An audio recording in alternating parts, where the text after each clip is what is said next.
Give me something. Give me something. Give me some aggression. Yeah. Perfect. Nice.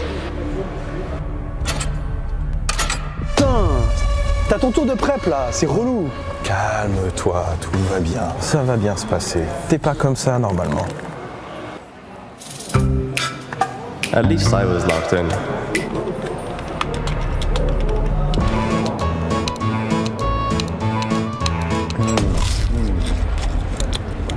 What is that?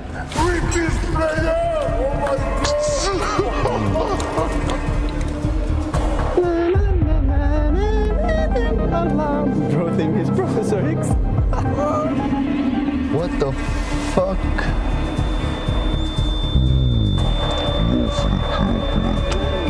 Oh no, not the beans.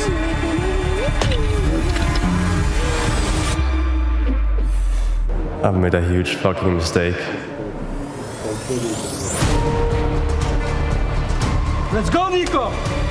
Nice, Nico! Let's go!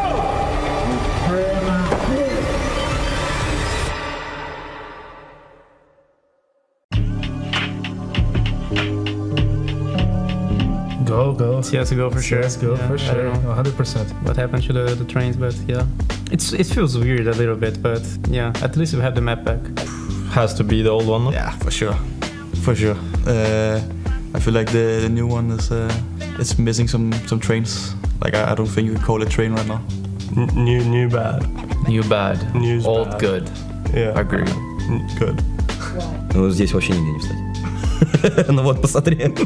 Посмотри, трансик сделали квадратненький. И просто там даже не спрятаться. Тебя отовсюду будет видно, понял? Ебучий лего вот так вот поставили, вот так вот Да, я посмотреть, тебе что-то говорю. большое Так стоит. ты понимаешь, что ты сейчас за трансом не можешь стать, что тебя не будет видно. Тебя будет видно либо с ВН, либо с сотки. Этот трейн новый мне нравится больше, как задумка вообще.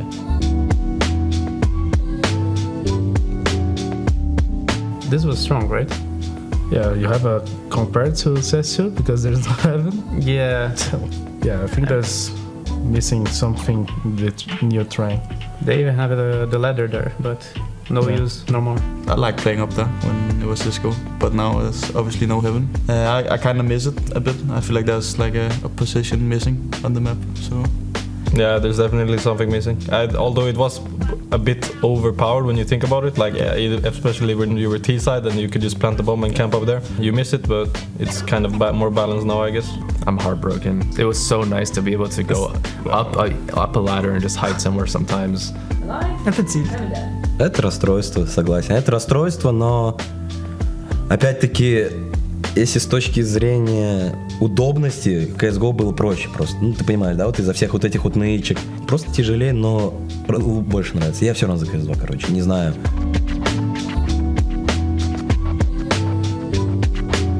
It feels like so cluttered because you can't do much. Like you are just blocked out. But yeah, I mean it's just new, I guess.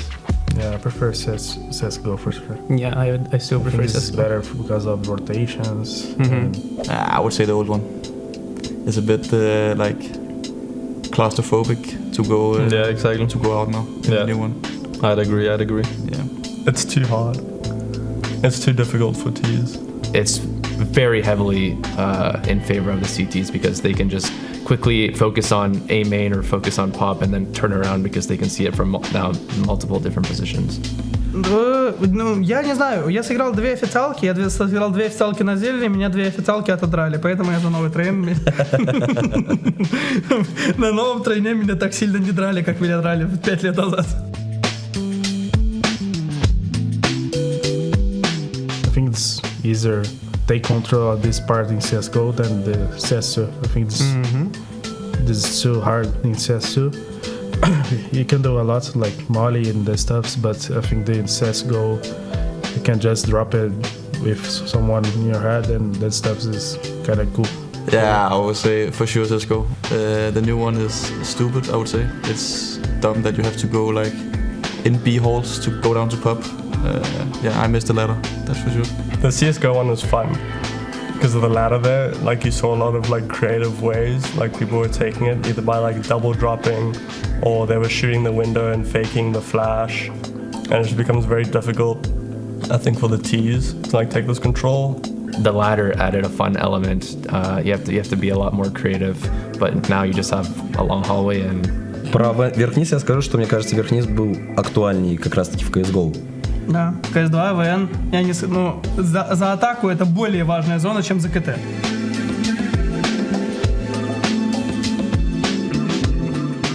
Personally, I would say that I like the changes in B-side. In CS2, like the dynamics with the smoke, it matches really good. But I think it's missing some trends, you know.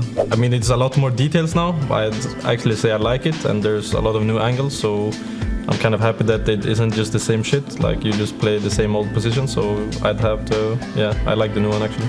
I like the new one, but they should add the back train there in again. It's too open for CTs, like if Ts have the bomb site, it's very hard to retake now. Add some sort of cover back there for the CTs and it'll feel a lot more balanced, but it's the best part of the map for me, at least.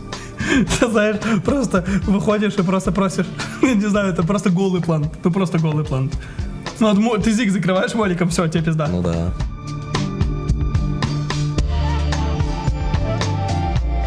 Yeah, I think CS:GO is similar to CSGO, to be honest.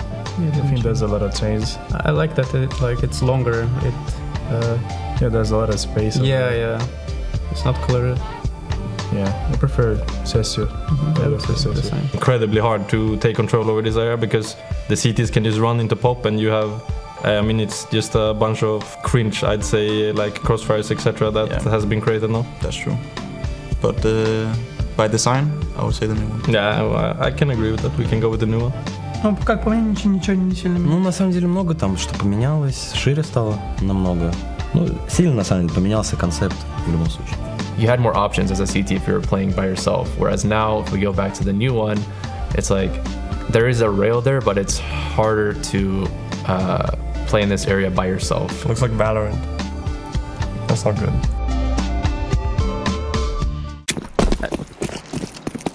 No, I like one main, one garage. One's near vent. Need to push him, by the way. I can find me. I think Kevin. Show mid. I'm gonna smoke. I'm soaking warehouse. Can you flash? Wait. Main one. Flashing over warehouse. One should be back. Boom. I'm going to go. For one door. I don't know where. Maybe ticket. No main. Credit. I killed one CT there. He's not carried. He's somewhere there. He's Baco. It's not Baco then. No, it's not Baco. Maybe he went main. One went back up. He's T-Red. T-Red, you have him? I'm trying to come myself here. I'm coming dude. And 910 was like main. Warehouse. What the fuck? Okay, he locked me. Both there, no? Yeah, 910 was around main or some shit. He's dead. In Warehouse secret? Warehouse dead. Let's should be a warehouse. Yeah. Main or secret? He shouldn't be warehouse. How do you help me? Wait. I'm playing slowly.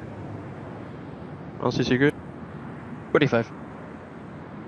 I will go with you mainly, kid.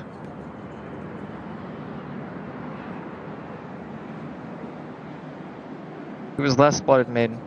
I don't know if blame if it's possible. No. Warehouse not possible. Okay. Not nerds. Where's Zen? Door's open. Cover door. Nice!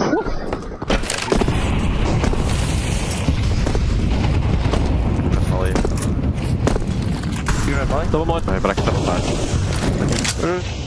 Wait. That warehouse. We're gonna walk. Ready to double flash. Right. You ready, boys? Fake. Good? Yeah, ready. Throwing. Taking. There's one main. One windows. Lockers. We're going outside, kid. Yeah. Where's my door? Yeah, jump up. Come ID, I'm roll. going windows. The windows up. What the fuck? I'm holding secret doors. You went back on the heaven? I'm close to main now. Guys in heaven. There's one heaven, boys. Op ramp, boys. Office back up. Just come close. Get ready to come in, guys. Yeah, we're coming. Yeah. Let me go first and trade me, Justin. Okay.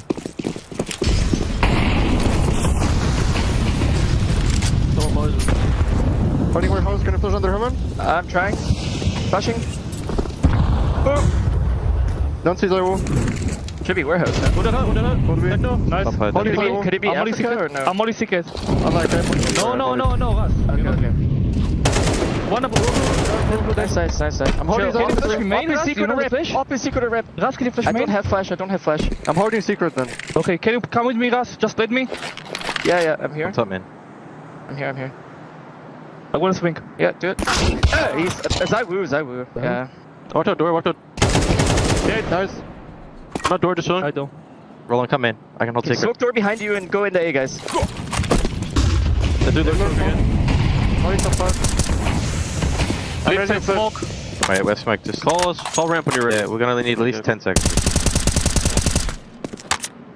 Can be down secret, boys. Good walk Same. down vent, After good walk down when vent. you clear the lobby, be careful secret, boys. Yeah, I'll tell you when the smoke's fading. I'm going down already from now.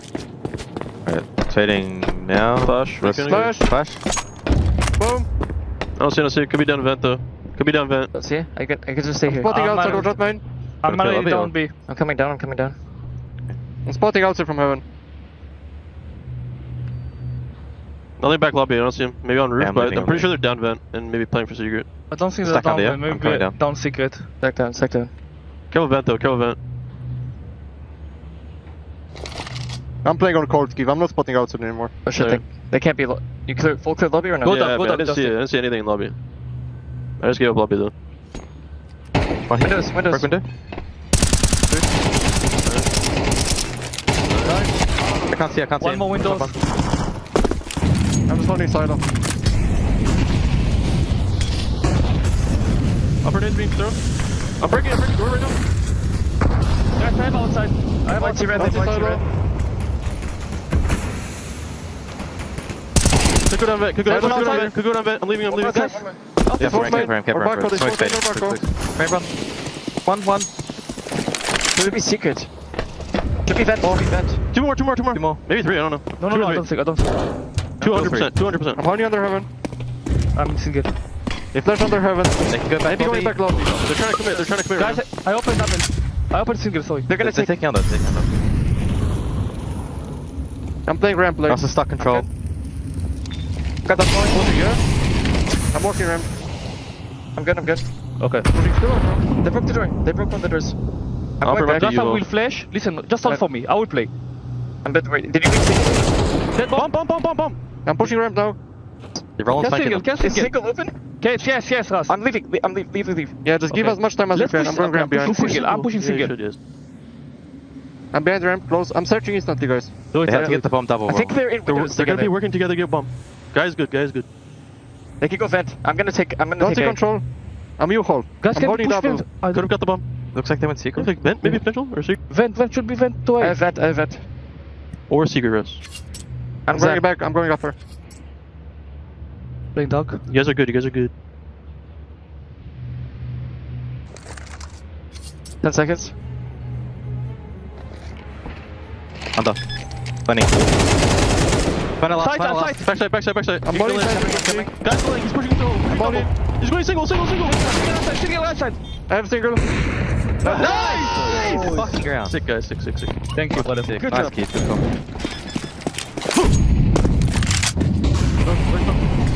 Have fun. Holy shit, burning. What the I'm in fuck? vent. I'm holding the left side of the smoke. Holy shit, I'm 1 HP, bro. I re-smoke door. I need to leave over. I smoke door. I'm 1 HP. Someone need info on outside, boys? Yeah, Keith has a could go clear secret, could go main. Okay. I'm 1 HP. What's our side? I don't know, wall smoke, like, close. Left side or Navi? No, like Navi style, yeah. Can you drop it? Ramp. And we do double. Out. Two. You can go lower. They can be secret, guys. Fuck. I think they're going lower. They're Guys. dropping under. More. Nice guy. One more.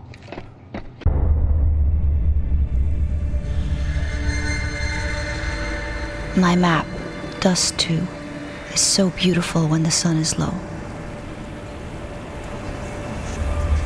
At nightfall, the Elo harvesters land. Their cruelty to my people is all I've known. May thy mouse whip and splatter. And a double kill, it's all onto Alexei. He's got 19 bullets, everything he needs. Does he swing off the nade? Jiggle fade! Alexei Al-Gaib!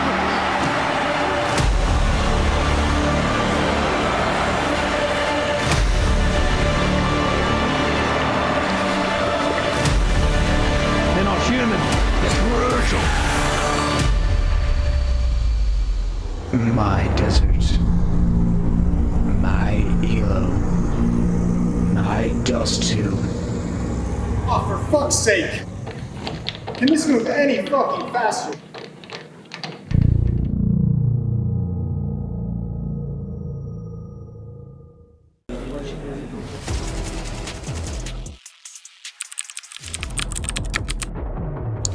Bro, you still doing that? Yeah. You need to step your game up, bro. Yes, trust me. This will do the job.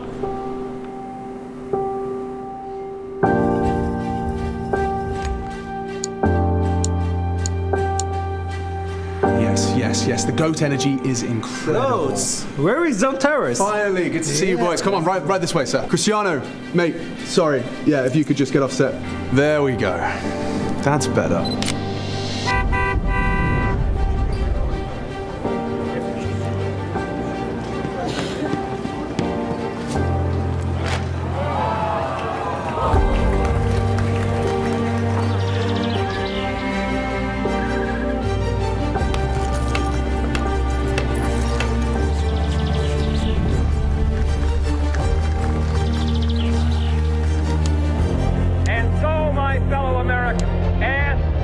I'm gonna float like a butterfly and sting like a bee. And to preserve and cherish the pale blue dot.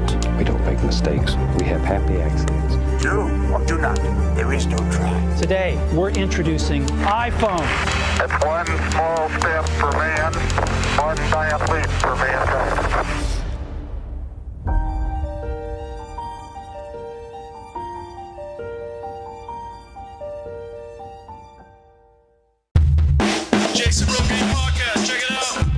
The Jason Rogaine Experience. Counter-Strike by day, Jason Rogan podcast by night. Oh, a special day. We don't get many guests like you in this studio. Hank Hollywood, Agent of the Stars. It's good to see you. Good to see you. I see you've got a new studio as well. Yeah, I'm loving what you've done with the place. Thank you. I was in the bathroom earlier and I noticed you had that iconic photo of Guardian and Semler together. Yes.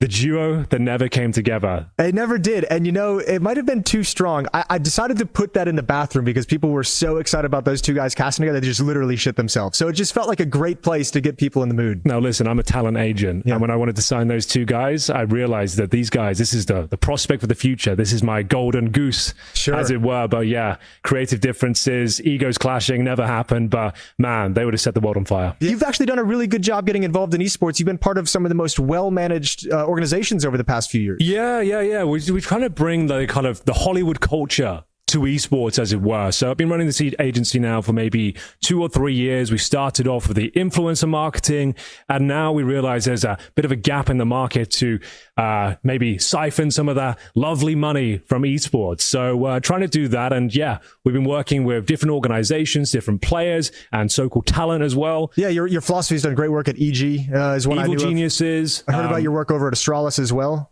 I've been there for 3 years now. I've been handling their public relations. Killing and it. Yeah. And of course the Falcons as well, just kind of managing their spendings and making sure they make the best possible decisions in all of their moves across esports. They've had incredible players coming through there. They have. It's been a great time. Like a lot of money involved there, Jason. A lot of cash available. And you're very you're very holistic with your approach to the whole agency thing. You like you said, you do everything. You have PR, marketing, you sign the players, you do all the negotiating. It's an all-in-one solution, I like to say. I handle every aspect of the professional players, the organization, the talent, everyone involved within esports. They don't have to worry about anything. Have you got an agent yourself? I don't. You know, I've spoken to a couple over the years, and I always just felt like I never found the one that I really connected with, you know? So I've mostly just kind of been going on my own, just kind of doing it by the seat of my pants and learning a few things along the way. That's where you've been going wrong. I can see you've done okay for yourself. Done all right. But let me ask you just one thing. Yeah. What's the most important thing in the world?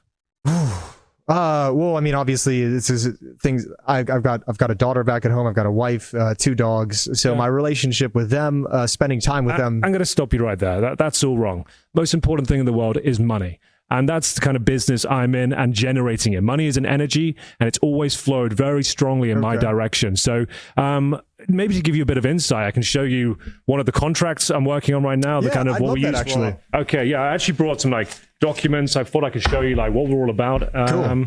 this is like our standard contract for the industry. This is what I offer my professional players. And if you're interested, I could probably bring you in on a similar sort of deal. Let's check out a couple of so you can see this is 2 pages. Two pages, that's all it needs. So if you do more than 2 pages, you're a fucking idiot, is what I say. So 2 pages is our philosophy at the Esports Talent Management of Hollywood Esports. Hollywood Esports Talent Management LLC. Oh, yes. We're a registered company. Yeah.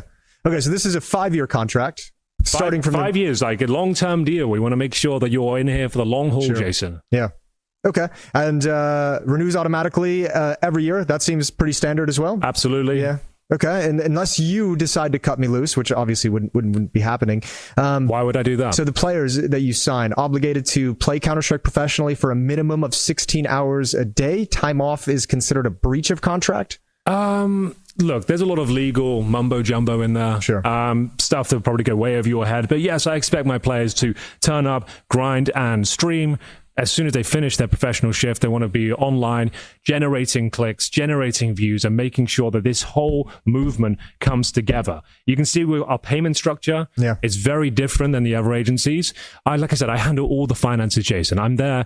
They don't have to worry about a damn thing. I will be there to handle their finances. I take all of the money and I distribute it amongst the players, amongst the organizations. Salary. Players receive 25% of total earnings from tournaments and sponsorships, remaining 75% paid to Hollywood Talent Management for administrative. Okay. What are the... Yeah. So, as I stated, a lot of legal stuff in here. Essentially, we pull all the money together. Okay. Imagine a club where you could join and it's free money for everyone involved. Ooh. The more people that join, the more money we generate. And that's what we're trying to do right now. We've actually created a structure called Hollywood Coin, where you don't have to, like, I've got a document here actually. So you have a look at that. Yeah. You can see at the top of the structure, it's myself, that's Hank Hollywood at this stage. Then we have the influencers, the professional gamers, and the esports talent, everyone working together to generate as much money as possible to then put into the pool, and essentially everyone gets rich. Can I just probably a minor red flag? Oh yeah, sure, yeah, whatever. Yeah, well, if you look at this diagram, I would say the shape of this is right. It's a strong shape, right? Relatively it's solid conservative. Structure. Yeah, like this whole, that concerns me. It looks relatively, dare I say, like a pyramid? I can see where you're coming from. It's not a pyramid, though. That's a triangle. Famously, one of the strongest shapes on the planet. Yeah, that's structurally true. Integral to the backbone of the industry. Neil deGrasse Tyson told me that. Strongest shape in nature is the triangle. Exactly. Yeah. That's what we're basing this on. That's the philosophy here at Hollywood Industries. We want to make sure that everyone gets a fair slice of the pie, especially the people near the top. The influencers are our number one priority, professional gamers, then the esports talent beneath that. And it's... One second. Oh, sure. Hello, Hugo. How you doing? Right. Okay. Well, I did tell you if you want to make it in this industry, you are going to have to make a few sacrifices. Now, commentating Valorant isn't the worst thing that can happen to you, and I suggest you do it because otherwise you're not going to have much of a future in esports. Yes, I know. Right. Well, let me ask you one thing. Do you want to be rich and famous, or do you want to have respect amongst your peers and colleagues? Hugo, there's only a few people in this world that have both. And let me tell you, my friend, you will never be one of them. Accept the fucking Valorant deal or expect to never work again. Yep. Okay. Goodbye. Sorry about that.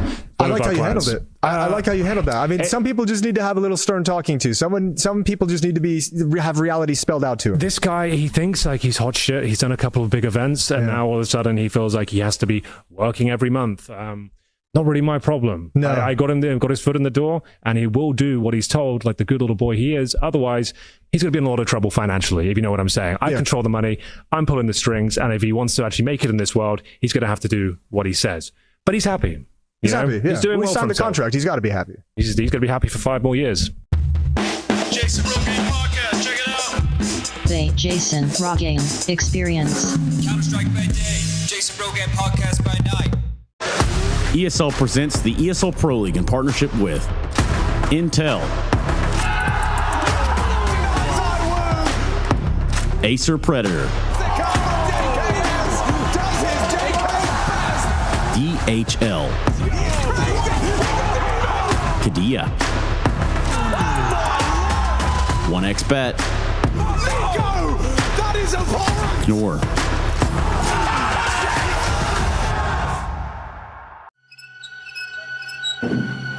Come play with us.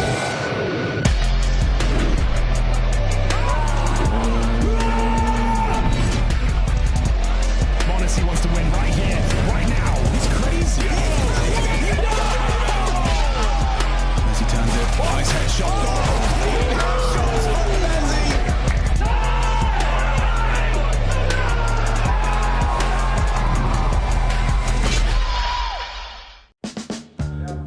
What inspires me?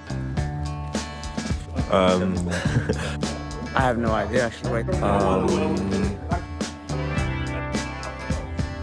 I don't know, doing something that I love every day, trying to get better, trying to better myself. To win some trophy, inshallah, one day. Our coach.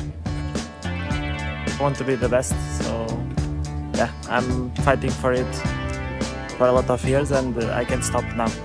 So that's it. What inspires me? I'm working on my monitor settings, but what inspires me? Winning. I don't know. I just need to win. My dad. My dog. My dad. I would say sleep time. Sleeping is good. Okay, what inspires me? Probably my friends, my family, and my team. Yeah. Well, I'm surrounded by people who inspire me to start this day. That's a tough question, just drop as a bombshell onto somebody. Oh, yeah, I don't know if that's early morning, I haven't got a list of inspirations off the top of my head. No, when I first wake up, I have zero inspiration into the day. But I'm joined here by you three gentlemen, which is always lovely. Day 4 of ESL Pro League Season 21, Stage 2. Been having a good time. What inspires you, Josh? I inspire myself for greatness. I like that. A little bit of narcissism in the morning. Yeah. It's beautiful. Yeah, good way to start the day. You may notice Freya's not here. She's not here. No, what happened, huh? Great, well, she was around. Yeah, it's been a good time. She'll be missed. She will be missed. Yeah, she will be missed. And she will be back. Just to clarify really quick. Yeah. We'll see. Karaoke gets everybody sometimes. Yes. Either way, we're deep into the tournament. Let's bring up some of the teams that we eliminated yesterday because we're at that stage of the event. We're going to start sending teams home. Tai Lu, nice little Cinderella run to stage 2. And then MIBR taking an early departure as well. Yeah, I don't think we had any kind of delusions of grandeur for Tai Lu coming into stage 2, just the caliber of teams that they were up against. What was it, Na'Vi Spirit, back to back? Yeah. You are going to be in 0 too quick. Right. Being such a low world ranking comparison, the seeds put them at the bottom of the list. So they had their work cut out for them coming into these days. It was brutal out there. And did you see the interview with Mozia? I think it was. I didn't. He just, Freya asked him after, what happened? He just said, Donk is fucking good. We got donked. Donk fucked us. And I'm like, yo, respect. Yep, that kind of happened. And we're not the only ones. Join the club. Welcome to the club, bro. They didn't beat around the bush, just went right for it. MIBR taking an early loss as well. Brazilian Counter-Strike is in a weird place. I don't really know where to put it, but that's a disappointing start to the year. Another disappointing result in the year for MIBR. It's unlucky, when you see all three of these teams. But look, when we look at these Brazilian teams, I think they're just barely a cut above the North American teams at the moment, which isn't really saying that much at the present time. We're seeing a lot of resurgence of either the regional teams or even some of the smaller international teams that kind of have to repurpose things. So we see that in Gamer Legion. We've been seeing that in SAW, and we've been seeing that in one other team that's been kicking around lately. That's been of Heroic. Course, and we all know it. Yeah, Heroic. Yeah. Not here, of course, but not here, of course. They were actually. Come on now, didn't make it this way. Yeah, I think Brazilian CS all-time low, really. But between those three teams that we see almost every other tournament, there is one good team to be made. Just if they stopped asking for millions of dollars for 17-year-olds, maybe they'll have a good team eventually and be able to do something again. Well, would it be esports if they did that? Makes a good point there. Probably not. Yeah. Josh, one thing that we always say on these desks is we're not esports. We're Counter-Strike. We're Counter-Strike, baby. Is its own thing. Yeah. Let's bring up the schedule for today because there's plenty of Counter-Strike matches coming in. We've eliminated teams. We're going to continue eliminating teams. We're going to start progressing teams forward as well. This is for the B-stream. SAW, Gamer Legion, Eternal Fire, Pain, Falcons, Furia. So that last game is quite spicy. That'll be fun to see. Falcons, Furia. I didn't get to watch the whole Falcons game yesterday because I was casting. Who did they play? 3D Max? Yes. And they took a rough loss. It wasn't pretty. No, I saw The Dust, third the map Dust was 2 tough. score looked crazy. Although they did get moved from the third series the day before to the first series the next day, which is going to be a tough adjustment for anyone.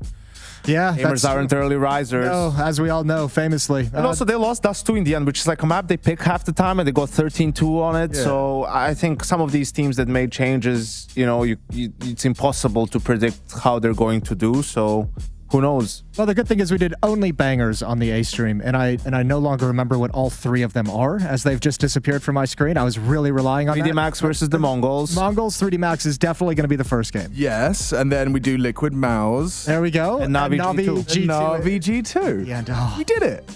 We did Perfect. it. As a team. That's a sequence of 3 games that I want to watch all 3 of them. 100%. 100%. What do we reckon about that first one? Is there anything that's particularly noteworthy about it? They've played each other quite frequently. They played each other a lot. Okay. Lucky referenced it, and I just chatted with him. Yeah. Spoilers. Oh my god. I know. Sorry, I've broken Illusion. it. You're breaking my illusion.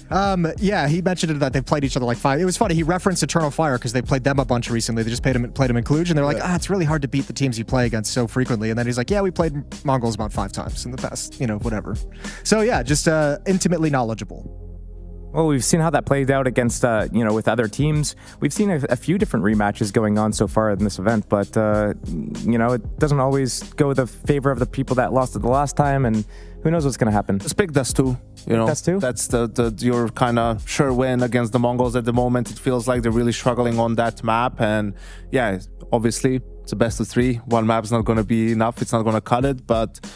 Yeah, I think 3D Max, again, one of those teams for me, very difficult to predict. Sometimes they look actually pretty good, and sometimes they look a little bit lost. And whether that's because they made a roster change recently, whether that's them still not, hitting their peak, so to speak, with this particular lineup, I'm not entirely sure. But taking down Mongols here and booking a spot in the playoffs would be a pretty good step forward. And give you some extra time to practice with body as well before the playoffs begin. I think it's just every team so far is kind of like hit or miss on their own map picks at the moment. Like we'll see teams that are trying to do, like we saw Mongols going against Spirit yesterday, going for that Anubis pick and getting completely blown out. We've seen teams go for their own map picks. It's kind of like infested with the NA teams.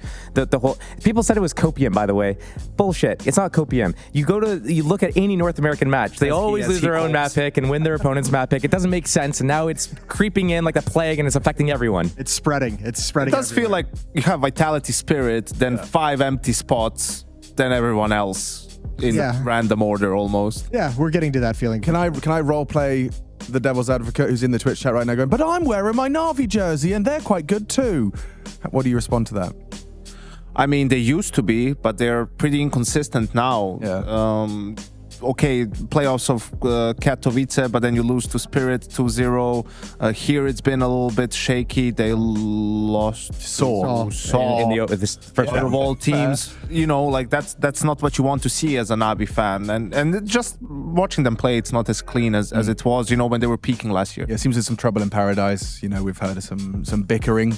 I mean, they always do that. I don't know necessarily if that particular exchange, but they're always frustrated when they play. They get on each other's ass. Like, hey, guys, we need to talk more. Hey, your energy is low, right? Like, we talked about it in the podcast today.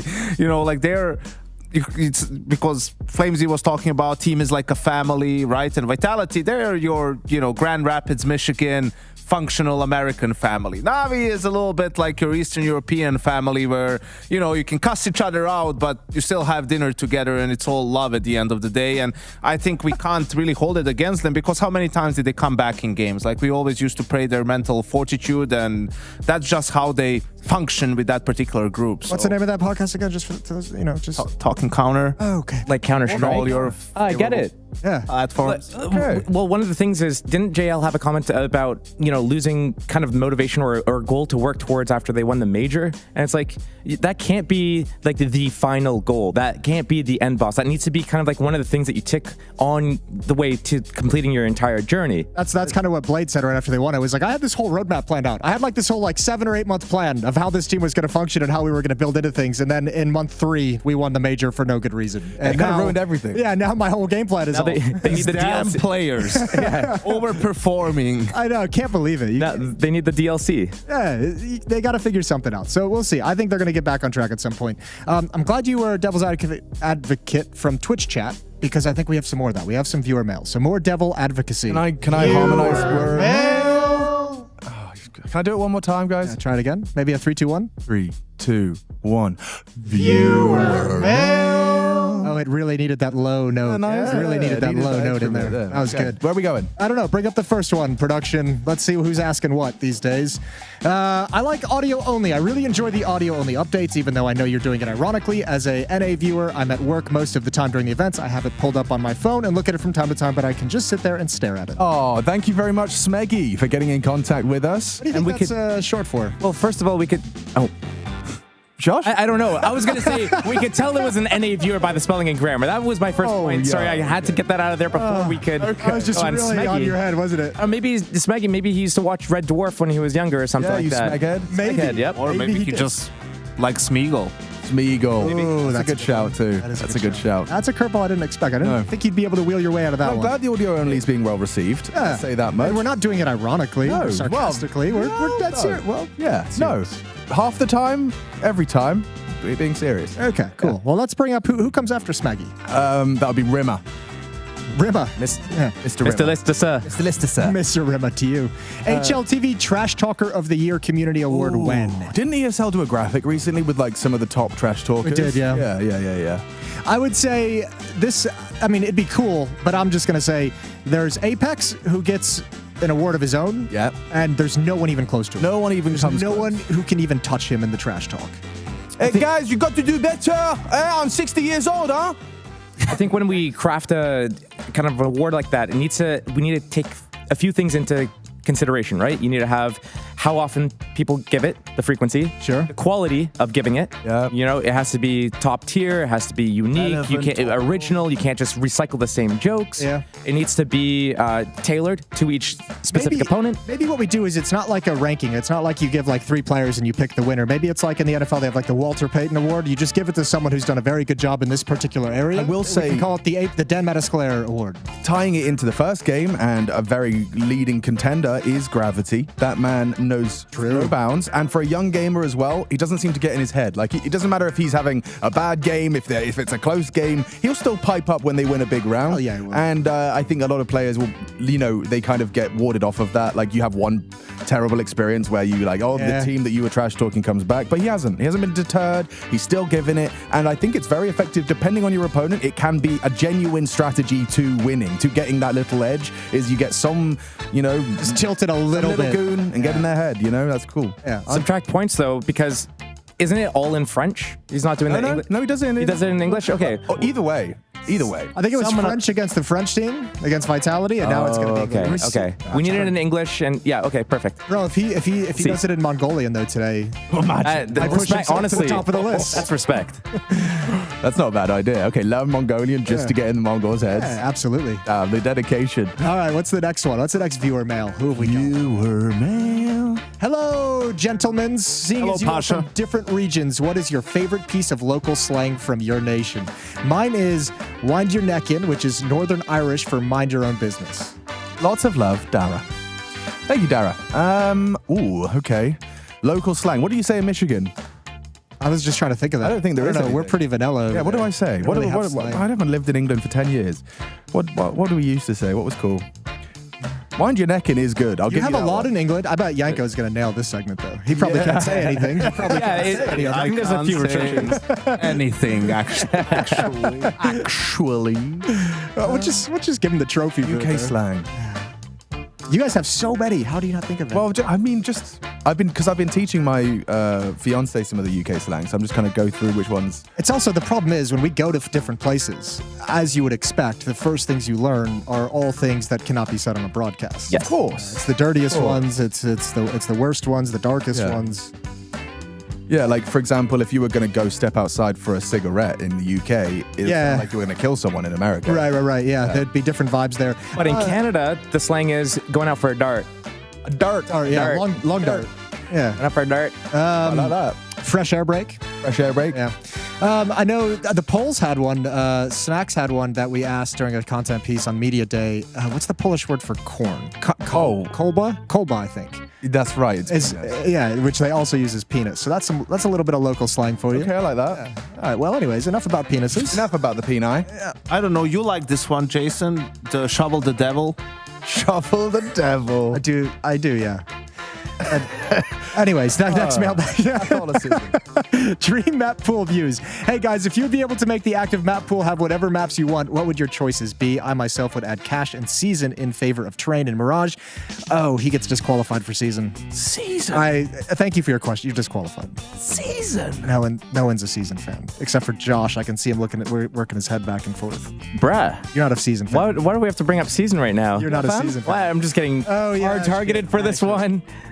Look, I think anyone who says Trains out is dumb. Okay, maybe some improvements to the current, maybe Ivy area or something like that could instantly fix this one. But I think Train is good. Mirage could go. It's kind of random. It's been the pool for a long ass time, like 20 years. It hasn't really changed. So they have the Dream map pull up on the LED wall, just so everyone on the couch knows. So they're lighting them up as we say we want the map in. So we have to take this one relatively. If I was making a competition, or if I was giving my answers, I think it would be actually the direct opposite to what Yenko would say. Okay. Like, I think my dream map pool would be Overpass, Vertigo, Anubis, the whole top row. Overpass, Vertigo, Anubis, Ancient. You can have an Inferno, and you could throw in a Dust 2. Terra. Put Terra in there. Okay. That's a machine map pool. That's mine. That's mine. Yenko, what have you got? What's your map pool looking like? I got Nuke, Inferno, Dust, Mirage, Train. Nuke, Inferno, Dust, Mirage, Overpass, and Ancient. Yeah, I would go Nuke, Inferno, Overpass, or just like you have to have them. Yeah. And then to round it out, I'd be fine with Ancient. You don't have to have Overpass. I'm just gonna throw that out there. Overpass. The only thing you need to do is make the map like 20 to 30% shorter. Yeah. You know, like the highway, all the area, because for the T's, it's way too long to rotate compared to the CTs. Like, that's what makes the map awkward to play a little bit. So if you just change those timings, it can be pretty good. They're singing again. So you want to have your map pool is a map that you want to change drastically. That's the vibe. I don't want to change the layout of the I didn't map. say that. I think it's just a little bit too You big. like the map the way it is? I think the map is pretty good how it is, and I think the reason why I like it is because a good team that really understands the map is very rarely gonna lose to a team that's not good or doesn't understand the map. It's a skill-based map like that because there's so many important times that you can scrim people by rushing B randomly and catching them on some timings if they do like the wrong gamble stack, or like, let's play 4A this round and here comes the B rush. But for the most part, I feel like upsets rarely happen on that, and the teams that were really good on that map were always winning on it. Always winning on it. However, it was just not a very fun map to play. At the end, by the end of CSGO, I found it fun. All the noobs. I do not recognize this man.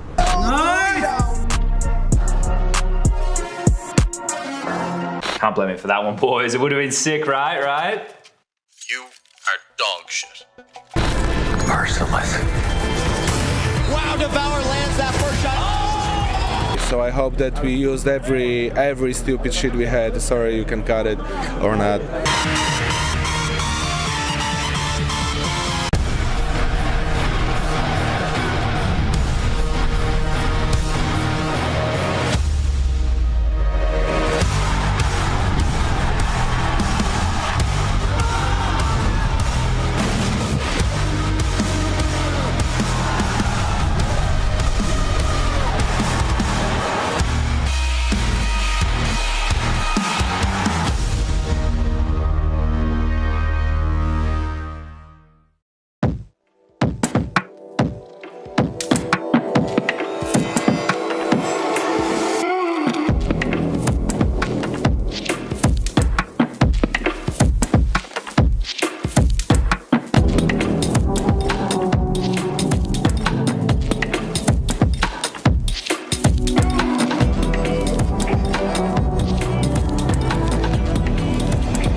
right, here with Lucky. Let's just start at the beginning. Pro League got off to a weird start for you guys. You had Ty Lue in the first game, that upset. You guys were kind of like the warning signal for all the other teams that Ty Lue came to play. So I'm just curious, like, what happened? What was that match about? Was that slow start to the event for you guys, or was that Ty Lue shocking you with some cool things? What exactly happened? I think they played surprisingly well against us. They had a lot of new stuff, like very good stuff, like technically in the game. So we were a bit surprised by this, and also they were shooting pretty hard, to be honest. And yeah, I mean, we definitely got off to a slow start, but yeah, it was like a wake-up call for us, and then we played better. Well, yeah, you handled business in the first stage from there, and then coming into the second stage, you beat Eternal Fire, a little bit of a revenge from Cluj. So second stage, you got things started on the right foot. Was that a conversation you guys had between, like, let's not start this one slow, let's not come in and take a weird loss? Yeah, I mean, we're trying to play our best, and we thought to ourselves, we cannot lose to them like a third time in a row, and it worked. I don't know. It's always weird to play the same team over and over again, so it's a bit of a mind game, and we got off good. So. Well, I guess that brings us to the next question would be, what is the best performance of 3D Max looking like? Because you guys kind of came out of, maybe not nowhere last year, but kind of came onto the radar last year. And then you've gone through this roster change, and it was also like, okay, weird step back because we've liked what we're seeing out of 3D Max. But you seem to be picking up right where you left off as if there was nothing wrong. So what is the level of 3D Max right now?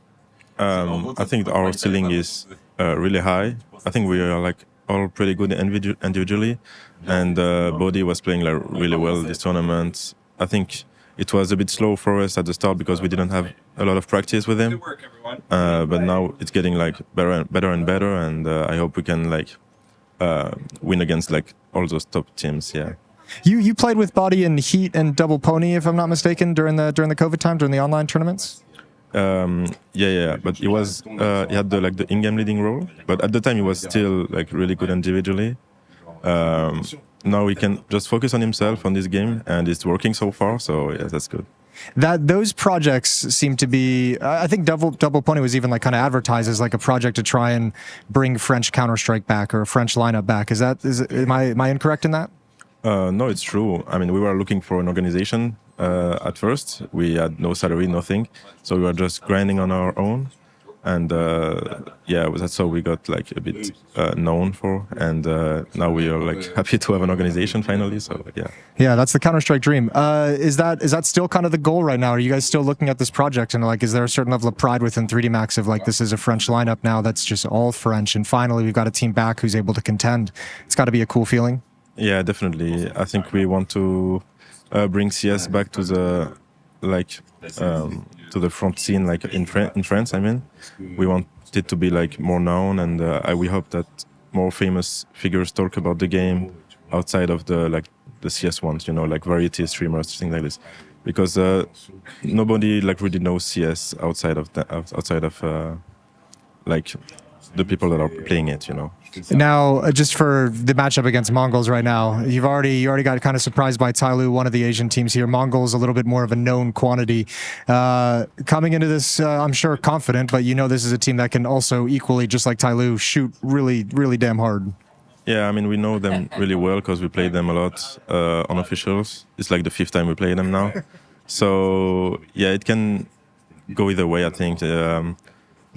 I think the team that is going to get the momentum is probably going to win the game, so I hope we start well, yeah.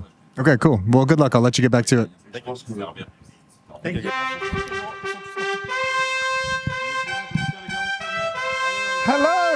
My mistake. I had my earpiece in. I thought I was still on the desk. We're ready to go into battle, Alex? I feel like it. Yeah, the Horde challenges Europe. Lovely to hear from the Frenchman. I do think that 3D Max have done something that we've been long needing. Another national team, this time from a formerly great nation in Counter-Strike. France used to be very dominant in the 1.6 era, if I'm not mistaken, Yanko. It's not my history, or was it Source? It was Source. I know that. I can attest to that. I'm not sure about 1.6. Wasn't really my nation either. Nation. My game. Not too dominant. Had a few moments here. Had a couple of names. A couple of individual. Okay, so players, Source was when they really got saucy. Yeah, that's your existence. Belgium, of course, but he led the Very Games team. So. Yeah, there was some big names on there. Of course, you know, our RPK tank. Never forget the damage that RPK could exert on the server. But yeah, we've got the new gen here now, and they like to pipe up. Maka got a lot of admiration for the way he calls his game. He's also got a cool sleeve that makes him look like an anime protagonist. It looks like he's doing something, you know, magical. I'm trying to think right now because I'm pretty sure Apex actually joined Very Games in Source in 2012. I think I played them there. I could be completely mistaken. I'm 95% sure that was them. But yeah, so many names in the scene as we see the maps being picked on the screen. Anything that stands out to you? They picked us too, which seems to be the weakness for the Mongols at the moment, right? I think that was the issue a little bit, that teams didn't punish pick them too much. Right, and you can see the ban in Mirage as well. Sure, Mongols still get Ancient, and the decider was Inferno, which they'll still be okay with, but Dust 2 is where the struggles are.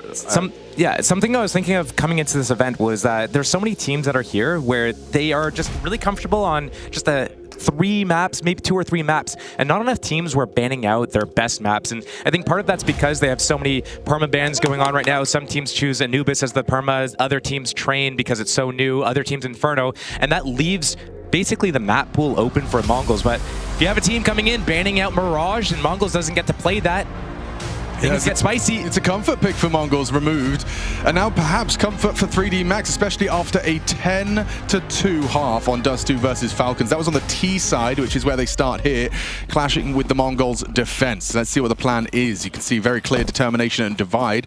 Lucky and Exercise are going to meet 9-10 if they push any further forward. 9-10 going, looking for answers, and he may very well find more than he bargained for. Gets a Glock to the face to start us off. Techno pushing lower as they have shown presence. It's all about those dual Berettas flanking up the tons, and he gets a clean one. Second is perhaps asking too much, but he does control it nicely. Finds Gravity's head somehow. Oof, Body, he was blind there. Still just pulled the trigger regardless. Mazinho has strung together a double to put it all onto Body, and it's not a fun duel for Body. Gets out with 70 points of health and the bomb. All right, Yenko, what's the play here? Last seen Senzu. Mazinho was last seen short. You've got a whole round, a whole 70 seconds. Are you just going to keep moving, shaking? Looks like it. I mean, he doesn't have a smoke for the cross. Long could have been an option then. He's going to reset. Thinking maybe Mzinho would have pushed up, but they just banded up together real quick, and I think they're going to get the drop on Body, or at least the trade. Let's see. Oh, he sees the shadow. Gets one. Chance, an opportunity. Body in the clutch. He's looking to convert. Mazinho already with a double kill, and he makes it a triple. Mazinho secures the pistol for the Mongols. CT off to a flying start. Cool as a cucumber while doing it as well. How cool are cucumbers? It depends if they're refrigerated or not. Usually. It used to be my hangover cure at university. A whole refrigerated cucumber. Just munch on that in bed while regretting my choices. Say something, Yenko. What's up, Doc? Good. A nice cold cucumber. It's very full of water, very hydrated. After you did that, did you eat anything? Yeah, I had a nibble. I definitely had a nibble afterwards. Let's see what happens with this one. We have got just 9-10 saving for the AWP, and it is just Maka's scout who's been dropped that by... Who has dropped that Body with all of his kills? My voice sounds different today. Is it just me? Is it like it sounds normal to me, but maybe the side tone, because my side tone sounds a little bit different. Okay. Yeah, I just sound like I've slept. I sound like I've got like 8 hours sleep under my belt. Yeah. So you sound like you've had a really nice sauna sesh. I did have a good sauna sesh last night. We met a stranger in the sauna. Yeah. We talked about esports. We explained Counter-Strike to him. Yes. I wonder if there were any fact checkers about that Apex. What about Apex? Was he on 3D Max with that Existence lineup? It was after Shox left the team, but it would have been with NBK. You don't mean 3D Max, you mean Very Games? You mean 3D? Very Games. I know that 3D Max was... I think they had a roster at the time. 3D Max is an old OG name, for sure. I actually played for them for an event in 2011? At the beginning of 2011 for one event, an ESL invite event. Oh, how rude of me. I haven't even got Twitch chat open yet. I haven't even acknowledged their existence. Hey guys, glop it up. Good to see you. They had a very different logo at the time. Yep. They have a revamped one now. The first 3D Max I remember was like the Finns. Remember them? Like Disturbed. Disturbed. Yeah. I remember them. And when I think of Disturbed, I think, ooh, wah, Ooh, and an incredible cover of what's it called? That song by Simon and Garfunkel. You know, the good one. Sound of Silence. Yeah. Oh, yeah, they did a... Yep. Didn't he do a Hallelujah or something as well? I don't know. I think so. Got a man advantage on this first gun round. At all. No Maka. Maybe no problem if they can recover this one. They've shown short presence and pieced out.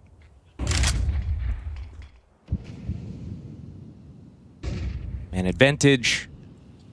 And a lull in the round. The group towards B with Did that you say bomb. lull? Lull. Was a lull in the round? Oh, a lull. Lull? A pause. A brief moment of silence. Ooh, okay. Like we will take for Freya. And I love you, Lay Lubel. Smoked off on B tons, but the finish is going to be B. We saw Techno 4K here a couple times yesterday. Didn't get much results from it. Forced off the angle just a tiny bit. They might have heard that sound cue. Yeah, I don't know. They haven't like reacted off of it. Lurk Smoke's thrown out, and he's going to smoke doors as well. That's geeky. That's easy. It's better than the one Josh was trying to teach me. Angle. Spam. Frag. If they find Techno, we've got a round here. Off angle this time. Yeah, around the smoke. Gravity wasn't prepared for a trade through the smoke, but there's 9-10 Zorp, and uncomfortable for Lucky. The rotation's coming through. He's feeling rather unlucky at this point in time with 19 seconds. A flash in his face and an AWP to seal the deal. Quad kill for 9-10's first AWP. I was putting on Twitch chat here. Did he have it in the second round, or he dropped like an MP9 to buy it in the third He round? ecoed the second round. Like Yeah, he kept the USP. USP. USP full armor, round 2. I like that. We talked about Torji yesterday. He upgrades, you know, an MP9 to an AWP or swaps with someone for the first gun round. I think it can really ruin the T's plans, you know, especially if it's unexpected like that. Gives you a lot of early momentum.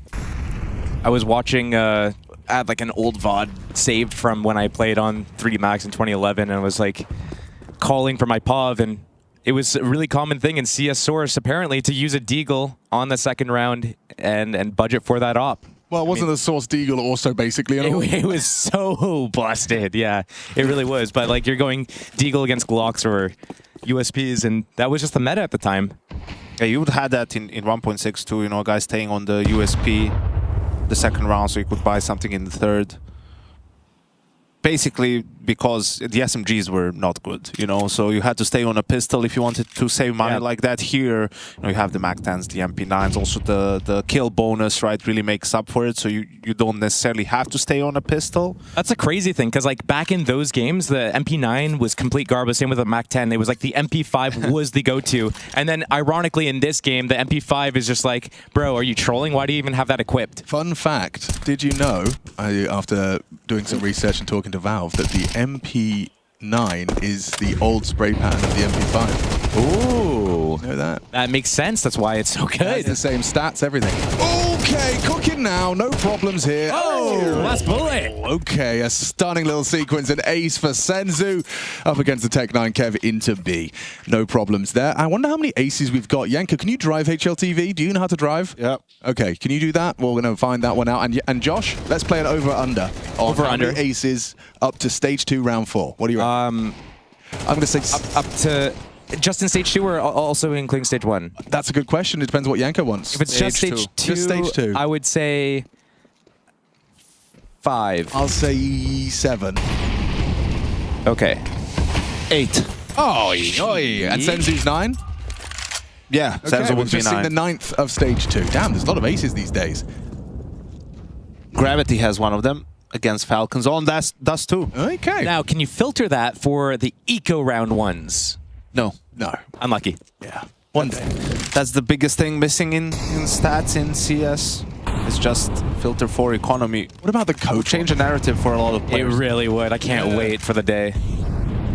Well, impact rating kind of filtered that out a little bit, seeing the people that have like 1.3 rating but like 1.2 impact, and then other people that have like 1.1 rating but 1.3 impact. Ignorant question, but did ESEA's old round win score, RWS? That was horrible. That didn't account for ecos? Because the RWS, basically, it only gave you points if you won the round, and then it gave you like 60 out of 100 points if your team... Okay, that's a long contact, and it's a success. It's an opening. And that's a response. It's a trade. Okay, so now they're trying to pincer in towards A from short side. That's a big pick to post and a mid-storm shot from 910.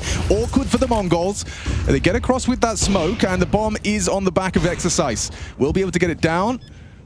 Senzu has a headshot angle, but committing to a spam, yeah, in the crouch position, so very easy to punish. 2-1-4 should be a save. They have not a lot of money in the bank. Actually, a couple of them could buy. It's only a couple people that aren't really solid right now. They're looking for an opening to see if it's possible. They get the first one, so they're looking to do it, but the smoke to block them. Surely this is a save at this point, right, 910? Yeah, but saving 2 guns, and even with 4 Ts alive, they would be better off. Just trying to poke their head a little bit, see if they can find anything. But really, like, I think this is like, if you can master how to do the A split sort of late, that's the best thing for me to do on this map, in a way, right? And you can see some teams, that's why they play too long late round on A or play close up, but if you do it properly, it's just so claustrophobic on A. And then you force the CTs to go for this short fight. Yeah, you have the advantage. Well, talking about that short fight, that second layer to it is knowing, should you as a T, should you be kind of long, waiting by the doors, waiting to do a late lurk to disrupt that retake, or are you going to play by green box and create a crossfire so when the CTs try to retake short, you have that crossfire from short and from top middle green box area, create that crossfire on the Xbox players. Just have to have really good comms about, like, are they long, are they short, so that which side has to play first, sort of. Oh, he's done very well to get one there, Techno. That's the B defense. That's the site exposed. What's going on?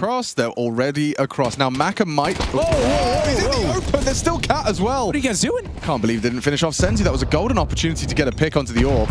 Now they're operating with a man disadvantage. Sure, your bomb's in B, so the conversation is 4 players. Oh, wow, nearly 2. Oh, no. The thing is, Exercise, he's lurked up, right? If Mongols know this, which they do, they can flood into the site and win instantly. Oh, Exercise, you've got to struggle to contribute. This round could be over before you even arrive on the scene. 910 takes him down. They are screwed. They're burning, and they're surely dead. There's nothing for Maka here. He's going to get overwhelmed. The window position pushes in. Blitz is there to pick it up. And yeah, Dust2 not flowing so easily than it did for the Falcons. Or against the Falcons, I should say. It was a 10-2 half on the T side from 3D Max. Just imagine you're just sitting there by mid doors and you just have a guy's back of the head, an op just looking at B site, and you just miss. I know, yeah, that was the kill. But also, I do think it's a bit audacious to try and do a short lurk on a B plant with a 3v4. And they've seen you. You were spotted as well. They just overcooked that round. I mean, they got B instantly at the beginning, right? 1-for-1 trade, you smoke off door. You don't need anything crazy from that point on. I mean, it's the toughest bomb site to retake, and you're making it easy for them by giving up kills on different parts of the map. The thing is, that kill came in basically from like a default, just like, I'm going to explore B and see if I can go for this pick off on Techno. And then they get that pick, and the rest of the team is still so spread apart that they're already in middle, and there's no smoke on the doors, and they have a free kill. They just botched the attempt at it. Yeah, they could have just jumped into lower B, grabbed the bomb, and gone B, smoked the doors, and play out that post plant. But like, man, that's just I need to see the replay of that whiff. That's why you see teams when they want to go for something like that, they start with 4 upper B, and then if they have to cancel, they just have a default through lower B. Not a long pop. It was working until it wasn't. Senzu pulls the trigger through the smoke. They're throwing the cross smoke early. And Senzu repositions with Blitz. Both of them heading back up short. 910's AWP now posted on that cross. And he'll re-smoke. Oh, they just double smoked it? Oof. Yeah, okay, well. The thing is, the CTs are still on a double up, and there's no M4 or AK that they could pick up to trade out of the situation. So if it gets into a retake situation at all, it's going to be very difficult for them. My main focus now is the fact that Body's leaving. He's managed to make sure they haven't hard committed. They're not concerned about a very fast flank up mid. And so they have the liberty to, you know, pause. Only 1 smoke left. It is on the player that's still long. So if they choose to do like a fake on A from long and then go up short, I don't know if this is in their best interest. Let's see, one of the ops is on short, and Blitz is keeping that info on middle.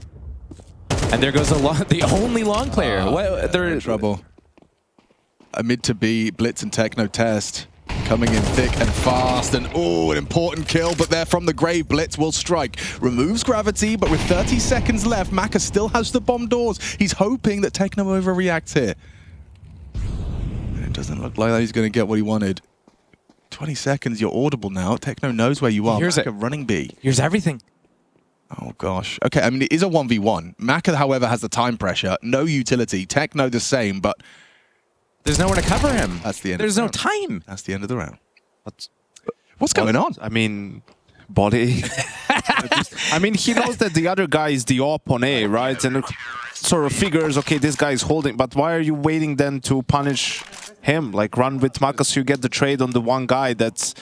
Or like peek defender, or like peek out middle, you know, take that fight on the spot and like the A guy rotating. Do something, anything, maybe really. maybe Techno 4K at B just like thinks, oh, maybe they're gonna go up short or something, and he leaves the site. Just anything to, yeah, like a little bit discombobulated for now. Even the call to go back from long, I felt like it had to be done immediately when the double smoke came from the Mongols, but it took them a little while to make a call, organize themselves. You know, the timing for that exercise fake was a little bit too late. I just feel like you have one smoke left. I don't know if you can really afford to do any sort of fake like that unless you're grouping 3 B tunnels, smoke long, you know, do a flash, molly at the top of the site, and then just try to contact out B and hope there's no op sitting there. Well, for our audio-only listeners, it's about time I remind you that it's a 6-1 scoreline. Mongol CT side off to a flying start on 3D Max's map pick. It is the first map of this best of 3 and our first game of the day.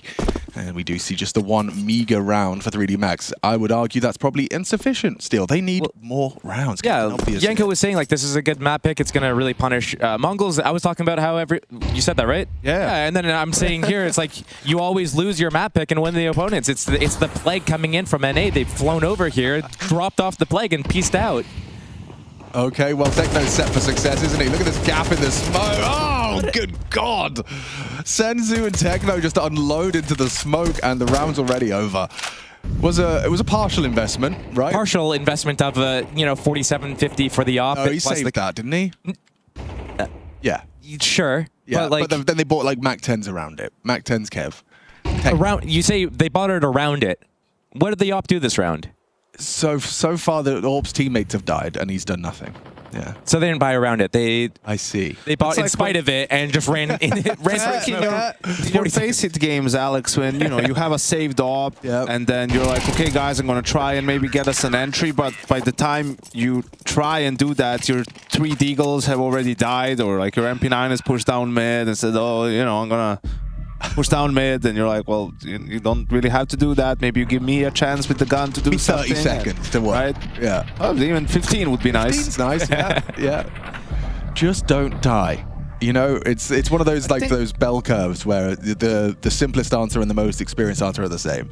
Just don't die. I think something that, you know, I used to tell the players that helped them understand some things was just think of like how it would be for you in this position, or what you would hate to play against. Like if they have if we have a saved op, you know, if you're playing against the saved op, you're paranoid about the op, right? Yeah. And some long ranges, and they're gonna make space for him. You know, if you do something at the start of the round, I mean, you're making it easy for them, right? Like just think about what do you feel pressured against, right? And then, then you understand what the best options are. You probably avoid taking like mid fights like Senzu is here if you know that there's a rival or, but don't want to give that opportunity. I have a very similar philosophy to that, and like I have to think back about what was the only round 3D Max has won so far. They took short, they executed a site, they won by getting all those trade kills and getting the site. It was a 2 versus 4 in the end of the round. Yeah.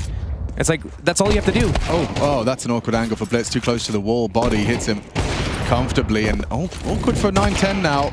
Ooh, Maka gets aggressive through the smoke. Molly will force 910 forward or backwards, opts for the former. Flashes into the window, but they're up. They're on to A, and there's Mazinho versus Lucky flank on flank. Oh, you really would have liked that one. Lucky can't connect the bullets required. It's already looking pretty bleak. Sure, you got a bomb plant, but there's no way. You need something for the post. Wait, something. You can see how the T's were positioned there. They're not worried about long at all. Oh, that's a good smoke, though. Is it? Maybe not. There's a gap on the intentional right side. gap. Yeah, maybe.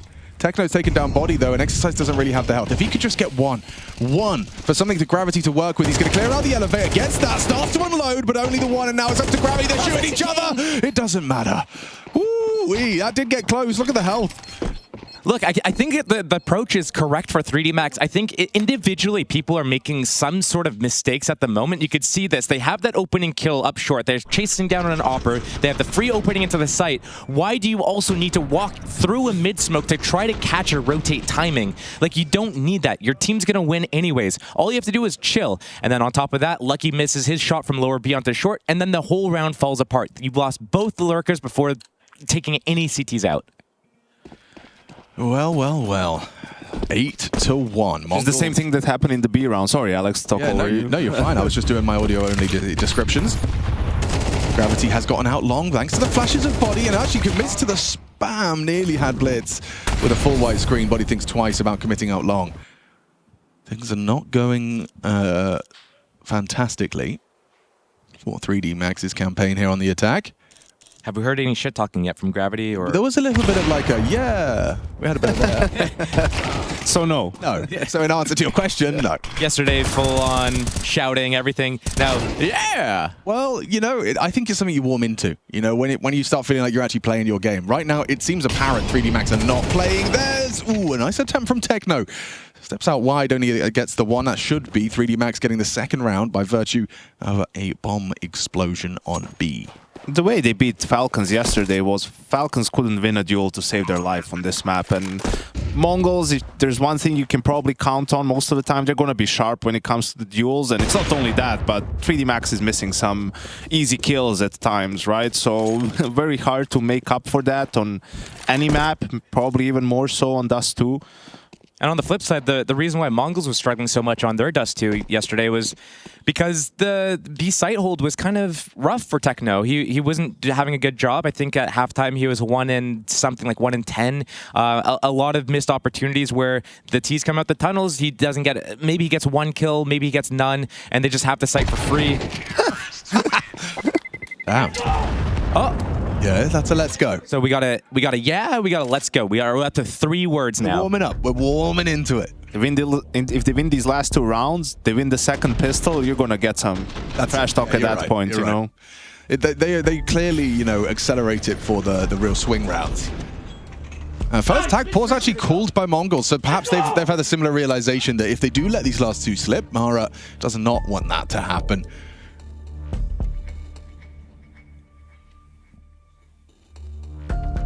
The double op's been just out all game long. Just a reminder as well, guys, when we get into that second map, we will be having a rummage in the EPL mailbag. We still have the tab open, so if you want to start getting your emails in, how are you spending your Monday? Are you an audio-only listener? What are you doing while you're listening? Josh, I saw him, audio-only listener, in the flesh. Josh, you are still in the sand is one of you. I am. I'm in the gym. In the gym. I got the audio only. I'm listening to the second shift, just saying some really outrageous shit sometimes. Oh, they do. You guys are unhinged. Well, you wait. They've added Henry G into the mix for the last game of the day, so you can look forward to that one. We've got Gravity and Body opening up onto Long, though. That's a great start. 9-10 Zorp should being the operative. Body just bangs him out. Oh, and you know where they both are. You just spotted them both in CT. Just take the duel, commits to a spam. Not gonna connect. Resmoke, make sure that cross is covered from the Senzu orb. They don't have one, but they get the bomb across regardless. Exercise, make sure the round is theirs. But yeah, if you're a Glorp-only listener, that's EPLmailbag@efg.gg. In terms of opportunity, right now, 3D Max could have actually been in the lead of the half. It looks like they're making a full recovery. They could very likely take it all the way to a 4-8 half, but probably kicking themselves if it ends something like 13-11 or they go OT and then they end up losing in there. They'll be kicking themselves that they had the opportunities early on in this game to make something happen, but a few misplays, a few missed shots. And Mongols is looking at a very one-sided half right now. Could end up 9-3. This next round will determine it all. Oh, takes an extra one. That'll be a bit frustrating for them. Looking at the funds, it would have been nice to have had a rifle. Senzu could have dropped one. He could have had 3 in the mix. Instead, he just invests into a secondary. So it looks like they will be trying to make something out of this final round. Would have been nice to have had a 3rd rifle. And tracking this philosophy that we were talking about earlier, it's like Mongols saves that op. They know one's in play, and they know that probably the rest of them, their money's not going to be that great. So he's going to look for an opening pick here somewhere. Ooh, hang on. Something aggressive. Yeah, 910 is getting very aggressive. This might catch him off guard. Is Maka really ready? Not for that angle. 910. Aggie AWPing. Very telegraphed as well. Like, they haven't thrown that smoke at all. Still catches Maka off guard. Escapes with full HP as well. Not a single point of damage. Now 3D Max, they have to reclear mid, and they have to waste util to do it. Molly into lower B, a flash as well. They don't know who else has been deposited here, maybe with an MP9 or a Mag 7. But now they've re-cleared the space, down to a minute 15 on the clock. Some pieces of util being used, but 3 smokes left in the hands of the T side here. There's no reason to go extra aggressive now with the man advantage, right? He's just going to post on this line. Like, getting info B tons is not as a requirement or a priority. He's hoping to catch someone. They've been constantly doing this lurk smoke upper B, and maybe on the next sign of contact, once 3D Max shows we're either extended up short. Oh, he is moving. Yep. He is moving. Long flash. Blind. Very blind. Mazzinho completely booked. Up long, car occupied. Will they molly it? I don't think they will. Senzu's got a golden opportunity, an impossible clear. Oh dear, he gets 2.5. It's only going to be one man, and he's disconnected from the pack. 910 in the flank, and back. It's 9-3. Mongols cooking. Is the NA virus spreading? This is 3D Max's pick, and it is slipping fast.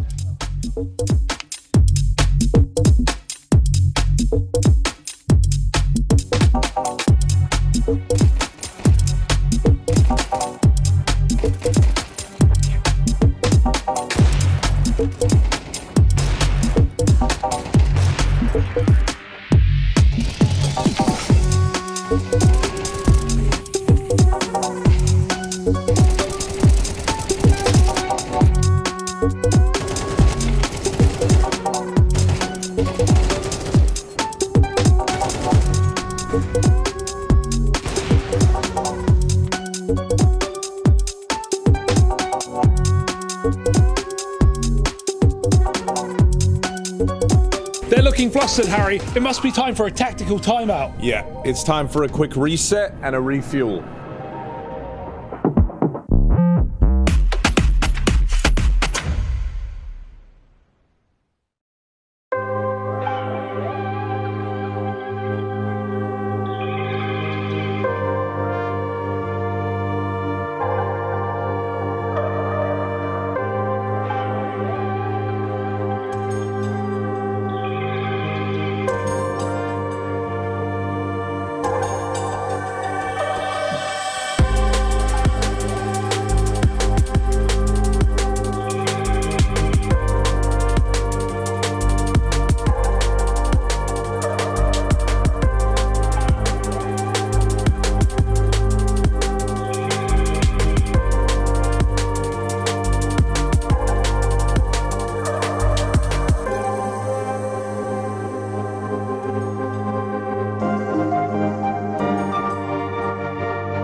Well, that's saucy.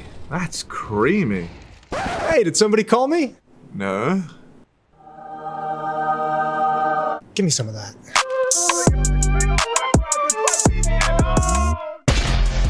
As he turns it, nice headshot.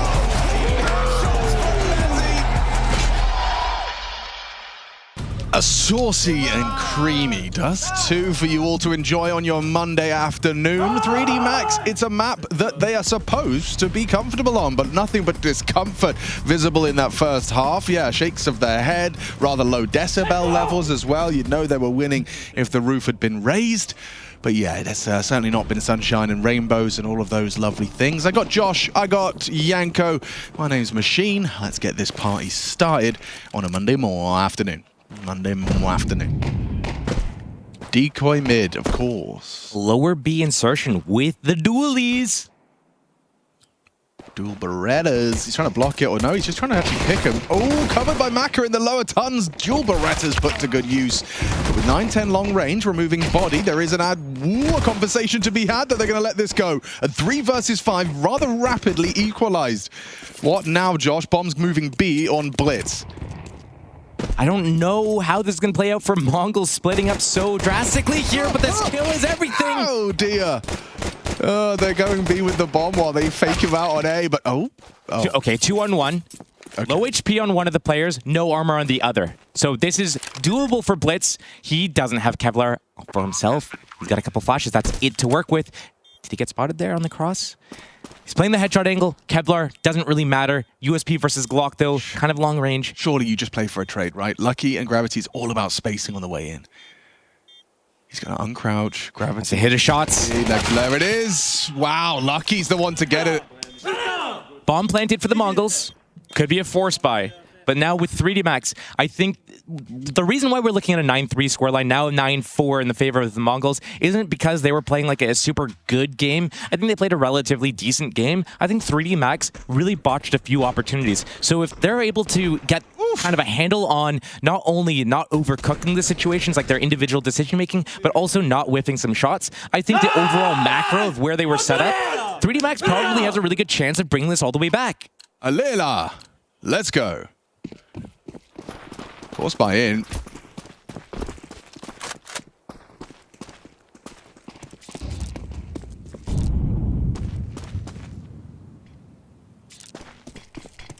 Gravita. Yeah, I want to go for a little bit of an aggressive play there at the start, but then the smoke cancels it out. No cover being able. Yeah, you don't want to overstay your welcome. The scout, yeah.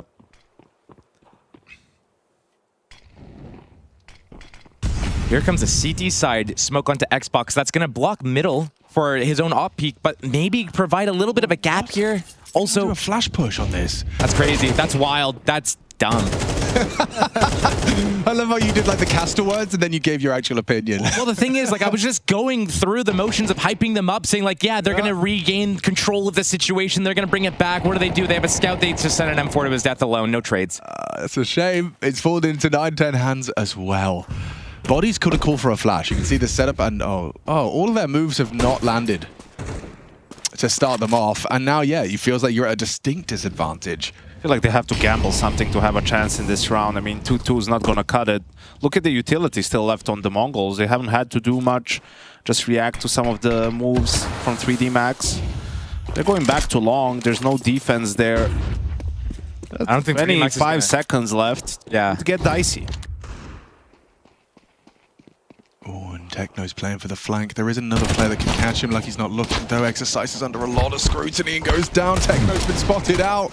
Goes down to Lucky. Great support from him. That kill was necessary to have a conversation about giving this one a go. With a couple of seconds to spare, they punch in the code. He goes for the jumping no-scope to deny, but it's going to cost him his life, and it's like likely the round. Could go lower B and get the M4 from his dead teammate, but instead goes for the jumping scout no-scope. I just felt if he was not planting safe and he gets the kill, I don't have time to. He could win the round with that one kill, but yeah.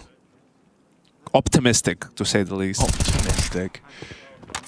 Yeah, it feels like on maybe a full gun round and like later, the smoke flash play could have been relevant, but just the fact that Senzu probably wasn't deliberately holding for that, just happened to be, oh, I don't want to be standing in the smoke, I'll just sit lower tons. Oh, there's a guy.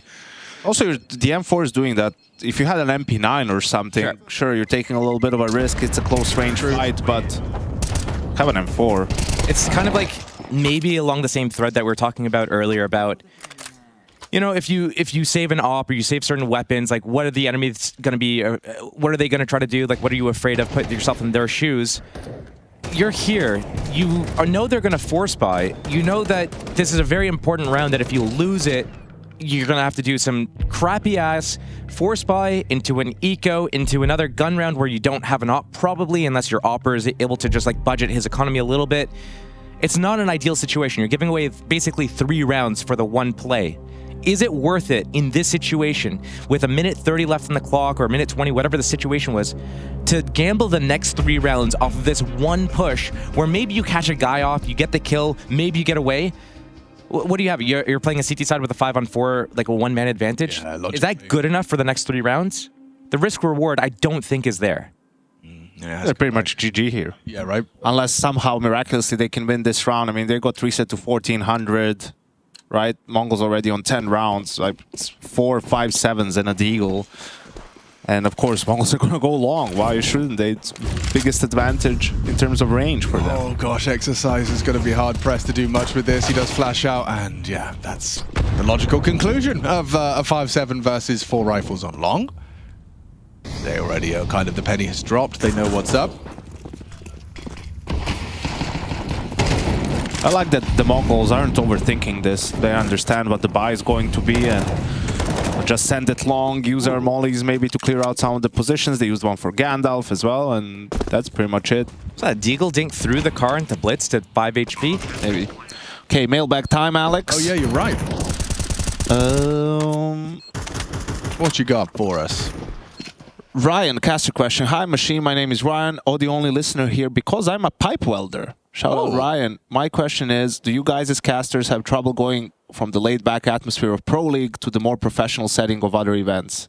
Like less joking around and shenanigans. I mean, I think it probably takes like a day to kind of reacclimatize to the Pro League approach, especially when you've been doing the, you know, the big events and a couple of playoff games and you're kind of in like playoff caster mode. Definitely takes a minute to kind of shake that off and get back into the swing of things.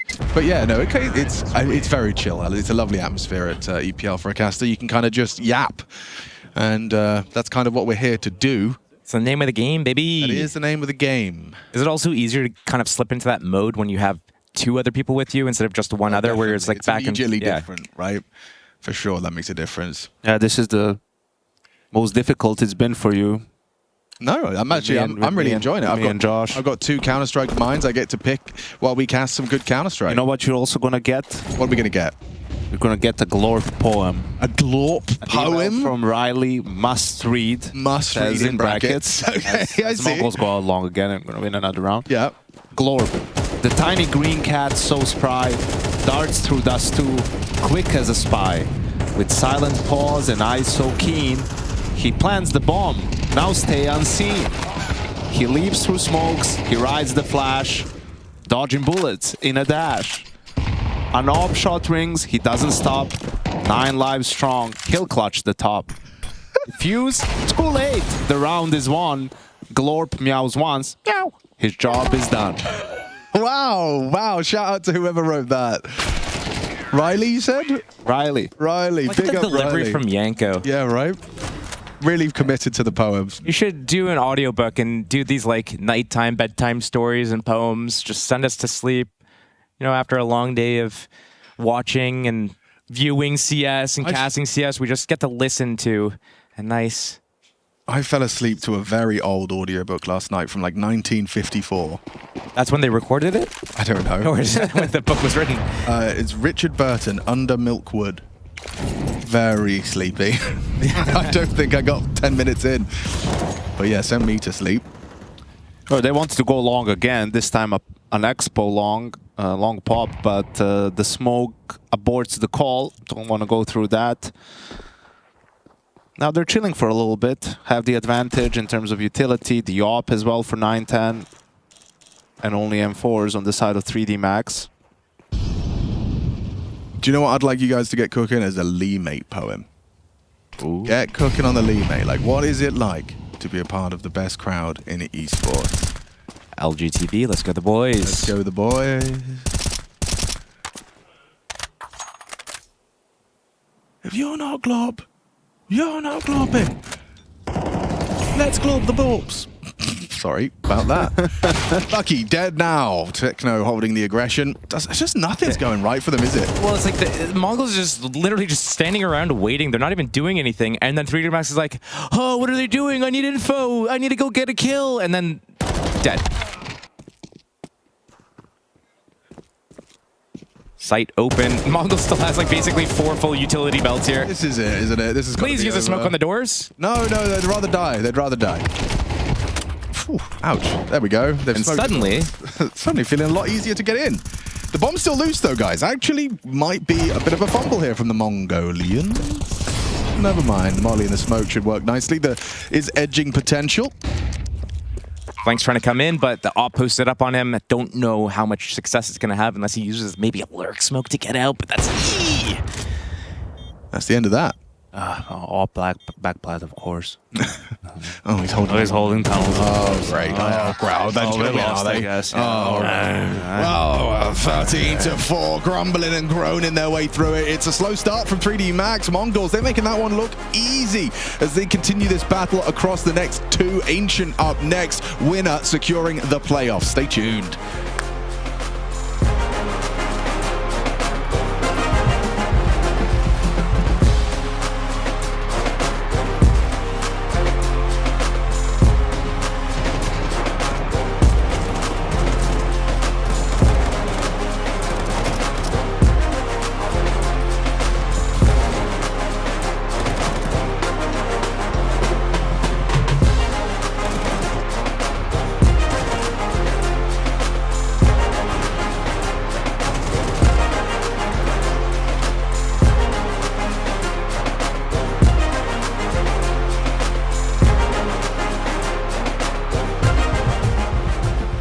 Don't change an accent before the cast and waffle because of it. We're going to look to follow, and he has great second headshot there onto Forest. Can he get it? Yes, he can. I don't know. I just didn't play my game. Fucking hell, bro, you suck. Wait. What the hell you mean there's another map? Only with the arrogance of a star player could you ever think all-by GLing could work.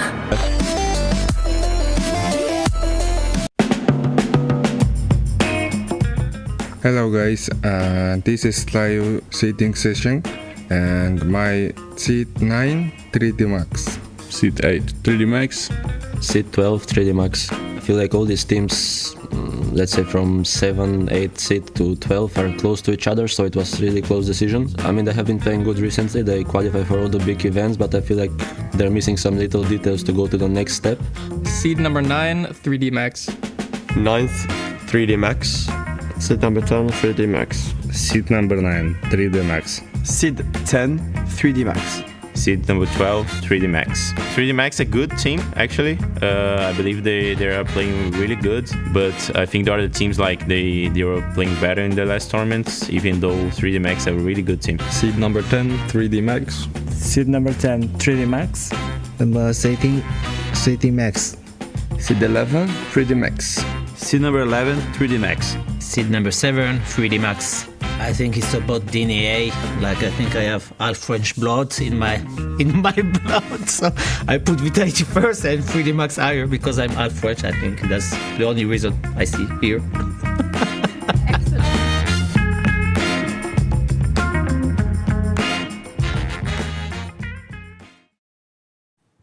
All right, first we had Lucky. Actually, I don't know if this is going to be first or second. Now we have Body. I didn't really have any crazy questions for you. I got them all out of the way with the serious interview with Lucky. So I just wanted to talk to you. It's a match day. You're on the verge of qualifying now to the next stage, to the playoffs. What's a match day like for 3D Max and for you personally on a day where the game has so much on the line? Like, what time did you wake up today? I woke up at like 9:20. Ooh, not 9:10, okay. Obviously. I have to be careful with that one. Yeah, be very careful. 9:20, stayed in bed like 30 minutes, arrived 10 minutes late to breakfast. Sure. We had to eat together. There's like a rule. We have to eat together. Okay, on match days or just in general? One meal before the match day. So it was breakfast this morning, was the last meal before we got our match. And I arrived to the breakfast and they were just taking everything. I couldn't eat. No eggs left, no sausages? Nah, nothing. No scrambled eggs. So I had to order Join the Juice, goated. Sure.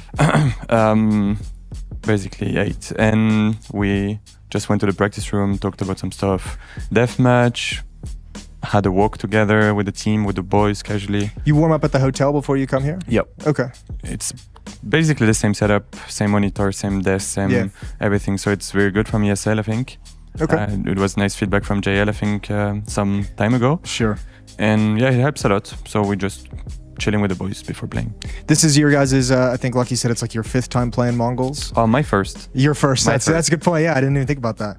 Okay, well, it might be different for you individually, but for the team, is it kind of like you're like, we've played these guys so many times, we kind of have like 90% of the prep done. It's like checking the details, or is it sort of, as you dive in hardcore? Let's say we had some issues before finding our identity in LAN. Yeah. I mean, that's my second LAN with the boys, and I realized that sometimes prep is too much for what we're using it or for the identity of the team. So basically we think about ourselves mostly. Yeah. Obviously we have some stuff to watch and be careful about, but our rule in the team is to like be ourselves mostly. Yeah. Because I think we have a very special identity on the server, and that's what I love about this team. That's why I joined them. I think we have a big card to play against them by playing our identity and playing on the stuff that we saw. Okay.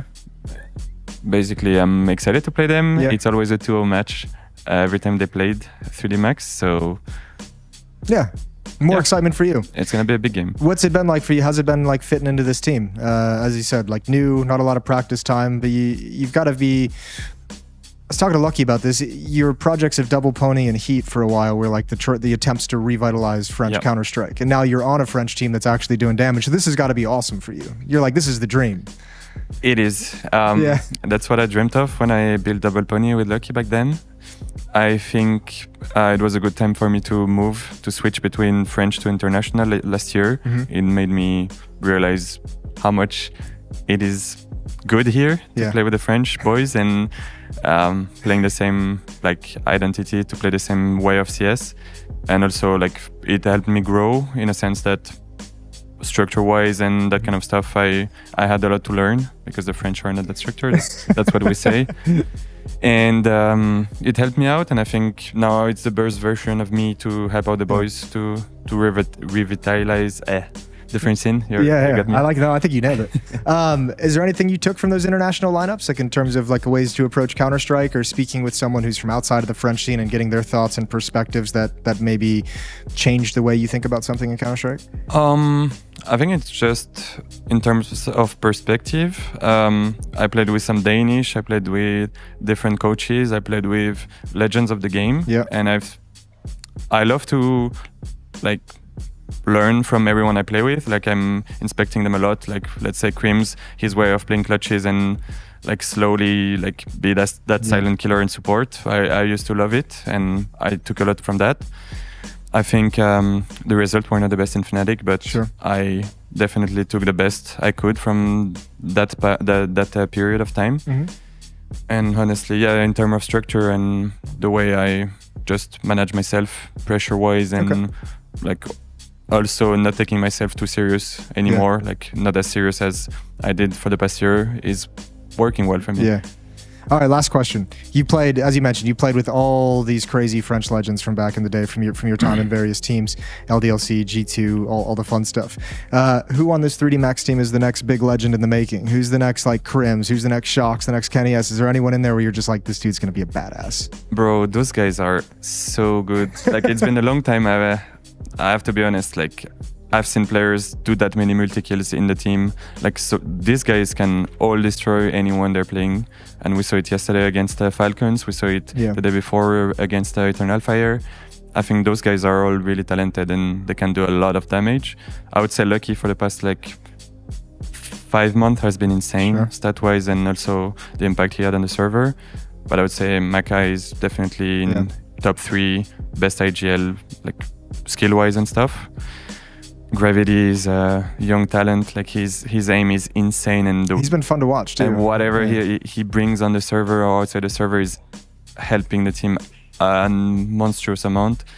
And Exercise is just this crazy guy on the side, like on the right side. You just let him vibe and flying under the radar. Everyone, yeah, that's crazy. Perfect. All right, man. Well, hey, good luck today. Good luck against Mongols. Thank you very much. Cheers. I mean, Western Wolves are all former CSS players, just like the 5 of us. Yes, I'm the manager of this here establishment. You want to do this? I did not know.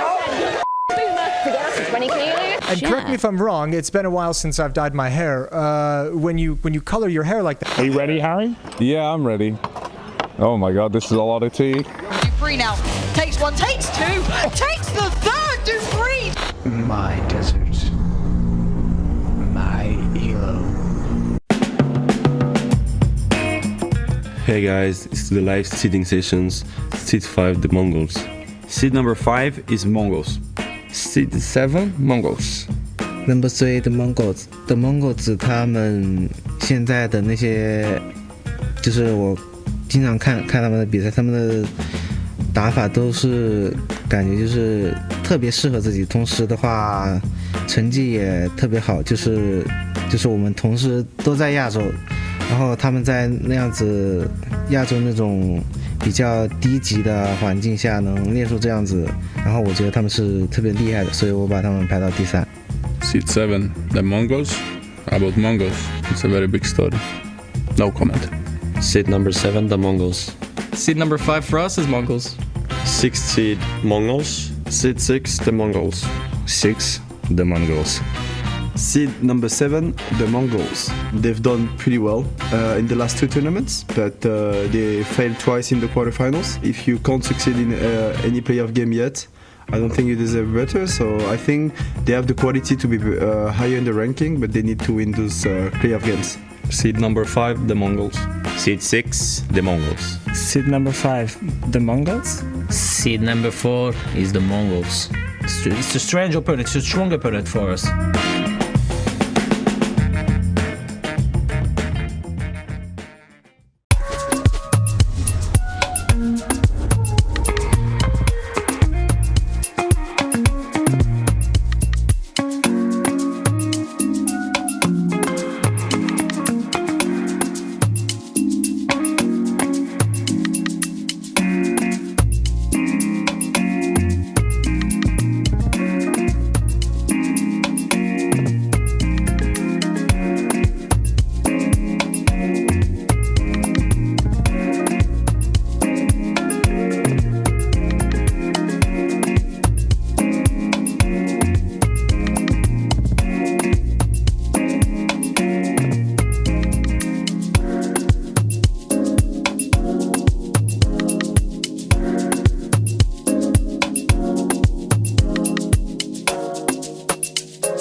You know, he's coming in through the smoke, worried on the other side. Are they going to be ready for this one?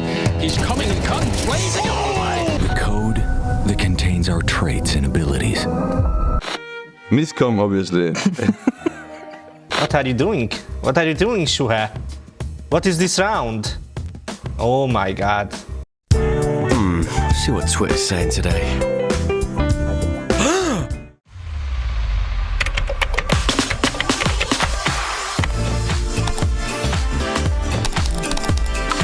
The new Cash.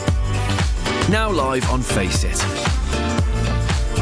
Join the Cash Club Challenge and play until Monday, March 17th. Oh my god! Faceit.com/cash.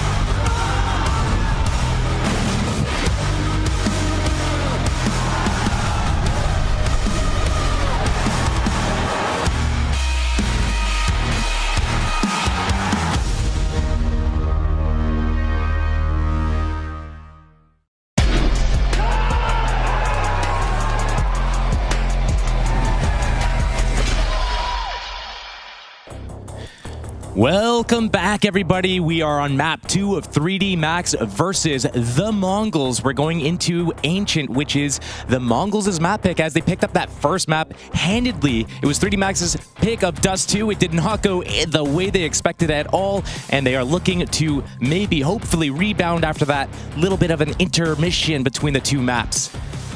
That's what they'd like, but it's going to be a struggle. That was their opportunity. Dust 2, Mongols struggle on it. Not today, though. Hello. There he is. Thank you. Sorry, I dropped couscous on the floor. I just wanted to make sure no one stepped on it. Little couscous floor. I don't think that's a combination of words I've ever put together before. But yeah, we're all good. We're good gravy. I've had my grains. And now we're ready for some Counter-Strike.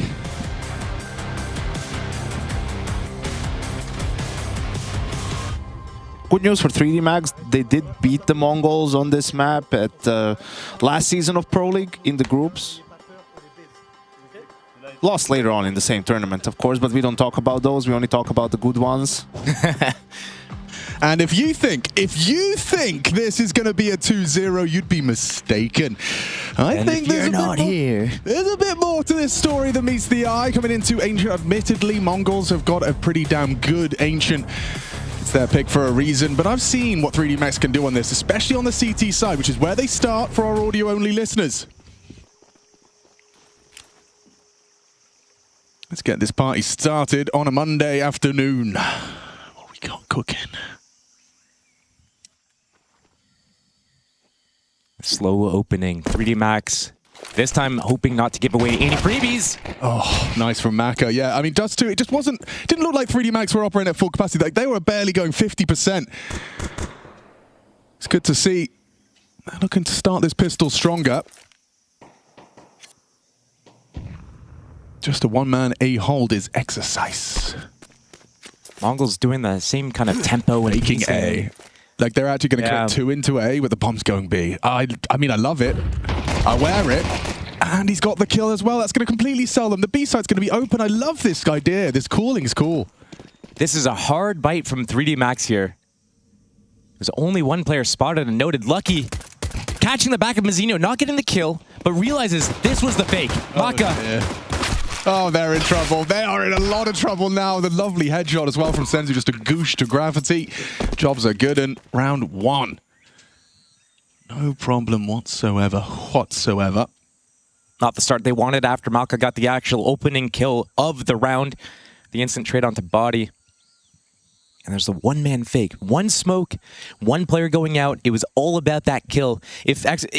Basically, if Exercise gets the kill there instead of going down, I don't think that round plays out the way Mongols expected it to. It was all in on that one fight. That one fight was a big fight. It was a big fight. It determined the whole round. So that's cool.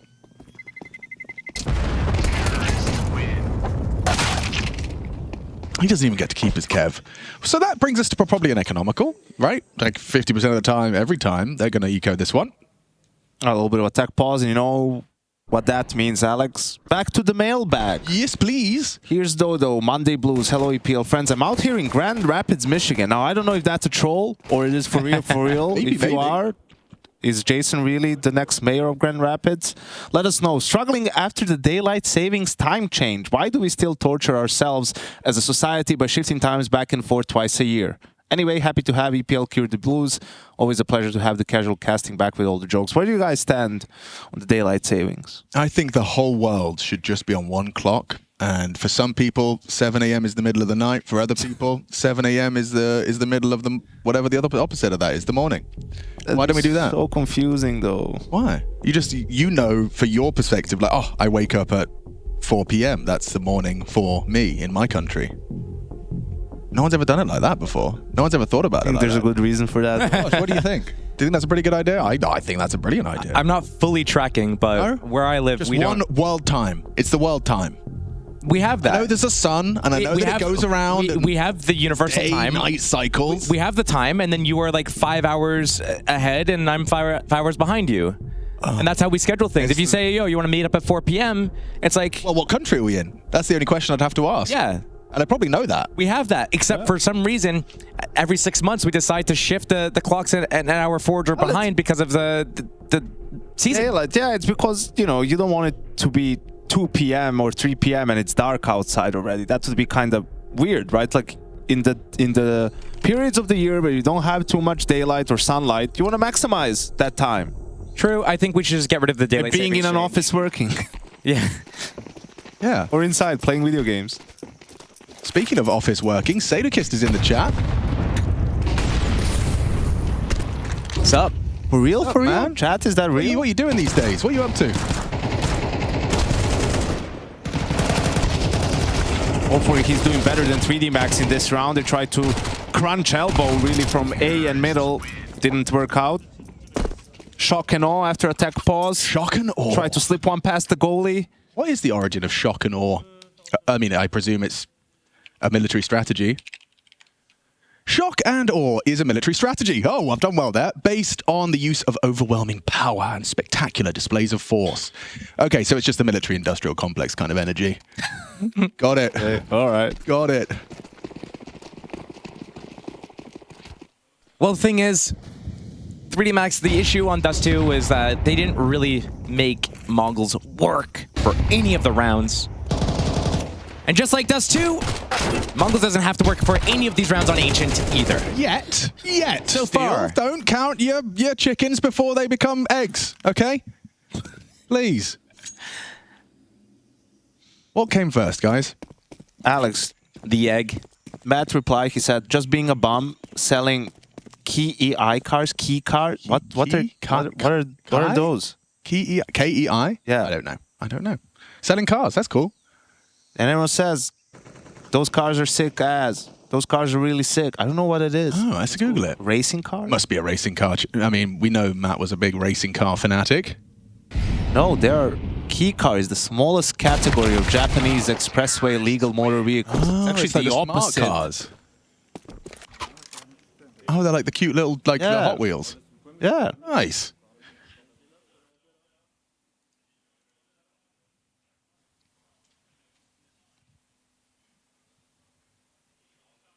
I reckon this is it. This is where 3D Max step up to the plate and start to deliver. Maka's on his orb. This is what we're looking for. This is where the competitive Counter-Strike starts. It wasn't happening on Dust 2. It isn't happening right now on Ancient, but hold your horses. This is the turning point. This is when 3D Max says no more rounds. That's right, baby. If you want to round Mongols, you need to work for this, okay? We're not going to give you any more freebies. Work, work, work. And Blitz is walking out middle. He's looking for that opening here, but 3D Max, they're not giving it. Not again, not this time here. As 3D Max, they have the pressure that they want. They're resetting. They're changing their positions, shifting around, getting another player back into that red room area here, but it's all on Gravity. And this one, Maka beat the hold against this Exec. Oh, wow. You brought some real, playoff energy. I could hear the crowd in the background. That was huge. Still. Blitz, one and done. Spots out body, traded out in mid. The retake is taking shape and already kind of been cut down. 9-10 dead, or rather 9-10 makes body dead and already... Oh, what? He got two. Straight on, wallbang headshot, now falling into a one-man army. 9-10 has to do it all. Advancing onto their position. They do need to get on that bomb though, no kit. 9-10 can do this, he's done it as well. Leg shots the other, running him down. Lucky a dead man, it's a 9-10 round. Damn. Just one after the other. Piece by piece. 9-10 plus one. It's an emergency for 3D Max. Looked like they fumbled it with the smoke fade, you know, waiting for long, but no one was covering their short, so Gravity just gets a double kill for free. 9-10 on low HP, still manages to clutch the round. That was huge. And like mid-fight is becoming a problem for them as well. Like they haven't been able to win this one out, but this could be the exception. Could have been. Oh man, it's just too comfortable, isn't it? The flashes are good though. Sets themselves up for success. Lucky with a self-flash. And they're getting shredded. Maybe this flank is good? They call the same eco actually as the Force 3D Max. Potentially catching Mongols a little bit off guard. They know where one player is, but apparently didn't get a queue for the second one. Otherwise, they would obviously just speed up towards B. Should still be fine though. Yeah, maybe now someone said, actually, you guys heard two of them. That's your word of the week, man. I feel like that's your word of the week. Yeah. Maybe we should do word of the day. Word of the year? Yes, absolutely. Word of the week? Absolutely. Well, actually, here we are, America. Word of the day. What is the word of the day? Imperturbable. Thanks, Merriam-Webster. It describes someone or something marked by extreme calm, such as a personal thing is very hard to disturb or upset. Yanko, would you say you're imperturbable? On a good day? Yeah, on a good day I could be anything. That's true. I still know what's your favorite word of the day ever. You do? Yeah. What is it? Sonder. I do like Sonder. It's not a real word, but it is a cool word. It's not? No. Just a made up word. It's even better, a made up. Why? It should be a word. It should be, because we don't have a word for it. But there's a whole dictionary. It's called the Dictionary of Obscure Sorrows, where people make words that for things we don't have words for. How do you spell it? S-O-N-D-E-R. It's the realization that everyone around you has a life as complex as your own. You know, like when you're on the motorway, you see all those lights in the traffic, and you're like, oh, all of those guys have got, like, problems, like I do. They're all just trying to get by. I see, I see. Yeah. Or like a big office block. Kind of where 3D Max is right now.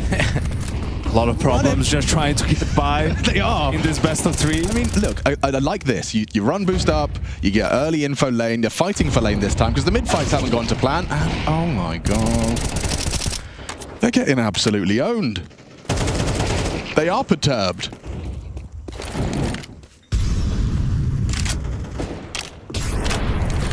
Just very solid Counter-Strike from the Mongols, right? They're not doing anything crazy, but their default is good. They're ready for these aggressions. They're punishing 3D Max every time they try to make a move.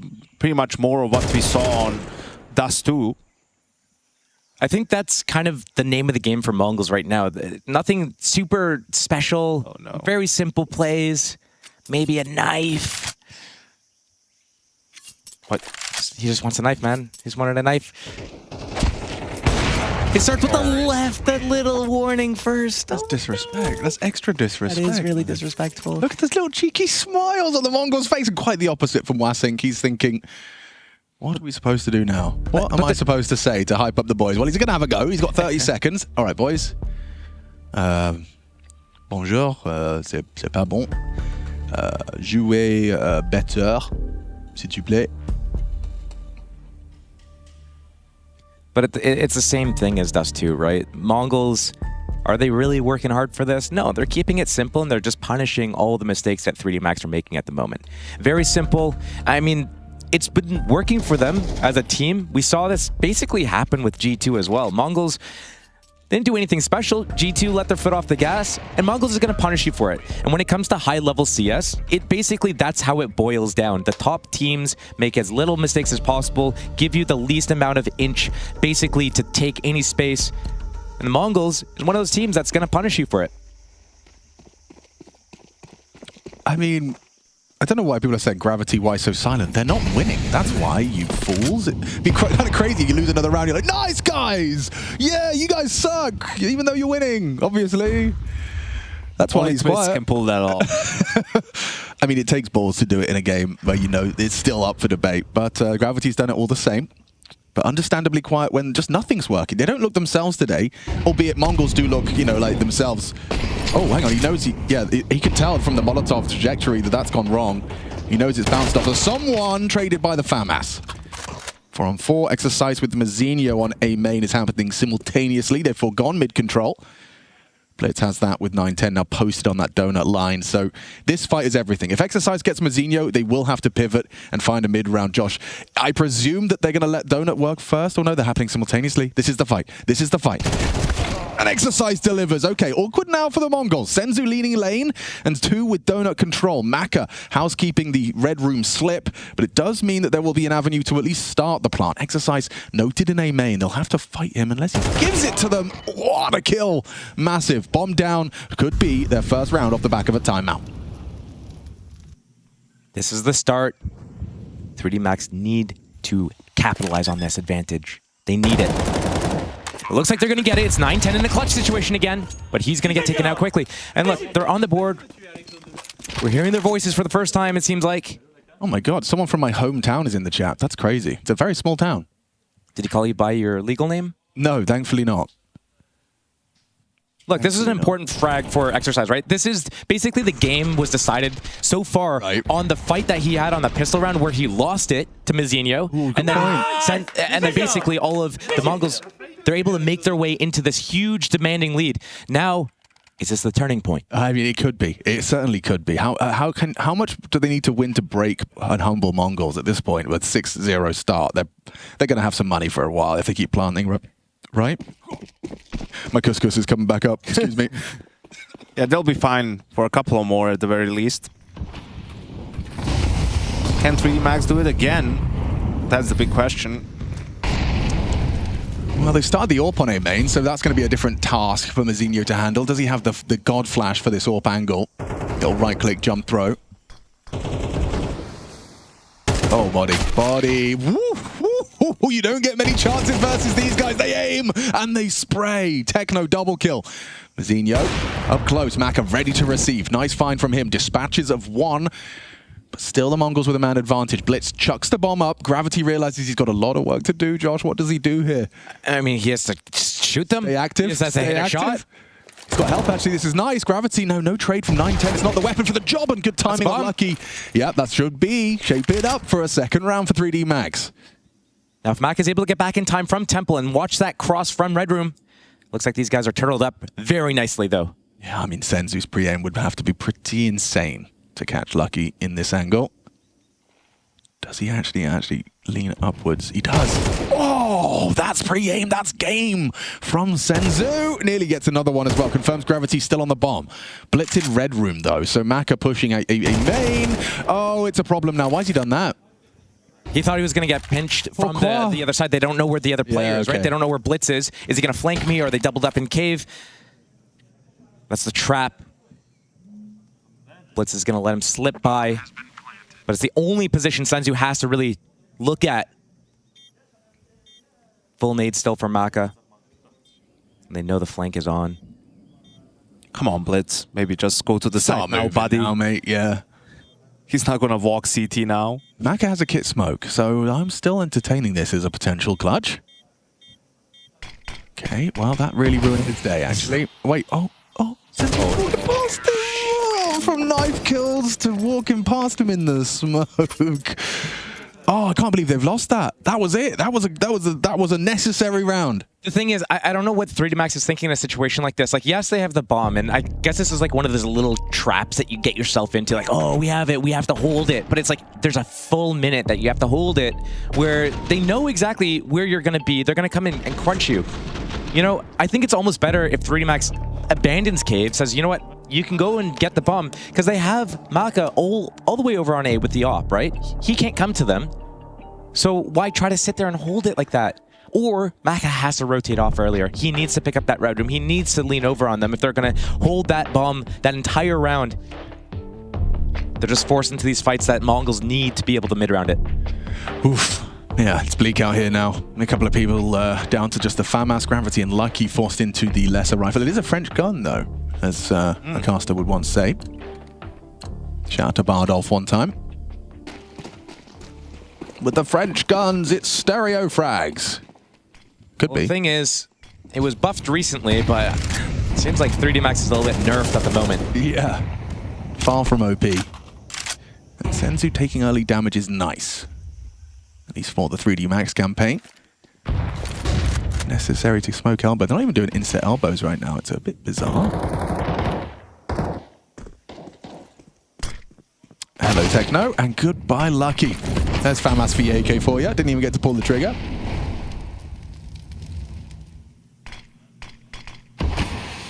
He's been pretty sharp these last couple of rounds. Techno? Yeah. Yeah. Hit some bangers on that Heaven fight. Let's see now. They got blocked A main. So what the adjustment is going to be, probably like delayed mid walkout. Or maybe just a full A execute. It's so many rounds in this game, the series, that Mongols, you know, sub 1 minute left in the round. They still have a lot of util to work with. If they want to do a fake, a full exec, anything, they've got it all.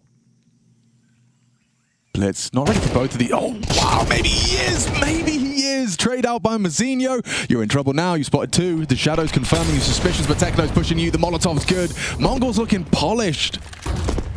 Well-rounded, and yeah, for 3D Max, very minimal chances for them. They had a good setup, an off angle, but Blitz just perfectly jiggles it out. They seem locked in. Very good awareness, right? Shooting hard too, covering their bases. Good to see from the Mongols. Yeah, quite the opposite for 3D Max. I mean, they'll get another chance, right? This isn't elimination. It's a 2-1 game. This is the one, like this, losing this round kinda is where it's really hard for you to have the confidence that you will win the game. I mean, you had 3 players on A. You had 2 guys, Donut and an op in Temple. They came that way with a split, and you weren't even close to holding the bomb side. It's like at that point, you know, you're not even guessing wrong. You're not getting the wrong reads. Like you have the correct read, and they still own you. Yeah. I mean, to see this one again. So Techno obviously winning the first duel onto Lucky. We saw that. This is the shot that really sent shockwaves throughout the server. He didn't even jiggle him out. He just came out pre-aimed perfectly, and he kind of surprised himself, like, wait, there's actually a guy here, and clicks like on the strafe back in, but that strafe back in was the counter strafe he needed to get that first bullet accuracy. First bullet enough. Is that what you in Valorant you call dead zoning? Is that something else? I don't think I've... Head zoning? No? Dead zoning. I heard people talking about it. It's like, you know how in your counter strafe, if you just are clicking as you've hit the... You don't have to stop. Okay, sure, you can just be accurate. As long as you're with under a certain velocity, then your bullet's going to have the accuracy, so yeah. So you can kind of look like you're always moving. You catch it in the transition.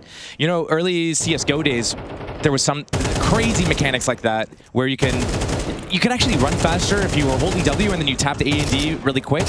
You could actually run faster at a diagonal kind of. Yeah, I mean, there's always some quirks, isn't there?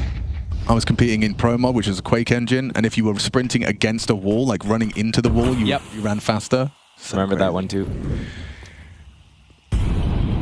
Oh, that's too easy, isn't it? Bloody hell. Gravity trying to set up on an aggressive ramp walk, but over the smoke, visible.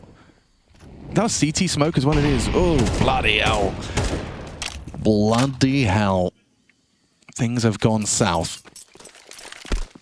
I can't believe you had mentioned Valorant on a CS broadcast, though. That's kind of crazy. Yeah, sorry, I was just with a Valorant caster, I figured that would be a topic. All right, that's 3. Techno, maybe he's got another one in him.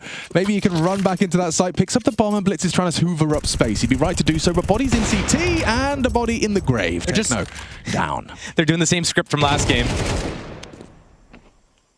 Unless you throw a 1v3, right? That could be cool. Exercise use your head. Boom. Perfect.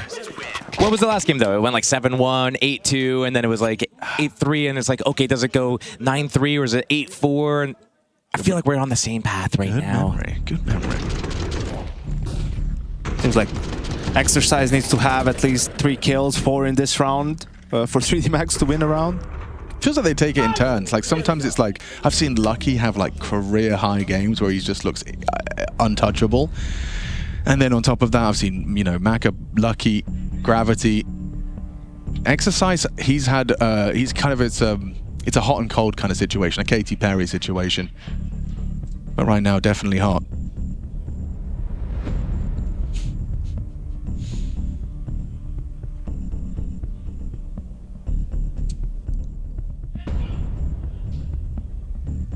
Tag timeout.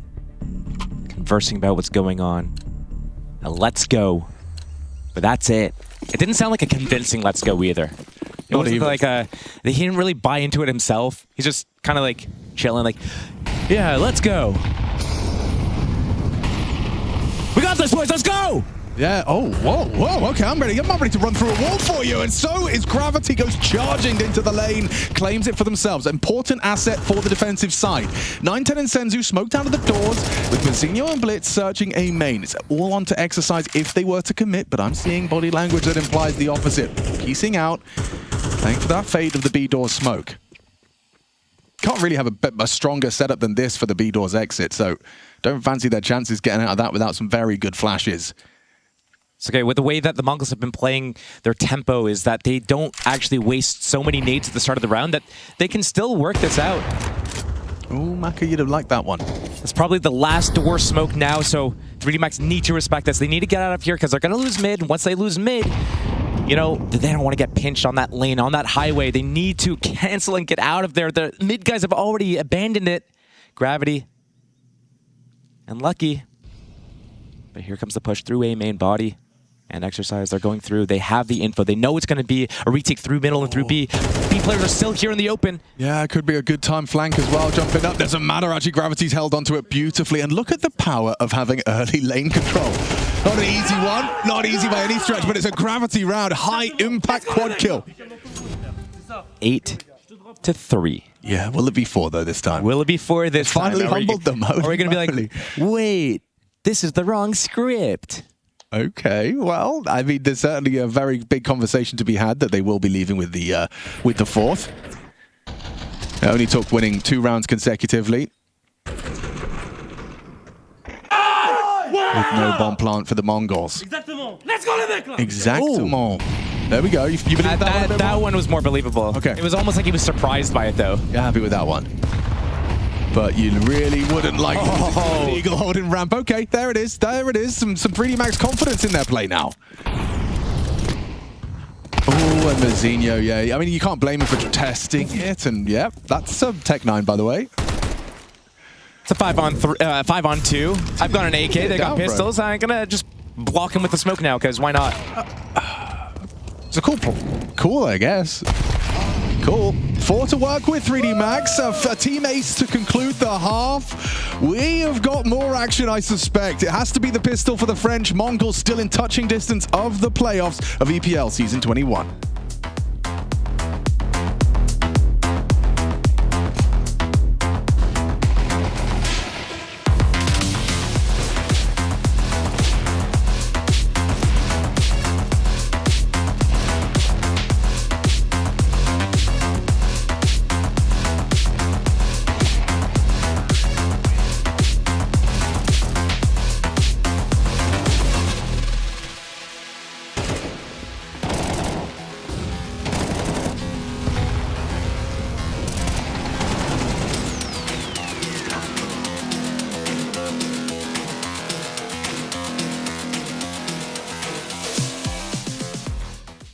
Here we are with the Arcadia B-stream check, and we've got Gamer Legion huddled up behind us. Map 1 has just concluded. It was Train. This is a 1-2 elimination series. The loser goes home. Saw's map pick was the first one played of Train. They start on the T side. Absolutely destroyed Gamer Legion. Probably what they're chatting about right now behind me is a 10-2 first half in the favor of Saw. They win the pistol, close second half out without a problem. Look at this core performance. CJ, 21 kills, 115 ADR. Agiel, 18 kills, 99 ADR. Mutiris, 15 kills and 97 ADR. They destroyed Gamer Legion, who had absolutely no chance. Rez was the only Gamer Legion player in double digits. And after this chat, they got to come in and bounce back and stay alive in this tournament. Inferno is up next, so keep track of this elimination match. This was the Arcadia B-stream check-in. You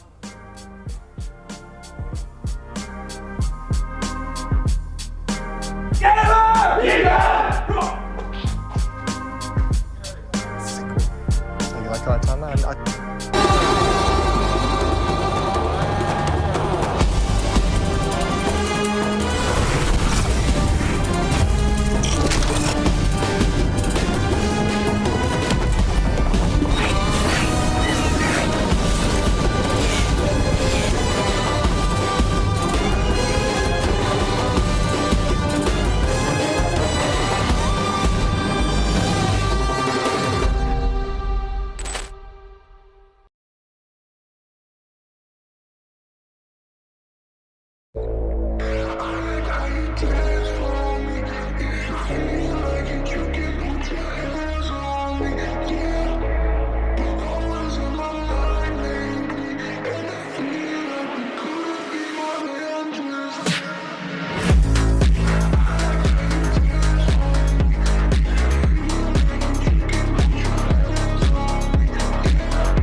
a map up, 8-4 up in the second map, and a spot in the Pro League playoffs, ESL Pro League Season 21. This is a golden opportunity. Mongols, they've got everything they need. They've got a perfect setup. All they have to do is not mess it up for themselves, which is, however, sometimes easier to say than it is to do, especially in esports. Let's go to the club. Let's get this one started. A bit of energy from 3D Max on the tail end of the half. They got 3 consecutive that's kept it perhaps a conversation. I got Yanko, I got Josh, and we're ready to get ourselves started with a little bit of early friction. Techno spots out Ape main. Did he spot the bomb on the radar? They've started with their 3-man Aileen, but still loads of UT. You got 2 smokes. Surely that implies you're going to be finishing towards the B bomb site, but I suppose you can use that on A as well. Lucky's got the bomb there. Come on, Aileen. Come on, Aileen. Oh, that's good. Okay. Get a whole Counter-Strike album. Making my way down long. Faces flashed. Entry frag and I'm home now. Crossfire for mid and ooh, Maka's found a nice opening. Blitz will change things. Finds another tap back. Takes gravity out of the equation. They're still lingering A main. No pressure on A whatsoever. Body is now starting to ask questions of it, but with 60 seconds left, they're pivoting away. They're all leaving. Huh? Gone in 60 seconds. Huh? Great movie. So Mongols decides A is not the play they want to go for. They have 1 smoke left after this one. Lands towards CT spawn. It's a fake A. Sorry, not Mongols. 3D Max. Apologies. They already did this. They already faked A last half on pistol round. That made me realize, like, this is what am I saying? Now they've smoked red, and now Mongols really don't know what's going on. Blitz is going to finally confirm it. He has got util as well. Maybe that incendiary can make things difficult. Mac has made it extra hard, though, by taking him down. That's the only B defender dead as they plant B. Okay, Exercise, you put yourself in an aim-centric role, and just tapping heads. 2 of the 3, and it's Lucky that pulls it across the line to keep the dream alive. 8-5. This is the closest the series has been since pistol round. Yeah. First map. And now 3D Max, they just need to be able to convert this round too. Mongols now on the CT side though. Obviously they have the decision to make. Are they going to force buy? They have a few round lead here. It's Ancient. Weigh all those pros and cons of everything. 3D Max won their second half pistol last map, but that was Dust 2. That was their CT side. They did a force buy. The Mongols did a force buy. And 3D Max lost that round, but here, surely looking like it's going to be going in the way of 3D Max. It looks like it's just an early timing B pop. They got the Mac 10s to work with, and they know it. They're against the USPs.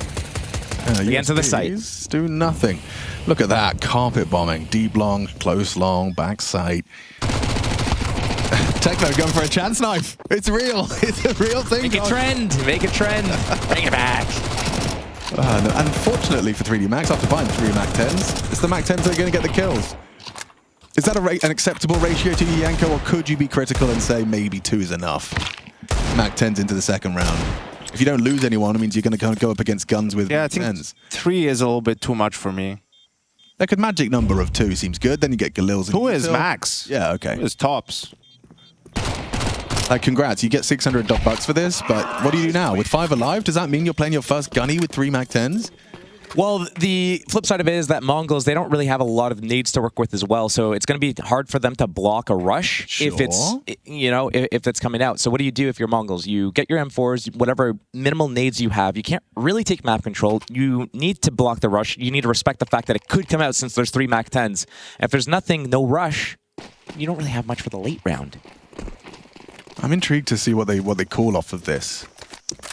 Looks like they're doing a split default, or at least faking the default. A little bit of pressure at middle, 1 player towards B, gonna get the info, but it's a straight up A rush at the moment. Yeah. Nope, the bomb is going out middle actually. Instead, this is a fake. Ooh, and a nice convincing bit of damage from Mazinho, but he's unable to finish the job. It's working though. All the players are getting moved out of position right now. Mid's exposed. 2 players still towards B. But 3D Max, second timing, second wave. What are they doing with the space, with all the movement that they've just created? Not much for now. It seems like they didn't have a second, like, okay, let's just go and do, yeah, let's fake A. Well, I suppose... And they do it, it's like, okay, wait, what's the next step? You wasted one of their 4 smokes and incendiary. This is similar to them when they left long on Dust 2. The timing is just off because you can see what Mongols are doing. They're reacting to that, okay, let's just clear mid in force, right? They're going to get really good information. They're probably going to get good timing on this flank, unless 3D Max now want to go mid and to A. Oh dear, that's not looking good, is it? Comfortable for Mazinho, gets 2 on lane. They were not expecting that one. Yeah, you're right. They're just a bit lack of a killer instinct. Now you're walking into a 3-man stack site, spotting out Senzu something.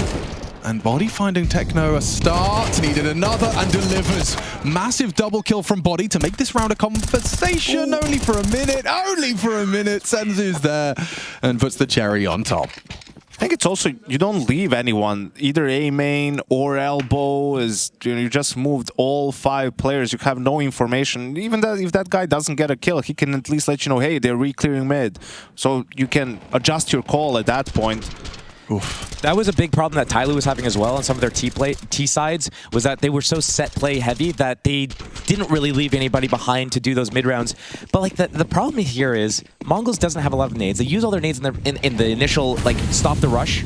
Then they use whatever's left for whatever to stabilize the round. They're just down to guns. 3D Max needs to know they're gonna just re-clear with guns. Ooh, one and done this time. Body keeps Blitz humble. Oh, and double. Oh my God, Senzu, how's he done that? Just blindly into the smoke, perfectly tracks Body. The silver lining here is the bomb is actually down behind B. Doors dropped before the T's died with it. So Mongols, they don't really know where the rest of the players are going to be coming from. Senzu, though, in a good position to catch Exercise on a random timing. Yep. Just as he pokes his nose in. Timing. Dude, it could be more perfect. Gifted. He has definitely had a very, very good timing. You know that point you made 10 seconds ago? It's void now. They have the bomb now too, plus an extra man advantage. Yeah, but they don't know where Lucky's coming from now, right? Is he late mid? Or he sensible. Catch a timing? Just kidding. Looking good. Looking very good. Mongols 3 rounds away from the playoffs. Quick 2-0 to start the day. 3D Max having trouble with them. And they said they played an awful lot in our pre-match interviews. It was like 4 and 4, I think, in the head-to-head. But the last 2 or 3 have gone the way of the Mongols. Yeah. Last 2 have both gone their way. It was last season, season 20. It was a quick 2-0 there. And another, oh God, it's been the same way both ways. Thunderpick as well. It's really dire times for 3D Max because we just saw Exercise blow his mouse for luck. Yeah, you know that's tough. Need that will help. Should have been lucky. That's why I'm not hitting any of my shots. I got dust in the sensor right now. I can imagine you saying that, Josh. So that's the guy hitting the most shots, actually. So yep. Oh, hello, information, and actually a kill. Senzu's trapped in this corner. Flash, good flash. Yeah, very good flashes, and not so great in the kill department. It's very comfortable for Techno, and Senzu even Blitz chipping in with the HE grenade. All right, well, they're just getting glorped now, aren't they? Fully glorped on a Monday morning. Also, I don't love this when teams on these buys that are ecos really spend too much money. Also, coming into this round, Gravity just has an AK armor. He had a smoke, but he dropped it for someone, I think. Just a smoke and a flash for Exercise. Body has a Tech 9, Galil on Maka. Like, they only have 1 molly in this round. Was it really worth it, the utility you bought and the small armor in the previous round? Ooh, so 10, 9, 10, yeah, he gets completely caught off guard by them disrespecting the incendiary, and okay, sometimes keeping it simple is the best formula. I guess if they have a set call that they want to do with, you know, you don't need all the utility to execute this strat. I mean, that's just a straight B rush, right? There wasn't much nuance to it. They did use all of their... They used 4 smokes immediately, and then the 5th as soon as they got the entry kill and took control of the site.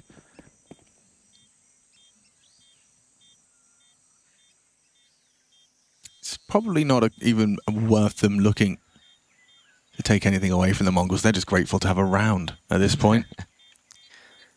Pistol conversion, 3 in a row from the Mongols has put them on 11 after their 8-4 half. For our audio-only listeners, that does make the scoreline 11-7. It's these pivotal rounds, though, that 3D Max are giving away. Dust 2, it was the one. It was round 3 on their CT side. They do that flash push into lower B with the solo with the M4 on his own. That kind of gives away a few rounds. Same thing here, round 3. Big fake towards A on the A rush at the start of the round. What do? Regroup 5 players towards B, get caught in the reposition from Mongols. They lose that round, and they're really just put onto their back foot. No more mistakes. 3D Max can't afford another one. Otherwise, Mongols, they're just going to keep punishing and punishing and punishing. I can't tell you what I want to see, Alex, but I can tell you what I don't want to see. I don't want to see 3D Max try and repeat the call. You know, because it's a timeout. They're going to think we're going to change, do something differently, or let's just do the same thing. I don't think that would be a good idea. Because with good protocols, you can really do a lot of damage to that B-rush. Let's find out if they are brave What if, though, they go for the B ramp boost with the op, and then a B ramp contact? Not bad. I don't hate that. They've done a heaven smoke, so he can fight for cave, and that's what that flash implies. Wallbang connects a little bit. Senzu does inflict some damage on the cross. Break of that red smoke. Lucky will be exposed, and ooh, doesn't hit the shot there, 910, and gets a missed opportunity, or an opportunity, if as it were. Full middle control for 3D Max. Okay. Blitz is a turret right now. And Gravity might get a nice sympathy frag. Gets one onto Techno, getting a bit horny for it. Nice second as well onto Senzu. Maybe Exercise can do more, but the bomb's on the floor. It's actually under the control of the 2 CTs. Spotted out now by 910. 1v2. He knows Blitz was in red room. Could reposition right now. Doesn't expect him this close, though. That was... with over a minute to work with, I don't know, man. Like, so the Orpa couldn't get a kill long range in mid, but Blitz gets 2 with his little laser beam. I feel like 3D Max was just hovering around middle way too long. Like, that smoke expired, and they're still kind of, like, not even progressed towards Donut. Where's the second wave here? A re-smoke on here, or you smoke Donut, you take red room control, but they're just caught exposed in the middle. Once Blitz gets those first 2, there's the reinforcements from the side of Donut. It seemed like Aka was holding that, but I don't know if he fired off and missed, or maybe wasn't. I don't know, it seems kind of weird. Zinio's piping up. It just seems like 3D Max is calling like the first 20-30 seconds of the round, and then they're not really making a plan until they get to that next step. It's like, you can't really have this. You need to call like, okay, let's go for this, and if we get this, then do this. And if we don't, or they do this, then we do this other thing. You kind of need to create this, you know, fork in the road that you can pick a path. They're just walking there, and then they get to this path, and it shows a sign. They're trying to like read it and figure out where the hell they are. And the sign is in Swahili. I'll tell you where the hell you are. You're looking at series point for the side of Mongols, 12-7 on map 2. 3D Max need this round. Ooh, okay, an opening kill. A very good start. Forces the mid player away. Oh no. That's a team nade. Why has he done that?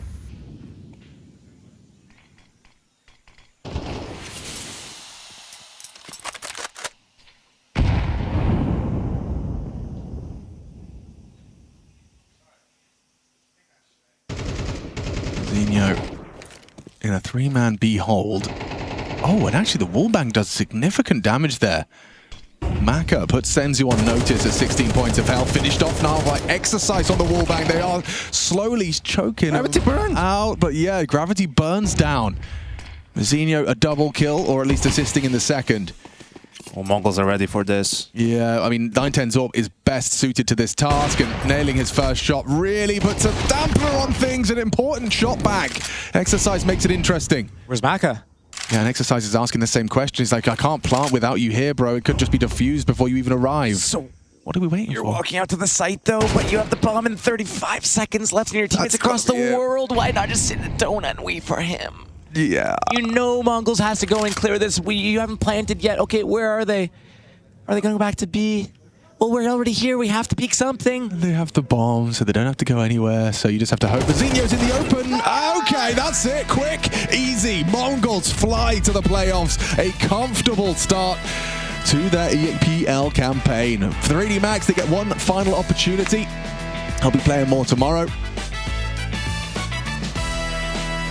Not the most convincing of scenes from 3D Max in this one. Dust 2 really left us wanting.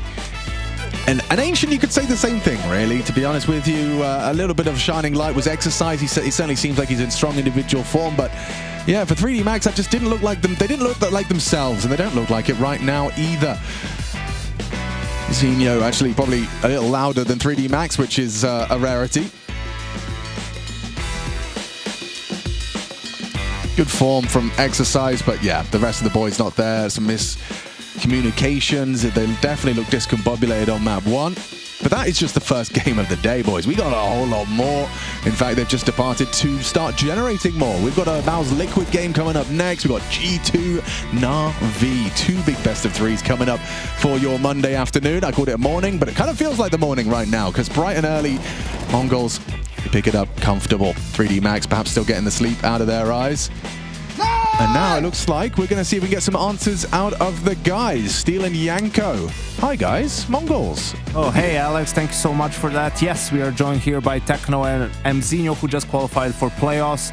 Guys, congratulations. Thank you. Some first thought, this is what you expected to happen, I guess? Yes, of course. And it seems like every time you guys play 3D Max, it's pretty one-sided for you guys. Is there anything particular about that matchup that makes it so easy for you guys? I think we're can playing against their play style. The first time we faced against them was really difficult for us. It was, yeah. And the time from time by time, we're going better.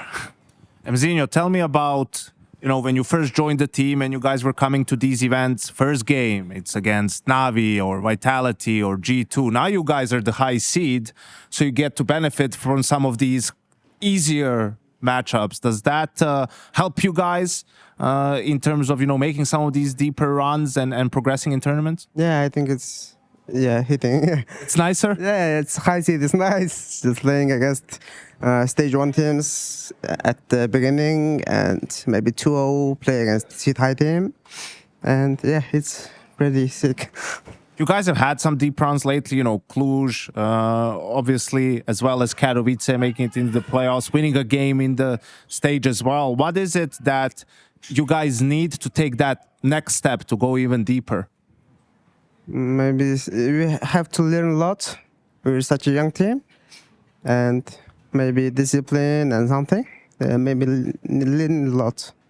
Well, speaking of discipline, it seems like a lot of the games that you've won, for example, the Dust 2 game against G2, and now even against 3D Max, you're punishing a lot of your opponent's mistakes for peeking out and missing a duel, or they just misplay something, and you guys punish them a lot. So it's interesting to see that you guys talk about you guys needing more discipline when that's kind of like you punish other teams for having a lack of discipline. Maybe that's the progress. That's the progress? Yeah. Okay. What is it that makes just the fact that there's so much talent in Mongolia compared to some of the other regions that we have in Asia? What do you think that is? You think it's some of the success that you guys have been having that motivates other people to grind? I don't think there is no such many talent. There is only Chinese talents a lot, but not many. But there is, we have something, someone, I guess. Yeah. What are you guys going to do these next 2-3 days that you have off before the playoffs? Just practice, just grind? Yeah, just practice, grinding, face it. Yeah. Practice Dust 2. Practice Dust 2. All right, well, thank you so much, guys. We're going to let you go. Congrats one more time on the playoffs. Looking forward to seeing you go up against some of these big names. Thank you. Thank you. Well, that was fun. That was the game, and nice little easy 2-0 to kick off the day. Mongols qualify 2 playoffs. What's going on in that other game? Hopefully Jason did a B-stream up. My father? Yes. Your father. Why do I give a fuck? Why do I fucking care what my op is gonna do at the start of it? Why did they get that much? Why are you all fucking yelling at me, blood? Why can't I fake a fucking accent if he fakes one every day? Because people don't want to hear Australian accent, you scorpions that'll sting ya, dingoes that'll stalk ya. And also, why were you not suspicious immediately? What's your name? Lee. Lee, mate, nice to meet you. What's it like being part of the best crowd in esports? If you're not here, you're not living. Let's go, the boys! All right, for now, we're going to send it away. Let's show the world why we're the best crowd! You're champions!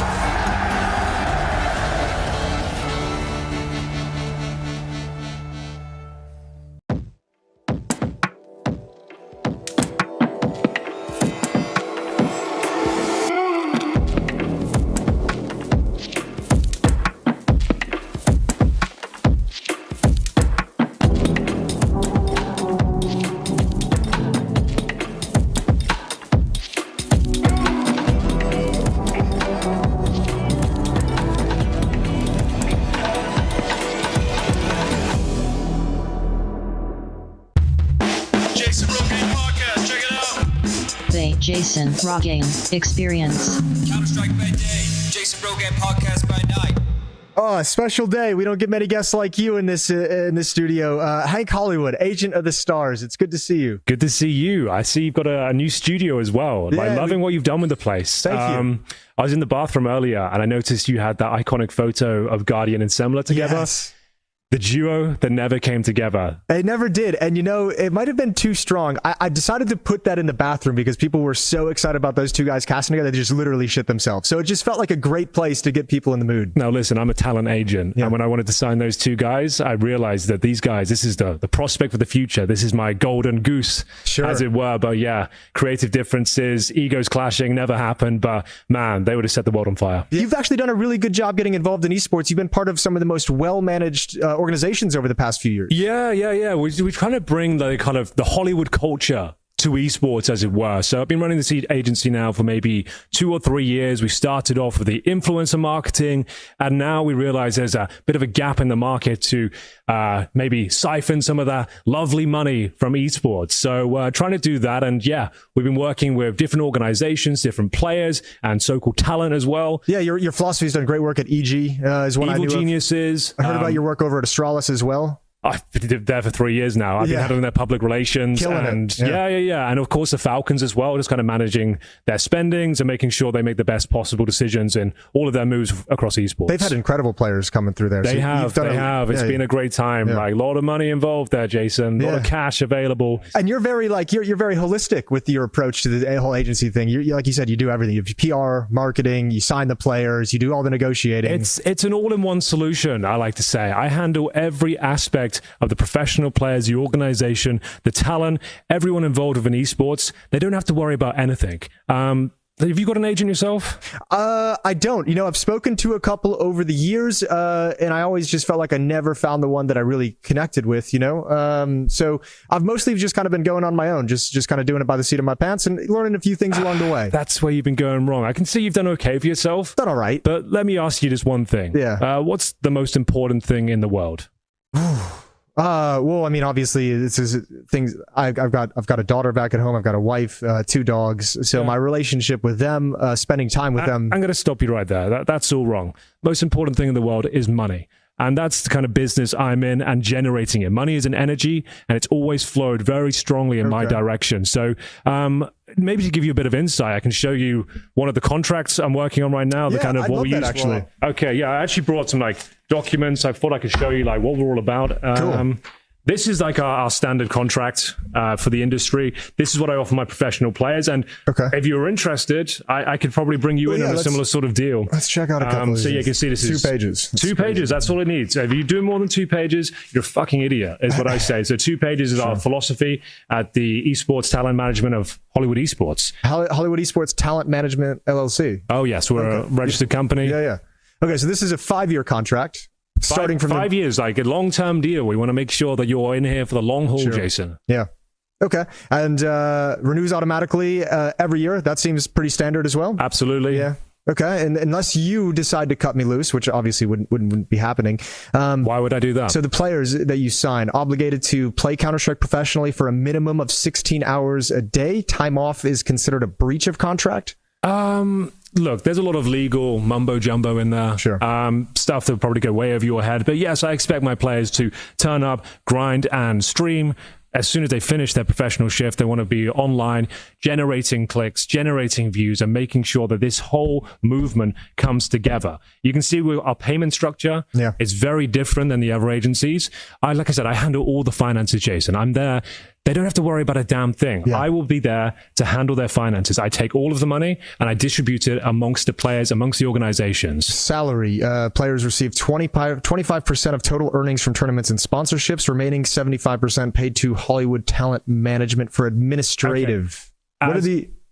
So, as I stated, a lot of legal stuff in here. Essentially, we pull all the money together. Okay. Imagine a club where you could join and it's free money for everyone involved. Ooh. The more people that join, the more money we generate. And that's what we're trying to do right now. We've actually created a structure called Hollywood Coin, where you don't have to, I've got a document here actually. So you have a look at that. Yeah. You can see at the top of the structure, it's myself, that's Hank Hollywood at this stage. Then we have the influencers, the professional gamers, and the esports talent, everyone working together to generate as much money as possible to then put into the pool, and essentially everyone gets rich. Can I just probably a minor red flag? Oh yeah, sure, yeah, whatever. Yeah, well, if you look at this diagram, I would say the shape of this is right. It's a strong shape, right? Relatively it's solid conservative. Structure. Yeah, like this whole, that concerns me. It looks relatively, dare I say, like a pyramid? I can see where you're coming from. It's not a pyramid, though. That's a triangle. Famously one of the strongest shapes on the planet. Yeah, it is. That's Structurally true. integral to the backbone of the industry. Neil deGrasse Tyson told me that. Strongest shape in nature is the triangle. Exactly. Yeah. That's what we're basing this on. That's the philosophy here at Hollywood Industries. We want to make sure that everyone gets a fair slice of the pie, especially the people near the top. The influencers are our number one priority, professional gamers, then the esports talent beneath that. And it's... One second. Oh, sure. Hello. Hugo, how you doing? Right? Okay, well, I did tell you if you want to make it in this industry, you are going to have to make a few sacrifices. Now, commentating Valorant isn't the worst thing that can happen to you, and I suggest you do it because otherwise you're not going to have much of a future in esports. Yes, I know. Right. Well, let me ask you one thing. Do you want to be rich and famous, or do you want to have respect amongst your peers and colleagues? Hugo, there's only a few people in this world that have both. And let me tell you, my friend, you will never be one of them. Accept the fucking Valorant deal or expect to never work again. Yep. Okay. Goodbye. Sorry about that. I like how you handled it. I like how you handled that. I mean, some people just need to have a little stern talking to. Some people just need to have reality spelled out to them. This guy, he thinks like he's hot shit. He's done a couple of big events, and now all of a sudden he feels like he has to be working every month. Not really my problem. No. I got him there, got his foot in the door, and he will do what he's told, like the good little boy he is. Otherwise, he's going to be in a lot of trouble financially, if you know what I'm saying. I control the money, I'm pulling the strings, and if he wants to actually make it in this world, he's going to have to do what he says. But he's happy. He's happy. Yeah. He's doing well. We signed the contract. He's got to be happy. He's going to be happy for 5 more years. Jason Raw Game Podcast, check it out. They Jason Raw Game Experience. Counter-Strike by day, Jason Raw Game Podcast by night.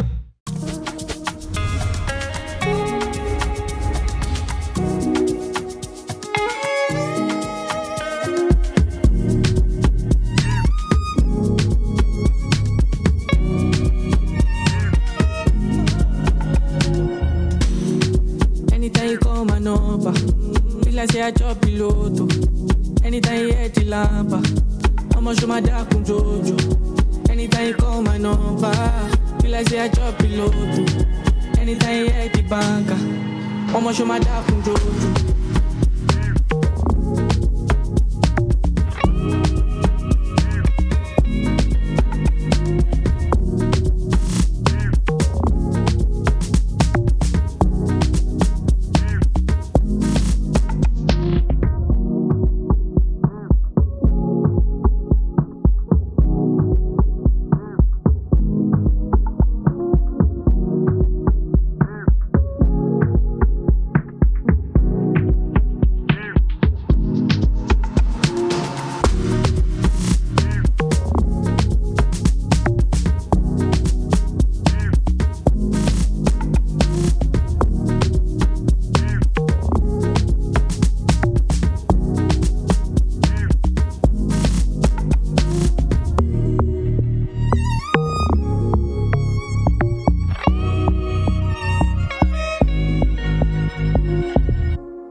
Good morrow, my liege. We're about to go a-hunting for a luncheon. May I interest you? We are not about to do anything.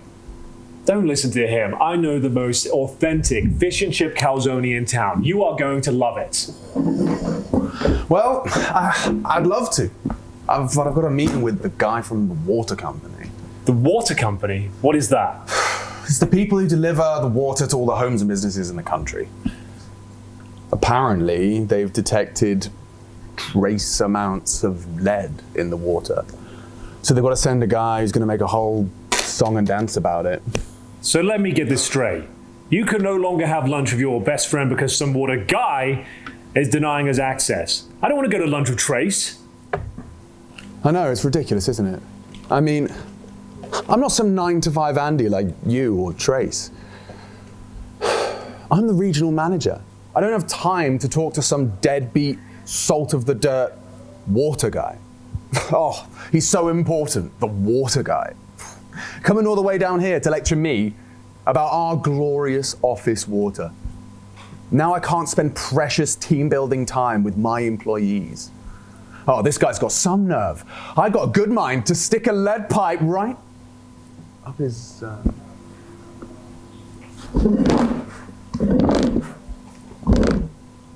Hello there! I'm Alex. Sorry, one of my friends here was just telling us.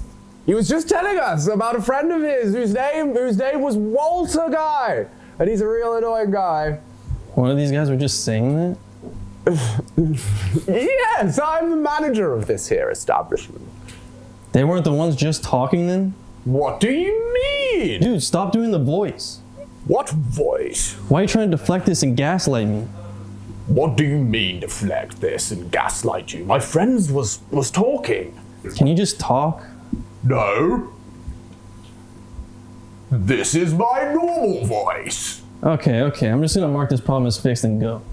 Oh, goodbye, water guy. Pleasure meeting you.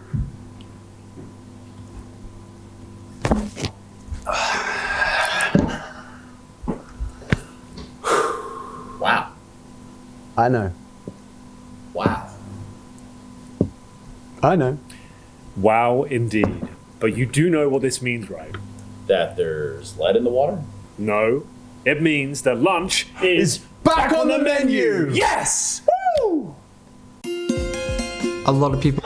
This is Arcadia B-stream check-in, and what we have at the moment is Saw taking on Gamer Legion, a very tense second map as Gamer Legion lost the opening of Train very, very handedly. Now on Inferno, a very close affair. Gamer Legion has gone on a streak of rounds to bring this back into contention. The series is still being hard fought. Third and deciding map would be Ancient, but Gamer Legion still has to bring us there. So we have a break on the A-stream. Make sure you're tuned in here to the B-stream. This was Arcadia check-in. A lot of people would say that home is wherever their family is. First home, I mean, childhood, it's like Kelowna. Lived in like 6 different areas in Kelowna. Lived in California and San Jose, first team house. Sort of on my own, at least that's what it felt like. From there, lived in Los Angeles and California, went back to Canada, lived in Vancouver, lived in Germany and Cologne. In between that 2 years, I had to move to Serbia. I got my visa for Malta, and ever since that, been living here in Malta. Traveling is our life, basically. So for me, moving around so much is it's not ideal, but it's also not the end of the world. The funny thing is I never say going back home. I mean, it's a physical place, but it's not one that is staying still.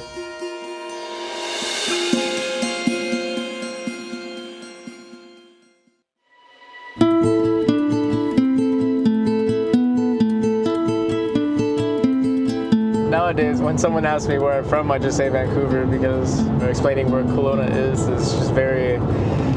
I mean, I just may as well say Vancouver, that the town is located like in a valley, so there's mountains everywhere. Not much has changed, especially Kelowna itself. It's a small place, there's not much going on.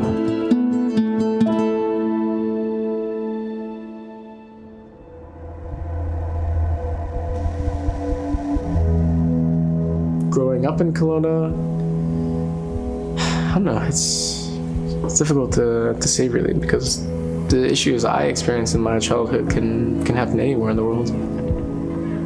Some of the most challenging things were, I think, poverty. My family was definitely not doing good money-wise. We moved frequently within Kelowna. You know, it's never a good situation when you have to rely on the government to assist you in life. besides growing up in a broken family. And at the time, you don't really know why parents separate at a young age. And my mother ended up in a not so great relationship, which ended up being abusive for both of us. And my dad moved away to another province and kind of had another family to take care of, per se. It's probably what's made me appreciate the good people even more.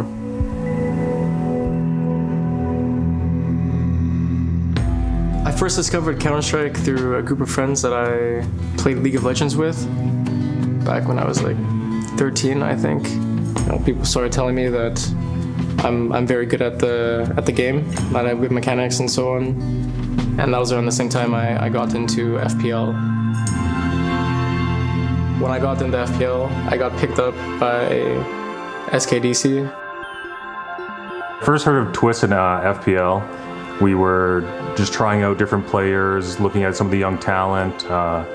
Me and Daze actually at that time I had a chat on who he thought was some of the up-and-coming talent, and Russ's name kind of popped up. So, let's get you in some scrims, try you out, see what you're about, and I think one thing just led to another. And eventually I found out that Ocean was living in the same city as me the entire time.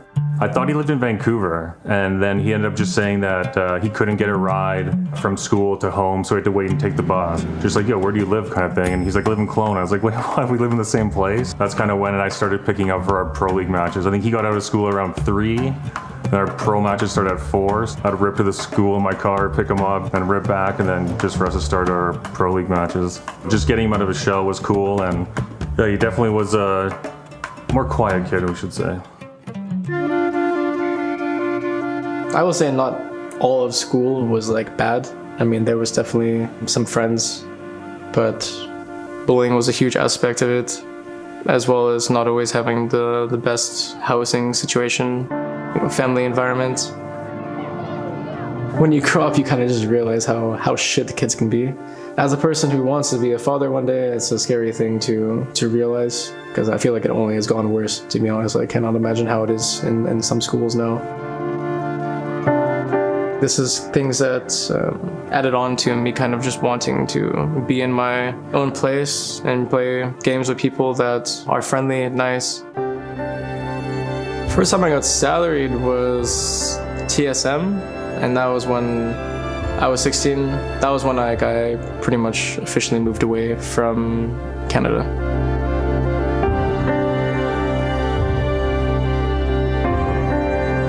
All the other players were in the team house with no plan really. I mean, there was no furniture or anything. It was only our setups and a bed. Mom just gave me the green light to ditch school. I mean, she was very skeptical still of like a contract and what it means and having to move away, and she was unsure of the people that I would meet or where I would be. I mean, she never was in America before. Quickly, she realized that it was no joke. I think there was some drama back then that someone wanted to come into the CS scene and franchise everything. A lot of people were not a fan of that, and I think Sean Garris was one of the main people to kind of stick up against it, say this is bad, and I don't think TSM liked that very much. And his contract, I think, was terminated almost instantly. I think it broke something legally that caused us to be able to go to a different organization. So I think the core of the team went to the other organization to join him. Considering I was only on Misfits for, I think, 3 or 4 months, I went back home to Canada. I think we only attended one LAN, which was DreamHack Vegas. We played VP and Fnatic, both top 3 teams, so that was great. Quick event exit right there. That was when I really first started to feel like I'm learning CS the right way. I think Sean Garris was a great leader to play under. He kind of taught me the game in a way that's easy to understand for me. I think I was on the radar of Liquid as a potential pickup. I just think there was accusations of cheating. I kind of just went with wherever life was going and living in the moment.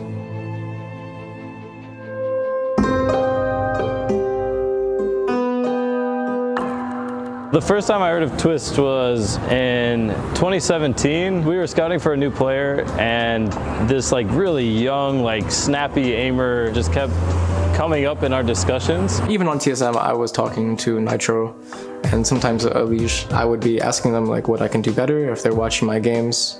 Nick was already becoming a friend, I would say, and a person that was kind of looking at me as like a potential pickup for Liquid in the future. And then that is when I got in touch with Steve. Counter-Strike was way more like regionalized and there wasn't as many international teams. Hearing that there was like a young up-and-coming aimer from Canada, like, okay, we need to investigate this. The team that I had this like dreams of joining was the team that wanted to offer me a spot, so.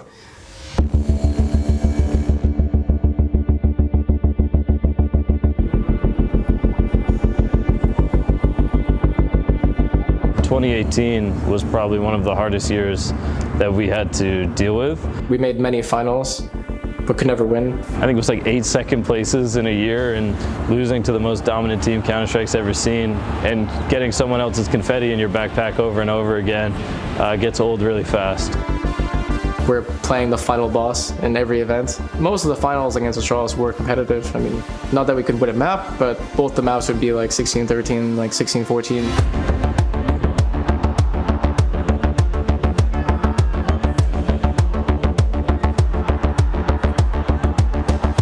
Once we broke like through and won an event, the whole like vibe just changed. We can do this now. Without a doubt, in 2018, we were the second best team.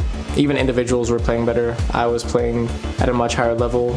Each person in the lineup had a positive impact on me.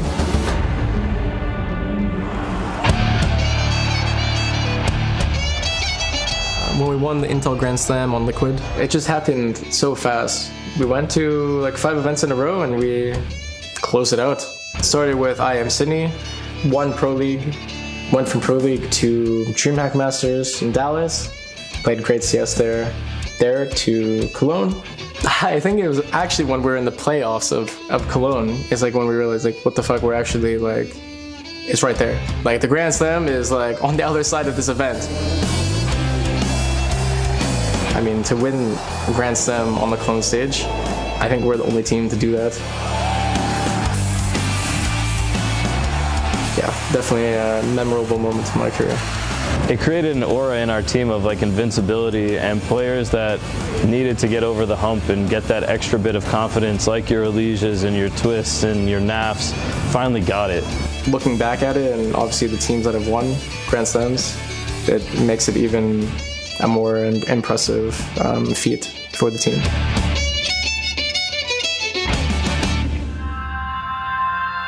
I will say I think the real change in life happened for me after meeting Caro. She's German. She lives in Cologne. The first time I saw Ras was actually 2019 when he won the Inter Grand Slam. Cologne after party, like we just like kind of noticed each other. There was no exchange of words or anything. I think we acknowledged each other's appearance or existence in this case. But she just looked so like chill. It just felt like she was my person in a way. Outlooks on life, maturity, everything just aligned. Won Grand Slam, won some of the biggest events in the game. Met my now fiance, and then COVID hits and everything shuts down and borders close and CS is kind of segregated into 2 regions. Definitely sucks. I was in Los Angeles, but Liquid quickly gave a company-wide PSA, like, go home, basically, and then borders close. And it all happened very fast, abruptly. I've tried to kind of forget about some of the shit that happened that year. CS was not going well. What used to be the thing that you love to do every day is no longer that thing. In a way, it made me resent being with my family, because I just felt like I had things taken away from me, that I could not stay where I actually wanted to stay and be with the person who I want to be with. In some ways, it just felt like life was collapsing on me, and I had to find answers for that. Leaving Liquid, initially, the team did not want to relocate to Europe. The regions were completely separated, and if you're going to have an impact in the game, you have to be in Europe, because that's where the biggest events are, and that's where you have a chance to really excel as a team. In general, the team environment was not good, but certain people did not get along with each other. Yeah, it just felt like a good time to leave, considering my contract was kind of nearing its end.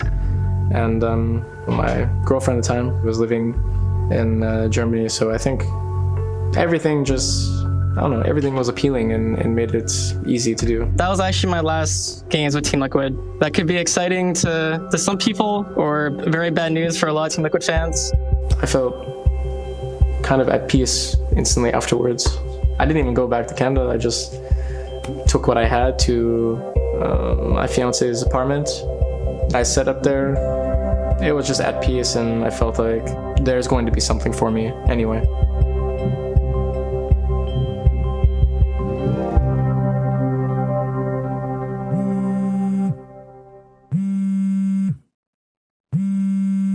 Hello?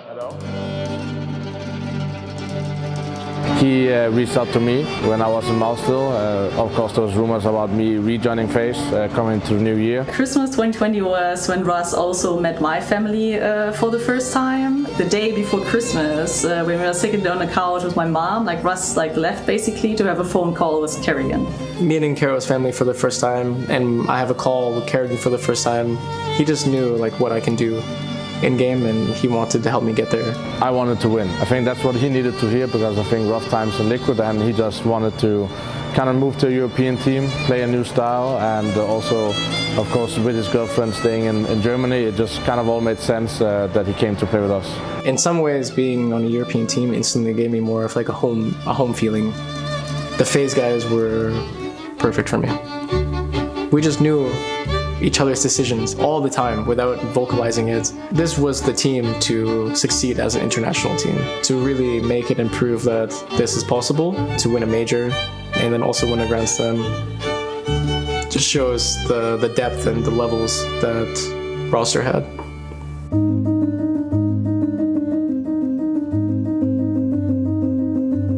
Katowice was, I guess, in some ways a fairy tale run. Rops is COVID, JKS is filling in for Rops, and then Rain gets COVID, JKS stands in for Rain. We don't drop a map until... We don't drop a map. Actually, in playoffs, we don't drop a single map with JKS.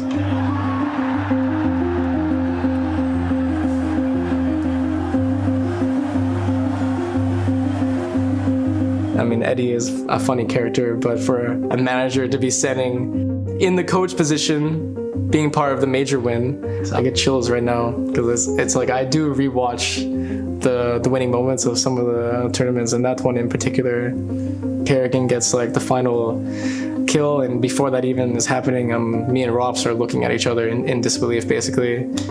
Yeah, I think for them it's a very, very beautiful moment in our careers, to be honest.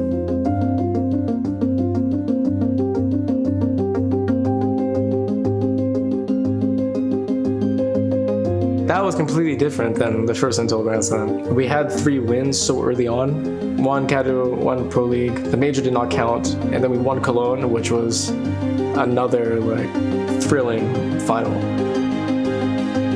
We knew we were running out of opportunities. I think after the event, there was only 2 more chances. And Pro League, we just took a more chill approach in groups and everything. But I think the second we hit the playoffs, everyone just flip the switch. This is it. It's now or never to close out the Grand Slam. Definitely, if there was ever a lineup that was deserving of those achievements, it would be that roster for sure.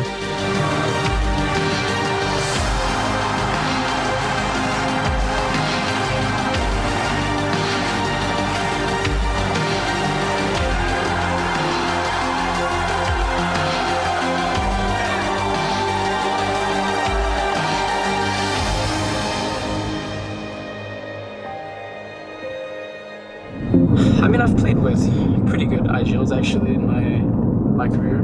Shungaris, Nitro, Kerrigan. There was something to learn from all of them, but I'd say if there's one to look up to the most, it would be Kerrigan for sure. Leaving FaZe, I mean, even thinking about it now, it's just a lot of unfortunate things happened at the time. Maybe a change is necessary for both sides, because I was not able to play consistent good CS. FaZe unable to give transparency as to why a lack of talks happened. If I stay, is there still like an organization, or that pretty much just sparked the move back to Liquid? I didn't feel like limited. Like I was really happy to play in the trio, and I understood my role very well in the team, but I was also interested in still growing as a player. It also wasn't made to like get back closer to home, because I feel like I still see that's a comment a lot where, you know, oh, you wanted to be closer to North America again. That's just not true. I mean, I live in Europe, my life is in Europe. It's hard in the scene to find a person who genuinely cares. I'm just Uncle Steve. I don't know. I mean, he is such a honest and friendly person, and he values my opinion. So I feel like I can help dictate, you know, what is the future of the team in a way. And it was more of like a pride feeling too, that if I can go back to Liquid and build a winning team here, and get the organization back to what used to be, you know, the player that they drafted comes back and tries to bring the winning formula. Wanting to escape in some way, I don't think it comes from negativity. It just, I think, comes from wanting to see the rest of the world, but also wanting the urge to take a leap in life. I feel like people that never leave their hometown, they plateau as a person at some point in life. I think Russell is most at home when he's in a practice room, like in the zone and doing his thing.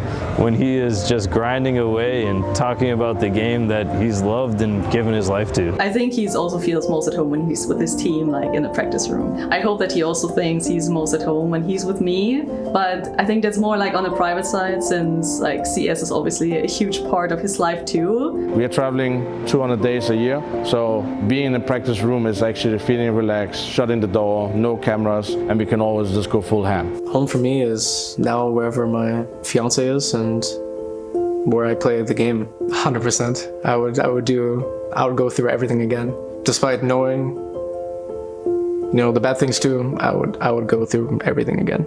I didn't really think of what I can achieve. It was more of like I saw the events and I said I can be there.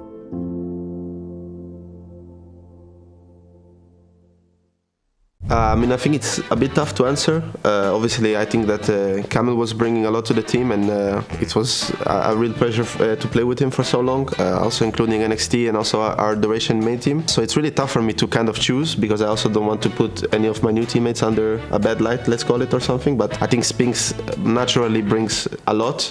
He has a lot of experience. For us, we need it. He's also super vocal, which I didn't expect. I think he's pretty vocal, to be honest. He's also really, really smart, and you can see that he played in a Vitality, like a top team for very long. So I think this change overall for us is good. I think we needed to do something new, something that everyone is excited to, like that we need to maybe get out of our comfort zone a bit, and that's why I think the decision was also made in general. Yeah, that's at least how I see things with that roster change we made. I mean, on paper it has to be a downgrade, but then again we don't know what has happened or what the situation was like or how the conversations was within the team, and we don't know if there's been any clashes or any, you know, arguments or whatever it is. Like, we don't know, and that's always the thing. But on paper, obviously, it's a downgrade. I don't know what happened actually there, but I think it's a downgrade for the Mouths. For me, I really like the Shui. He's a young and really great IGL. Now he's out, and the Broughton takes the IGL position. But Spinks is the more firepower, but there's some lack of the IGL experience or something, I think so. Downgrade for sure. A downgrade, I think, yeah. Not have leader, it's so not have structure, I think. Spinks better than Sui in like mechanical skills, but overall it's like about structure and like some in-game calls. So like Baron for sure will be worse than Sui, and like now we have to say downgrade.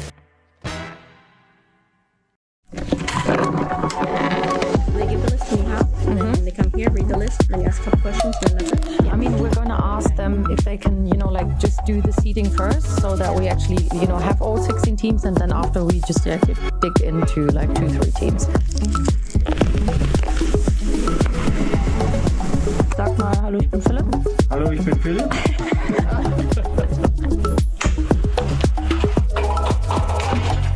Ich recorde gerade. Yeah, to the studio. Thank you.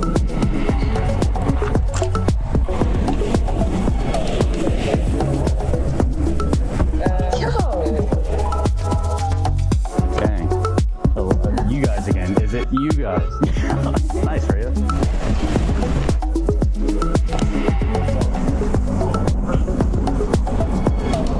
This is gonna look cool or it's gonna look stupid. Now I'm gonna fall. Tell me about your day, Chad. Today's been pretty good. Good media day, good vibes from these dudes or what? Yeah. The vibe we're real time on. Nice. You have an even better day after this. See you later, man. Hey man, what's going on with it? Oh, sorry. So, you want a phone? I don't want a fishing pole. You'll take it all now. We all knew that was going to happen here. Also, you can show just trace as well. I don't know, you don't necessarily got it. As you can tell, the audio is on the other side of the room, so this is doing absolutely. Yeah, you'll be alright, keep going. Anything you guys have got, anything that can put you guys on. There was a moment there where I was like, it's not looking good. I think that's sessions for 1 year.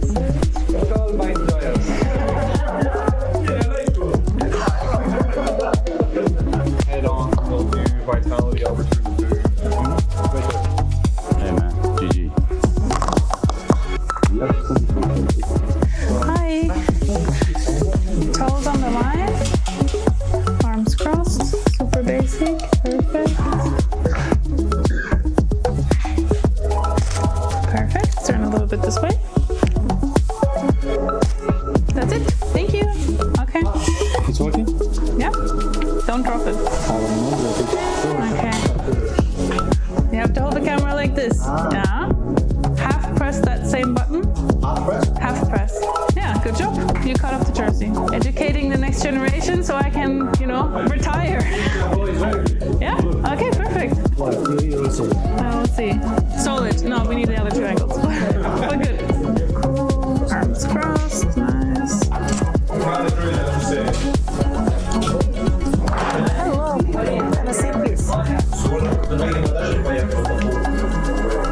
Yes, you were good. You should be getting a day 6 recap video from Georgie as well. Oh, hello.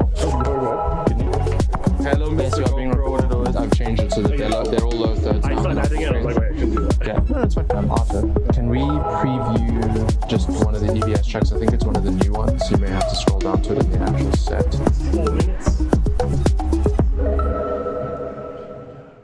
Hey guys, I'm Torji, and this is Play Like Torji.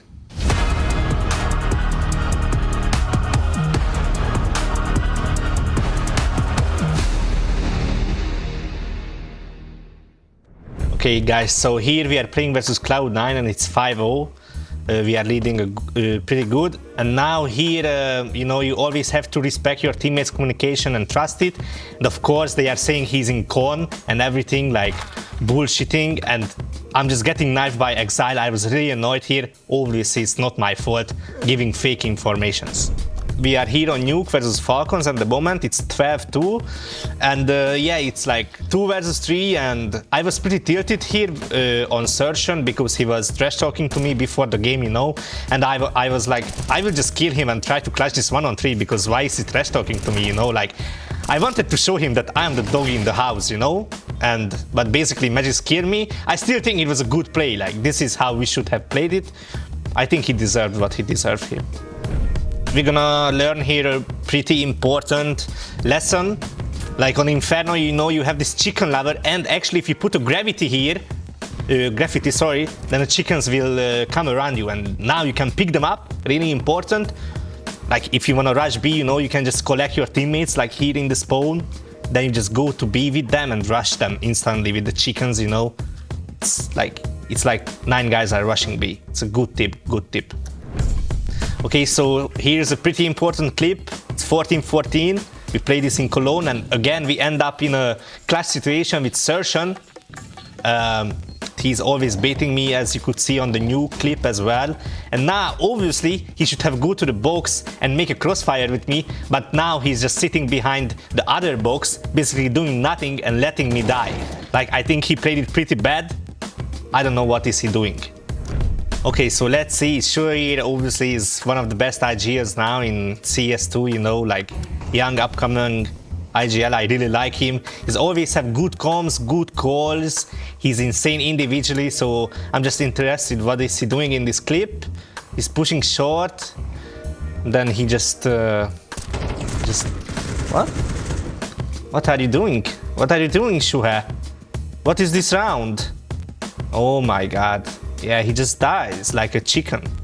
I don't know. Whatever, guys.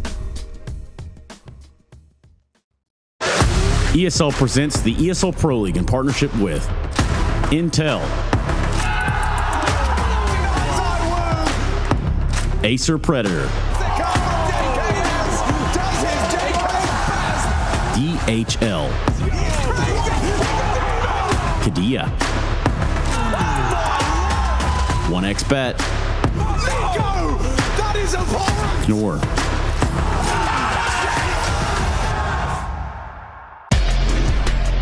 He wants to win right here, right now. It's crazy.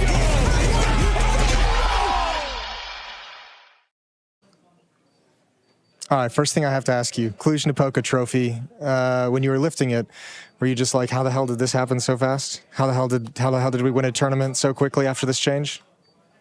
Yeah, a little bit. I had that feeling, but at the same time, we had like two scenarios. Either we go in the tournament and we will win it, or we will get smoked, you know? Yeah. So we kind of expected it a little bit, and as I said, it was two alternatives, you know? Yeah. It ended up being a win, and we felt really good about it, but we also know it doesn't mean a lot. Yeah. We are still a new team, we have new IGL, and yeah, we are just testing the waters a little bit, so yeah. Cool.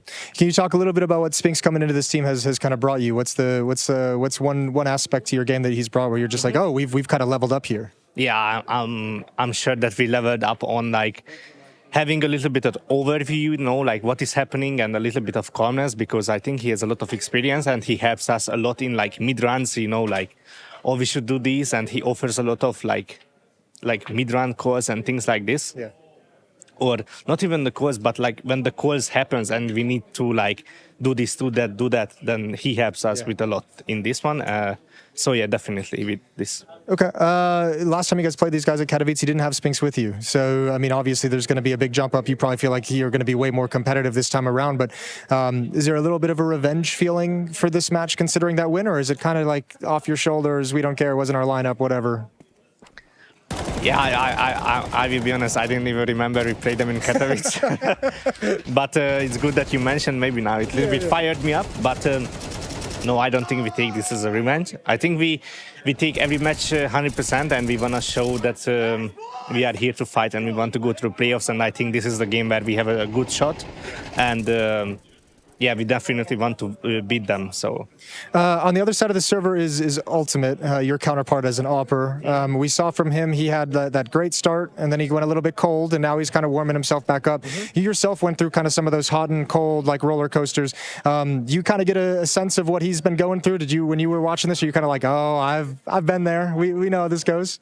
Yeah, I see a little bit of similarity, you know, but I think he has been doing actually a pretty good job, especially how new he is. And yeah, I always like to play versus upcoming AWPers, so I think it's going to be a good matchup. Okay, feast or famine day for you, Torji. Individually, you feeling hot this morning? You wake up on the right side of the bed ready to frag? Yeah, I'm ready to frag. I think yesterday was a little bit of unlucky day. We forget about yesterday. Don't worry about yesterday. I mean, they played really good. Vitality did a good job. But today is a new day. As Device would say, new day, new opportunity. So let's go. Hell yeah, baby. Good luck. Thank you.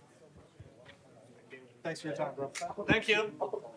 What do we have here then? Jason, a beautiful man and a beautiful shirt there, getting to hear from Torji. And in fact, Jason is just sitting down now in order to bring us all the action. We've got a Liquid coming into this one as the underdog, at least on the bookies side of things. I'll be interested to hear what you think about that steal. You can see them getting ready. It's another day, another dawn for Team Liquid. A 2-0 versus Eternal Fire yesterday. So they're surely going to be filled with some confidence. Another day, another dawn.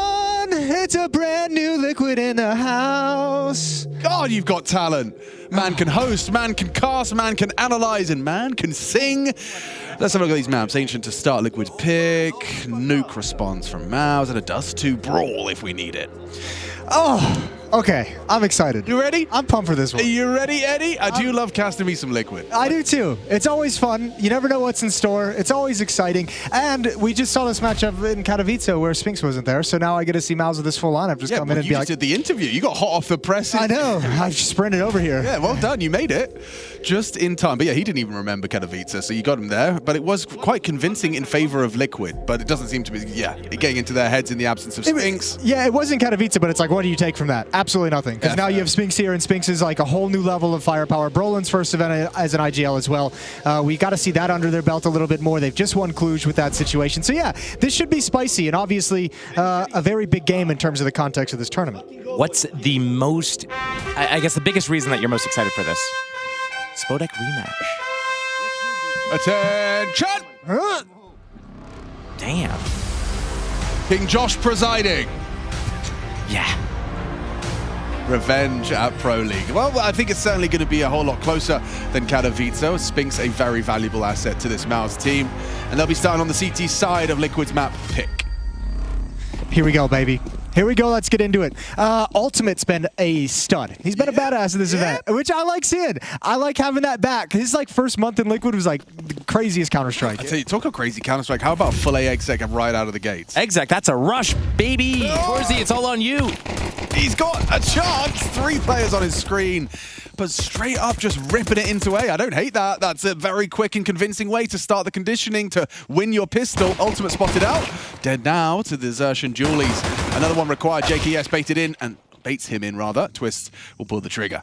Yeah, but now 3 players over in Donut can get a little dicey. There is a smoke on Brolin as well. So actually, we're going to see Nafka execute the long flank through Red Room. He's going to wrap all the way around. Smoke plumes in Donut, which means Nerds is quite on an island. Oh dear. He goes down, and the retake is on. This round is being contested.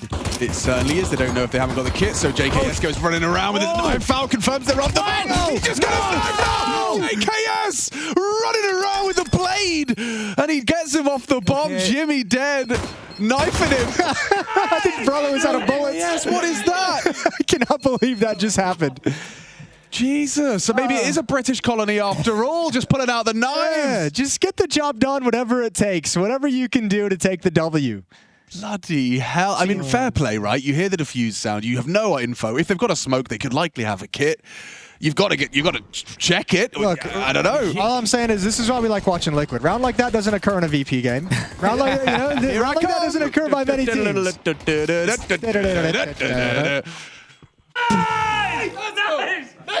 And now he's rich. Yep, true. Now he's rich. It started with just like a chance knife in the smoke, and it upgraded to the Raid 2. Yeah. It just, oh, man. Just kept getting better. All right, but now, excitement and all that, it's all cool, boys, but everyone calm down because losing this second round sucks. Perfect, Molly, it is. It spreads both sides. Lovely. Jubbly forces out a smoke. Yeah, you'll take that. Perfect Molotov, maybe not a perfect execution on punishing the fallback from that box. Probably could be sitting at a 5-on-4 right now, but happy, obviously, to get some information. And if a player's there, you're probably sensing some kind of a stack at the A-bomb site as well. So we go elsewhere. We play elsewhere on the map. No need to walk into that. Path of least resistance found. They can just head on over to that B-bomb site, waltz on in. I've always been scared of going cave against second round force buyers, but not a single 5-7 in sight. They're not going to risk it though. No, they're not at all. Why would you want to? It always happens. Like just that one round, you forget about it. You end up walking into cave and you go, oh yeah. No, I forgot why I don't do that. You know what happens in our games is someone's like, okay, I'm going to go cave, and someone says, I'm going to go with you. And then someone dies on the other side of the map, and that second backup player decides, I need to go plug that gap instead of following up on the cave player. And the cave player dies to a 5-7, and then everyone hates everyone. Everyone hates everyone. Oh, wait, there's more. No, they also smoke into cave. So we have to go through a smoke. You guys hearing the robot sounds? I did hear a little I robot got a little sound, bit of yeah. that. I don't know which one of that. Is it me? Is it you? Is your pack off? Make sure your packs are off. If you've got a pack on. My pack is well off. Wait, these are receivers though, not senders. But they freak out. Oh. It's called feedback or something. I don't know. Well, the cool thing about what Mouse did here was that they get to keep all these MP9s into the next round here, which gives them another chance at maybe stealing a round away from the side of Team Liquid. What in life is really rare and happens very rarely, but does happen occasionally? Because that's what this round is. We call it a unicorn round. No damage. Well, there was a little bit of damage, but no real contact. Death. Yeah. Thing is, unicorns, they're more than just rare. They're fictional. They're fictional. That's the thing. This isn't fiction. It's this reality. Is not. Non-fiction. So what happens in life occasionally, but is very unlikely? I don't know if I believe that. We could call it the lottery. I was thinking the lottery. I was trying to think of something a little bit different than that, though, because that one's easy. It's right there for you. It's the whole kind of concept of the lottery construct. Yeah, yeah. I'm sure we can make a list of things you're more likely to do, like die to a coconut falling out of a tree. Sure. A vending machine fall over on you. Yep. Shark attack. Yeah. Roland. Okay. Recovery at the end there for twists. What was he shooting at that whole time? He was full blind. So, okay, he was just holding yeah, he was holding mouse 1, and then as soon as he was partially recovered, he made that adjustment, but A site is open for the taking. Oh, wow, he got caught out there on the jump, still adjusting, gets the headshot, but long range. It's not the perfect weapon for the job for Jimmy. Despite finding one onto ultimate, this second bite of the cherry rather sour. Yeah, that's a cool two-man take from JKS and ultimate. Well done there. Next round is going to be a full investment from Mal, so really just trying to take a rifle away, but we're all good. We're looking at this on Dust 2 about. We see how Liquid bought so many Galils and AKs into the second round here. Sure. It means that first gun round, they have all those rifles to work with. Sure, this wasn't really technically a gun round because it's another eco from the side of Mouse, or I guess they kept the saved MP9s from the previous round because they did a 5-man gamble stack and just 5-man saved it. But that is interesting to see, just being able to leverage those rifles into what could potentially be that first gun round, depending on what Mouse chose to do there. Yeah. All right. Are unicorns just land narwhals? Or are narwhals unicorns of the sea? The sea or the ocean? Narwhals, are they sea ocean. creatures? Aren't those pretty interchangeable, seas and oceans? Am I crazy? No, very different. Really? Yeah, tidally, totally. Okay. Yeah, I mean we have like the Mediterranean Sea, right? You can swim in that, that's pretty chill. Right. Like if you were I don't mean to that level of detail. went swimming in Rio, right? That's an ocean. I'm not talking about like tidal. You're talking about just there being hydrogen, a lot of water. Hydrogen and oxygen particles all in the same place. Both salt water? Yeah. Okay, I mean, sure. But I'm pretty sure the reason we have two names for it is because they're two different things. Just like, you know, I call you Jason, I call him Josh because you're two different people. Okay, well that's that. I feel, you know what? Give me like 20 minutes and I'm going to come up with a counterpoint. Okay, I'm in. Yeah, they're in, actually. They're in to be already. Turns the flash, ready to fight. They're ignoring the cave fight. It's kind of crazy. Torchi's managed to find a nice opening, and it's all fallen apart like a paper bag in the sea or ocean. One of the two. One of this gives it a shake of the stick, gives it a good go. Well, definitely not a lake because he went home in stage 1. Nice. That was good. Yeah, that took me a second there. Sorry about that. I'll be honest with you. I'm a little bit sensitive about my nautical terminology right now. I feel like I'm just really taking a bite out of the apple on it. Are either of you familiar with and could educate me on what a knot is? You know, like nautical mile? Nautical mile. Nautical mile. So good. Any more information about that? I think so. What is a nautical mile? You're taking too long. I'm moving. Yeah, I don't know. I actually don't know. I thought they actually tied knots in a rope and hung it out of the boat. No, I think that's initially where it came from. It might be. Something about that. I know the story behind minutes. Minutes? How they like measure in minutes on boats? Because they used to have to, before all the technology, they had to use their stopwatch to time how long they've been going in a like an electric stopwatch. Yeah. Oh yeah, an electric. Yeah, with like batteries. Yeah. Yeah. before they had like... You know what I meant, Alex. You know what I meant. I did. I'm just being a little dickhead today. They had to use their little Apple Watch to time there back in the 1700s. My apologies. Glorp walls, glorping in the ocean.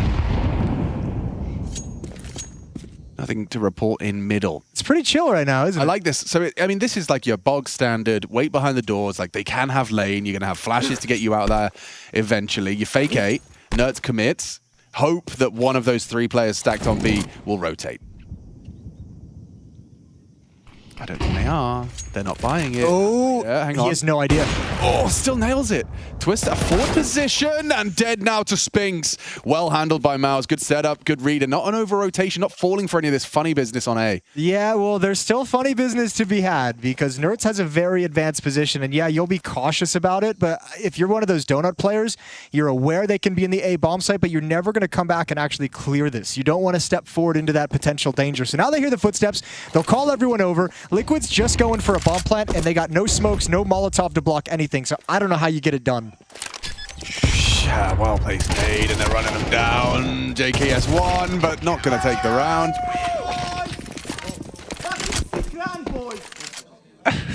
Getting loud. Yeah, it's actually quite... It's a bit... My God. There's a giant glorp behind There's a giant glorp behind you, Josh. Spelled out of glorps. Glorp comprised of glorps. Why is it so good? He does nail that, doesn't he? It's one of his best. Like Yanko's probably a close second in the meow category. Look, Yanko did a meow mid-poem. He did. A mid-poem meow. Here it is. Fucking secret boy. Like you're just loud enough to know that you're happy. Ouch! Ooh, JKS will be happy. About that. Yeah, very happy. Blinded and still drills it. And that pulls Yimpat away from the A bomb site for the moment. They've got one smoke.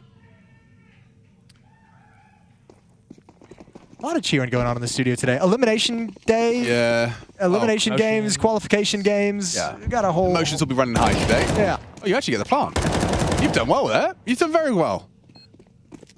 Deagle P250. Yeah, there's nothing... There should be nothing more. Twist is just hanging on the smoke. Please, please, please, please, please. Hoping he catches him with a nade pulled. Not going to be the case. I'm assuming they're going to swing this. Yeah. Job done. I think they mistimed the fade of the smoke, though, but it's just a cleanup. Mouse. You got more out of that than you probably were worth. No, you're loving the 2 kills. You're loving the bomb plant. Everyone's happy. Everyone's pleased for Team Liquid. We'll see what they can bring forward into the next round. Do you know if it's like an old wives' tale, if it's actually true? Like I'm sitting on my phone right now. Oh yeah, is it true that like I'm burning my little testes? Swimmers? Yeah, the family jewels. Was that proven to be a thing?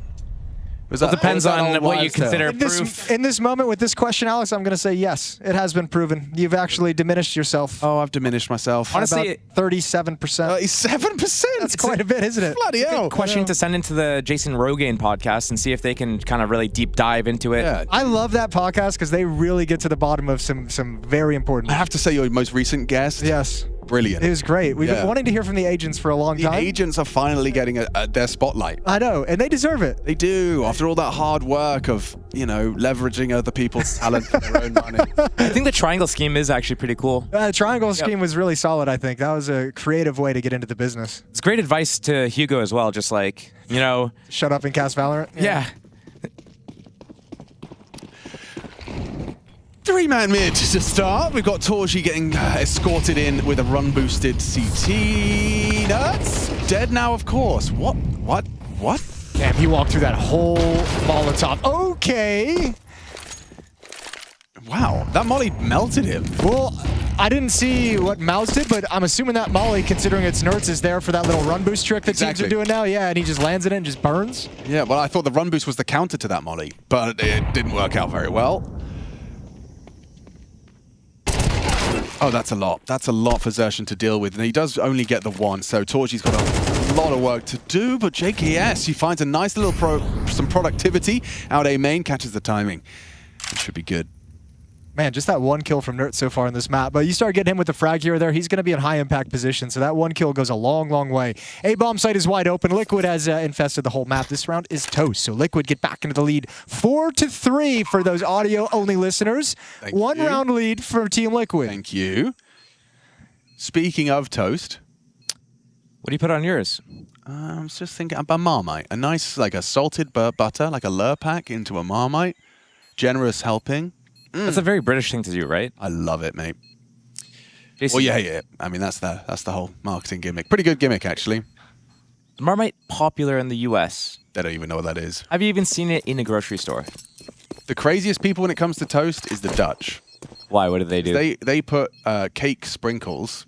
Huh? Butter and cake sprinkles. That's their breakfast. I'm not even joking. That's kind of cool, though, right? Like in a way. The Aussies do it too. They call it fairy bread, but the Dutch call it hagelslag. I'm not even joking. That's actually what it's called. I'm not even joking. Sounds like Klingon or something. Yeah. Would you rather have ontbijt met mijn hagelslag? Would you rather have unlimited bacon but no games, or unlimited games and no bacon? What does games mean? Like game time to playing the games? I'm assuming video games. Yeah. So but I mean, like, what do you mean? What do you mean? I mean, you either get to play no video games and have a lot of bacon, or you get. I'm playing video games Okay, over bacon. Yeah. Easily. Yeah. I don't really rate it. Like good bacon. Sure, but it's very rare that you get good bacon. Sometimes it's too crispy, it's like spiky in your mouth. I hate spiky bacon. I would say bacon's overrated. Yeah. And as an American, I'm largely put out in the cold due to that viewpoint. That's true. Yeah. Yeah. And Josh can't stop talking about how much he hates bacon. You're in good company, Jason. Don't worry. My man. He's a hater. Hell yeah. 4-3. Timeout comes to a close. Op in the hands of Torji. Op in the hands of Ultimate on the T side. Starting to really settle into this game a little bit here.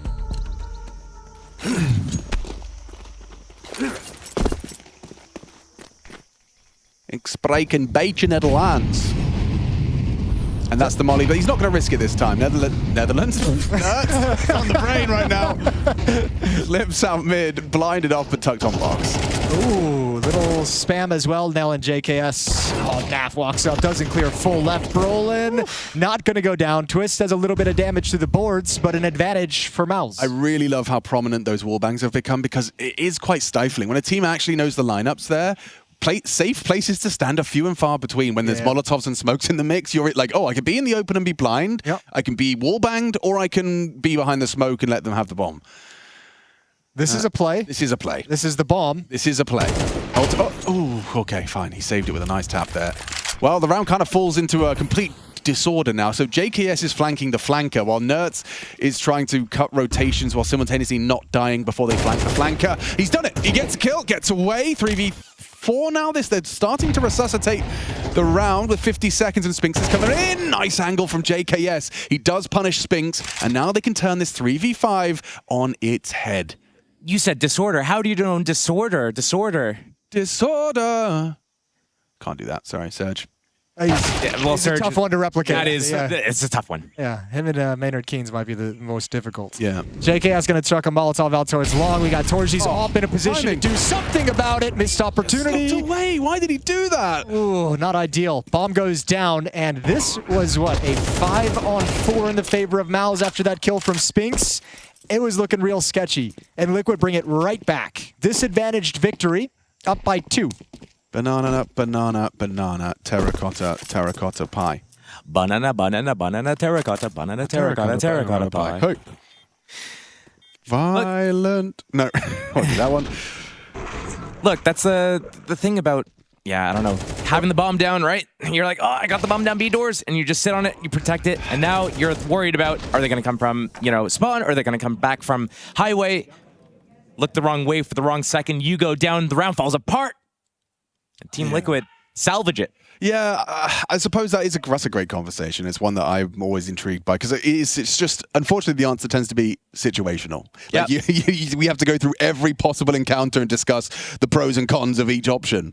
Time left, how close to each other are we that we can link up and hold everything successfully, because you don't want to give away the advantage of the map, having all these crossfires and everything you can establish, make them clear and work for so many, work for the round, and you just give them the only place you could be. This is not ideal. It is. What is ideal, though, is Molly in the cubby. They don't have a smoke. They're just going to burn into the bullets. Lovely start. Okay, well, this has gone south quick. Wide open A bomb site. They're not to know, though. And Naf's whole job is don't let them shoot us in the backside, please. Quite a stressful job. Yeah, it's not the most fun in the world. It's very obvious when you screw up, in Yes, fact. Yeah. indeed. You can't really hide that one. Oh, yeah. Well, I was watching the demo of that Inferno where the guy was cheating. Oh, yeah? And I also watched that horrible 1v4 we lost. Yeah. And I had a smoke grenade. I have a confession. I had a smoke the whole time. Yeah, but as you saw in round 1, that wouldn't really matter. He was cheating, yes, but we could have won that round. And we got close. I love getting close. No. Look, guys, as I said in the shuttle, yeah, the victory we take from that game is that we forced him to start cheating again. Yes. We knew he couldn't beat us without it. Yeah. That's You're all right. that matters. Yeah, and we'll send it to Daddy. And they'll do nothing. Maybe. We'll see. To be continued. All right. Well, 22 HP on the flank watcher of JKS. That's not ideal. He's going to be very passive, but he's already spotted them out. Round will be Team Liquid. Did you guys ask for some Lee mate poetry in the previous map? Yes, I did. Okay, because there's a lot of Lee poems in the mailbag right now. Oh, can I do a dramatic reading of one? You can. Do you want me to just choose one for you? Could you choose me one? I'm going to try and find one that's not like 7 pages long. Yeah, no. There are some of those. And if I was making additional requirements, I'd like it to have also like included some of the dialogue. Okay, here you go. This is nice. This is like a paragraph. All right, I'm coming over. Let's go down. This is from Nixon. Lee Mate was his name. They're simply to observe the great game. Mac approached with a mic in his arms, muscly and untamed. After being asked what he was called, Lee Mate did proclaim, "If you're not here, you're not living," instantly garnering his fame. "Let's go the boys," he concluded, voice almost in pain. Sat next to him smiling was a bloke, presumably called Shane. There you go. That's your poem. Sorry if the meme was forced. Bro, you nailed that. That was really quite beautifully put together. Yeah. I like your vocabulary. I like Fantastic rhyming scheme. I love, yeah, I do. I did like the way there was a bloke called Shane involved. Yeah. Pretty good. Sorry for my poor reading. The accent kind of threw me off. Accent's a tough thing to handle. It's not easy. Yeah. But have you ever heard my Scouse accent? I'll treat you in the next eco. Run boost, he's already stopped it. There was a little late to the party and 3 down. Straight out mid. Nuts delivers a double kill that should influence around for Team Liquid. This T side is cooking. It's their pick for a reason. Mal's looking a bit foolish at times in the mid. 3 players starting there and you're getting caught out by just a straight rush? Dude, Liquid's been dominating the middle of the map in these past like 3 or 4 rounds. That's been the key to their victory. I feel like, Alex, you could have cooked something up here if you kept reading one more line, right? The line is, "Time to stop being the horse. Don't worry. It's not living. It's dead now, of course." Oh, he's even brought in the old memes. Unlike Team Liquid, who are looking very alive. Oh, Josh, you're getting it. Oh, getting there. Get it, because their logo is a horse. Is that the sound of horse? It's a knight, actually. Right? Like the chess piece? Which is a horse. Well, I mean, a cavalry unit, for sure. It's a horse bust, maybe. A horse perhaps is involved, one can't deny. Doesn't have to be. Could be a unicorn. Yeah, you're right. If it had a horn. Yeah. Maybe it was hornless. Do you think some unicorns are born without a horn? That's a children's book right there. Oh, Lordy Almighty. Yeah, that would be. Yeah. Well, don't tell anyone because we can actually That's make actually money pretty off legit, that. yeah. I like that. This is the story of young Jason, the unicorn. Not every unicorn starts out where they're going to end in life. Yeah. Everyone around him had a horn and he felt he was less than. Yeah. But really, the horn does nothing. If anything, it stopped him from nuzzling with his friends. Right. That's what Jason wanted to do. That's what we do. We nuzzle with our That's what he really wanted to do. I just wanted to nuzzle. And so he started to nuzzle with his other hornless friends. And that's the end of the story for now. Chapter 1. Quick update. We're looking at Mouse's second time out here in the first map of the series. Scoreline is 7-3 lead for the side of Team Liquid, who have looked like they're in full control of this map. The rounds that they weren't in full control of, it looked like they were able to salvage and bounce back really easily. Looks like Mouse need to figure out what their next tactic is here, because they found the advantage early on in a couple of these rounds, but taken right back from the side of Team Liquid. Dude, if this goes 9-3, Mouse are in jeopardy. Let's see if they can recover a little bit. Nuts wouldn't be brazen enough to just immediately gun it out mid again. So Liquid have got a different approach this time. I'm seeing they extinguished the lane money, so they're faking that they've taken lane control. Oh my god, I'm getting it. It's all making sense. It helps when they've just bullied them there for like the past 3 rounds, so you have that extra pain point if your mouths of just saying, "Ooh, mid has been such a problem, we got to put some resources there." This is nice though. The timing that Mouse is clearing B lane is perfect. They still have time to rotate and shift over towards A, so a utility dump down in middle Exertion should rotate back through CT spawn. Indeed, he will. So now they're very strong and prepared with the realization that mid is wide open. They have eyes on it from the jump up. That's a good time smoke from Jimmy. If you're Liquid, you feel horrible, and you might want to call a bit of an audible where instead of an A execute leading the way, you might want to wait for this mid smoke to clear and have Nertz and Twist be the first contact. Yeah, right. You've got to smoke on Nertz, so you can smoke Red Room. That's if Brolin doesn't go down. But if Brawlin's that comfortable to peek out Cheetah like that, surely they have ramp control. They've kind of deduced what's going on. So Liquid, do they call something different here? Or do they keep walking into this? I think you got to just keep walking into it. Now, attacking Red Room might make Mouse think that it's going to be more towards the B-bomb side, like it can actually shift backwards, and it obviously takes away the rotation, but you still have so many bodies from Mouse defending the A-bomb site. Here comes the lurk smoke. It's valuable. Zertion's going to see that as an invitation to get up close and personal. I think they're trying to make this look like a fake towards A. At least 2 spotted now. 3. Zertion's up to some no good right now in the smoke. They line up for the Temple player, but Zertion's been completely overlooked. He's booked him. Low HP. A 3-man spray from Zertion to secure a must-win round. And Nertz, yeah, nothing for him to do here. Big play from Zertion. Right place, right time, right result. I actually think that was actually a fine round from Liquid considering the situation they were in. I think they realized that they'd kind of lost control of the map, that the timing was going to be off, that the counter utility was well done by Mouse, but still felt like they had to keep marching into the A-bomb site, which they're probably correct about. So, I mean, not a terrible result, all things considered, but a beautiful round for Mouse, I think. Reading the game, shifting accordingly, good utility on nice timings. That's perfect. I think with the space that the mid-pressure created as well, they have to be, paying attention to that Red Room flank. They need to be paying attention to Donut. All their attention is split. I think it was fine. Zertion, big play. Yep. Big round. Worked out. Missed door smoke, but it doesn't really matter if Brolin's just going to go drive by. Yep, aggression, the remedy. Straight up the lane, straight up the guts. Twist and Naf watching from the sidelines now. Hard shot to hit for JKS, but he has managed to get out. Jimmy going to challenge? He's gone across his sideline. Can smoke Donut or CT? Opts for CT. Jimmy spotted. JKS tries a tap. A body shot connects. But they're into the A site. This is a favorable scenario, but JKS may be overlooking this position, just walking through the smoke. His smoke just punishing that little extra visibility. Didn't anticipate Torji to have walked through. That spam from Exertion threw him off. He didn't think anyone was going to step through while that spam was going on. So good distraction. Ultimate though, holding the line very, very well. Now needs to do a lot. Another headshot, but never expected the 4th. That's a 5th round for Mouse on the board to the 7 of Team Liquid, and that's the first half of Ancient done and dusted. Limai!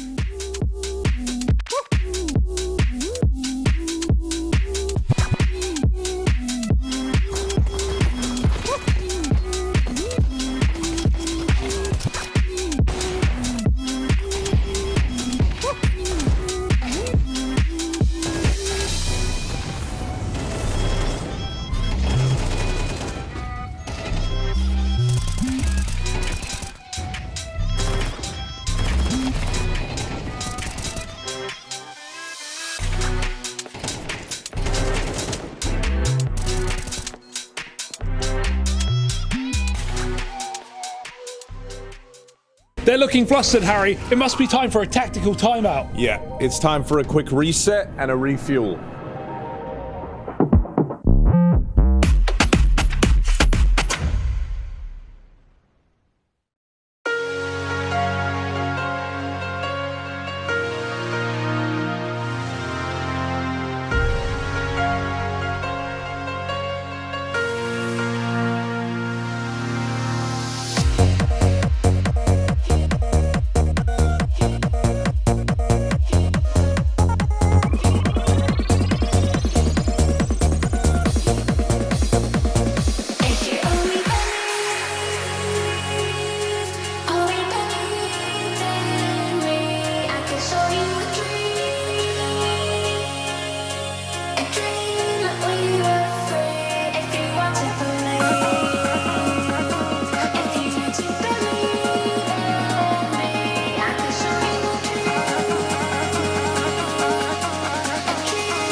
Where did it come from? Well, that's saucy. That's creamy. Hey, did somebody call me? No.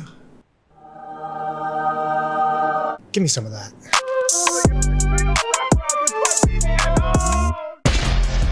As he turns it, nice headshot.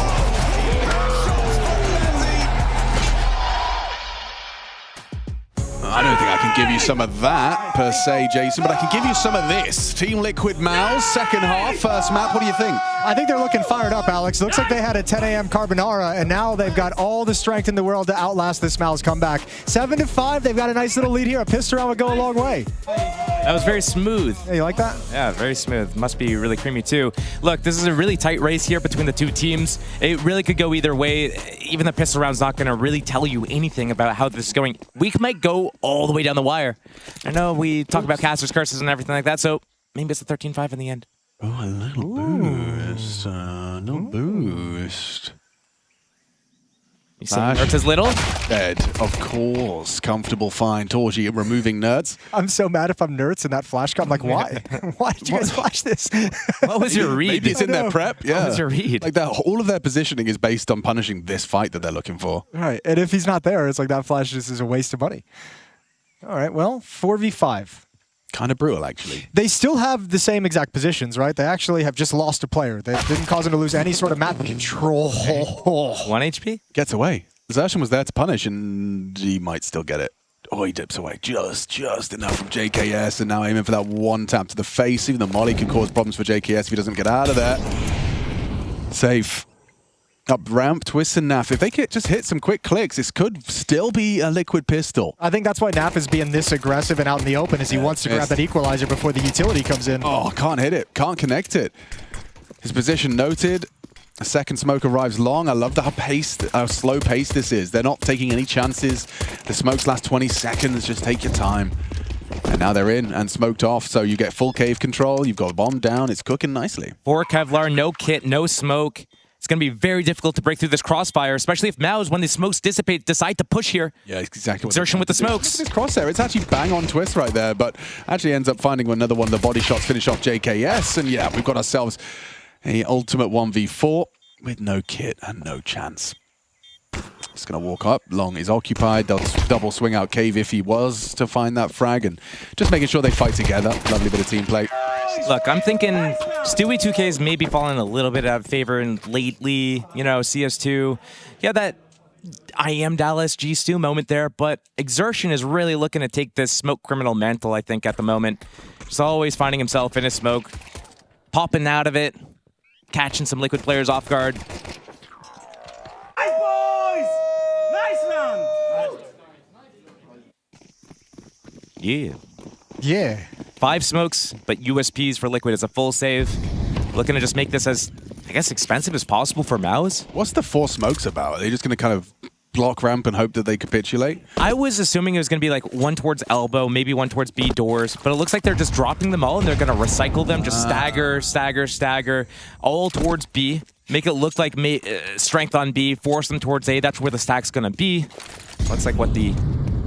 What are you chuckling about? So the question I asked about Bacon was from the mailbag. Yeah. And it was worded very weird to the point where I had thought that the guy had maybe... gotten it wrong. Yeah, something went wrong in his brain as he was typing. Like, it just broke a little bit. Yeah. So I changed the wording, but apparently the wording was the way, would you rather have unlimited bacon but no games, or games, unlimited games but no games? Which is apparently an accurate... That's how it's supposed to be said. It's apparently a games, gag but no games, but games. Let me see if I can find the other email now. Okay, interesting. Moses, was that an inbox with Sark and APL Fisher reference when you asked if you would rather have games or bacon? I don't know. It could have been. Could have been. Maybe. Yeah. Sounds like it. Maybe. We have not played Cash, by the way. Or, sorry, don't want to speak for you two. I haven't. I haven't played the new one yet either. I played 2 games of Cash with the Observer crew. How did it roll? Was it good? And Rushley and... Did it feel like old times? It felt okay. Why would I bring up Stewie? A player that formerly played for Team Liquid with a couple of the players that are currently on Team Liquid, as someone plays with a style that he played and got Liquid on a couple of rounds, including, you know, a 3K in the back on, what was it, the last round or the second to last round of the first half? Yeah. I don't know where the connection could have come from. Possibly. Allegedly. Detecting a little sarcasm in your tone there.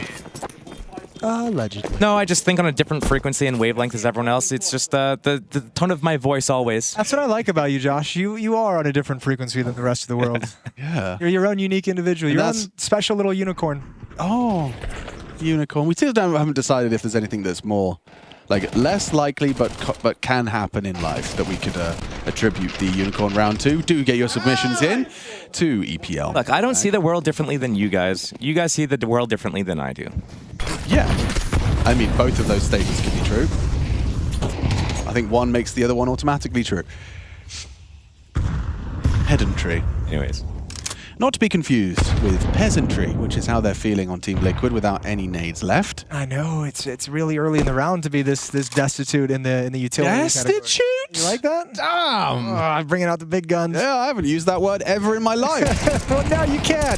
All right, JKS and NAF, they combine with Twist, a nice little pounce at top B ramp, and that push is stuffed. Fortunately, not going to be too destitute for the next round. They will have... Yeah, okay. It feels good, doesn't it? Put that one in the pocket. Yeah, it's got a nice flow Thank you to very it. much, Joe Tool. Syllables work out very nicely. What's your favorite word, Josh? My favorite word.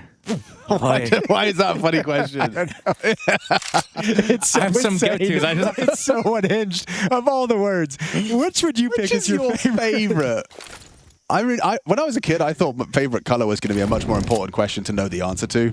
Like, I really thought that was like I needed to know. It got asked quite frequently when you're young. Yeah.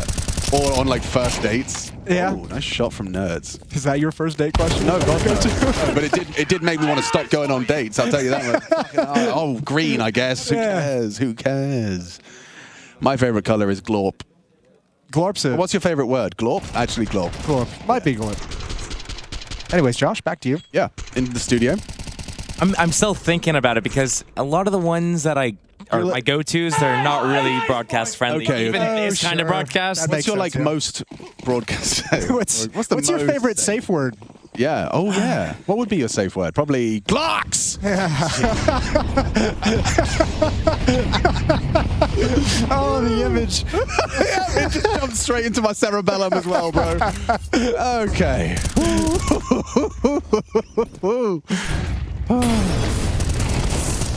Oh, nicely done, Naf. Fighting into flames, trying to find some safety. His teammates are over in cave, so not all is lost. They have control of an integral part of the map for this retake. A good foothold to springboard it.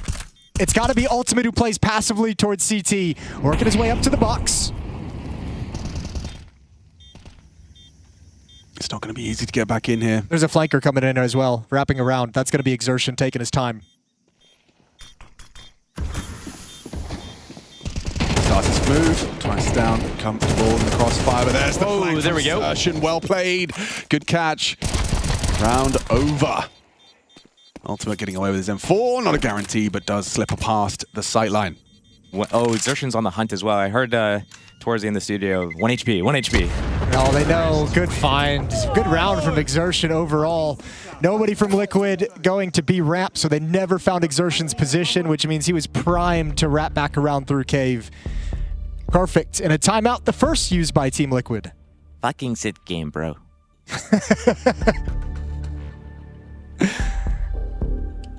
Fucking sick round. Fucking nice guys. 8-8. It's time to really. This is where you kind of separate the boys from the men. First timeout used by Mytha, trying to get his troops on the same page. Quick recap for our audio-only listeners. The score reads 8-8 first map. It's a second head-to-head we've seen this year. The first doesn't count. Spink's not on the roster yet due to roster locks for Kato. Sick boys! I like Torji. Yeah, man. Torji's grown on me a lot over the years. He's lovable, and I like his. He plays a rather kind of feast or famine style of AWPing, which, you know, when he's on, it just seems unplayable. You know, I think there's some nuke games I've seen from Torji, which just exemplifies the dynamicism of a good AWP player, and that's a good one from the mid player. Surgeon out mid claims it for himself. And the favorites team Mao's looking to find the round separating. Almost seems mistimed from Liquid that the first two players were both dead by the time JKS is trying to make his way through smoke. I didn't see the entire context of JKS's round, but it felt like that could have been a little bit cleaner in terms of when that peaks. Because JKS, if he gets that trade, all of a sudden you have a pair of M4s to defend middle. But this is the same issue Mouse had in the first half, right? Just losing mid over and over. Exertion just waltzes out, gets a double kill. Well, he will do that. He will do that. This is what I mean. I can't believe I didn't mention him as well when I was talking about mid players. But he is definitely in that conversation for one of the best in the world at taking that position. Obviously, Donk does that. That's a conversation. JDC, he's an ancient hero. Oh yeah. I think it's one of those kind of traps on this map. You want that mid control. You don't want to give up all of like middle and B lane, so you want to fight for it, but it's how you fight for it. Right now, it seems like the T's have a really good idea and understanding of what the CTs like to do, what their pathing is, where they try to go for first. You can see it. They're not even trying to molly that heaven ledge boost area. They're just mulling close for the CTs that play close, the anti-flash angle. It forces them to be out in the open, exposed to where the flashes would go off, and then you have a nice, good place for flashes. You get out, you get those kills, you have that map control. If the CTs are trying to get that control, they just all die. The name of the game for these two teams right now. So what's the adjustment? I'm watching your stream right now. I want to give a huge shout out to my boyfriend. Because of him, I got into CS, and my favorite teams are Navi and Spirit. Oh, I didn't know you had a boyfriend. What's his name? Jason? Corolla. Oh, sorry, it's a mailbag segment. It was a mailbag segment. Oh, I'm sorry, I didn't realize. Okay, sorry, can you go again? Yeah. Hello. I'm watching your stream right now, the Mongols versus 3D Max. I want to give a huge shout out to my boyfriend. Because of him, I got into CS. Yeah. Shout out to the boyfriend. Shout out to the B. F. Get your boyfriends and girlfriends into the game of Counter-Strike. Yeah, actually, that is my plan. It's a great bonding experience. Yeah. We're currently just at the shooting aimbots stage of introducing my fiance to Counter-Strike, but I think that's where I'm going to go from there. You know, aimbots into some refrag. 1,000 hours before I even dare put her in a public server. It requires a lot of patience. I commend you for that one. I had a no playing Counter-Strike with my That's the rule for a while, yeah. But doesn't she frag? She can frag. She can frag, but she chooses to block me unintentionally, so it causes so issues. she's a little troublemaker. She's a little rabble. This shouldn't be too much of a competitive round, but I will entertain it. For the time being. Zertion slipping into red room, this is where he activates his trap card of now you can't rotate. It's kind of a nasty one. Yeah, it's a really cruel one. And this whole round hinges on when NAF and Ultimate decide to push in main. And if they've lost too much before that can begin. That Molly forces them back as well. Maybe the read as well by Jimmy.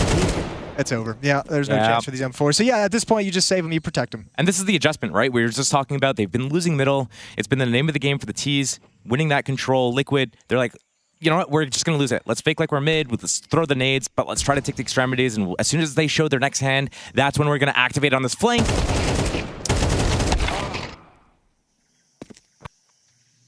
It's, yeah, looking like a very T-sided affair.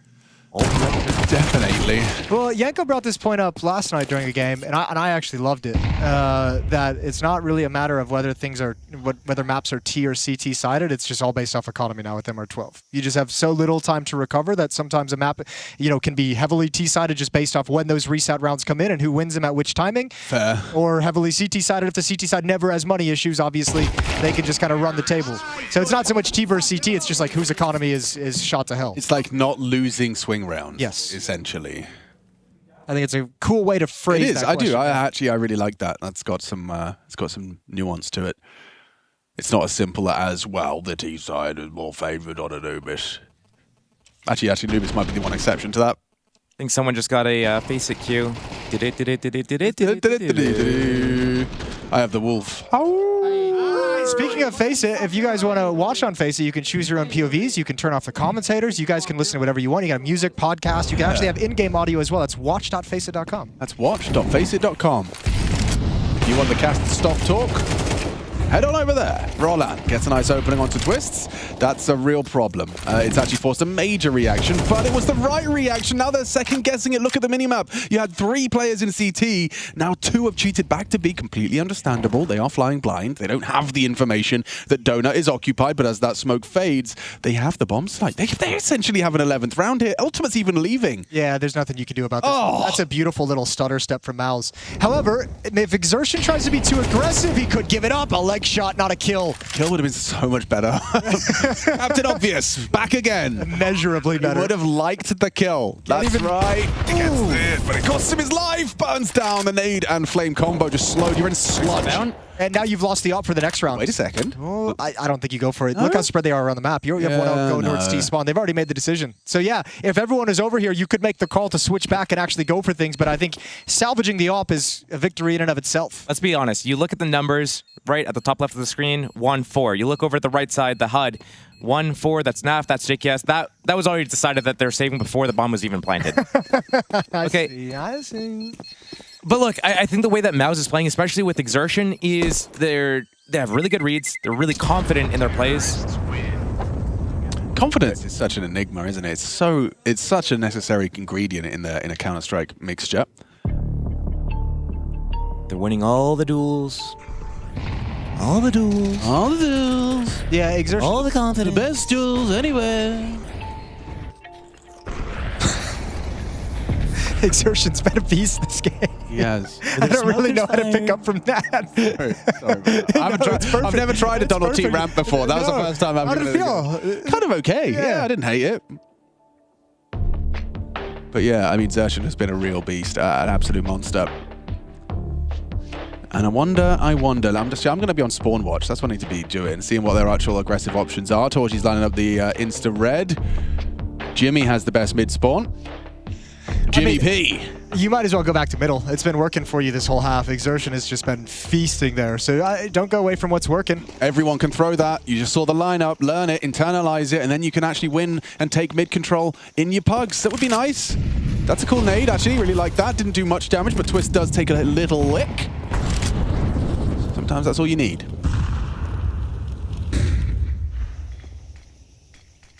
Here's that 2-man push out of Donut from Liquid again. That got deleted a few rounds back, but this time nobody's home to put a stop to it. So they have that late mid control while the instant smoke is still up. Gonna refresh it. Jimmy has a nade to break it open on a timing. Teammate close by to flash as well, or vice versa with Exertion. The nice thing is, look at how nervous Mouse is already with that smoke replenish and elbow. Right. They already immediately turned, and while there was a smoke up, they were still kind of cautious of the fact that someone can be there. And that's a nervousness that's going to be there throughout this entire round. Don't do it. Oh, okay, so they were trying to kind of go for a bait and peek. Ultimate now set up on the line, so Torchy's been forced off of the box. That's a quote-unquote victory for Team Liquid, but this next fight is everything. He's so ready for this. They're going back down ramp. Why? So what's he doing? The issue, Torchy nails it. And then there's Broland. Oh, their aggressions have been cut short. Josh head in hands after watching that one. Oh, and it gets worse for Liquid. B-side open for business. Twist has perhaps got a chance. Never mind, it's Torchy, baby. 3 kills in the round. He's had really very little to do, but this round is ascribed to him. What do you think about that? Well, the thing is, someone's going to be like, well, you have all the info. You can see everyone on the radar still. Look, this is the information, right, that Liquid has. They just did a reclear from Donut, right? Yes. They're like, okay, we fake mid. We're going to stabilize here. What's going on right now? What do we know? What are the facts? The facts are they didn't take out middle. The T's didn't take out middle. Okay, we just recleared it. We know the Opper's boosted on that B ramp with an op, which means someone's boosted him, which means there's at least 2 there, and probably someone's covering as well. So their next reaction is to push down ramp. Yeah, pushing down ramp tends to be a reaction to feeling, you know, it's like the equivalent of like taking lobby on nuke when you lose outside. Like, so if you lose, I don't know, a different part of the map, like you lose mid, that's when maybe ramp becomes a good port of call. It doesn't look like it was the right time. I love that your impression of Twitch chat, by the way, you sounded like Glorp. You actually did. That's what I imagine Glorp sounds like. For God's sake, it's good. But yeah, Torchy kind of owned him there. And that's just how it be. That's kind of why we like watching Torchy. Torchy had a little bit of everything. He had like the passive, angle holding, supportive element, and then he gets the kills and steps up into the bomb site and clears it out. Doing it again, boys. Yeah. Like, this is just the Xerxian show. Smoke donut, and immediately you're under so much scrutiny. Your AWP is posted on red. You can walk around. You can play the fade on the donut smoke. You have to be watching that if you twist. And meanwhile, you can start applying pressure elsewhere. JKS concedes the cave fight. Not interested in that. They're conceding the B bomb site, really. They're making a shift of NAF and Ultimate away from me, and just like that, JKS is down, and you gotta scoot back, but Mouse is already gonna be in the site. They're not gonna slow down. A little bit of a pause to chuck out utility, get smokes and Molotovs in the right places, but Liquid have no way to hold onto this bomb site. It has to be retake. They're playing it so well, and Liquid the opposite. I mean, just, it feels so effortless for Mouse on this T side. It's just flowing. It's flowing beautifully. This is, I mean, Liquid have one CT round in this half. This is their map pick. Their CT side has been trounced by Mouse. Jimmy could finish off the job. The break of the smoke, the headshot hit, and bang! Mouse 1-0 up in the series. Liquid, their map pick, but a CT side they're going to be wanting to forget in a hurry.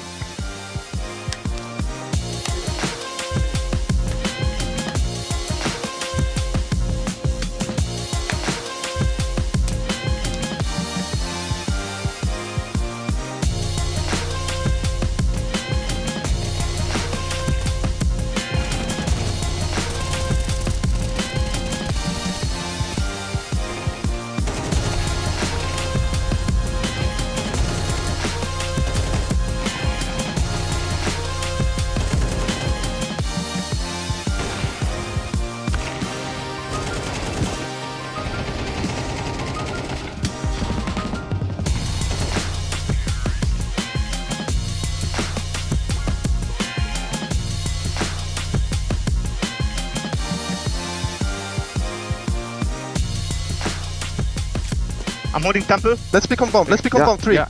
Wait. 3, 2, 1, go. Amen, bomb dead. Nice, boys. Nice. Coming out A1. I'm hiding in the smoke, boys. Can be out A. City. Okay, I leave city. I'm joining you. I have it. I have 2A. Can be out. Going out 2 or 3. I'm on the ground. Out A. I have Joker.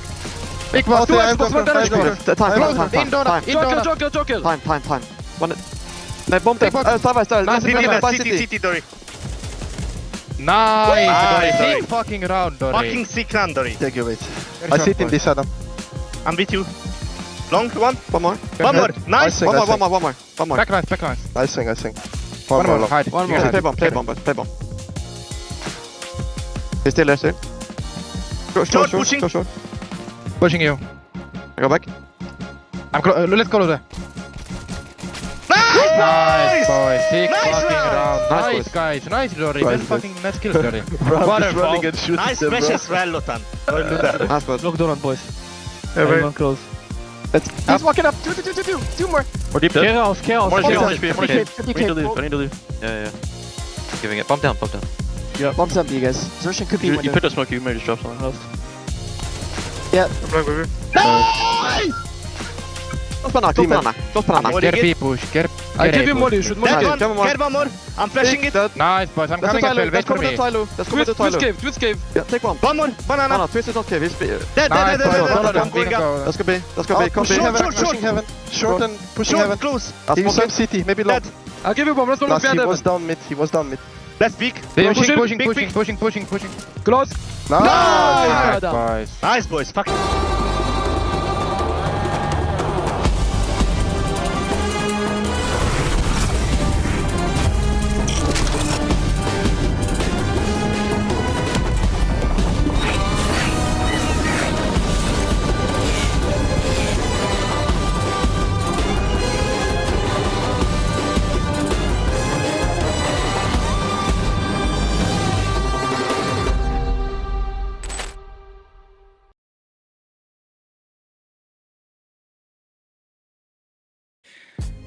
Golden, not the desired result you were looking for here with Saul. However, a lot of Counter-Strike play for you guys, a lot of positive points here for your duration of ESL Pro League Season 21. So let's talk a little bit about some of those hurdles you went through during the season. I mean, we're a new team. As you said, we got a lot of experience, and we're happy to get that, and happy to also have played so many matches, because this will speed up our team development. We had like 4 prac days, maybe 3. It's not much, and I think what we showed here is a potential for the future. Which is a good feeling for Saul, right? Because you guys just came off of, well, it is a roster change, like you're saying, onto a stage event with some, I don't want to call it a miracle run, but it was against all odds, I suppose. And then you come here to Pro League, you get a lot of games under your belt. Which opponent that you beat here in Pro League made you guys feel the best? Obviously, it's Navi. When we beat Navi, we were really high. Then Dawn came. Then G2 came. I mean, it was really hard. We tried to continue on the confidence we had during the Navi games and after that. But when you get donked, it's a different feeling. And we obviously need to go back to the drawing board and fix a lot of stuff. And we will have some time for that. Looking forward to the future. Yeah, which is what Saul has in store. It's obviously the future. Up and up is the plan. You want to try your Portuguese now, or what do you think? No, it's not. I can only understand, but I can say a few words, but not in. Okay, well you can try it in Swedish too if you want. Ja, tack för alla som tittar. Tack. Det är kul att få spela här i Sverige på hemmaplan. Hoppas där ni är hemma också tittar. Ha det fint. Och nu hejar vi på svenskarna. Rez, Brollan och CTTR. That's Rez. Maybe there's more. Maybe kanske vi fler spelare. I don't remember. There's no more Swedes, right? I don't think so. We have 3. In this tournament? No, I don't think so. Yeah, it's not looking good. Where is Swedish Counter-Strike? Well, I got you here, Golden. Where is it? I don't know. I was there for 2 years trying to help out, but I think we're on the way. I would say that because we have some really good, strong teams now. They just need experience, and they need to fucking stick together and don't leave each other. Yeah. No, absolutely. NA's in the same boat, but hey, that's a problem for another time. Thank you very much, Golden, and GG, bud. GG. Thank you. 6th rule, there will be no breaks. There will be no sleep. The Counter-Strike network never stops. We've played 3 or 4 days as a team. Now, to prevent choking, you need to know the Heimlich maneuver. Wrap your arms around his body, clasp your hands, and give him a good jerk. Okay.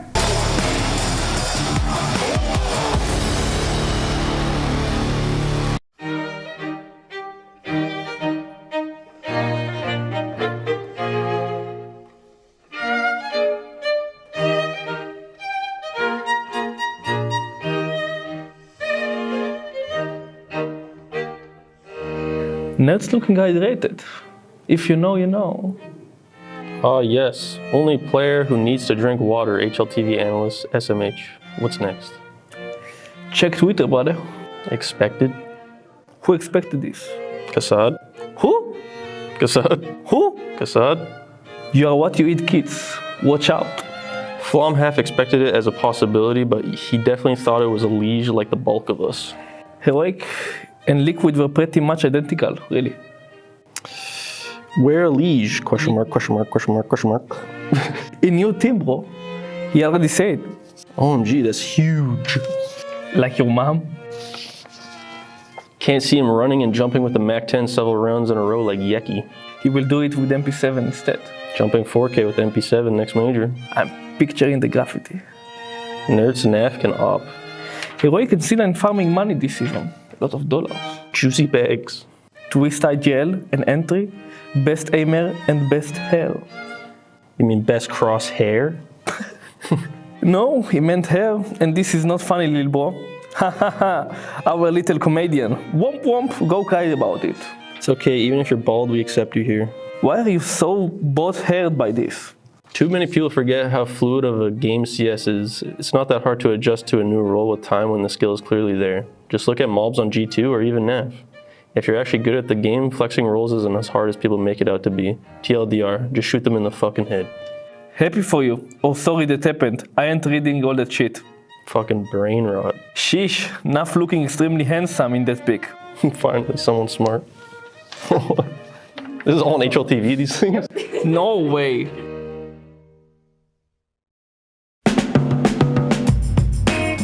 Hello everyone, welcome to the live session seedings. Seed number 5, mouse. Seed number 4 is mouse. Seed 4, mouse. Seed number 3 is mouse. Seed number 6, mouse. We put mouse in the 6th seed because we think they are a team deserving of the 6th spot. Number 4, mouse. Seed number 4, mouse. Seed number 5, mouse. Seed number 6, mouse. Roland is a new IGL. We have to see more about him. They had a good result in the last tournament, PGL, on Romania, but the way that mouse play, sometimes it depends about Exertion, you know. If he's having a very good game, mouse can destroy anything, but I still feeling that the dependence of Exertion is so huge, you know. Seed number 4, mouse. Seed number 4, mouse. Number 3, mouse. Seed 4, mouse. 3rd seed, mouse sports. Seed 5, mouse.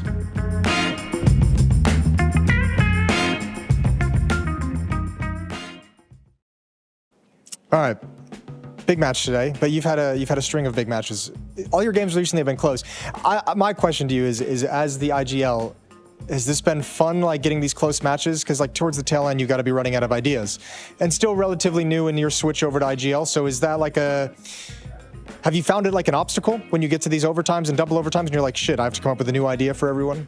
No, I think it's fun. It's something that I have practiced for myself within scrims and so on, kind of like calling outside the playbook.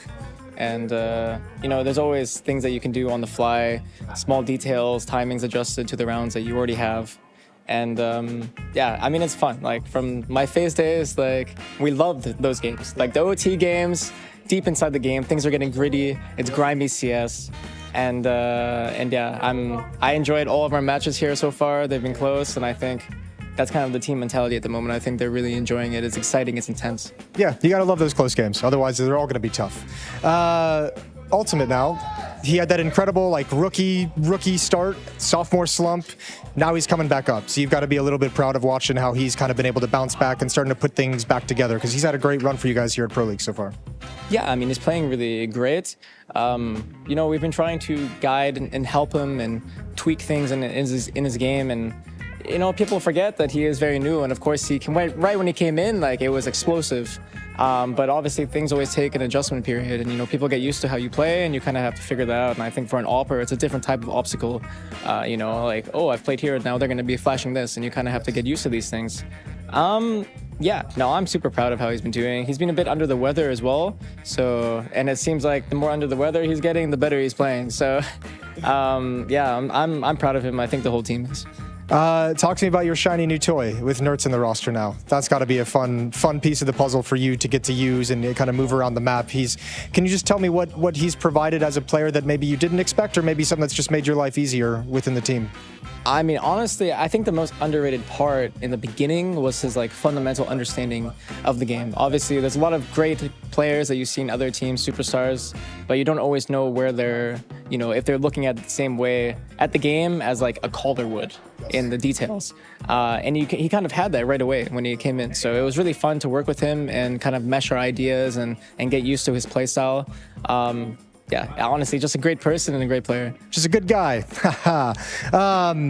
Last question, which I definitely still have inside my head and hasn't slipped away from me whatsoever. You guys just played and beat Mouts in Katowice. They obviously didn't have Spinks with them there, so that's going to change the nature of the game, but it was a pretty comfortable win. How are you feeling stepping into this matchup today? Are you thinking it's going to be more of the same, or do you expect with what you've seen that the Spinks being in the lineup now is going to change this in a way that's going to be tough for you guys to handle? I mean, honestly, they're playing great Counter-Strike. I mean, they won the last event that they played at, so of course we have to give respect to them. I think it's going to be a fun game. It should be a competitive game for both teams. And yeah, may the best team win. May the best team win. Good luck, Russ. Thank you. Hi, it's Bob with Face It. The official broadcast is better than ever on Face It Watch. Yep, that's right. Switch it up with the POV selector. 4 angles, your choice, from the main broadcast to your favourite player's view. And it's available on the Faceit app and Chromecast. But wait, there's more! Keep watching, keep winning. That's how we roll. Watch ESL Pro League while having the chance to get skins and Faceit points. Look at this beauty. Change the channel and control how you watch. What's your name? Lee. Lee, mate, nice to meet you. What's it like being part of the best crowd in esports? If you're not here, you're not living. Let's go, the boys! All right, for now, we're going to send it away. Let's show the world why we're the best crowd! You're champions!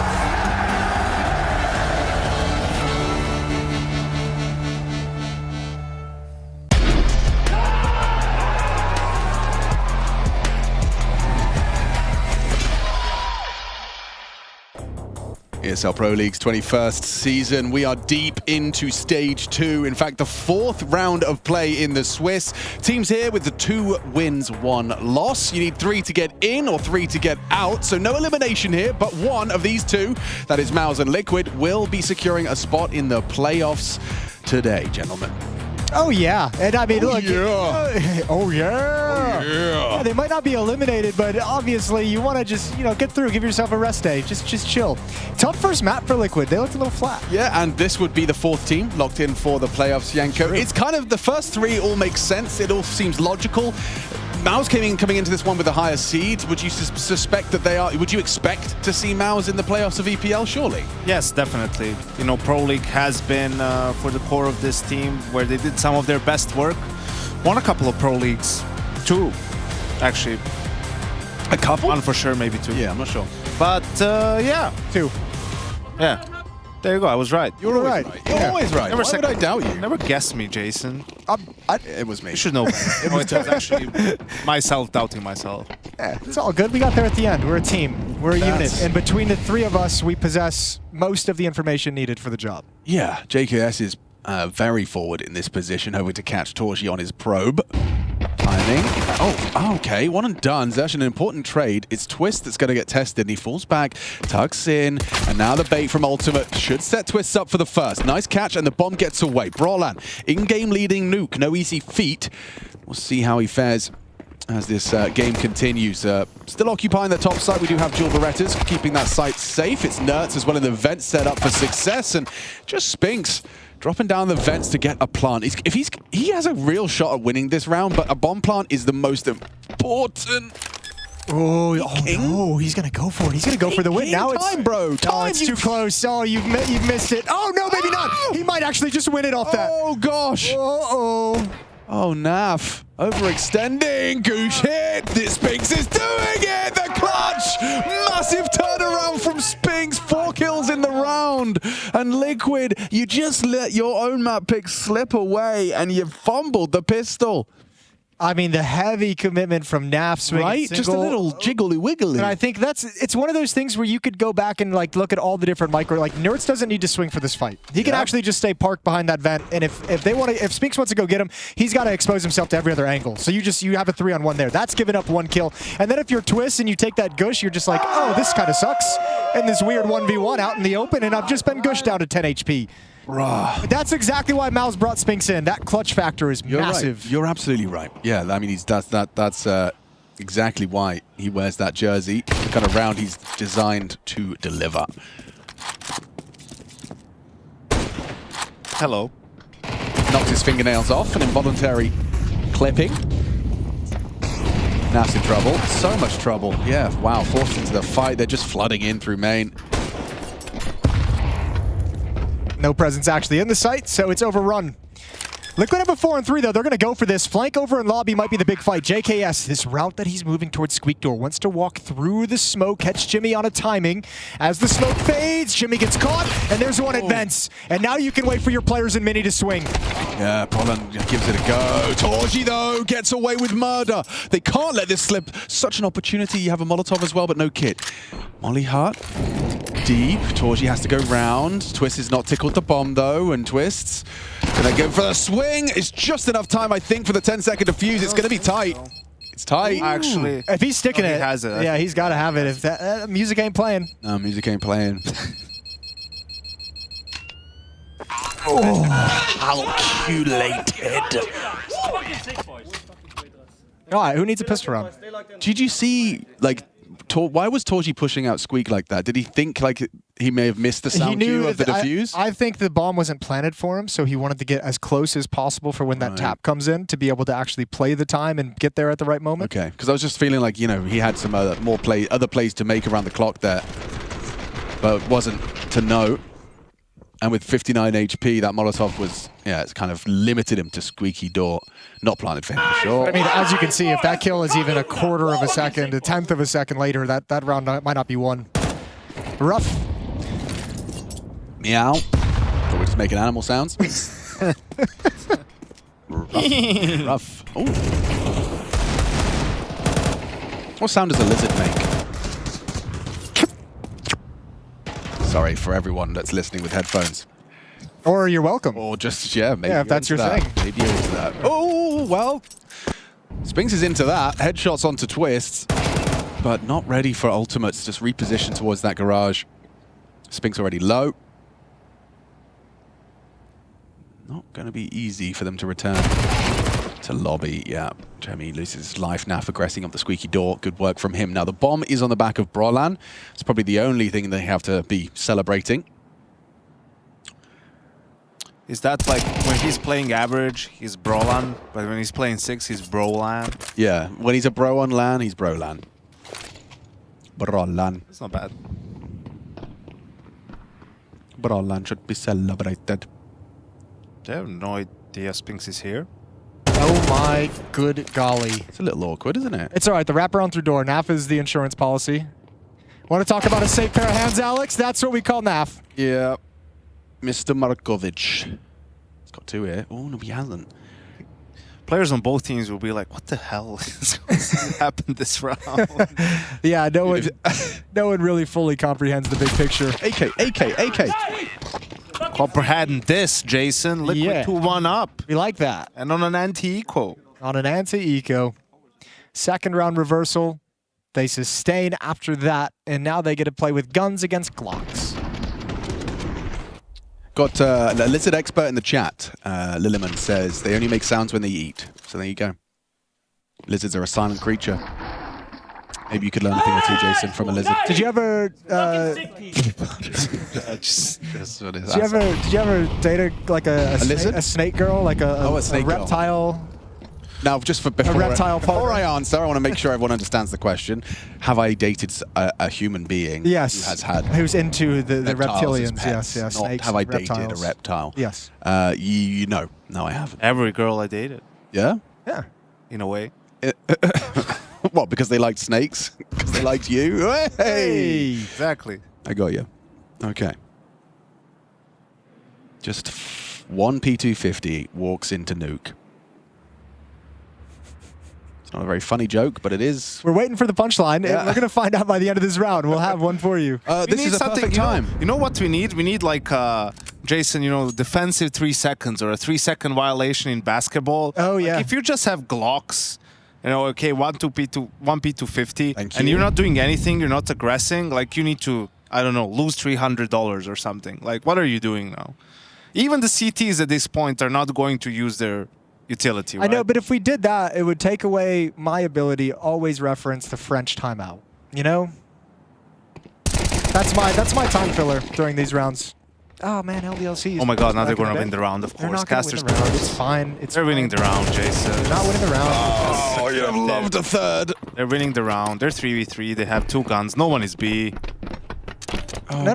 It's They're fine. winning the round. They're winning the round. Does he not make any sound when he drops down there? Spinks is on 1. He's 6-2. He's going to be 9-2 after this round is over. Twist is down here. He's going to win this for him. Don't worry. He's going to open single door at the perfect moment. He's just waiting. Easy kill. Bomb down. Torji does add 1, which makes me a little bit nervous. Spinks adds another, which makes it a little bit nervous. But thankfully, the clock is something you can always rely on. You're trying to win the round, but there's no more seconds.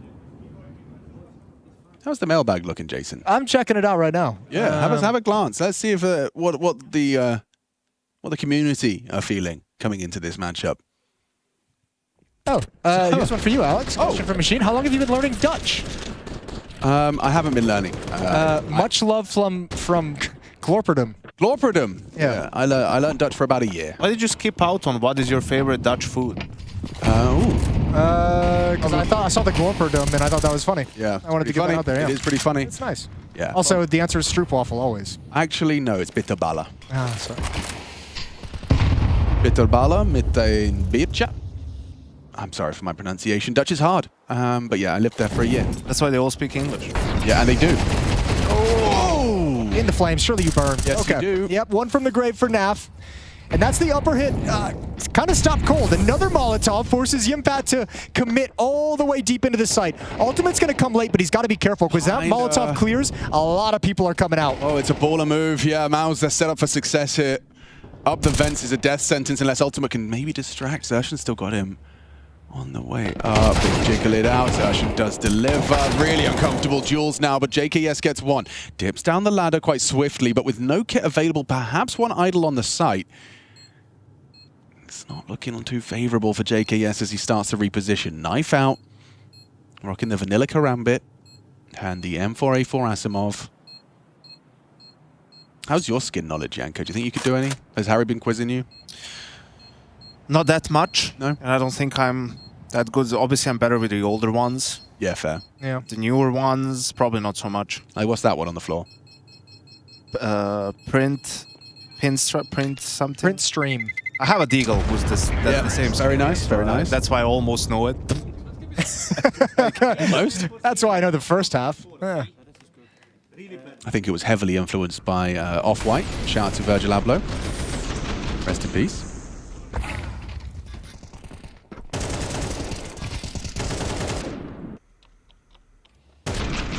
Spinks probably took some of that trash talk from Apex seriously yesterday, entering in this round, finding the opening kill. I think he like wrote it down and put it on the bathroom mirror, and then just every time he's in there, he's just looking at it, and he's like, I hate that guy. And I'm going to take it all out on Liquid. Probably doesn't need a reminder for the first part, but yeah.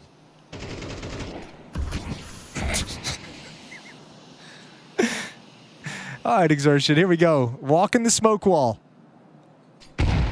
Ooh, it's broken just as he gets past, but JKS is already down here. Tough fight, and they're going to meet. They're going to... He almost came back for it.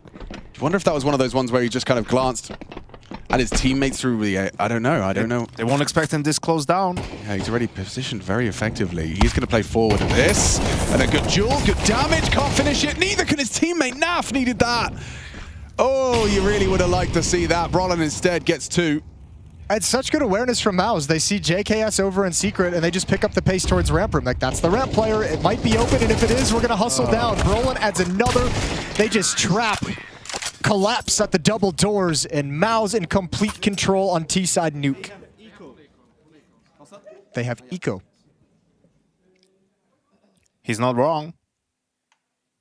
But yeah, good, simple reaction, and just the pace is what caught Liquid off guard. I think, you know, they're also going to be aware once they spot JKS, there's a chance they're speeding up, but that fast, yeah, probably caught them by surprise a little bit. Yeah, it definitely did.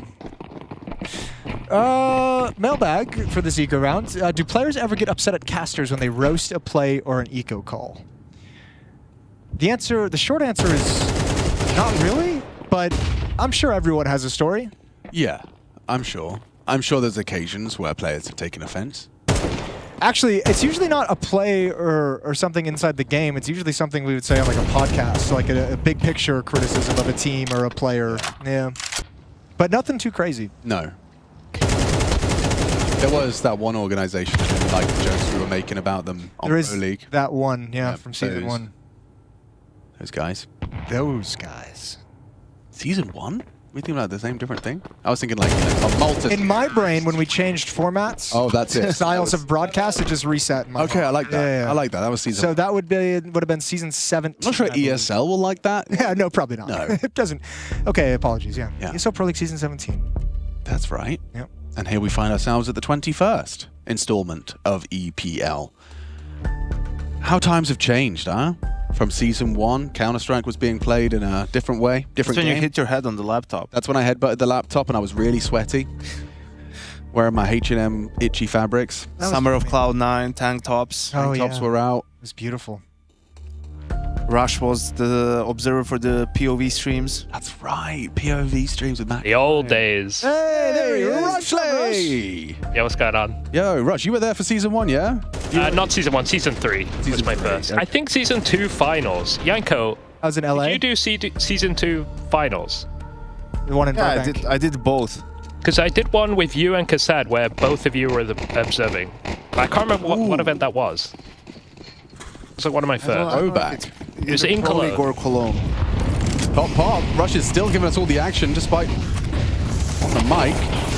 And it looks good for Jimmy. Oh, it's even trades. Even trades into the site. Down goes the Heaven player. Jimmy's still on the floor. Oh, that's not ideal. Nertz was looking for it. He knew what was coming next and still can't handle the fight. It's JKS in a 1v3. They're a little bit tagged and busted up, but unconfirmed. I don't think JKS can go for this.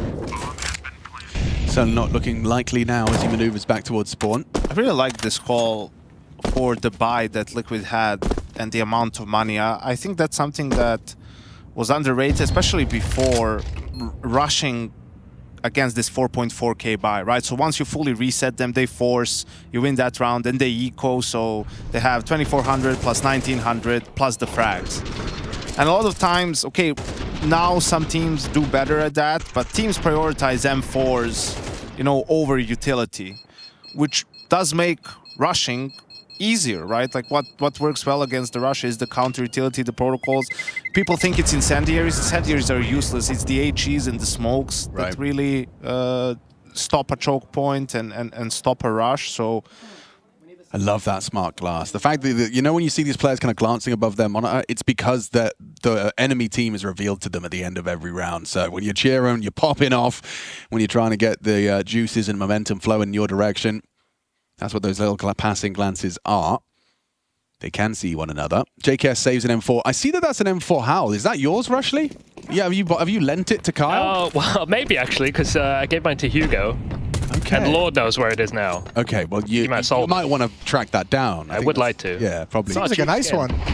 How much does a Howl go for these days? It's money. Rush knows better. I want to say like 5 or 6k, something like that. I'm hoping to retire on it. Since I was one. Don't even have to worry about just 5k just floating around the scene. Yeah, no. Jokes aside, though, observers are underpaid. Underappreciated. Yeah, I only just found out how underpaid they are. Observers need more money, and let's get it trending.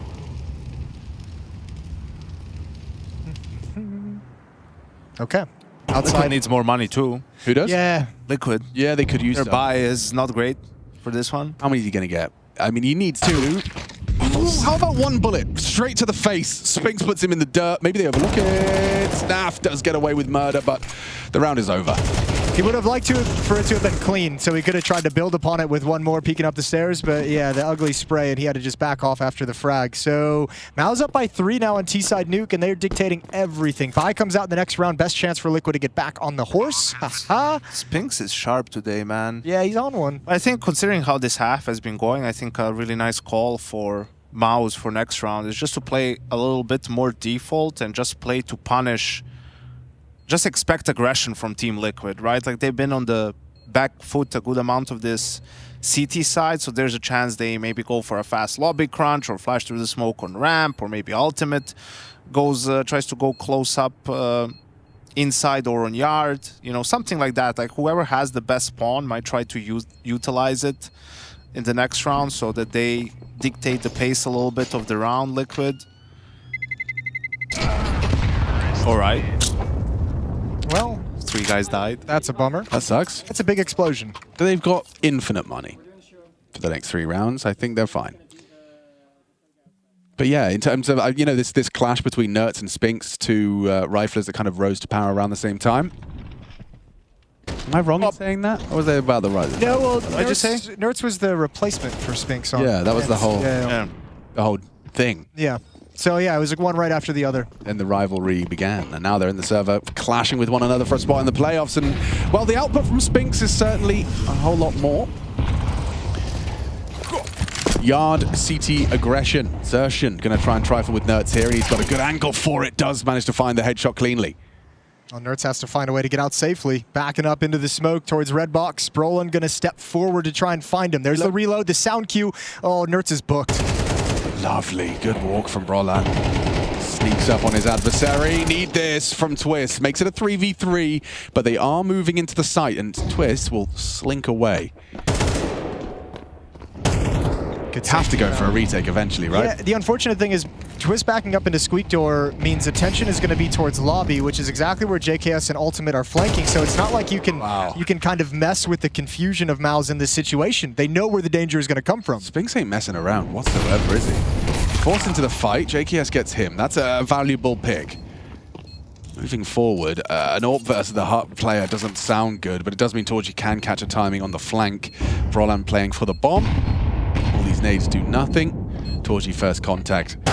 And, oh, headshot exchange. JKS did hit it, but now Ultimate just trying to save the AWP. And once again, another T round for Maus. Coming down to these nitty-gritty finishes. Ultimate just trying to save his AWP. Does hit the shot necessary. Will he get away from the bomb in time? I mean, it's an easy, obvious thing to say, but Spinks has just been the X factor in all these like late situations. Yeah. Like even this round, just like one really, really important kill to find to alleviate some of the pressure. We saw his clutch on the pistol round, which was beautiful. But once we're getting into the late round situation, he's taking over these rounds. Big pick from Brolan as well. Stop Nuts in his tracks. After his early mid pick, Xertion playtime cancelled, but yes, Spinks is definitely vibing high. Ooh. Ooh.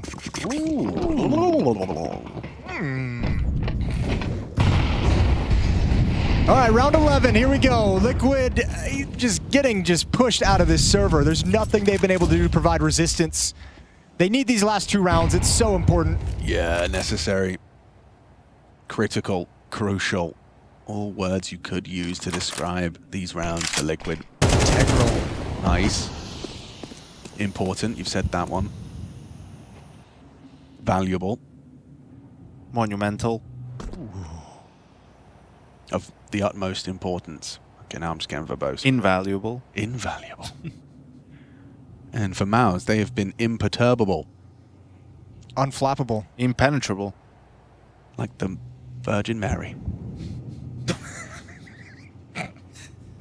Well, Jason is catching up with Jesus. Sorry, Jason's shirt. Yeah, it's Jason's shirt, man. It got me getting biblical. Blame it on him.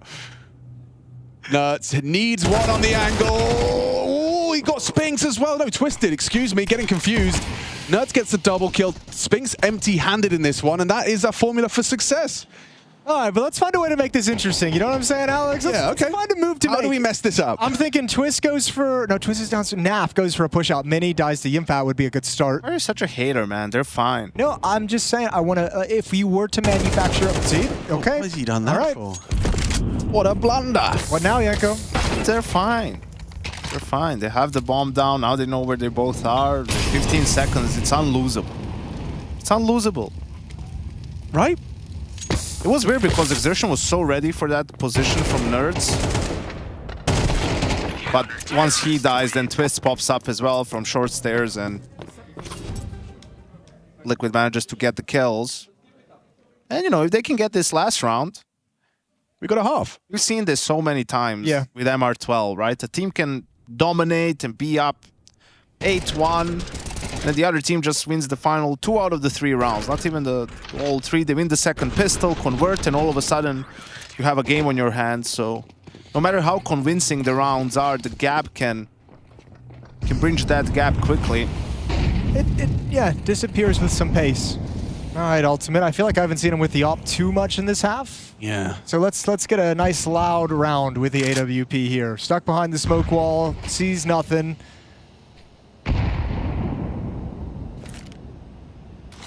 Oh, this could be the one. It could be. Xertion on that elevated position. It's a bit of a misbreak. Didn't quite nail it.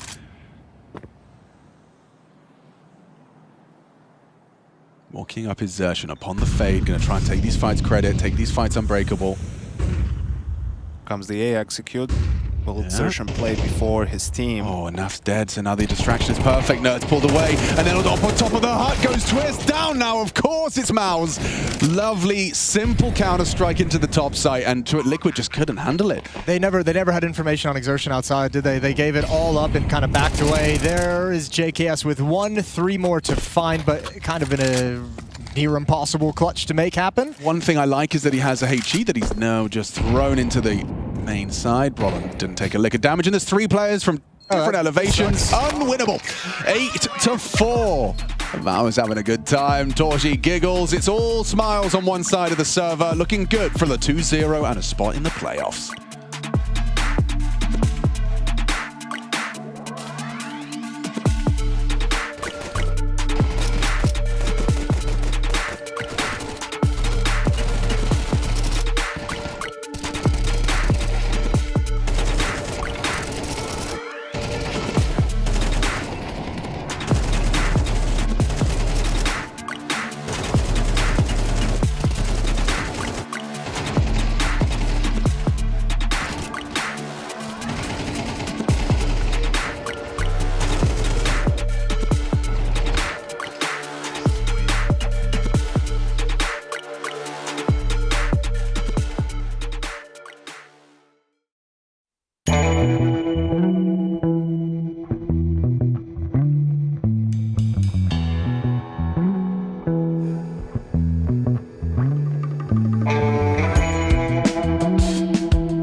No matter what, boys, okay, let's not give up. We've had fucking great T-sides in the past. It's not a month ago that we had like the best fucking T-side on this map in the entire tournament.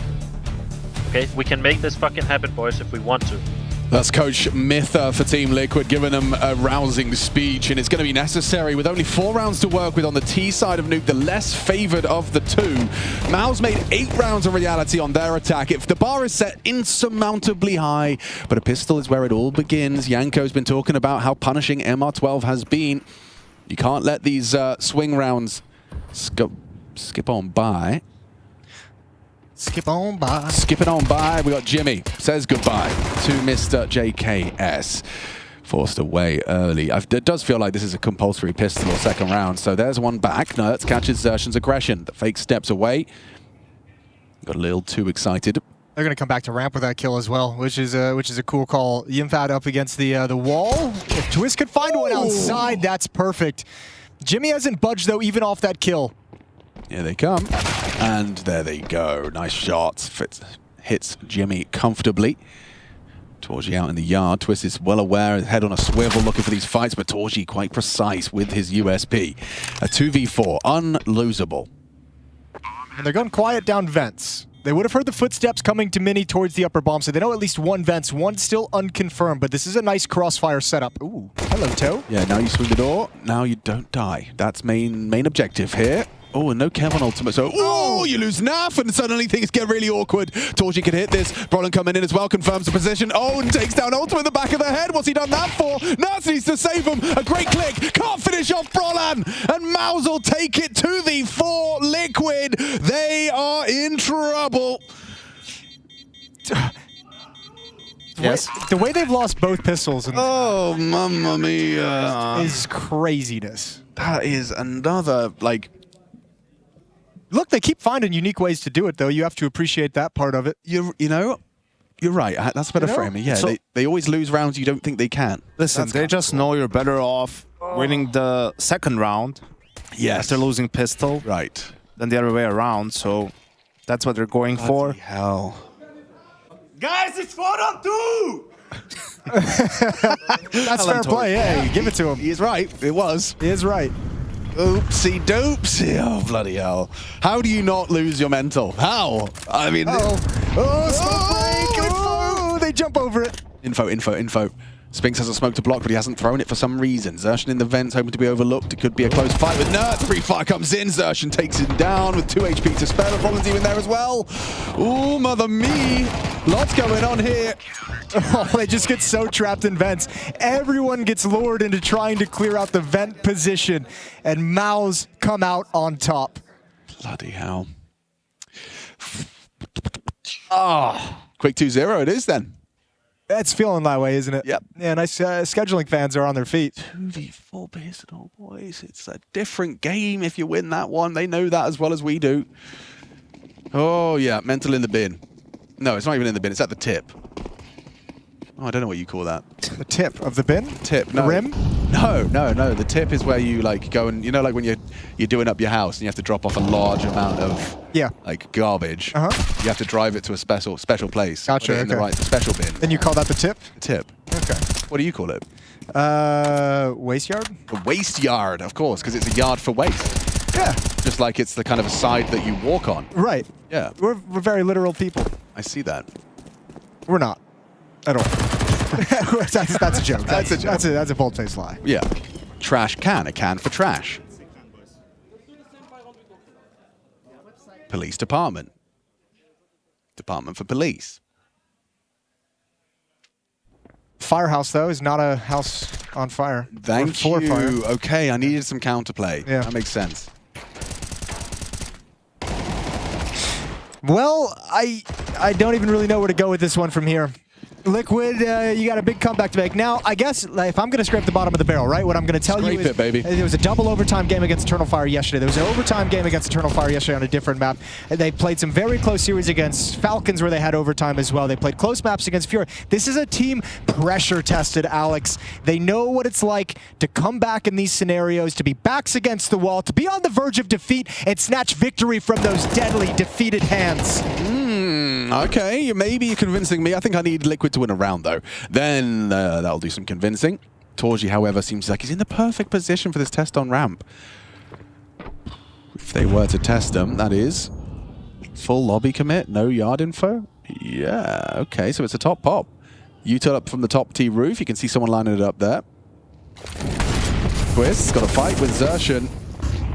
Flash to pursue him. Pressure applied, but Brolin still draws first blood. Maus. Oh, they're just making it look so easy. What is going on? Brolin with 3 swift kills on the top of the hut with the M4. It shouldn't be that easy, but it is. Ultimate dead. 12 to Maus.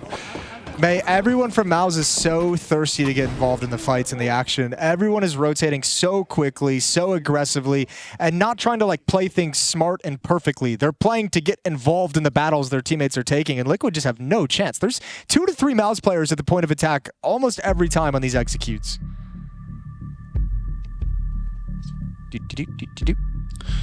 Crazy.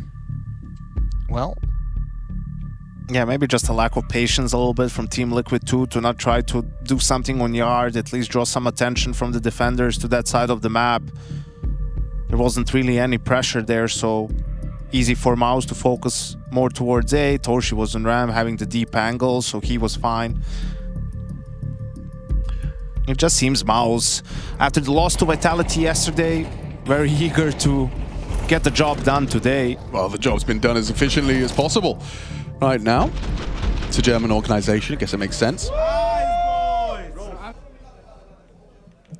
Yeah, that's about the day we're having. Yeah. That's about it, right there. I don't feel like you're gonna. Okay, actually, no, I don't. I'd like to ask for your opinion instead, Yanko. But is this a loss you can learn from? I presume there's a lot of lessons in this loss from Liquid, or is it so like one-sided that you're not like, oh, we're just losing? I mean, the problem is some of the situations. It's situational CS. So how do you get people to be more calm, communicate better, not play too scared? But it has been pretty one-sided today against Mouse, who booked themselves a playoff spot at ESL Pro League Season 21. Smiles all around. And for Team Liquid, they have one more chance tomorrow in that 2-2 bracket. Wasn't a good showing today, but we've seen them do better. Yeah, tomorrow's another day. They get a reset and refuel. For Mouse, though, you got to be happy. Torji had a great game, but I think the headline name that you're going to look at on this roster is Spinks. Beautiful work on Ancient, here on Nuke. Impact in the first half that set themselves up to close things out nice and easy, and that seems to be an acquisition that Mouse is just loving right now. They made a good call. Yeah, for sure. I mean, he fits in like a glove. He's closing rounds. He's had clutches. He's had everything Impact throughout the rounds. But yeah, joining a star-studded EPL playoffs, definitely make sure you set your calendar reminders to be there for the first day of playoffs. We got Vitality, we got Spirit, we got Mongols, and now we have Mouse in that as well. Definitely shaping up nicely. That's the 1, 2, 3, and 4 in the world rankings. The face of 4 players who don't want to go do a post-game interview right there. Who's it going to be, boys? Who's it going to be? I need 2 of you. Come on over. Nobody gets to sit out. That was actually perfect. Now you know what we're dealing with.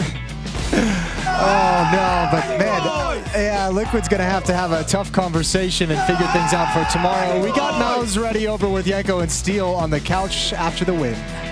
All right, Jason, bet. No, it's all right. No, it's cool, man. You chill over there. You just hang out. It's fine. That's $1 billion man. We don't say no to him no matter what he asks of us. Speaking of saying no, we couldn't refuse the opportunity to talk to Mouse. Congratulations, gentlemen. Welcome to the sofa. Thank you. Thank you. Thank you. Thank you. It's a nice sofa. Yeah, I brought it from home myself, actually. Josh? So, how was the World of Warcraft warm-up for you for the series? It went pretty well.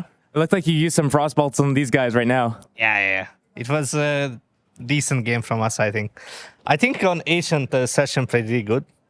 Yeah, he's sick a little bit, but I think he stepped up insanely, and it was really needed in that moment because we were a little bit down. Yeah. And on T side, he played out of his mind. I think he had really good luck. So you guys look really confident with, I guess, a lot of these individual decisions, the reads, the heroic plays, I guess, that some of you guys have. Are you guys all just like really settling into this looseness style that you guys have been going into, or is there like something else that's I guess, giving you a breath of fresh air to be able to go for these types of plays without someone being like, no, you're not allowed doing that? You mean on CT side, right? Well, either side, but like, yeah, for example, CT side. I mean, obviously, I think everyone is coming with input every single time. Obviously, we did not have the best start on Ancient, but I feel overall we managed to come back a little bit. We were down 7-3, I remember, and then we took this two last weapons on the city half, and yeah, I think we just did it very good in the end, and just try to just come up with some input for everyone, and that's it. I know you mentioned exertion a little bit, but do you feel that for him and all of you guys, lifting the trophy at Cluj sort of unlocked a new level for you? I mean, I think everybody just realized at that point that we are a really capable team and we're actually playing really good. And I think it is also needed for us because we didn't actually know that what is our level exactly yet. And especially because we are so early with this team, we are still kind of looking for the big trophies. But I think definitely Cluj was a good start for us. And yeah, now it's looking pretty solid from now on. Yeah. I just want to add also that I think Cluj was also important for us, like, win a trophy, because I think it was a long time we lift one.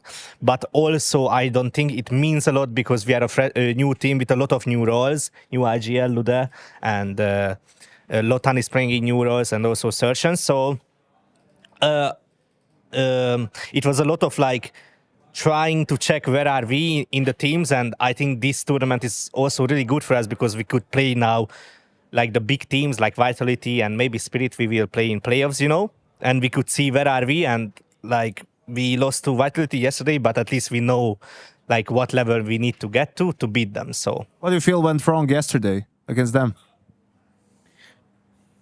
Obviously, I think they're really strong at the moment. I mean, it's just they have some annoying players to play against sometimes, and they kill us off guard, especially on Inferno. I felt like, yeah, I feel like they're a really good team at the moment, and it's hard to predict what they are doing, and they have a really good map pool as well. And we just try to figure out what maps we are good at as well, because I feel like we are in some way.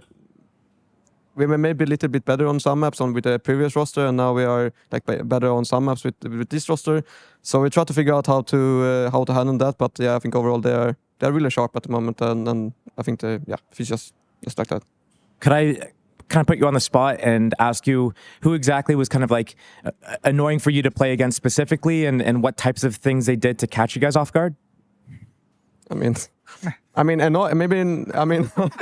These guys just like look at each other and they both look at you. It's like, yep, go ahead, man. No, but I think like they have the type of style, you know. Sometimes like Savik, he has killed 4 of us and he's doing the highlight, you know. Sometimes Robs is gonna be doing the highlight. It's just these type of things that you don't expect them, you know. Sometimes obviously you swing short versus that guy and he just like burst those 4 of us guys on Dust 2, for example. It's just something like this is gonna happen. Some runs, and I mean, they had some really good like highlights, if I say so, from some rounds. So more about like they're just like not missing shots as opposed to, oh, this guy just pushes through a smoke. What an idiot! What is he doing? And just catching you off guard that other type of way. Yeah, I mean, it's just different from Vitality to the other teams we have played so far. They are very straightforward, if I say so. And with that, I think we haven't played a team just like them before with this lineup, for example. And Torsi said it as well, that we need to see where we are as a team, if we can play the big teams, for example, and these things. And now we know what level we need to play against, what level we need to be to play against them, like if we play them in playoffs, for example. So we just need to, basically test the waters a little bit more, but yeah. So, about a summer ago, last summer even, you guys were really into cheesecake. Are you still into cheesecake? I think Dorothy can answer that. Bro, Dallas, there is a restaurant in Dallas. The cheesecakes are insane. Holy shit. Well, let's talk about some of the flavors of cheesecake. Is it like a factory or something, perhaps? Yeah. No, it's a steakhouse. It's a steakhouse, and they have like dessert. Okay. The cheesecake is like fucking huge. Yeah, that's the one. I'll text it. Yeah. But I was just wondering about types of cheesecake flavors that are acceptable. I mean, so where do you start? No, which one is your favorite? I don't know. All of them. So I look at like banana cheesecake. Look at me, bro. All of them, of course. He likes the default. I don't really. Cheesecake is good, but I like carrot cake. Okay. Same, actually. They've got some out front. Have you guys been having every day? Of course. Once per map, or how often do you guys go for them? so far none, to be honest, but they are really good. Yeah. It's always a reward after the game. If we win, we deserve one, you know. Oh, you were snacking it yesterday as well. Yeah, no. Don't make me like that. I don't remember that. It's a comfort food, I think, at that point.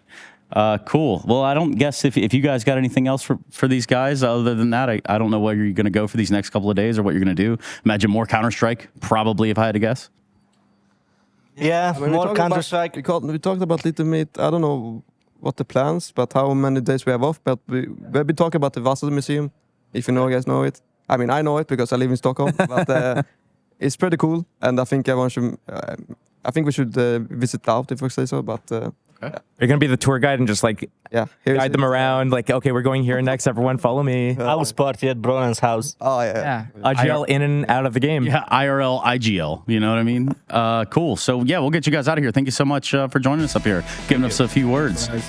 And on that note, I think we go to a little bit of a break here shortly, but obviously for Mal's going to the playoffs 3-1, yeah, they had to lose a game. They like to keep it interesting, and now he's going to ride a scooter. Please don't end your career on that.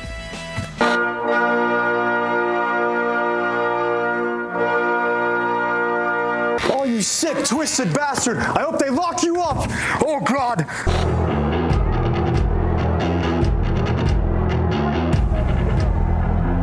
Forget about Ime. Just pronounce it as Im, because I am Im.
Hi, my name is Mohan Govindasamy, aka Launders.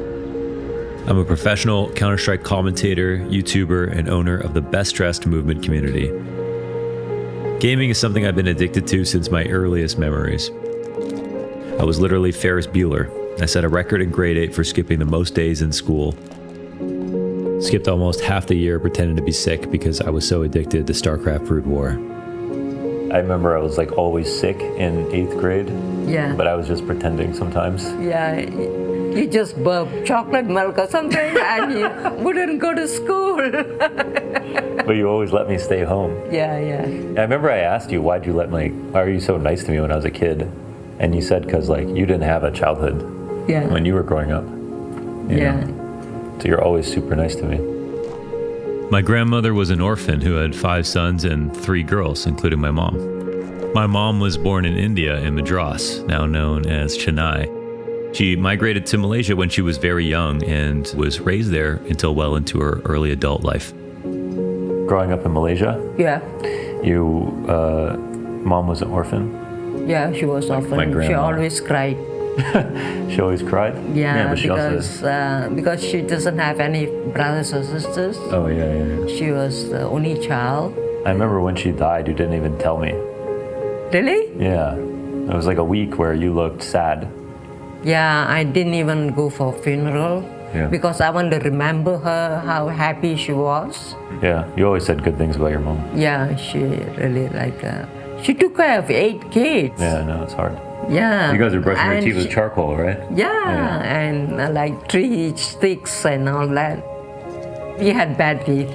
Yeah. All of us we couldn't afford a dentist. Yeah. So we had bad teeth. Being born first of 8 siblings meant that, well, you became the sous chef, dry cleaner, and maid of honor to all the siblings who were younger than you.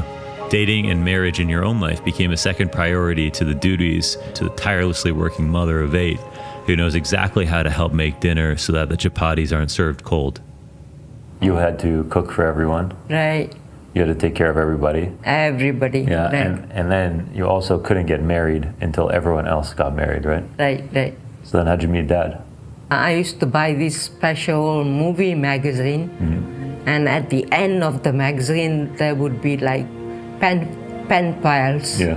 And I had many of them, like 3 or 4. And then I enjoy when I come back from work. There's a letter waiting for me. Yeah. And that's how we connected. And then you went to 7-Eleven every day. You went to 7-Eleven? What, to get a hot dog or? Yeah, I had a drink And then you got married? Yeah, and then we got married. You got married and then you chose to come to Canada. Yes, he chose. No, he wanted to go to Switzerland. Switzerland? Yeah. I was almost Swiss. He wanted to go to Switzerland, but then his friend in Montreal wrote a letter to him to come over. And then I was born in Montreal. Yes, you were. Yeah. It was cold there. Yes, it's really cold. Yeah, but do you like Canada? I like Canada. I love Canada. Yeah. I love Canada. We love Canada in this household. Yeah. You always say good things about Canada. Yeah. They gave me everything. Yeah. Yeah. Growing up in Toronto, internet cafe culture was massive. Every internet cafe had the same 2 posters on the windows. One for Counter-Strike and one for StarCraft. 1.6, baby, 1.6? Yeah, it feels like it was always like present. After school, you'd go home, get a toonie from your parents, buy an hour at Cybernet, and run offline games at 1.3. Literally the best days of our lives. He wasn't the best gamer. We kicked his ass a lot. Yeah. Like there were a few games where he was Third Strike, untouchable. I could not touch you with Third Strike. But for the most part, like Dota, you were probably bottom half. I used to tell my mom that I had to print out my homework because I didn't have a computer until I was 12. Because I remember you would play a bunch of stuff that we wouldn't at the internet cafe. Like you were huge into StarCraft. None of us ever played StarCraft. Yeah, right? it was StarCraft. Yeah. I only played that like by myself. I remember we used to share a story about how you had to break your StarCraft CD because you were just playing way too much. Yeah, we're all gaming addicts at the end of the day. Yeah. It was probably single-handedly the reason I didn't graduate. In high school, I was a total degenerate. Failed half my classes, went to a bottom 4% high school in Toronto, stayed 2 extra years, and then I flunked out again. When did we meet each other? High school? High school, yeah. We were in McDonald's. Yeah, we were smoking cigarettes outside McDonald's. And I remember like the first year I got there, the math teacher on the 3rd floor got chased around the top floor with a machete. Oh. Yeah, and that was like my introduction. You know, it was like the classic. You pick a beef in the middle of the school day, then you go out to the alleyway, and then there would just be an enormous fight. It is what it is. Like when you grow up in that environment, you gotta basically pick. You want to be a nerd and get picked on, or do you want to like survive? So that's when I put on the 2XLTs. I had been working every job imaginable since I was 16. McDonald's, selling furniture, telemarketing, construction cleanup, butcher shop. At one point, I was cold calling people and selling meat in a freezer, and you had to sell the freezer too. Yeah, we were basically like in our friends' apartments, like cutting hair. Cutting hair, playing poker, trying to take money from my friends. Yeah, exactly. Yeah, we were basically just hustling all the time. Like that's it. Like anywhere we could make a few bucks or like save money, like cutting our friends' hair. Like that's how we grew up. I remember they removed a bench on my block. Like the city removed a cement bench from the sidewalk because I was selling weed there. But I didn't do anything too bad. And weed's legal now, so it's all good, right? Oh, yeah, it's good. I had a whole career of stealing. I don't know how to get into that.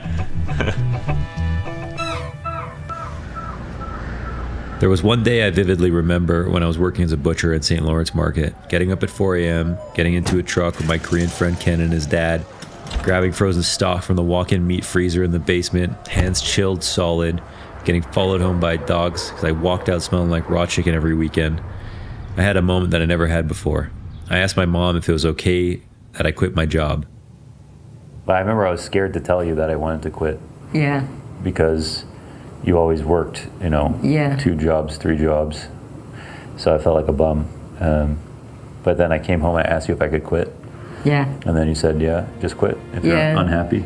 Yeah, I know. I don't like you to be unhappy. Yeah. I think looking back, that moment made me realize that my mom was the center of my world. How could I quit my job when my mom quietly earned for both of us alone for my entire childhood? When I was younger, me and my mom grew up in the group home system in Toronto after some immigration problems that sent my dad back to Malaysia. Before I filmed this, I asked her what I could say about it, and she said, "Don't say anything bad about the people who helped take care of us." So Nellie's was the name of the group home that we grew up in. Yes. Yeah. People used to call it a halfway home, right? Yeah, like if you have nowhere to go, where would you go? I have no family, no money, no whatever. So I lived in Nellie's for 4 years. Yeah, we lived there for 4 years. Yeah, and they really took care of us. Yeah, they did. They did a good job. Yeah. After we lived in Nellie's, we went to Havelock. We went to, Yeah. and that was a women's shelter. I was only allowed to live there because I was just a kid. And they were so good to you, right? Yeah, I remember I learned how to ride a bike there. I always celebrate my birthday there. I remember I got a Game Boy. Someone had donated it. Yeah, like you had all the toys in the world. Yeah, like I always think about us as an example of the system working well, you know. And I think a lot of those group homes and stuff, they get a bad reputation. Right. But we had a good time. We had a good time. Yeah, we had a good time. We got lucky. I would say that's my memory too. I had lots of friends, and even when we left when I was 11, I had nothing but great things to say about that part of my life. This is home for me. Behind me is the women's shelter that I lived in from when I was 6 years old till I was like 11. And me and my mom came here because we overstayed our welcome at the group home. Because most people don't live there for 4 or more years. And I remember like all the kids that would come back from school, everyone would come back from Deucin and walk into the park, and I would just be like lying there sunbathing on the roof, and all their parents would be yelling at me like, "I'm gonna tell your mom if you don't get off that roof." And I didn't care. I was having the best time. And yeah, it's just a beautiful place.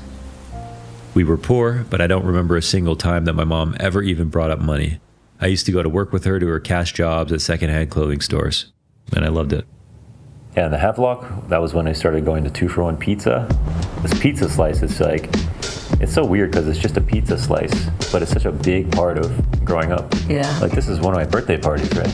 I thought he might get a heart attack or something, like eating cheese every day, you know? Yeah, but we just grew up in this area, but this is like the best pizza in the whole city. Yeah. And it's the same guys are still living there. Yeah, still there. I remember he got a little older. Yeah. He couldn't count the change part again.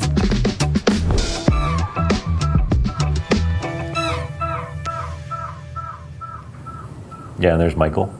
Yeah, that's Michael, yeah. Yeah, you remember why we did Big Brothers in the first place? I wanted a male figure in your life.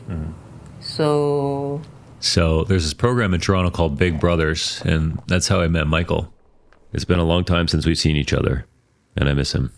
And it was basically like for people who were like in their late 20s, early 30s, didn't have kids, to take care of somebody who either didn't have their father around, or for big sisters, maybe didn't have a mother or didn't have any parents. Exactly. And on the weekends, basically Michael would watch me while you were going to work. Right. Yeah. And I remember when I walked into Big Brothers and he was like lying there on the couch sideways, drinking a Diet Coke. Remember that? And I was like, this is my brother now. Yeah. But he always kept my mind in the right place, you know? Yeah, So you it didn't learned get a too lot bad. from him. Yeah, it did. Yeah, it's a good thing that you met him. So Michael, my big brother, he came here to this park. We would hang out. I have that photo inside the kitchen of the house behind us where he was there for my birthdays. So yeah, he really helped. He kind of helped take the walls down for me a little bit, you know, make the world feel like something that I could go explore safely, like that it was meant for me. And like, I mean, I used to walk down these streets when I got a little older, and I thought like, I'll never live in a house like that, you know, like I'll never be able to afford a house, because my brother had, you know, he was at the highest level of education and he was taking care of me and he was going on to be a professor. I think he gave me a lot of confidence to say that like I could achieve something like that in my life too. It's really weird thinking about Michael, because he was, you know, he was 28 when he started taking care of me. Like when I was 28, I was like playing video games, and like he was coming over to the women's shelter and like hosting pizza parties with all these kids and taking care of all of us. And it's just like, I don't know, one in a million, honestly. You know, he kind of did Big Brothers because he was kind of learning how to be a dad for himself, because he wanted to have his own kids. And so he had me as a little brother. He had another one, Artie, in America when he lived in California when he was at Berkeley. And he used those two experiences to help him become a better father. Now he's raised 2 sons up who are traveling around the world in university and everything like that now too. And he was, you know, very much a father figure for me, because no fucking way.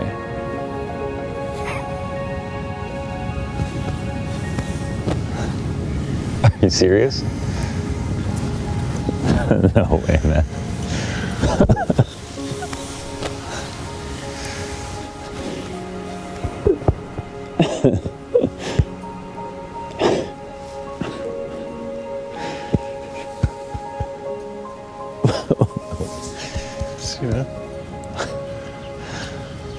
Are you fucking real?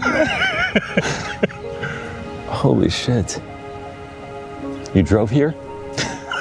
I walked. Oh. How are you? I'm good. You look good. I like your hair like that. Yeah, there's no way.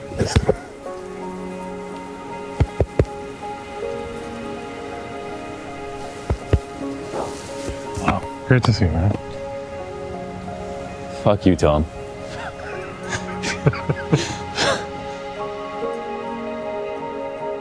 Like it's Toronto, so you gotta have that area to take off your boots and your coat. Yeah, the mudroom. Yeah.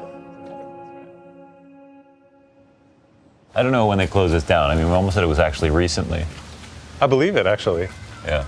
Looking at it. And I think, and then you're up somewhere around here. Yeah, I had the best view of the whole place on that balcony. Because I just remember like the art in your room. Yeah. And that was like my big thing that I noticed. I was just seeing this earlier. Obviously, there's a lot of like mental health issues at the women's shelter. You can just see all these crosswords that are just posted on the fence. So this is where you snuck out? Yes, this is the back of the backyard, and there was one fence post that was missing, and my 4-foot-tall, 60-pound ass could just squeeze through sideways. And like I could fully, you know, I mean, I could hop this fence, I could take the front door and still be in the park within 2 seconds, but like in my imagination, that this was like entering Narnia. I mean, you couldn't do that anywhere else. I loved everything about it, actually. You know, when I came in, Mohan's mom is so sweet. She's fantastic. And like, it was like... You were the whitest guy that could eat the hottest curry. I remember you'd always come back with your Tupperware and ask for more. That sounds right. That sounds exactly right, yeah. Yeah. So the same day I quit the butcher shop, I started my YouTube channel. I don't know what I was doing, but I knew I loved every minute I was on the computer playing. And that's when CSGO came out. Got completely hooked again. Yeah, for like 2 years I was just making YouTube videos. Then I started you were super busy. Super busy, yeah. You don't eat. Yeah. Yeah, like you wake up, you're from the bed to the chair, to the chair to the bed. Yeah. For the first couple thousand hours, I did not play anything but KZ. KZ is a movement game mode where you start on a typical timer, try to get to the top as fast as you can. That's not going to work. What you need to do is crouch and then jump. That's the only thing I cared about. I didn't have a girlfriend for years. I stopped hanging out with my friends. I played KZ every single day. And then I started making movement tutorials. Hi, I'm Lunders, and my original plan for this video was to show you guys how to... I made the first B-hop tutorial on YouTube for CSGO. And then for every single mechanic, every skill jump in the game, I made a video. It became my brand entirely, the movement guy. To be honest, we didn't know what you were doing. Yeah. Like, we didn't know what you did. Besides YouTube or whatever. Yeah, exactly. Like, we don't play Counter-Strike, right? So. And then one of my viewers said, why don't you try doing interviews? So I was like, okay. I had never been to an esports event. I had never done anything outside of YouTube. We drove to ESWC. I got a press badge, and I did this interview with Semphis where he basically said we were all on Adderall at this event. I don't even care. We were all on Adderall. Like, I don't even give a fuck. And this became like national headlines. And New York Times didn't even reach out for permission to put it in there, but I would have said yes. Then I got a job offer at Yahoo. A special announcement today. Joining us on the Yahoo Esports team now is Launders. How's it going, Launders? You're like, hey man, Yahoo's flying me out to LA. I'm gonna live there for a bit. We're like, we're like, that's awesome, because none of us had jobs or could think of having jobs that would take us out of this country. And then my friend told me you should try casting. Why not do more things? I literally hated the thought. I hated being called a commentator because we used to play games so much. Yeah. And I thought commentators were shit at the game. You know what I mean? Right. You know that reputation they have? Yeah. So I hated being associated with that. Yeah, For like 8 years, I never let anyone call me commentator. Only a YouTuber. I couldn't stand it. But like I do every chance I get, for some reason, I tried it. The first event I ever did was with Matt, or Sadokist, at LAN ETS. Hi, I'm Launders, and this is Sadokist, and we're gonna... That was the biggest Canadian local LAN held in Montreal, and Matt had made a post on ESCA looking for someone to co-cast with him if they were able to make it there and were willing to work for free. I made a private YouTube video of me casting one half of a demo by myself and DM'd it to him. I really liked Max's.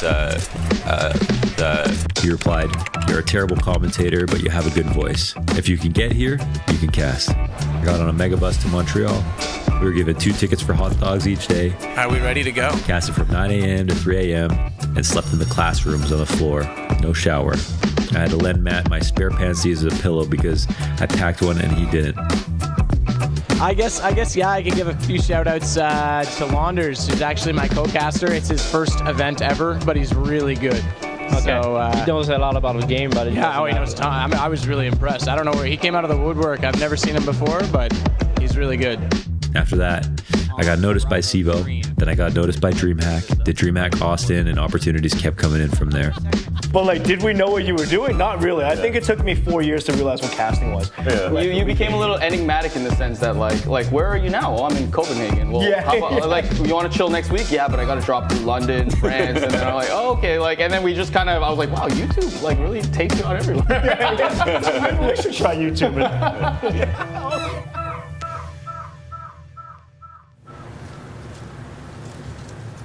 And what did you think about that? Like I wasn't making any money at first, and I was just staying home. I know that's how it is. Yeah. You start off not making money, you learn, and you put yourself out there. Yeah. That's how it is. But you just trusted me, like. Yeah. You don't understand.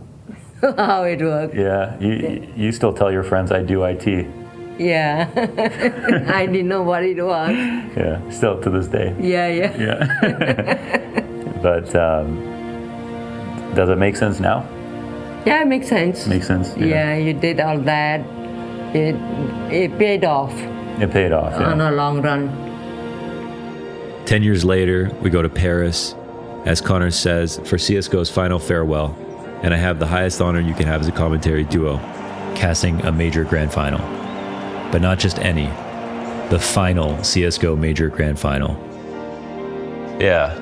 I mean, it's been a long road. Obviously, you know, me and Connor are that duo, and we really have like gone through everything together. You know, this is the highest honor that you can get as a commentator, to do a major final. There's no bigger game than that, right? It's a Super Bowl. For everybody watching, this is the last Counter-Strike major final, so we just want to do it justice, you know. As commentators, all we can do is enhance the moment, you know, make it better or worse, but don't ruin it. That's our only job, you know, don't ruin that moment. And that was the responsibility that we had, and I just remember feeling it afterwards. It was special beyond words, and I remember not even realizing how stressed out I was until after the game happened. I remember when we first met and you told me you were an esports broadcaster for Counter-Strike. And I was like, what the fuck is Counter-Strike? And then he invited me. That's how you know I got game, because I still survived that. I was like, all right then. And then I went to Paris, and that was the major finals. The first time I actually saw him cast in front of a crowd, and I was like, standing in the crowd of like 15,000 people, and I was like, oh, like this is what you do. This is Counter-Strike, and it was really amazing to see you. Commentary is something that I wasn't made to do. You know, I think when I was younger, I was a very closed off, reserved person. But I'm glad I got the privilege of being able to do it. Because I don't know how I would have been able to learn this kind of thing about myself. I was a fucking awful commentator, but I'm pretty good now, and I'm proud of myself for that. It took a ton of work inside the job and outside to become the person I am today. But as stupid as it sounds, I always thought I was cool, even though I definitely wasn't. Yeah, I'm so proud of him. Yeah. Every birthday, Mother's Day, I get a gift from him. Christmas Day. Other than that, he sent me to trips to all over the world. Like, what more can a mother ask? You know, he's the best son. But I don't know. Everyone says they got the best mom in the world, but it's actually me. I had the best mom in the world. I remember very distinctly I was walking at Young and Dundas and I was wearing the sweater you gave me. Some guy... Boxer? Some guy stopped me. He's like, Boxer? You know him? Oh my, I love his stuff. And he was talking to me like pure fan. And I didn't actually know what you were... I'm like, that's my friend. I love Mohan. Like, I didn't know where else to take that. Yeah, and that must be awkward for you guys. I remember I brought Daniel to Launders Land and I introduced him as my IRL best friend. Yes. And he's like, what the fuck do you mean IRL, bro? But I need you to know right now, this is my best friend. We are not the same. I didn't know what IRL meant.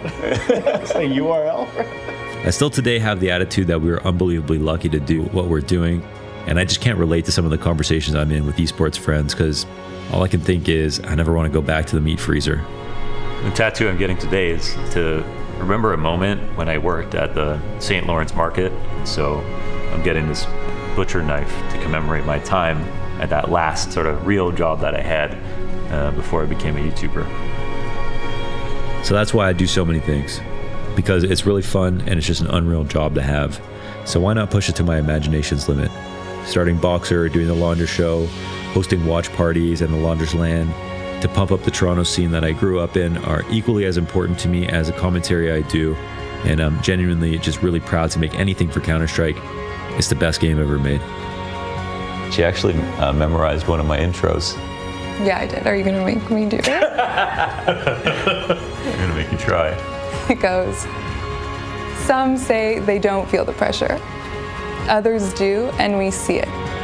But tonight, under the bright lights of the Royal Arena, we will find out. So Copenhagen, brace the pressure! Oh, that's so good. Yeah.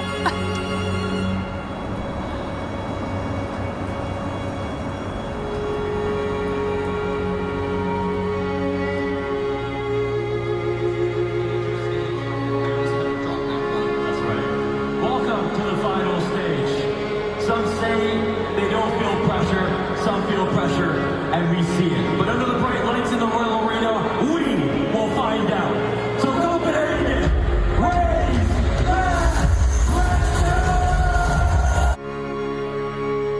raise that pressure! Nice to see you. Oh, thank you, you too. Nice to see you.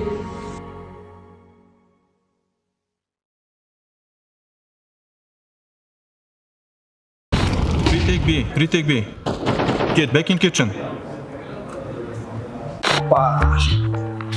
Guys, let's get the hell out of here. Yeah, let's do that. Let's do that. Okay. Let's go, Nico! Nice, Nico! Let's go! Fuck. There is nobody faster than... I love this guy.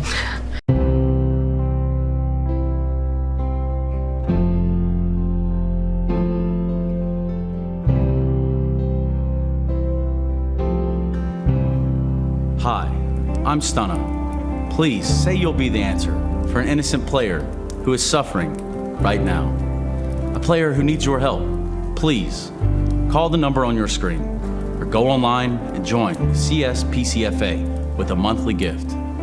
Right now, for just $3,000 a month, you'll rescue players from their free agency, provide a paycheck, food, shelter, and love. Call or join online in the next 30 minutes and we'll send you a photo of a player at some point in their career. And this beautiful ESL shop tote bag from their dead stock. This is your chance to say, I won't sit by while the player is teamless. Please, call or go online right now.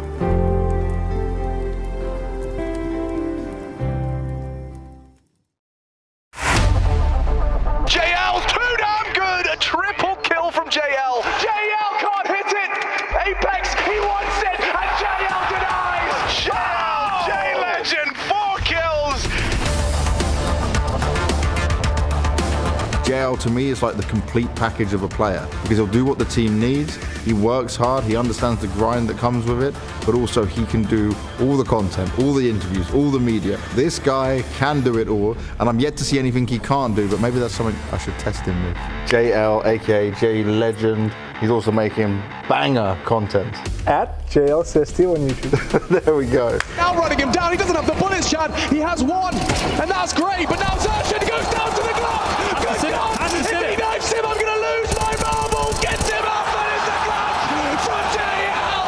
1 HP. We don't have a lot of personalities in CS. Some people try to shy away from social media, maybe keep their comments to themselves. I try not to do that. I feel like whatever I have in my mind, I try to say, of course in a respectful manner. Sometimes people don't take it that way, but I try to be as respectable as I can. And also to add some extra pressure in the game. So if I make I wouldn't call those comments offensive, but whenever I do make one, it's just so I could have more pressure in the game. It makes it a little bit more interesting for me, for the viewer, and maybe for the person that I said it against. They will have Alexi here in time, and with JL, oh, that's a lovely set of openers. JL one step further. My first interaction with Blade, one of the Navi agents contacted my agent, and he told him, the Navi wants to have a talk with you. And I'm like, I don't speak Russian that well, which is the language they used back then, but I'll still give it a shot. So we go into the interview, we talk, he asked me about the game, how do I see the game, what I feel like I could bring to a team, and we did this interview in English, and I kind of understood that he wants to make an international lineup. I asked him about it, he said yes. Yeah, that's how it all began. I feel like at the start he didn't view me as a solid player, but now he looks to me as an individual that I play well in my roles, and sometimes I need some guidance and sometimes I don't, and he trusts in my ability to defend the site or make an aggressive lurk. What can you do, JL? What can you do? Isolates, missed shot from Woxic. Zentaris to provide the covering fire, pushing in 2 of the 3, and now it looks like JL's done it. I think the people that didn't believe in JL didn't really fully understand his story or know his work ethic. But when you hear about his story, when you hear about the background he's come from and how much he wants this and how far he wants to go, he understands more than just playing the game. He understands what it takes to get to the level he wants to achieve, and he follows his path the way he sees it and also listens to the right people around him. He needs to get out of the bomb site. He needs to get out right now. Oh, he crossed forward. JL! Actually, I have no idea what makes JL so special. Maybe because I respect people around me. I try to give them not as much attention, but treat people with positivity. I always say hi to fellow players or fellow staff workers at ESL, Blast, whatever tournament we're playing in. I try to give respect, and maybe that's why people respect me back. The bomb down, pushing through is Immer, charging into the site. Na'Vi refused to surrender.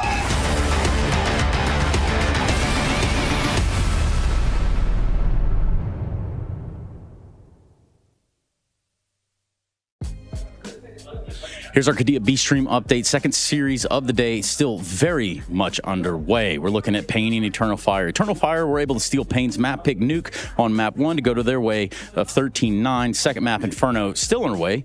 Could be looking like a quick 2-0 finish for the Turkish side to stay in contention for the playoffs. And the Brazilian hopes falling down to just Furia, who have to face Falcons next to keep their run alive. This is a Arcadia B-stream update. ESL presents the ESL Pro League in partnership with Intel, Acer Predator, DHL, Arcadia, 1xBet, Knorr.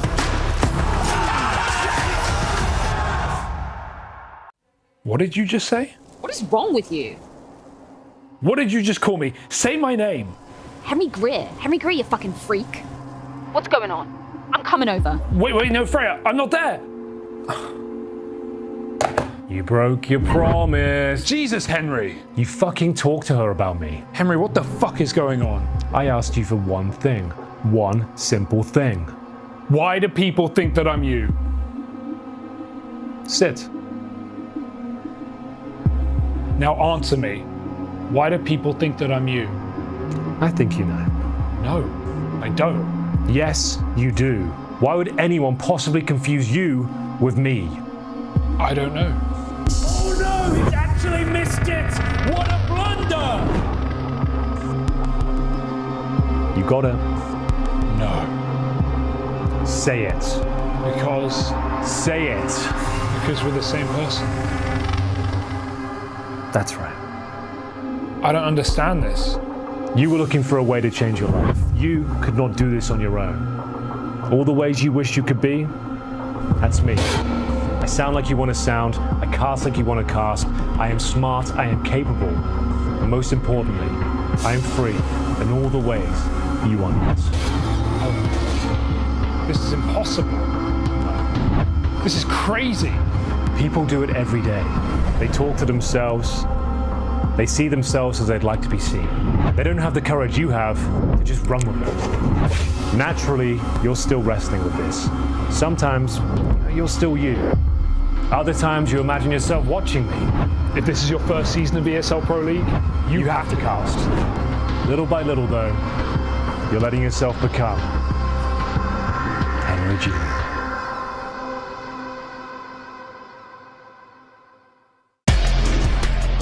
He wants to win right here, right now. It's crazy.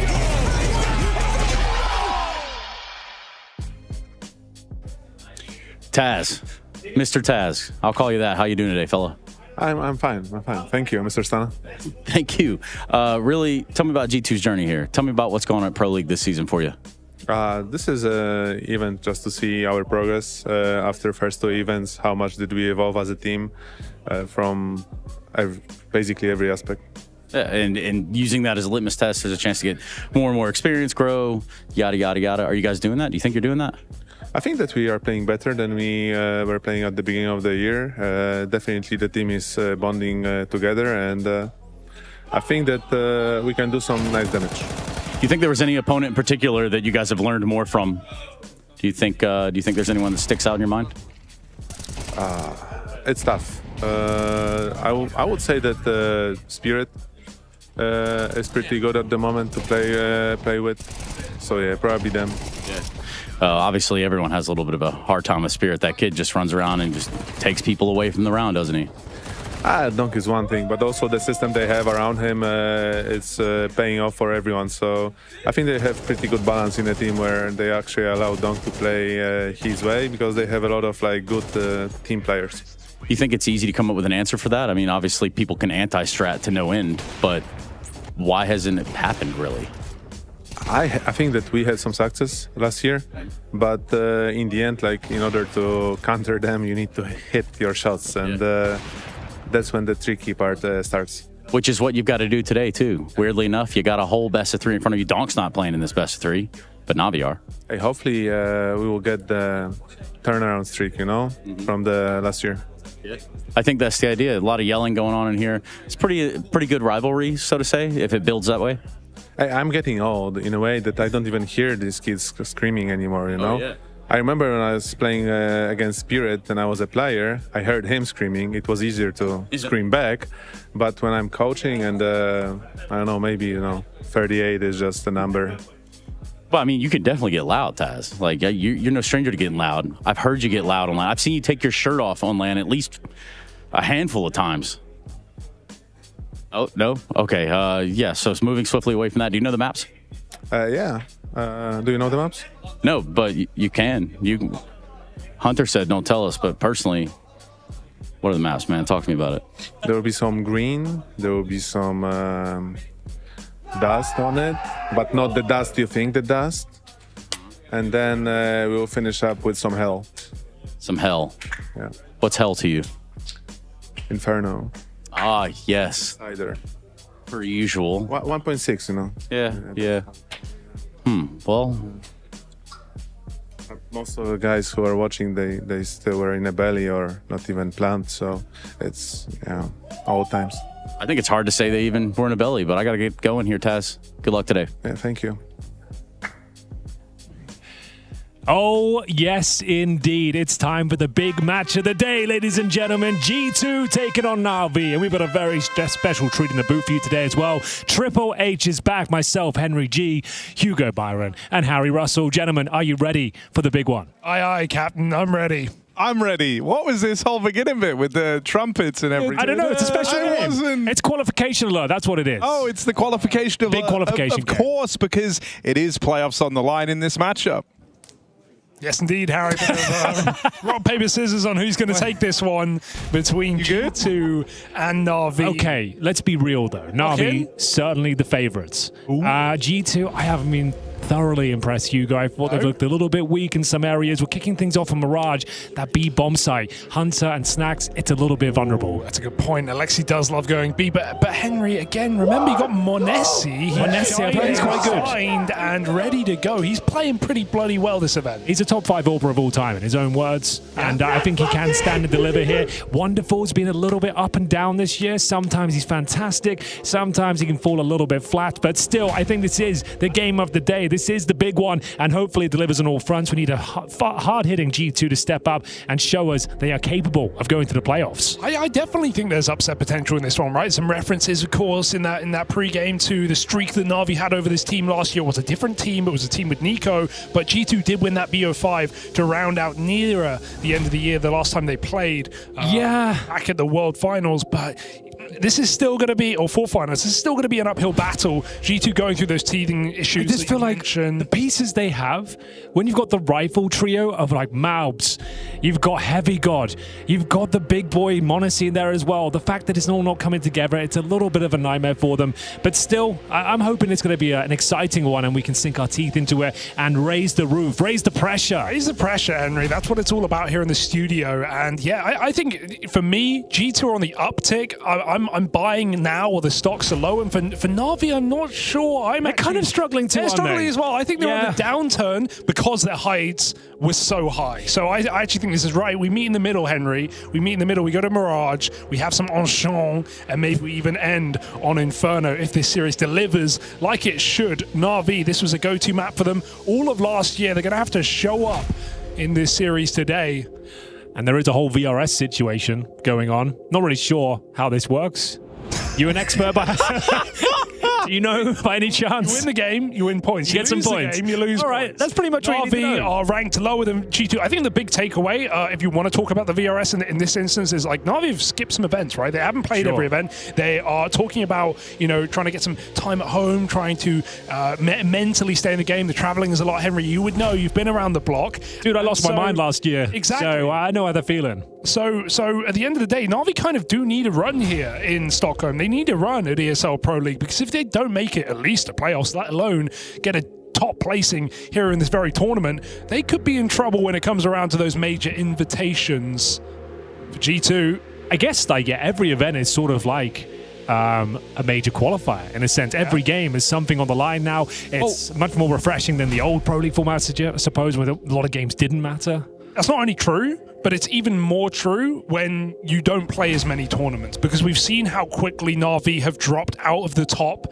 They're barely in the top 10 now, and we know that's not indicative of their actual skill level. So you drop pretty quick if you're not playing and you're not placing regularly at top tournaments. But we're getting into it, folks. That music means we're on the qualification alert. It is a 2-1 game for the playoffs here. All right. Pro League. Locking in. Should we give it the beans? G2v Na'Vi. I'll give you a proper utility rundown. Source. Old school. And let's get into it, ladies and gentlemen. Here we go. G2 taking on Na'Vi. On the T side, we've got 2 smokes, 2 flashbangs, and then a P250 for Wonderful as well. Those smokes have been deployed early, Hugo, as we get into it. Nice movement from Monessi. He's known for that. And it's going to be an A finish with a split through the connector by the looks of things here. Alexi with a little bit of a fake out middle draws 3 players into his crosshair, but it is that A pinch. Maubs from afar firing off some shots, but it's Wonderful not missing that one. A clean tap to open up this site. I mean, that's lovely for Na'Vi. They've got all this control now. Wonderful. Spots players over in the connector. The aggression in top mid is punished. Good lurk out of Ema. This has got Na'Vi's pistol written all over it. Yeah, clear. Oh, don't know what happened there. Boys kind of gave up on me. Look. It's the first couple of rounds, Harry. It's all good. You'll be fine, I think. Rounds live. If it starts bad.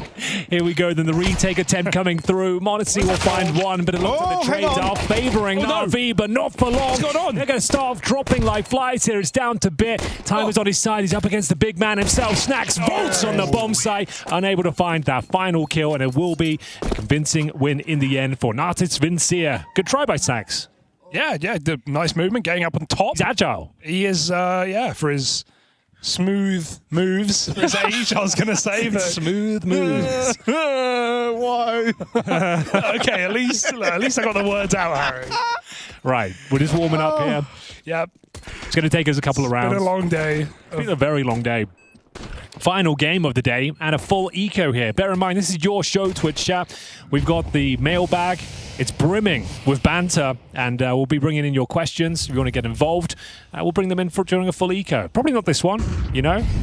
I feel like there's something quite interesting that could happen. Oh, the double flash, Henry. You like the double flash? I like a flashbang. Well, they aren't in middle, so they're going to have to reroute those flashbangs to the A site.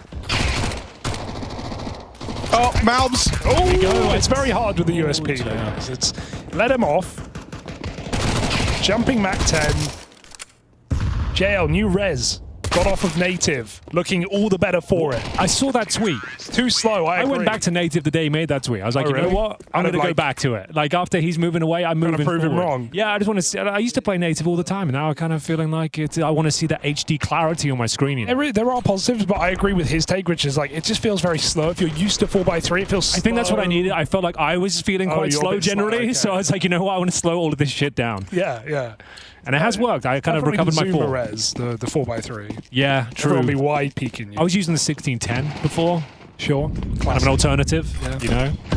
I just think it's always grass is greener. With res when you're in a bit of a rut, though, there's nothing better than a res. It's nice. It's good to like lock back in. And if it doesn't work out for you, play even worse. Then you're in the worst place possible. Yeah, no, then it's all over. Yeah, and you don't know what to do. Don't change your mouse before the tournament. You know, that's why not? Cardinal sin. Why not? Well, then you'll get kicked. True, actually. Who did that happen to? You know who. Why are you doing the bit? You know exactly who. Yeah, come on. We can say his name, it's fine. Horus. You won't be coming back anytime soon. Say it once more, we summon him. So definitely not then. Here we go. Bit of aggression. I was going to say, we didn't see much of this from G2 in their game against Mongols. Now we're starting to see them playing on the front foot here. It's paying dividends. Double kill from Malps. The Doctor is well and truly in session. There it is. Prescriptions handed out at top of middle. Ha, get it, MD. Yeah.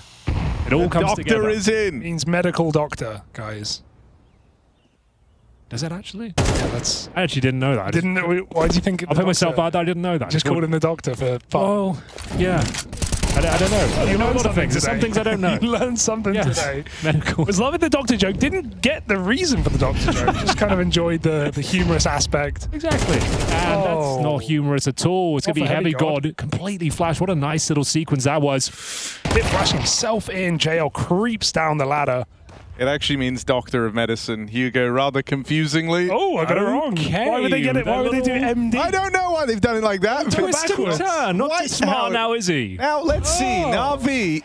Can they pull off something as shocking as MD standing for Doctor of Medicine? Yeah, Doctor of Medicine. Okay, we're not going to... I think medical to retract. An apple a day keeps the Doctor away. Let's see. Snags nails the first. Wonderful dead. Bit benched. Really? Check HLTV. This is looking good for Bit, though. It's for a second. It was looking real good. Snacks, God! Okay. 1v1 now, but Snacks has done everything to get them to this point. Tap on the bomb. He only has one chance.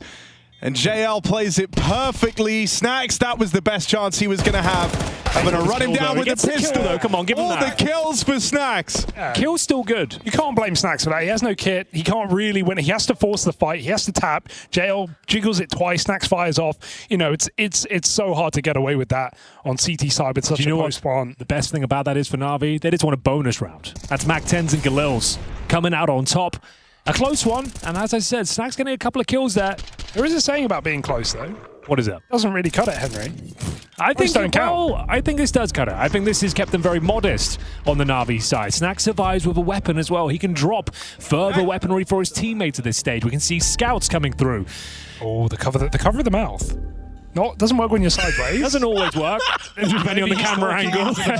Doesn't always land. Yeah, he's trying. Oh, that's such a good bit.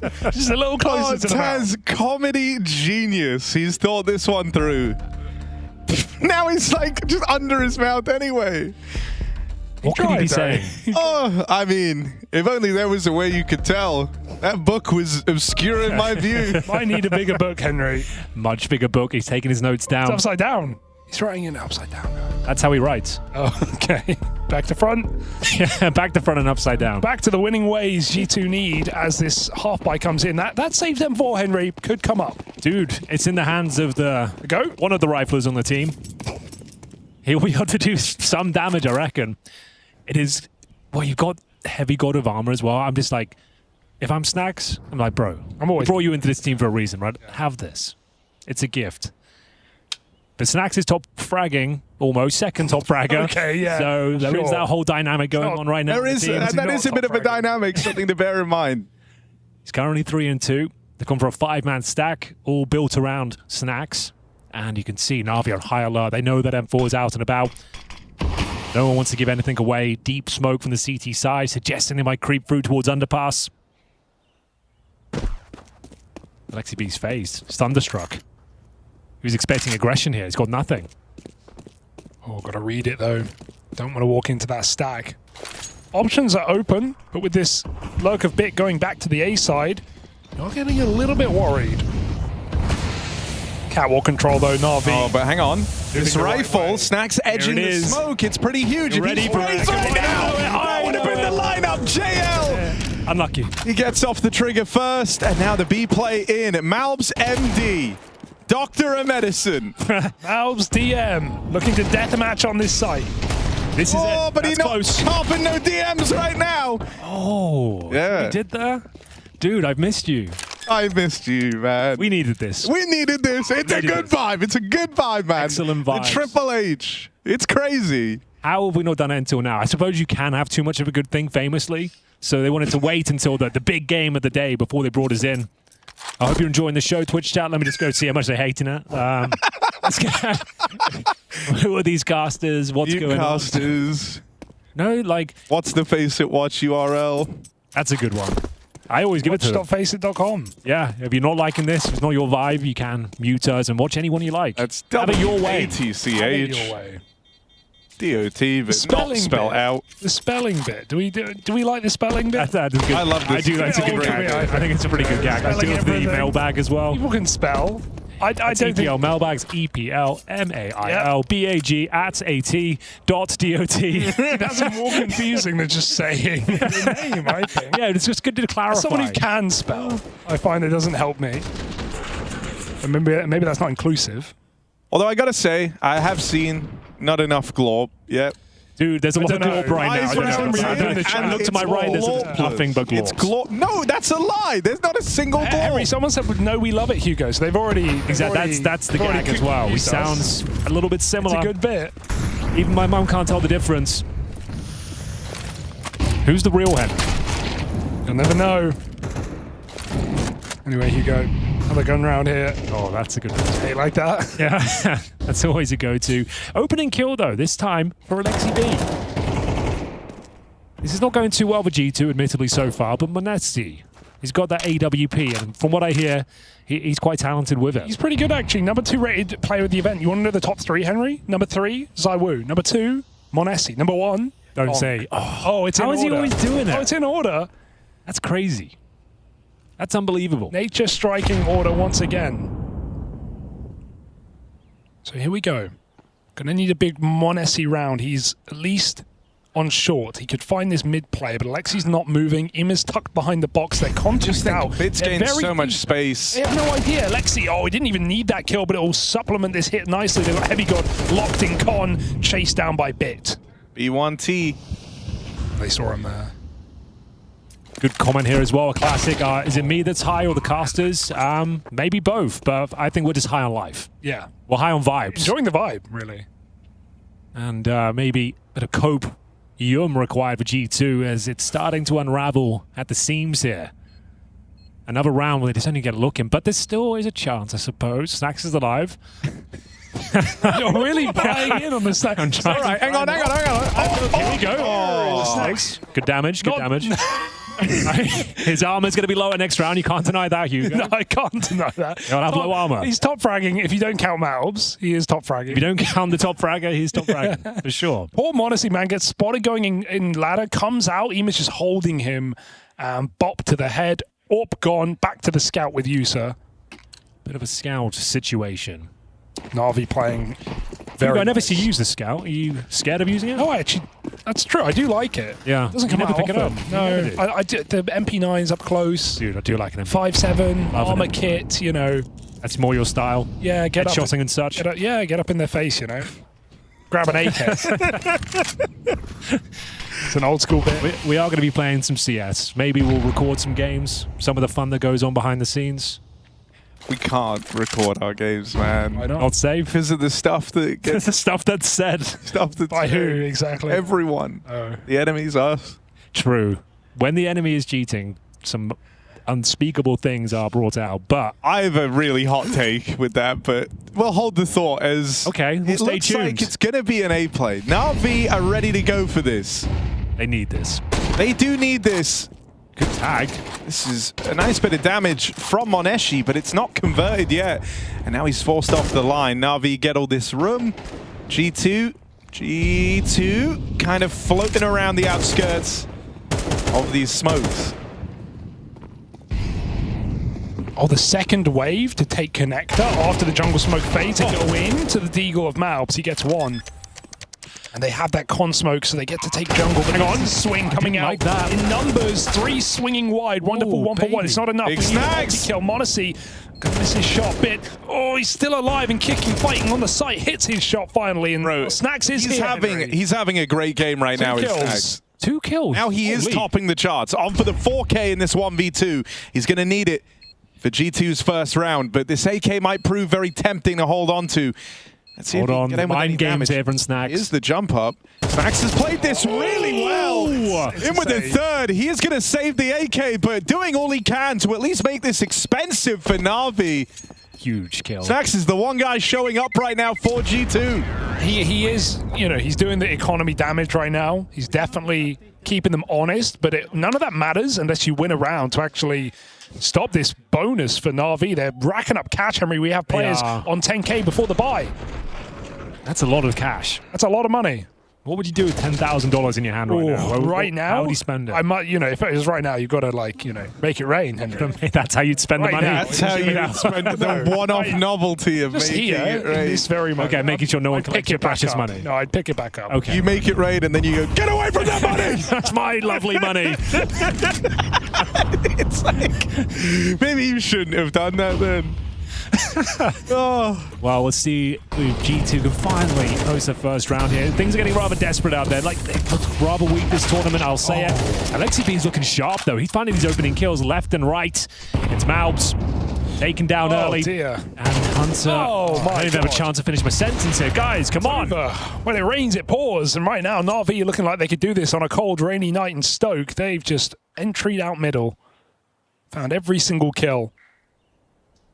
2 on 4. Heavy God, Anchorman in the bomb site. He's the only line of defense. Monacy again out of the picture. He got his trade in middle, but he had to disappear.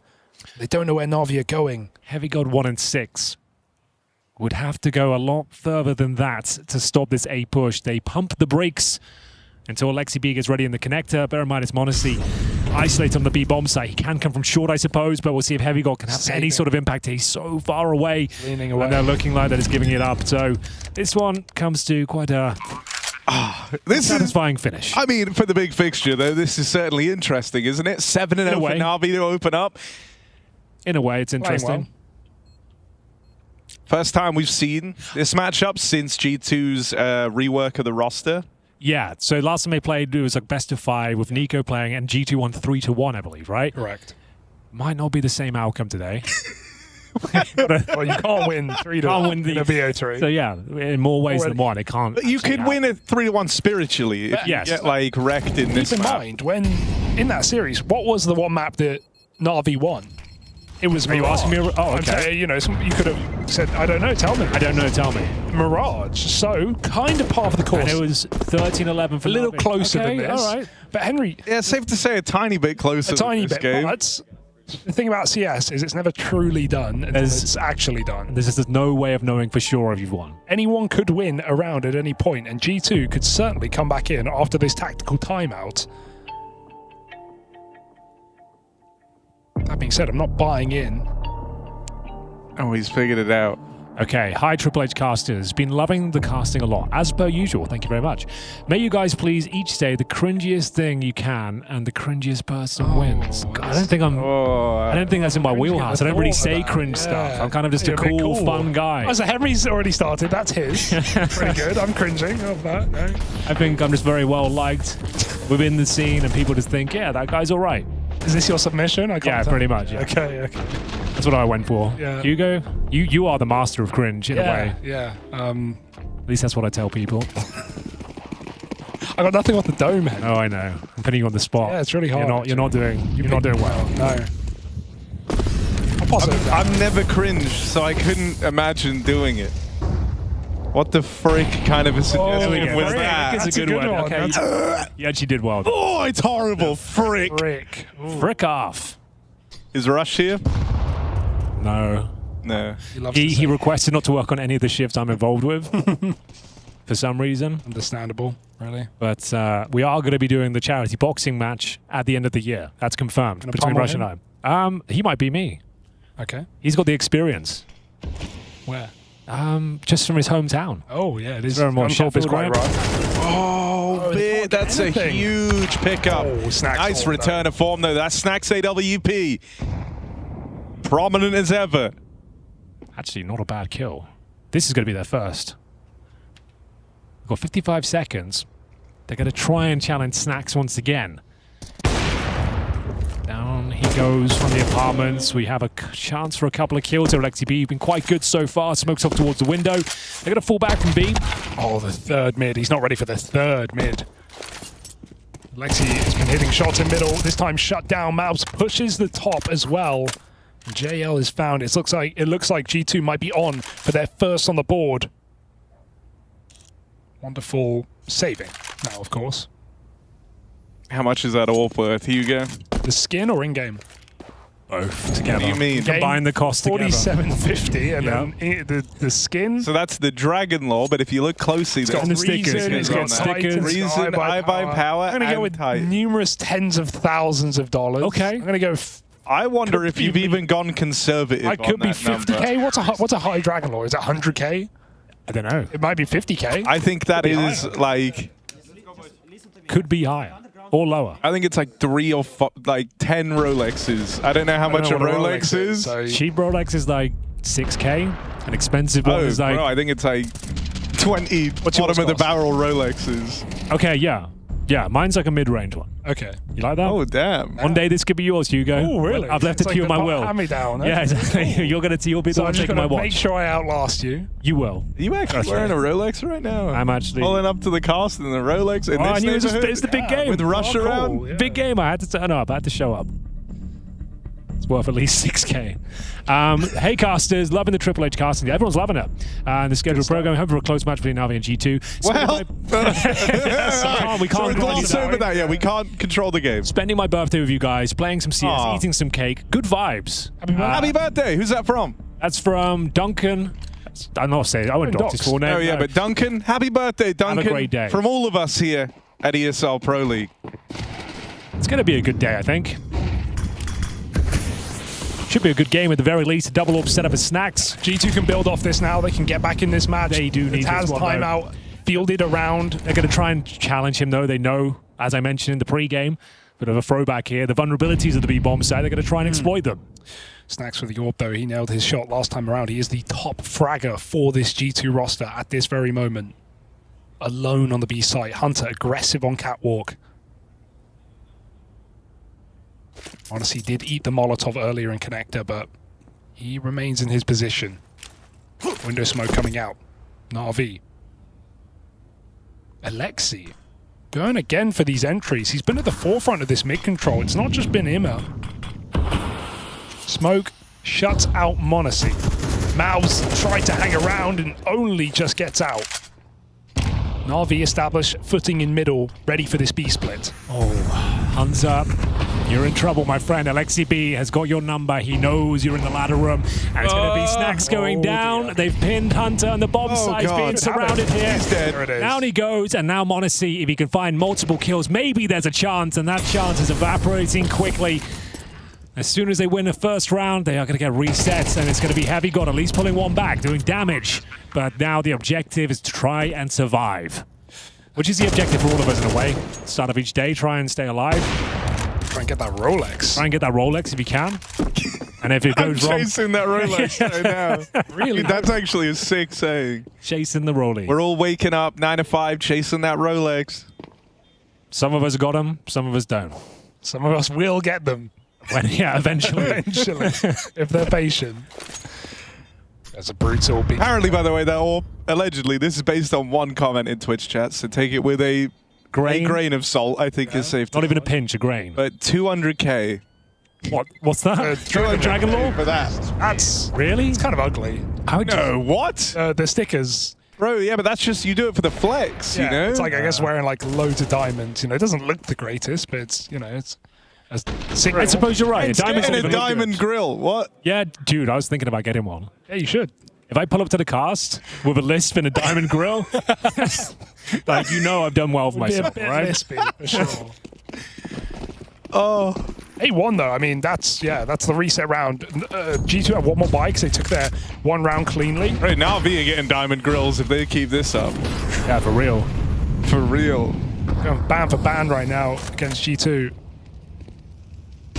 M for M. Nah, they ain't going M for M. Don't feel like this is going to be map for map or anything of the sort. True. This is Navi steamrolling. Oh, and the cover in those three.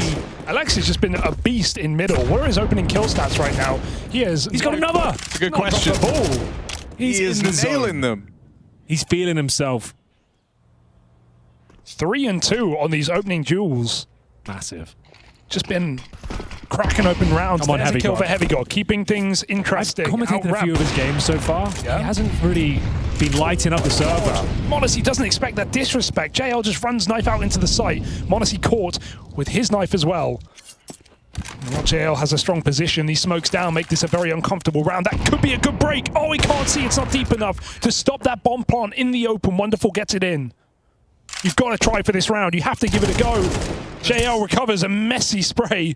That's, well, hold on. Snacks with the smoke over the map. Onto the bomb. At least he gets an orb next round. I would like to think he gives that to Monacy. Oh, I'd just like to make an announcement. Twitter is down, guys, or x.com. Don't panic, it's down. You're the official... Yeah, I'm spokesperson. Yeah, I spoke to Elon. It's down for now, just to make sure everyone has an opportunity to watch this game without distractions. Okay. So, yeah, don't panic. It's not your internet connection. Everything is going to be fine. Social media will return one day. One day. It's a strong bit. It's good. This is a bloody strong bit from Na'Vi, though. 9-1. Bro, I don't know what to do. It's Snacks 1v9. Yeah, in a way. He's trying so hard. He's saving a lot of guns, Henry. He's giving it to Monessi, though. So okay, that's good. He's got kind of 6K. Unforgivable to not do that, I think, at this point. Couple more rounds to go. You need Monacy to play well. We need him right now. Snacks is top fragging. Yeah, but at Hunter's 09, bro. Oh, yeah. Yep. There are some pretty big problems here for G2. Pretty big problem. And Hunter there is the dependable anchor dragging them down. Here we Over are. the ocean. They go. Monacy pushed out through the connector. Here we go. Woo whoop. Whistler back there. Is that Chad whistling? I think it is. Oh. I'm told to look at my phone. Oh, no. Something's happened. Something's gone wrong. Oh, we're fired. Oh, okay. Hugo, look at your phone according to Trace. You're in trouble. We are back into the action, though. Not much of it. Very quiet round here. Very reserved. Bombs down top and middle. You're not going to see the Monacy orb. Yet to get going, really. He's not had one of those unbelievable moments. You know it's coming, though. But Wonderful absolutely owns him with the peak. The Molotov doing similar damage to Malbs. He's down to 29. And little by little, G2 are just disintegrating here on Mirage. They've got nothing left. They're looking weak. They're looking vulnerable. They are now missing Malbs. Snacks is still in this. Oh, that's true. I guess there's always a will and there's always a way. If anyone could get you believing, it's this guy right here. Hunter dead, of course. But it was always going to have to be a Snacks round. You know what that skin is, Hank? Which one? This Snacks one? is? This is the gold arabesque. That one's, oh, it's one of the skins. What is it? That's expensive. What is that? The Night Terror no. or something? So welcome to the jungle. Welcome to the jungle. That's one of the songs, isn't it? Yeah. That's a song. That was the Lincoln I hoped we would have into his 1v5. That would actually be sick. Could Snacks win this, maybe? He can't win it, but he can cause damage to the economy and the kind of. He can win our hearts in this round, as is my voice. If he gets his kill, yeah, I think you're right.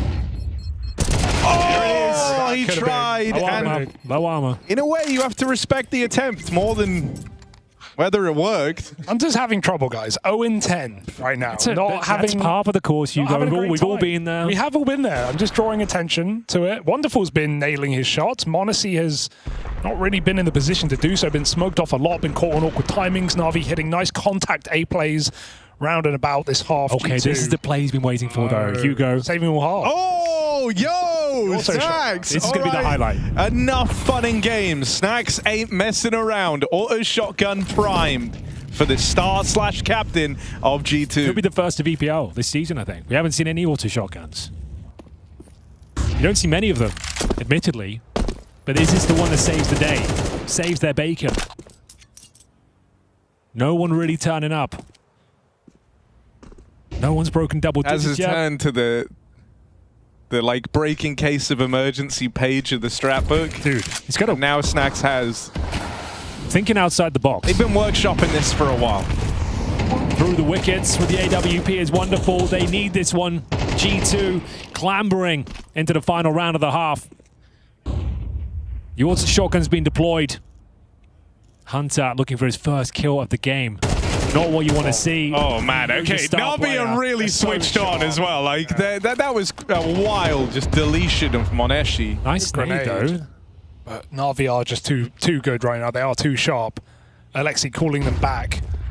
Oh, the clear under. Malbs doesn't know he didn't clear it properly. Oh, he goes back for Finally more. a missed shot. A little bait back. Holy Here we go. This is what it's all about. shit. It's happening. It's happening. It's happening. This is what they've planned for. Come on. Snacks, prolifically, this guy used to love a shotgun. You think about some of the vent drops on old Nuke back in the day. His round. This used to be Snacks real estate. Let's see what he can pull off. They run right into him. Snacks, this is what they've been planning for. Months in the making. Snacks' master plan has destroyed Navi on the B play. Snacks takes them all down.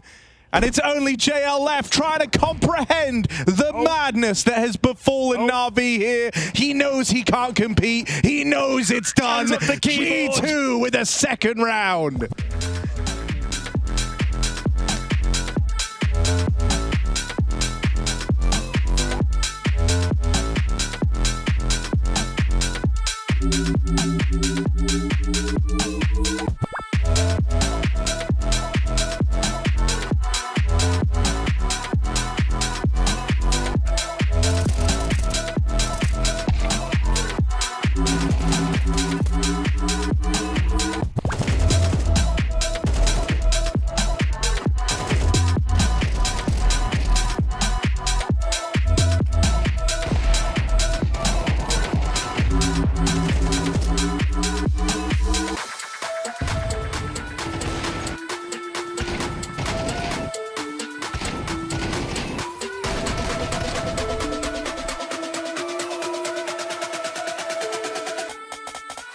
They're looking flustered, Harry. It must be time for a tactical timeout. Yeah, it's time for a quick reset and a refuel.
Well, that's saucy. That's creamy.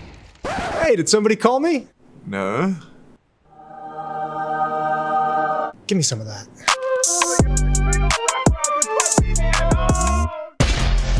As he turns it, nice headshot.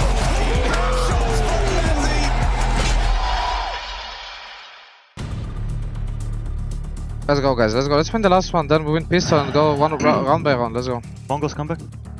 Yep. Oh. I'm blind. B1. Coming B. 2. One dead. Nice, Hanno. Two dead. Bomb. One ramp. Yep, send ramp. Yep, send. Help me. Help B, guys.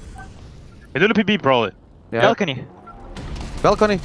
Nice. Nice. Last coming B. TV.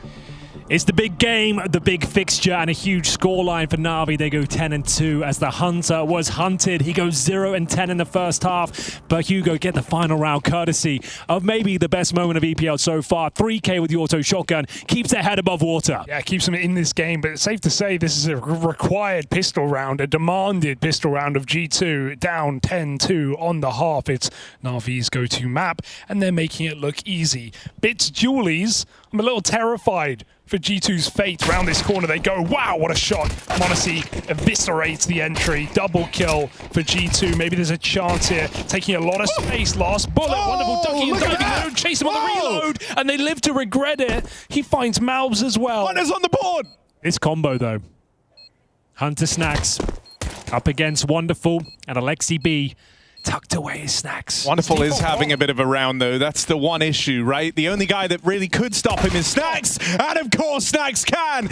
There's the buffer stop. This one might be over. Alexi knows it's too far gone. Hunter and Snacks. Hats off. Round of applause. Something beautiful for G2 might be happening in this second half as Hunter is now on the board. You have got to laugh it off. Big smile on his face. I think it's happening, bro. Hunter just broke through. He's broken through. I really thought that G2 threw that by not chasing Wonderful in spawn. Malbs lets him get the reload off. Maybe he was reloading. I didn't quite catch it. Just here, yeah, Wonderful. Just given more time, but Snacks backside, triple kill, Hunter double. Bomb not for him. He had to fight. And G2 have a hope. They have a chance. No need to force buy this one with such a landslide lead. Na'Vi will take the full eco. That means I get to rummage around my sack and look at the emails. There it is. There it is. That's a classic Henry Greer. Mine. The old give and take. Let's have a look. Sup, you lovely triple casters. What is your favorite of all-time Twitch emote? Please don't say Glorp. Thank you. Favorite emote? Oh, well, they took out the good one. Yeah, it's the only one I know, actually, Glorp. I think you can't tell. You can't ask me. Then Which is your favorite game, but you can't say Counter-Strike? Oh, great. Is PogChamp the one that got banned or removed? Is that gone? I don't know. I thought PogChamp. No one's PogChamping these days. I don't think it's on there anymore, right? What happened to it? I think he... Did he do a bad thing? He said something people didn't like. I don't know what it was. The guy, the original guy. We're in dangerous waters already here, Hugh. I don't know how he got here, but I don't feel comfortable. I'm feeling quite hot. I don't know what he said. It might have been really bad. I don't know. Just keep revisiting. Move on. Oh, so we did say anything. Thanks for the email, though. Yeah. Don't agree. Derailed the whole broadcast. Yeah, but so that's favorite fine. emote, not that one. Not that one at It's all gone well. I think it's There's gone another Hugo swimmingly. in the mailbag, Henry, isn't There's there? another Hugo. I'm going to say his name. again, Hugo Chavez. Yeah, okay. Chavez. Hey, guys. Great casting so far, as to always. read that one. No, we're going to have a quick question. Oh, okay. No, you're right. Can't say it. Good catch. I would have actually just gone full send on that one. You got to read them in your head before you say them out loud. Yeah. Shout out Hugo's superiority, though. He does say that, and yeah, I do feel superior. Right? What's out of order with that? I mean, it's not appropriate. Yeah, Harry. a bit. You want to read it out? No, because we've got a big gun round here. Big fights. Lock in. Connector. Ema. Bit. These are two players. They've got one goal, and that's to flush Malbs out. They will. Sweating. Hope y'all are ready. G2 are winning this game. Okay. It's a bold prediction.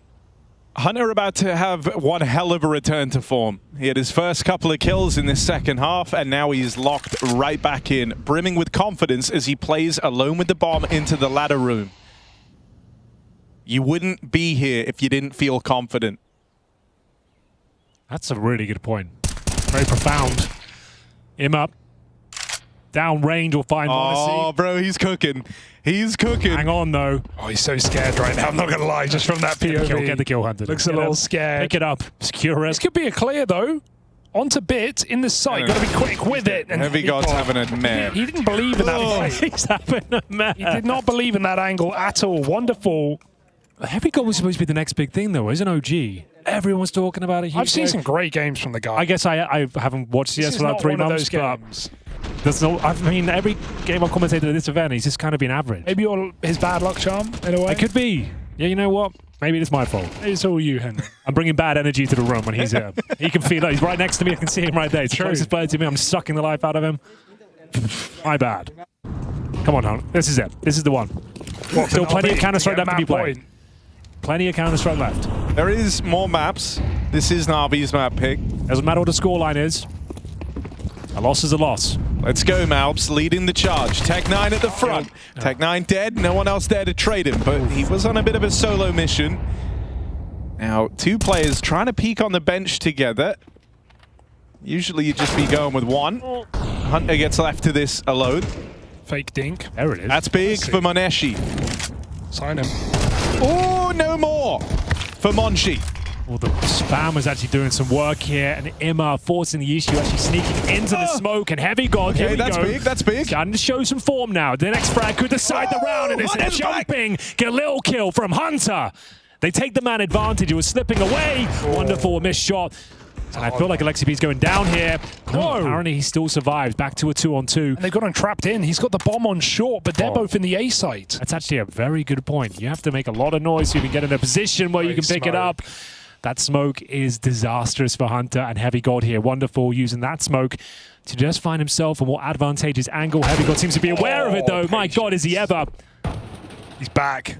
I know where Alexi is, but Alexi has the bomb. Now, this is really rough to try and get this back, and I'm so worried he's just going to win it. It's a move. These aren't easy fights for G2. Heavy got it. 7 points of health, walks right into Alexi. Wow. Who puts Na'Vi on match point. Well-played situation from Alexi. You couldn't do anything about it. A molly on short to make sure they don't catch him, so he has to jump window 7 instead. seconds, and he has no time to even consider another option. Has to come through, and you just play the most ridiculous angle. Nice shots from Monacy, but not quite enough here. It is going to be map point for Na'Vi at this stage, and of course a force buy has to come through. They've been fully reset now. Hugo pistols, one of which is a Glock. Hold on, he's on board. Is he? He's going to buy, right? Yeah, he's going to buy. There it is. Okay, he's going to say you got to G2 are in the washer right now. They're just getting tumble dried, Henry. Shaking around. You wouldn't relate. Head banging against the metal. And it's going to be a rough round to survive. Couple of Galils, 3 pistols, and morale and vibes are low. Yeah, Ancient though. That's coming up. That is a map. Maybe it can get better. Because right now, Na'Vi are looking unstoppable. Things can only get better. Don't want to be the pessimist, but what? It could get worse. Could it? It could always get worse. I guess you're right, technically speaking. I feel like this one just wake you up though. That's so nerdy. JL, perfect position. Cuts him down to size. They smoke ladder room to get window. That's a new one. Snacks with a nice idea. Puts pressure on Ema to force a reposition. He didn't drop down either, so he's actually going to vault up. Very nimble. Where is he? He's our Snacks. He's up there. He made it. In the smoke. And JL, again, how can you read that position? It's looking done. It's looking dusted. It's looking finished here. Unless Monesi and Malbs can make magic out of nothing. 2 kills from Monesi. He's starting to warm up now, isn't he? Starting to be rather dangerous. He does have the bomb, but because they're not fast flanking him through Cat, and instead it's this big wraparound for Alexi, that bomb's going to make it into the site. This will end in a retake. G2 even have a bit of time to get set up here.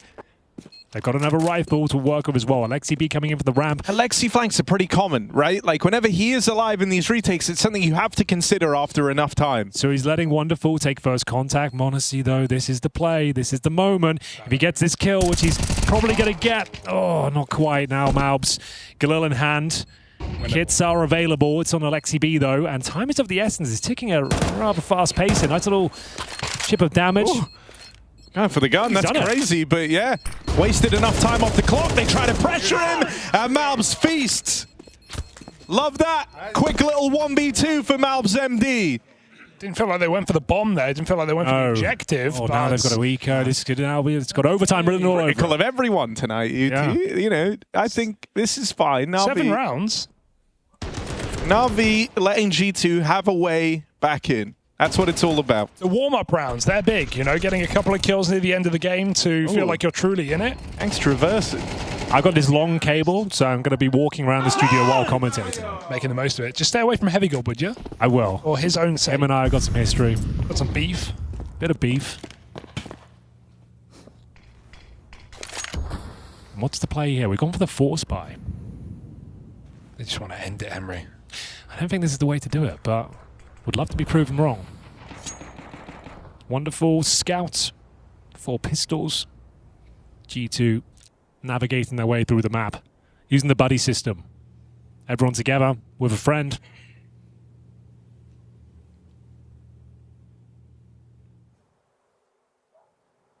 No auto shotguns in play. No, but Snack's still top fragging. Worth noting this late in the game. Yeah, it's not necessarily good news when that's the headline. It's a bit of an indictment of everyone else. Yeah, it's like, actually it means the wheels have probably fallen off, but I like your point. He looked for that kill, but they've slipped back into B. Na'Vi know this one's coming. They're body blocking each other right now. 3 making their way to the site in time. A scout shot on the lurker. It's all up to this B hit. They're stuck side by side in apartments. I'm getting a little bit nervous. Everyone's body blocking on both teams. There's no room for all of us in this site. And so the kills come through for G2. Opening up a bit more room, forcing the save. And keeping the comeback rolling. Surely saw that gun just disappear in front of him. Oh. That's a nice crossfire, though, for the save. Chance for a bit of damage. Yeah. Chance would be a fine thing. A fine thing indeed. Ooh, like that, though. Any more from the wonderful scout? Or is it just the one and done? I think he's on for a second here. And you're all wondering how. Yeah, check this out. How? Tell me. They're eco next round anyway. Check this out. Malbs MD T-spawn push with heavy guard. No, it's not going to happen. 6 rounds. He only gets 1. Not the most amount of rounds, if you think about it like that. Couple of 4 buys in there, maybe 3. At least it's not a complete blowout, you know? Like, there's still more than likely not going to take us to overtime. The fact they've kind of had this disastrous first map, they've got some rounds here in the second half, people are laughing off the situation they were once in that 10-2 scoreline. This is okay. They got 12-7 at least. Oh, JL buys a deagle. Just wants a chance. Down to 1,500 though. Chance will be up. Fine thing indeed. That deagle very expensive, as I recall. Inside jokes are always the best. Yeah, for this sort of broadcast. The ones that no one understands. All right, Lexi B. He's actually found. Yeah, this is great timing. All the way through. Someone wrote in chat. I can't tell if Hugo's and Henry's voice apart. Someone wrote, you can tell them apart by the size of their hands. That is great. It is true. They've got the law. Right? I've got small hands. Hugo has large hands. It's very small. I wouldn't go as far as say Hank actually has big hands. It's just Hugo has mammoth hands. I make your big hands look rather average. Look at this. G2, they got big hands right now. Na'Vi catching them. But here comes the flank out of Alexi. Oh, the USP, man. It's anything but that. It always lets you down. Actually, a chance knife would have been a better thing. Alex and Chad were right. You can't win Pro League like this. And Alexi didn't. Yeah, that's not the way to win Pro League. If you're just joining us, I believe what a game you've missed. Yeah, this is a qualification game, meaning if you win this series, you go through to the playoffs. That's where everyone wants to be. That's where everyone aspires to be. And for now, G2 looking like they might not make it. Bear in mind, though, it's a 2-1 game, so even if you lose this series, you just go down to that last chance situation. One more game. I'll be going down tomorrow. And then we go into the playoffs. You excited for the playoffs? Oh, can't wait. All the big teams. Presumably, single. There will be some teams, yeah. Some of them bigger than others. High stakes matchups. High stakes matchups. I believe there's VRS points on the line. Ooh. Your favorite. That's why we watch. That's why we play. Money, points, major qualification. The Intel Grand Slam. Intel Grand Slam as well. Team Vitality looking for it right now next to events. Imagine they pull that off as well. It wouldn't be here, but they would be one step closer. Okay, I'm glad you said that, as I would have been pouring out on think this is for the Grand Slam. And they need 2 more. Okay, all right. I would have done that in the Grand Slam. Very glad if I can't. Okay, yeah, honestly, I thought that was the Grand Slam situation. winners. I thought they had Cologne and Katowice, right? I thought they had it. Wait. You need 4. Oh, it used to be 3 back in my day. Unless I'm horribly mistaken again. Maybe I've got this wrong. Comment. I think it's 4. Yeah, I think all right. So I just don't know. You need a Cologne or a Kata. Here's the caveat. He just didn't realize the Rio win had expired. That's what I was... that's and exactly, so they did have 3, but the Rio win expired. Okay, that's where I got confused. Yeah, that's, of course. That's where he 2 years ago now, but... It's, you know, it was still on there. Still on the list. Still on our minds. Yeah, never forget. Is this where it all comes crashing down? This is G2. The real win for Na'Vi if they can hold this site. It's 12-7 for the audio-only listeners. Oh, we haven't really been speaking. No, we haven't, and you guys have kind of dropped the ball there, so I figured I would I thought you were Mr. bring it Audio. back around. You're kind of the audio jungle of the team. AudioJungle.com. Audio Jungle. Audio Jungle. Snags. Oh, it's a good shot. JL on the receiving end of the Snagsy one-tap. Ooh, now Malb's up in the window as well. One tap is a bit facetious. First bullet, sure. Well, it was one of many taps lobbed their way. Multiple bullets were fired. And they've got around it, boys. A little bit more. Clean one tap there. From the lobotomist. There's in bit. Ooh, but... Oh, Malbs. In comes... Up around. G2 T-side, man. Different beast right now. I said they're winning this game. I still stand by Say it. that. That was said. That's another eco next. What's that loss bonus getting to? Must be close to maximum. 2,900 into the next. And they've saved the AWP in the M4. There is a buy available. Not a strong one, but there's something.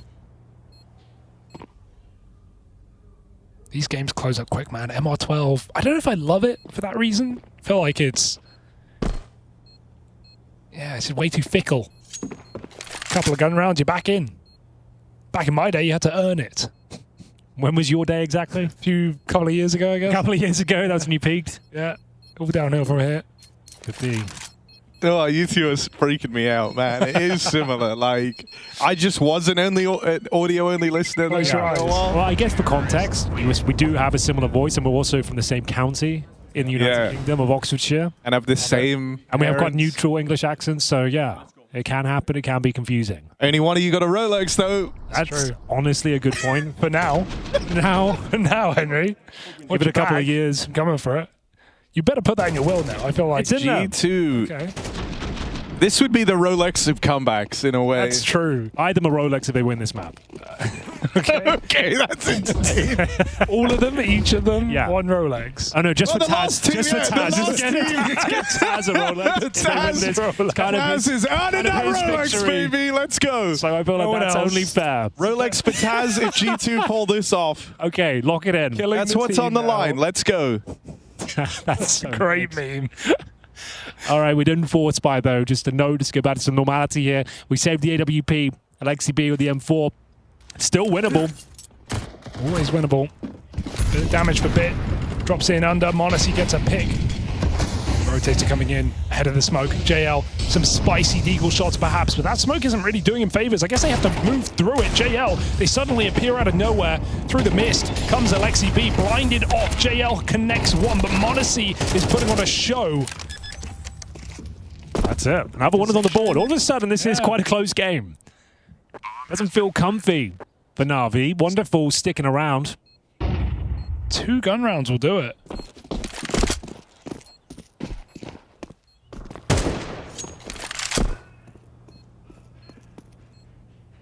And if you do hate the commentary, just PSA, you can go to watch.facer.com. We understand. Watch it your way. Go mute us. Does anyone else think G2 lose this round? No, they don't. No kit. No, Wonderful. I don't. If he had a kit, it's all happening. Give them the full Jambo. Yeah. Jam them up. No jam in this round, just bloody marmalade. Still comfortable changing the pace there, right? Taking the pace out of a little bit for G2. Slow at the start into just a set piece at this A site. Bit like us in the first couple of rounds. Yeah. But keeping an eye on the time, something that Taz hoping to deal with the new Rolex on if G2 win this series. A Rolex is available. That's the man who will receive it. You can see that look in his eye. You can feel it slipping away. Snacks desperately trying to piece this one together. A very impressive T-side, Hugo. No one can deny that. No, that is the truth. 5 in a row now. And him being overtaken, good sign for Malbs, finding a lot of entries coming up con in a couple of these rounds with multi-kills on the AK, popping out ramp there. Monacy, double on the AWP. We're seeing the pieces appear for G2 out of nowhere. Na'Vi just need one round. Just one round. That's all it takes. It's just 12-4. But it's the hardest round in the world to go. Number 13. We all know it. We've all been there. Some more than others. But for now, they have got the full buy. All right, Na'Vi. Best chance yet. Best buy in a minute. Just getting their default nades in. Mid-control. Bit of a tussle. JL flashes himself a cat. Malbs appears out under. Pressure from Combat. JL on short is in trouble. It's going down again. Oh, he's got away with murder there. Turned just in time to stop this B hit as well. Is this the moment? Oh, this is desperate for G2. This might be over. Can't just pop. He spots him as well. He saw Monacy. Yeah, the reset is the right call here for Snacks. Go back, try and, cancel the plan, make a new plan. Because this one ain't it, Chief. Snacks waiting at top mid for his team to come join. They clear the flank. It's not like Na'Vi are playing too aggressive here. They're not going to chase this one down. They are just waiting in their 5-on-4 for G2 to make the move. And it does look like the recommit back to B. Henceforth, Snacks, a very important piece of this picture. Is he going to lurk mid? Can he find that same success we've seen before? Going into a bit of a dastardly duo here as well, right? JL top in the charts. Alexi, who'd been great in those openers in that first half. Utility on the CT side. He got spammed. There is a world where they pull this one off. Oh, they're going right into Na'Vi's Supermen, and they lose Snacks over on short. No, rotator in. Does Rolex Luther have this for G2? Wonderful on the line as this push is coming in. Hits Monesi, softens them up for JL. Hunter desperately trying to battle back in, but with 10 seconds left, this one is wrapped up into the stack. That's how G2's comeback crumbles around them. Na'Vi finally lock in Mirage.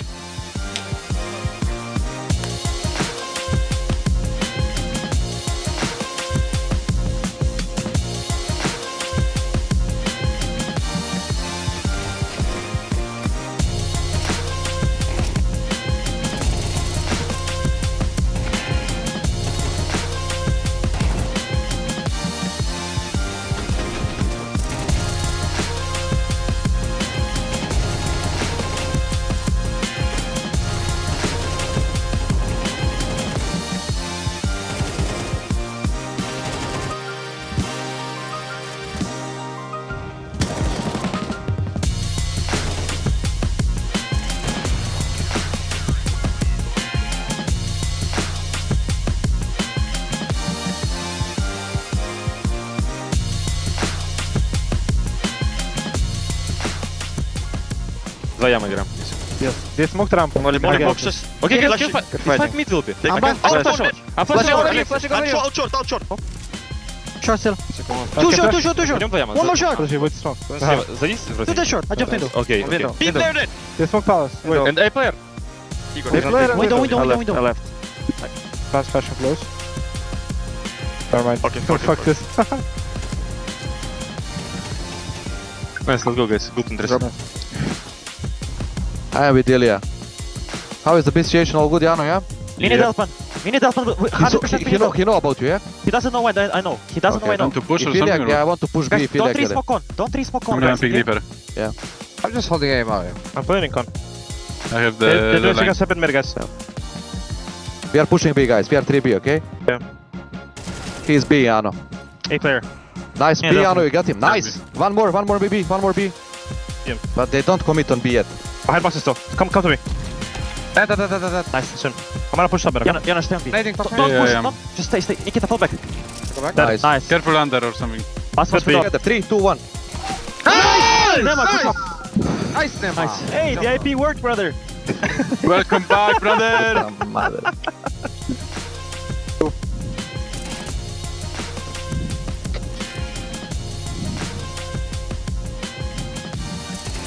Nice! Nice, Alexi, fucking goat!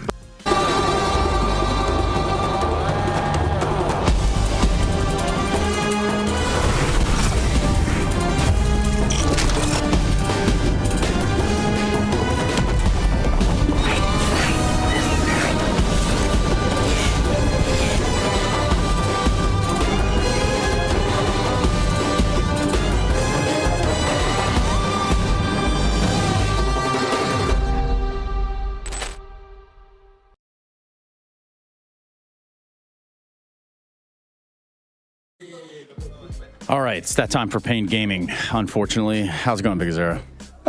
Feeling sad right now, but of course, Eternal Fire is a good thing. But of course, we are sad because we got eliminated, but it happens. You guys have played 8 series of Counter-Strike in the past week plus time frame. That's got to be very tiring. Can you talk to me about that? Yeah, of course. After Bucharest, we got sick, all the team, and we were like fever and you know, so bad all time. No, not now. Making me nervous, bro.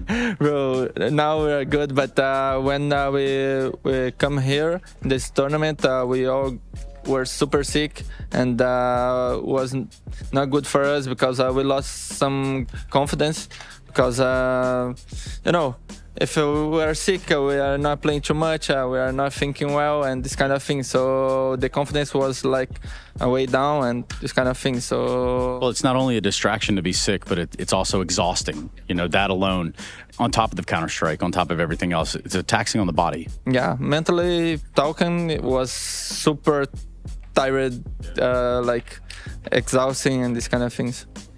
So you guys will get a couple takeaways from being here, right? You played a lot of games. That's one thing that a lot of teams look for now as officials. There's things such as the VRS, obviously, to take into consideration here. So what comes to mind with all of that? I don't know. Right now, we're just thinking, make all the points that we can make. But at the same time, I think right now we go to Brazil to chill a little bit, just like for a week, I think, 2 weeks maybe. And it's so important for us, these points. We really want to go to the major, of course, but mostly got the legend spots, you know. So it's so important for us to go forward and these kind of things. Well, speaking of Brazil, you know, they love to hear Portuguese. I personally am a big fan of the Portuguese language. So if you wouldn't mind, tell them something. Okay. Obrigado. Thank you.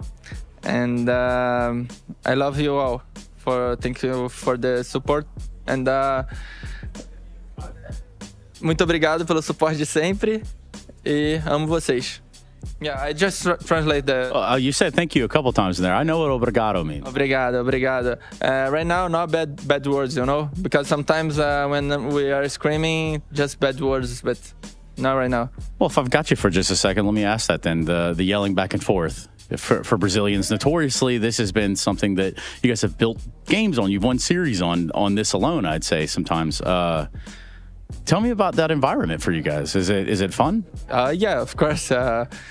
We are Brazilian, so we love this kind of passion, can I say? Yeah, exactly. So we like to say bad words for the opponent, you know? Yeah. Get out of you. Anyway, did I do it right? Yeah. Okay. Well, we did curse. We did say all that. Yeah. GG. See you around, Pain Gaming. See you. Vejo vocês. It's Arcadia Gaming B-stream check-in. Hello everyone, this is our live seeding session. Seed 3, Navi. Seed number 2, Navi, no comment. Seed 3, Navi. Our seed number 4 is Navi. Number 5, Navi. 主要是因为 Navi 最近有些比赛也没有参加，然后参加那些比赛的话成绩也不是很理想，所以我会把 Navi 排到第5。Seed 3 is Navi. Seed 3 is Team Navi. I think the reason that Navi is number 9 or even lower in the rankings and right now, but it's considered for sure one of the top 3 teams in the world, is the fact that we just had a tournament in Romania that had a huge prize pool. and the fact that Navi didn't play in made them go lower in the rankings. Everyone is figuring out how to deal with the new rankings, and there will be some things that will not make sense just in this case, but I think it's part of the process of us stepping up and making sure the connection with Valve system is good enough. But the teams know that Navi is one of the strongest teams, and they know they're going to be top 3 at least. Seed number 3, Navi. Seed number 3, Navi. Seed 3, Navi. Seed number 2, Navi. Navi is maybe 9, but I don't think they deserve to be that down. They did last in the World Finals and they lost in group stage of the major. So obviously when this happens, you just drop down. Since the beginning of the year, of course, it wasn't like they didn't win any tournament, but they did a semi-final and 2 semi-finals, I think. So how can we put them like 9? It's not possible. Seed number 2, Navi. Seed number 3, Navi. Seed number 3, Navi. Seed 3, Navi. Navi seed 3 because they won a lot of Esther tournaments and also they won major last year.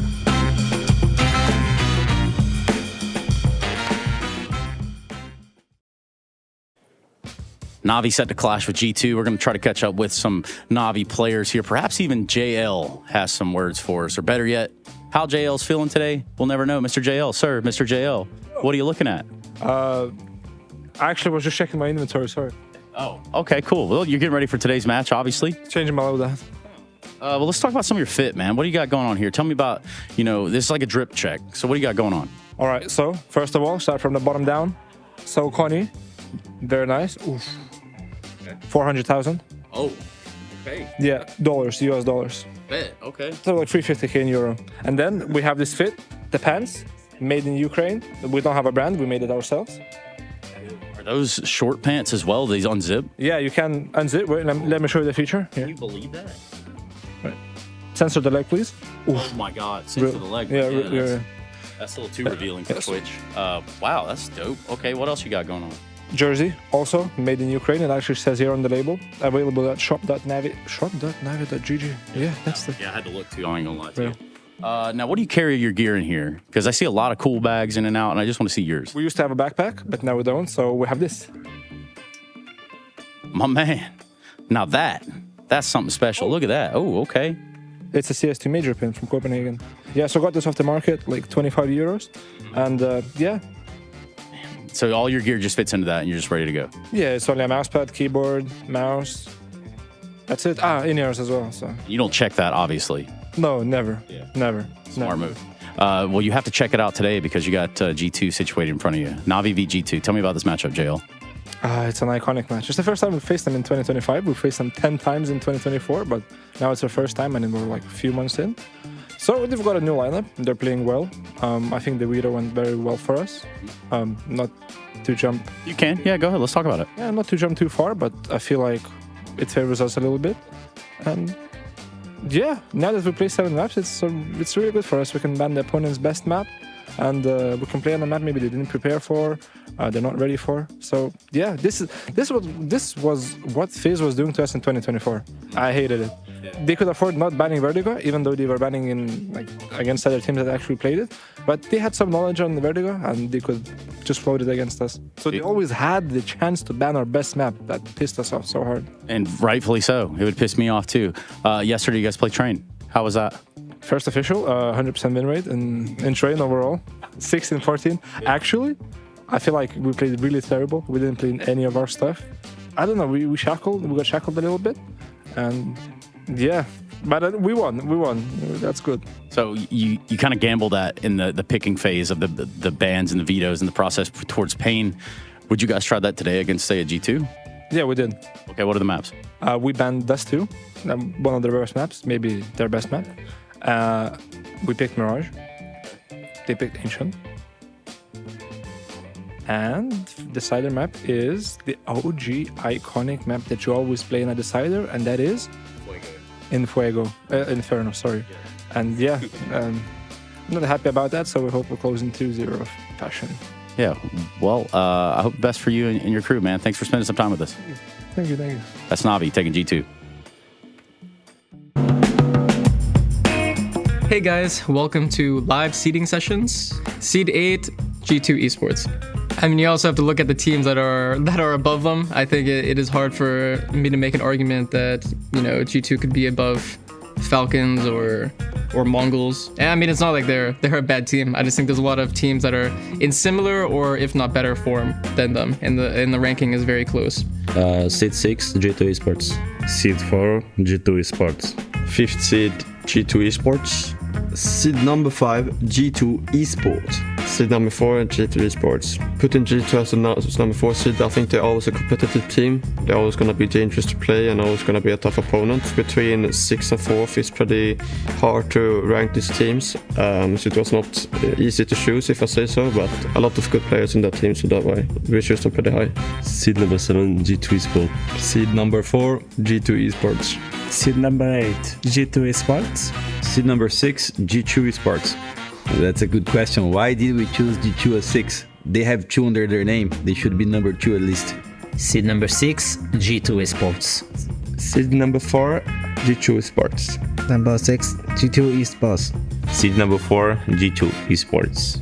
Seed 7, G2 Esports.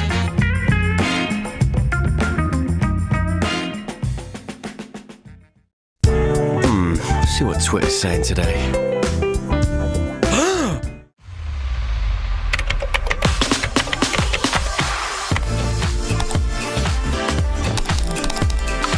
The new Cash. Now live on Faceit. Join the Cash Club Challenge and play until Monday, March 17th. Oh my god! Faceit.com/cash.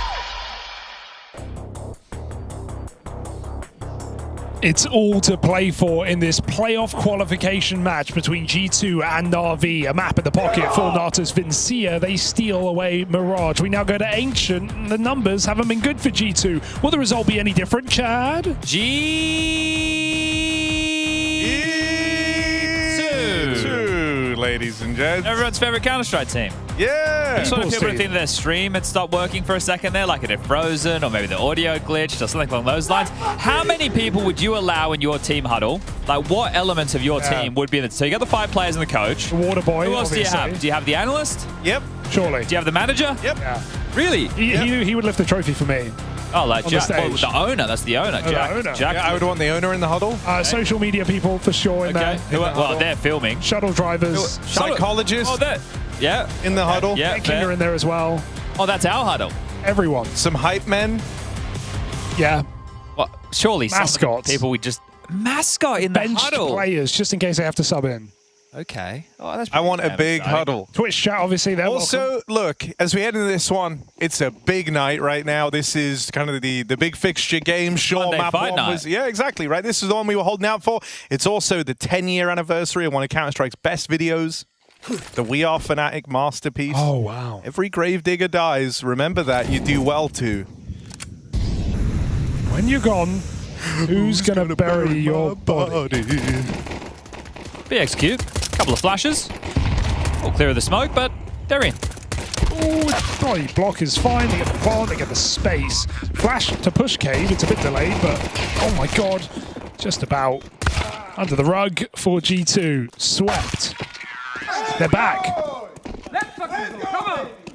Oh, bringing some energy. They didn't have that last map, did they? Yeah, no. It's hard when you're down 10-2. Not much to celebrate. They were bringing it back.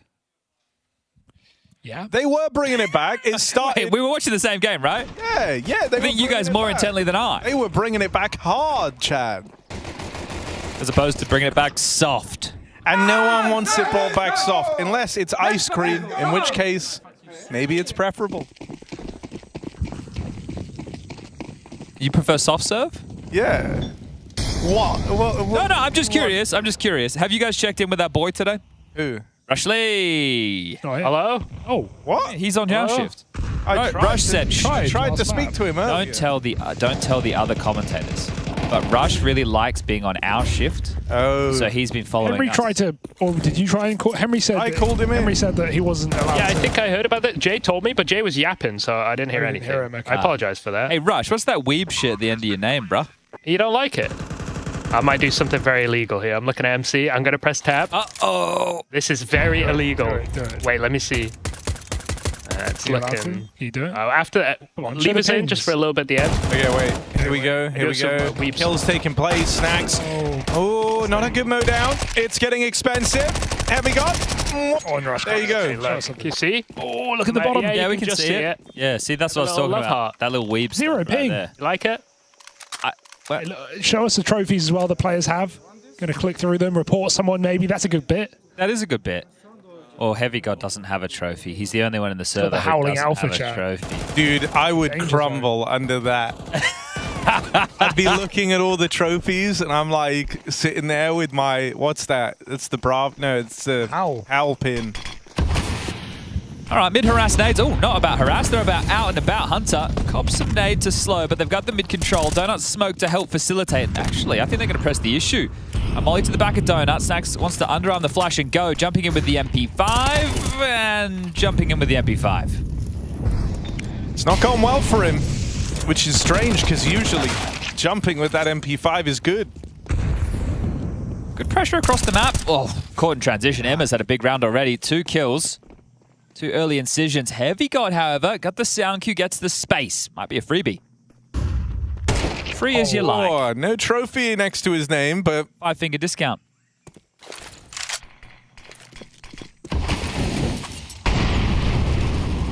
I mean, Heavy God's won the round for G2. Locked. They can come through. They should come through together. Good smoke. That's him across. No. This round is not won. Oh, it is far from done. Heavy God Schrodinger's round. going to try and go through the smoke. He goes back. Wonderful trades positions, and sure, they get the bomb plant. They're going to cycle some flashes for Malbs in the spawn so he can re-peek. That's 4 flashes. Yeah. Hitwatch 2 down. are in shambles right now, Hugo. Who is? Hitwatch. Who's Hitwatch? Kit. Diffuse Kit. Oh, God, Kit watch. No smoke, no Kit, no chance. Look at the time. Yeah, I mean, a lot of time has ticked off this bomb already. Na'Vi, this is going to be clean. Played well by Moneshi. Malbs there to help, and a flick back round from Moneshi. Love that. This is Sees Malbs' G2 map. in with their third. Malbs' map. You see that little 1-2, Harry? True. Here another little 1-2. 1-2 punch. Little 1-2. From Malbs. And Moneshi. Shine, Moneshi. Everybody Shine him, asking. shine him, shine Every him. day I wake up, people always asking, shine him, shine him, shine him, shine him, shine him. Fuck it. Welcome, Moneshi. Really? Look, Malbs is the guy on this map. True. He's kind of the guy. Ancient demon. He's what Nico wishes he could be on this map. Oh, well, he's what Nico... Oh my God. Okay. Best gun in the game. Kind of is. After the MP9 nerf-ish, 5.7 pound for pound, best gun in the game. After the what? MP9 nerf. Oh, yeah, fair. Oh, Here's what I'll that's a say. classic. Next time you want to buy the Deagle on the CT, I'm not listening. No, well, you're actually out of this. You Yeah. buy the Deagle. But other people, try the 5.7. It's very good. You'll be surprised. I don't know why I can't hit anything with it, Chad. 5.7? Yeah. That's a you problem by the sound of things. Like, the Deagle's so easy. Yeah, but you're that type of guy. You line up your shots. I just shoot. I just click. Yeah. I play for headies only. Some people enjoy that. Other people don't. I'm more of a wristy guy myself. They're going to get this space on A. Can Monashi and Snacks dig themselves out of this hole? Snacks kind of was the guy in the last T side. Ooh. Does manage to get across. Gets the spot off as well that there's multiple in CT, but this main flank is getting closer. Shadow now spotted. Monacy knocked out, and Snacks gets clapped on. That's well handled for Na'Vi. Clapped on? Yeah, I know. I meant to say clapped on, but Yeah, clapped on worked. I like that. It 3 stayed in there. AK-47s carried through. That's a juicy little morsel Clapped on, clap back, Snacks, let's go. And the money's in a bit of a fragile state for G2 Esports. They've been able to bring out a couple of AKs of their own, but the rest are going to have to be operating with the pistols. Need to facilitate the util to get these openers, but it all started with the snapping turtles in middle. And I mean, that's what it's all about. Family. Winning rounds like family, yeah, it's all about that. Someone in chat is asking, obviously, Mirage, the way that we're pronouncing it, that is the official pronunciation. Yeah. That's what he's asked for. Dawn of time. Mirage. Shine him, shine him, shine him, shine him. Little B contact, can't go wrong with that on G2. Oh. You can't go wrong with bits here. JL as well on the long side. All these AKs are lethal in the hands of the defense. Oh, so crisp. Oh, did not ready for the flash. JL was spotted, I thought, but no, they were blind. JL's allowed to wreak havoc. It's just Hunter getting spammed, getting whittled down. Every corner's death by 1,000 cuts for Hunter. 999 cuts on the wall, and there's the final one for Alexi B. All right, well, that's going to be them on an economical now. It was weird lying into you for that round, Hugo. I could hear you in my ears first, and then that's what you should be hearing. Again. You could hear him in your ears. Like, not through the headset. I was lying on his chest. You do the telepathy tapes or something. Telepathy tapes. Is that what they're called? What? I thought that was a thing. Boomer reference. No, it's a new thing on Netflix. No. Maybe I missed. Maybe I don't know. I didn't really watch Netflix, Chad. That's fine. I'm more of a YouTube Andy. Yeah. Load up a nice YouTube video for the night. Fall asleep. Ooh, a 24-hour-long essay on the first Star Wars. Yeah, all right, why not? It's not my cup of tea. I love it. The longer the video, the better the video.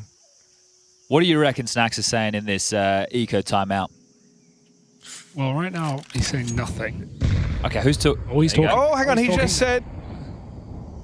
What did he say? Taz needs to hold his little book in front of his mouth just so... So they're obviously talking about next round. Can't lip read. I don't know, maybe they're cooking something real spicy. Well, why Snacks throwing the flash? Someone else could have thrown it. Guys.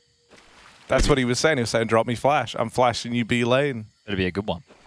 It's going to be a good flash. It's Snacks. He literally never messes these up. Check out this flashbang.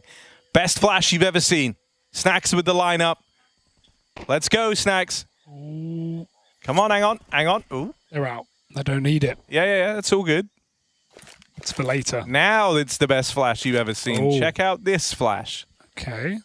Snacks. Don't know this one. He's getting to a good position. Now they are playing before he's had a chance. There we go, They cave get kill. past. Now they have that flash for real. What about the flash? Snacks. Soon he's going to throw it, guys. It's Hang on a coming. second. Oh, he gets another kill. That Wait for the flash still in play. Wait for the flash. Snacks allowed to push on up. The Glocks have made some progress here. 15 seconds, though. Go. It's going to have to be a great flash for Snacks. It's He flash. thought about it. He thought about using it there, but he's held it for this moment. Are they saving? They are saving. They need that a flash the next well, round. it's going to be huge in the coming round. Oh, no. Oh, dead Don't off die the now. time, maybe. Throw the flash. Now they're boxed in. Oh, if only he used the flash. That's a moment where I would yell at the opponent. What, if you kill the guys after time or if you get killed? Both. No, if you kill the opponents after time. Yeah, you flame them a little bit. No money, Snacks. That would be a big flame time. But Snacks, new nickname, the Flash. The Flash. Oh, that's No a new one's one. using I it. haven't heard that one before. No. No one's using that. I like it. So now like you that know, a whenever lot. anyone talks about G2's The Flash, They're they're talking talking about about Snacks. Okay, good to know. I did think Snacks was like the best AWPer in the game. And the quickest.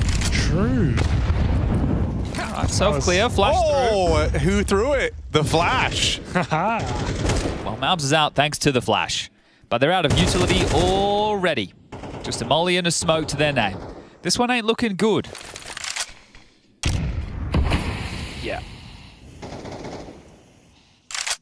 Yeah.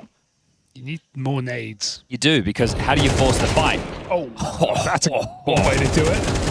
Alexi's spamming Hunter through. Don't tell me he's going to have another game like Mirage. Didn't look too fun. Just misses the timing, but he can go back for more. They're walking up the ramp right now. Monacy with the cover. Oh, Flash is still alive on the Deagle. Well, the Flash has got an AK. Picked up, put down. Wonderful back for more. JL and Cave. Oh, quick jiggle from the Flash.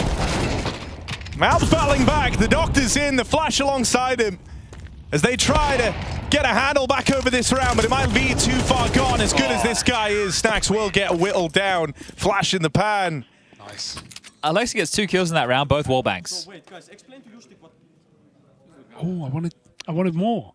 You always want more. They give you just enough to whet your appetite. So still leave you hungry. Explain to JL what?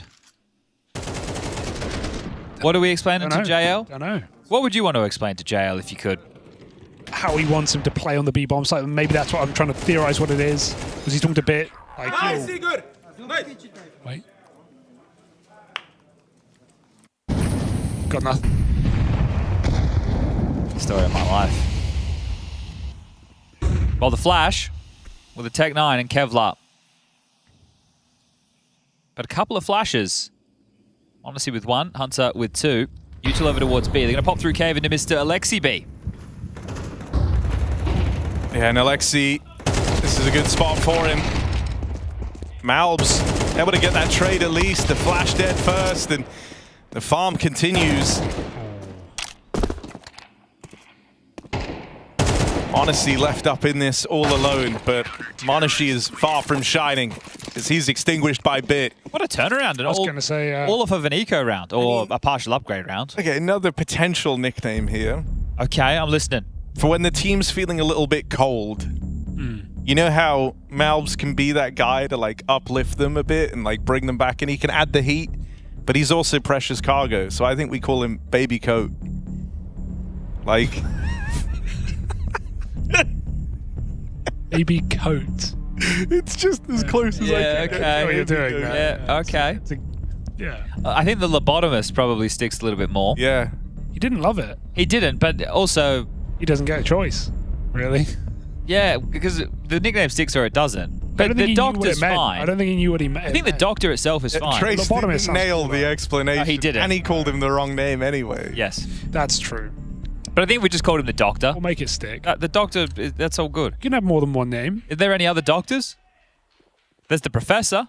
There is the Professor. There's No, the he's the Doctor. There is, you know, TC. Well, not at the moment. He's on the transfer market. I know. Pop through mid, that's a messy spray. Lucky to get a dink, and it will get finished, but Malbs gets out alive. Oh my god, everyone was blind there. G2 with a much-needed advantage in a much-needed round. Fake smoke, making it look like they want to go A. And maybe they do. They have tried to bully Alexi a couple of times, and Alexi's done a decent job of delivering some kills, so... What's that? What's that sound? I don't know. What was that beeping? One of us going to explode? Dude, I'm like, combustion is one of my, not like in general, the one where like people combust is one of my big fears. Yeah, spontaneous. Set on fire. He might combust with the timing going against him. It's a hard angle, because if they go wide, your bullets just go nowhere. The fact he didn't have his boots planted, so now we're in a 3v3. So G2 overcooking the pooch, as it were. The dog is burnt.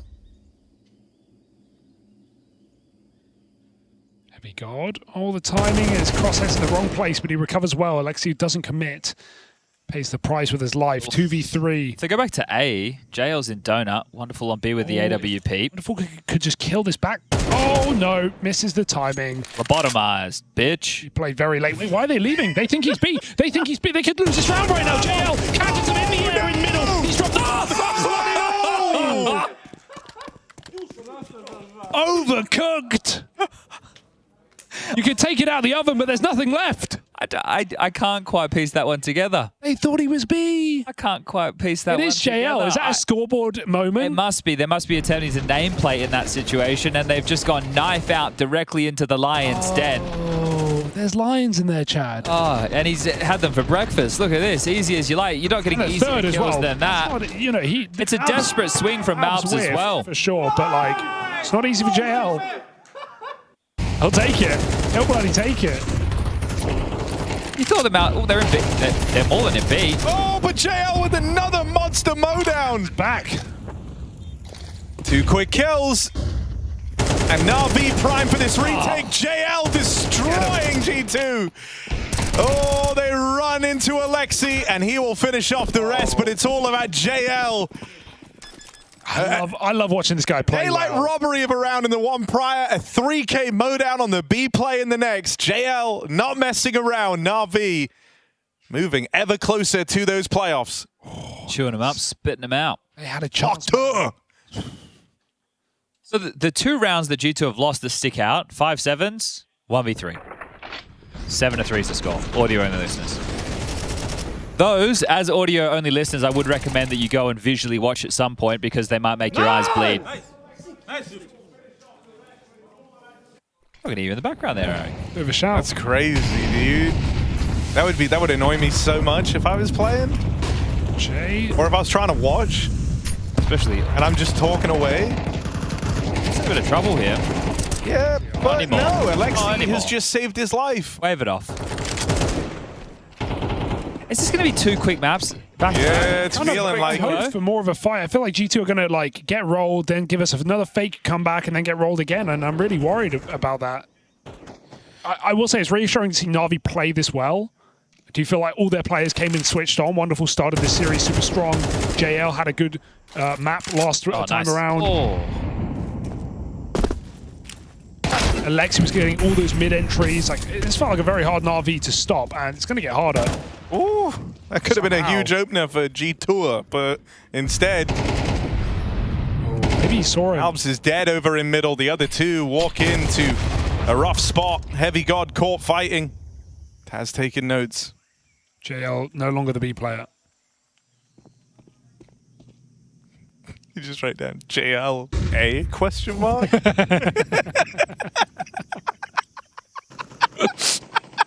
You killed yourself with that. Oh, it's a good bit. 30 seconds, they got to cross pass bit. They have a smoke. But wait. They go dry. Yeah, don't trade. Don't lose the round. It's fine. They got the trade. Why what not? could go wrong? It's just Ema. They could lose this round. It's just Ema. He is him. They are going to peek him together. You'd hope. Good flash. Great flash. Going to get the plant. He can't stop. He's going to slink out though. Oh, he could. Oh, he's been seen trying to close the distance. There you go. That's a bollocking. Henry used Wallop the other day. I quite enjoyed that one. Wonderful. Oh, wonderful though. Hang on. He's Good winning this. timing He's on winning this. He's closing the gap, ready for Hunter. And they knew the Heavy God was wrapped. Still Heavy God holds the line. Hell yeah. G2 right back in this. You thought they were going to bed, y'all. Good night. But they weren't. They're here to play this damn game. The B-stream's going on. Did you guys take a look at the fixture? No, I haven't. And so spoiler warning. Chad, you want to give us a lowdown on what's happening? Spoiler alert, spoiler alert, spoiler alert. It's Falcons taking on Furia. I haven't actually looked at the score, so that's all I know. It's not much of a spoiler there. Yeah, you got to be careful out there, Hugo. Some people haven't seen Star Wars Episode 4. Oh, it's an overtime. Map number 1. Oh, Mouths. The bottom is back in action. Dishing out brain surgery. Oh, and there's a wall bang for Snacks. He's still got for the baby coat. Hang him up to dry. Wait, JL, okay. JL 1v1. Now, Taz just wrote down JLA question mark, but he's actually B.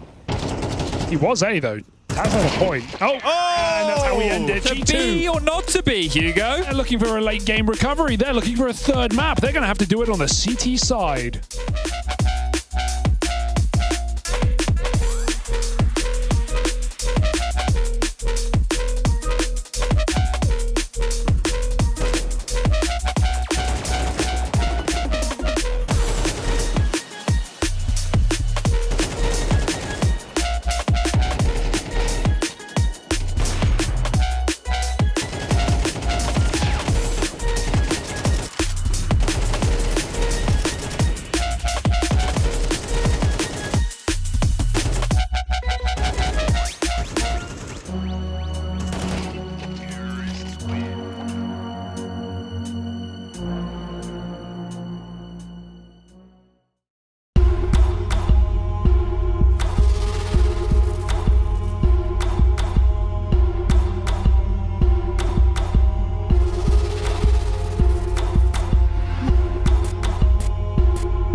One flash. Second one. Close mid. He might be blind. Dead mid. One more mid. One more mid, Mario. Nice. Dead. I'll first the name most likely, guys. Okay, check cave. 2B still. Yes. I'm gonna clear down. Let's play now, Nikki. Let's go. I picked 3. Close. Not. I'm not sure. There's a guy who pushed banana alone. Yeah. One more.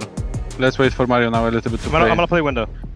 Reload. Care down ramp as well. I don't see anything he flashed from long. He flashed from long. Dead. That's it. Watch out. Come back. Oni думают, что ты на Б, может, слышишь? Window was. Nice. Na'Vi knocking on the door of the playoffs. They're not playing chicken with this 2-0. JL's plucking them out of the sky. 7-5. It's a miscommunicado right there. Yeah. Thought there was 2B. That was a really cool way of showing that. The fact that we got both sides, both POVs. I like that. It was, in fact, not 2B. Alexi with a smoke towards... Oh, CT spawn. Malbs with a smoke to block. Takes a second glance. Brave boy. Not coming through. Lots of pressure applied. Slinking through red. We'll take the fight against Monacy. Yeah, Monacy's been a bit humbled in this series, and that is one way to kick it off. Headshot. Pushed back. That smoke might stop him, but the bomb goes in first. He's got to commit into Monacy. He humbles them. Whiplash. That's the bomb, boys. Got to go back for more. Wonderful clears up the back line. Hunter's still here in the site, but trying to get as many kills as they can before they commit to this goal. Retrieving the package. Push for JL is in this. Oh, hang on. He's hit a really good gap. No one's looking at this. They only just learned about it now, and now he's up close. Oh, dear. Could just chew through them. Heavy got dead. And it's all eyes on Hunter.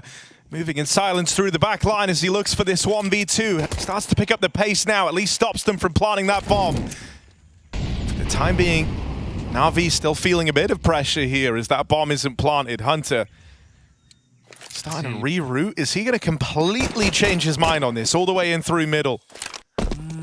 I think he thought they were going to reroute because of his presence there, but now having to head through the back lines, Hunter, this is a very, very difficult clutch, my friend. They've cleared it out as well. They're going to know now. There is a call, I'm sure. Watch out, cave, timing. Ima's playing left and right, but he's going to get that spot. Oh, clean tap for Hunter. How do you force his kill? Checks his back first, but it's JL on the ramp, getting the info that he's off the bomb. Hunter with a shot. He had a chance there, but it's going to be slipping through his fingers now. Monacy's antics all in vain as Na'Vi mid-round their way to a pistol. Completely outplayed here. And there you have it. That is a fumble and a half from G2. We'll make that the third mare of a round in this second map of play. Yeah, and that's the thing. It's far from stable. We've got to rein those ones in, especially when Monacy's able to scoop up 2 big ones just like that. G2 looking hoarse right now.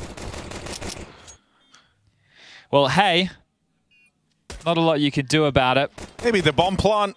Oh, no, wait. That's CT side, of course. Where were you going with it anyway? I was going to say maybe that will behoove them to buy, but... Well, they are galloping quickly over towards the B lane. It ran out of battery, I think, Trace. Thanks, man. Nice, easy ante here. We're not going to have a lot of breathing room. Yeah, just looking to cut through the B site maybe, like a hot knife through thoroughbred. Thoroughbred. It's a reach. Reach. Oh, JL. Nose pressed against the wall. He knows they're in B somewhere. Oh, that's a horrible nade. Yeah, any excitement on the round, maybe over on the back of that damage bit. Let's see if he can farm up. Bit the farmer. It's honest work.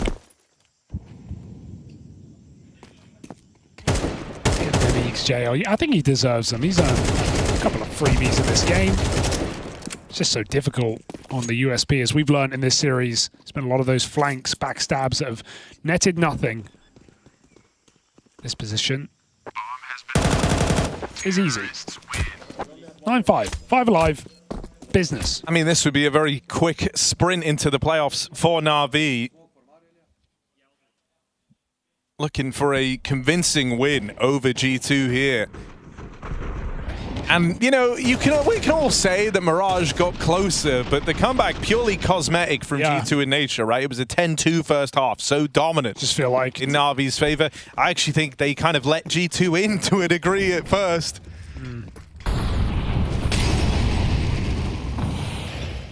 This is it. And you've got no AWP. This is one of your few buys in the half, G2.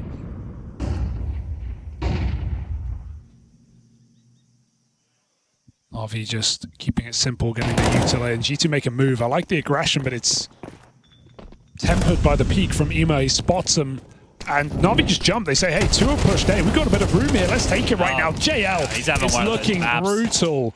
How do you stop this guy when he's playing like this? The triple swing is a middle finger the way of G2. Na'Vi knock this on its head. See, this is the JL that's not saying expletive this game. Or I hate this game. Yeah. Or 1920 by 10 ATP sucks. This is that, wow, he's probably using some. He's back in 4x3. Oh, he is? Yeah, okay. That's why he's playing well. Ah. And they want to tell you Counter-Strike's not a mental game, everybody. Yeah, it is. It definitely is. It's all in your head. Gotta stay That's the problem. Change in res. It's so tempting. It's right there. It could be the solution to everything. Well, NIP didn't do it for years. You're only one. That's good. What if you're only one res change away from being the Flash? True. And having, you know, a long, illustrious career. That is kind of a major champion, the Flash. Exactly. And that's what JL was trying to tap into. But, you know, also I think it's a bit of a sign of where your head's at. You know, like, you're not feeling good, you're lacking the confidence.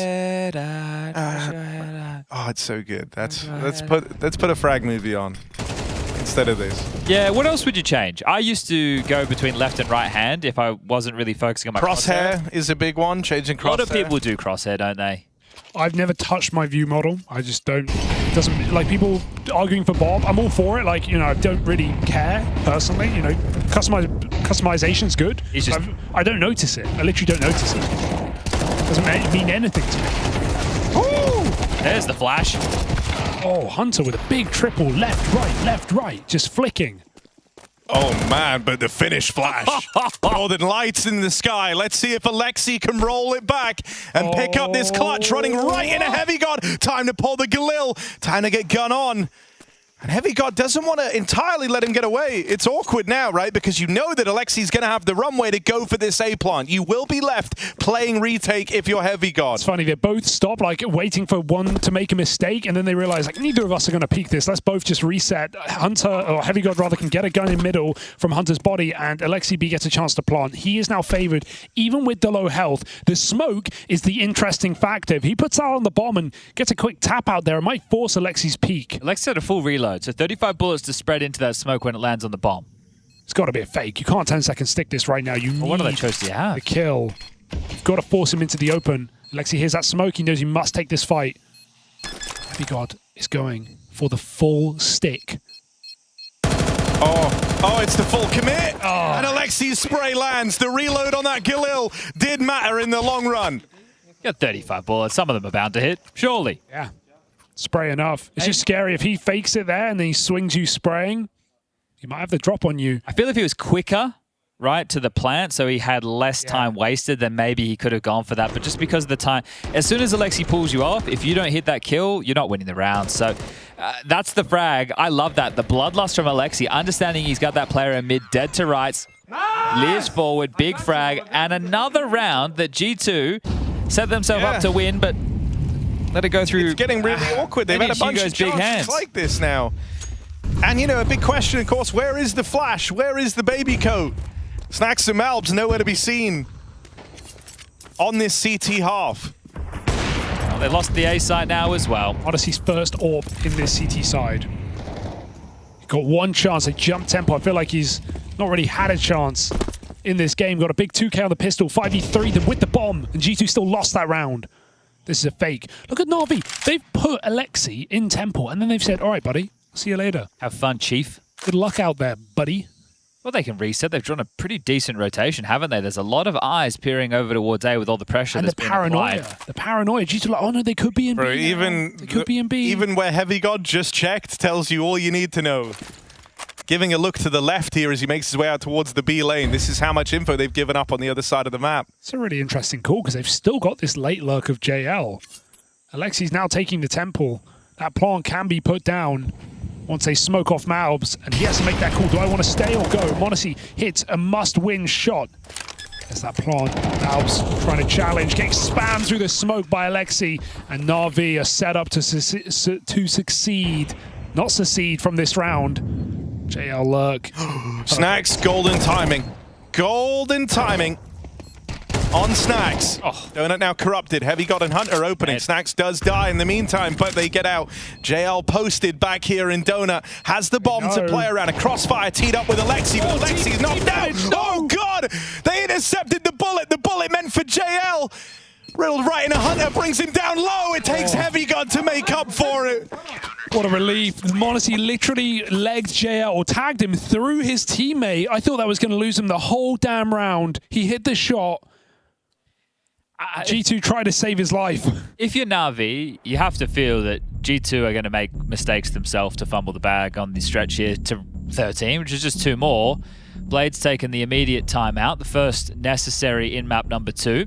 As far as the purchases are concerned, it looks like everybody should be pretty good in the hood. Alexi can drop something over to Bit, and it can all work out in the end. What I will say about that round, though, is reassuring to G2. They didn't panic at any point. There were lots of moments where they really could have overthought that and really panicked. They let m0NESY have the line on CT. He was the opening gambit. They cleared out back B. They didn't full send the A rotate. They didn't full send the B rotate. They kind of hung around. They realized that Na'Vi were going for some weird fakes, and they just hung around in CT. They played the retake on both sides together, and they were even aware, though they never saw JL, that he could be donut off his late timing. So that was actually a very calm round for G2, where they don't freak out in the madness, because it got very quiet there for a moment. But like you said, yeah, mistakes surely inevitable. A missed elbow smoke is the first start. I mean, that's gnarly. You hate missing this bit of util. It's very important for mid, and Malbs just gives that one away, thinking there's more resistance laid out ahead of him than there actually is. Who threw that? Was it a team flash? No, I mean the mid smoke. Ah, well, that's another problem too. Couple of problems in that round for G2. Normally it's your AWPer, right? m0NESY does a 2-flash nade, Molly. I didn't see him throw not. it. I don't know he threw it. J-Raz has confirmed it was m0NESY throwing it. Oh, I hate that. Jay just throwing poor m0NESY under the bus there. Poor guy. Oh, the timing on that jiggle. Did he see? He surely saw it. Yeah. Oh, they just walked through the ramp smoke. Disrespect. Wonderful in the entry. JL follows up. Save. It's done. It's good, man. What a non-starter this series has been. Yeah. Na'Vi just better. It's good to see Na'Vi in this form, right? They started off this with the loss to Saw. Then they lost the map to Tyloo. They ended up winning that series, sure, and then they took care of business against Pain. But G2 is the biggest name, without a doubt, in that category. And they've made light work of it, so very good stuff. Ooh, they want to take it off you, m0NESY. Well, I guess not. Actually, respect. They're like, nah, you know what? He's pretty good. Even if you have it. You guys can have the AWP. That's how we're feeling. Na'Vi giving G2 a chance, only to take it all away. They have 6 chances now to move into those playoffs cleanly. You know, for a team that came into this second stage, opening up, losing to Saw, it's a nice, you know, galvanizing turnaround for Na'Vi. Yeah. This isn't how Monday Fight Night's meant to go. No, but let's see. That AWP was saved. m0NESY, we've been waiting for him to get going. I want to see where he starts with that AWP. There is pressure on him, Chad, to make a play. Who's out here lip reading Taz? I think he's had enough with all these, you know, listen. Well, earlier he did it wrong. I don't know if you saw that. I did. He was facing sideways. Yeah. It was good. Little perk. It's a good bit for Taz. He's got some good bits, Taz. Nice whip as well.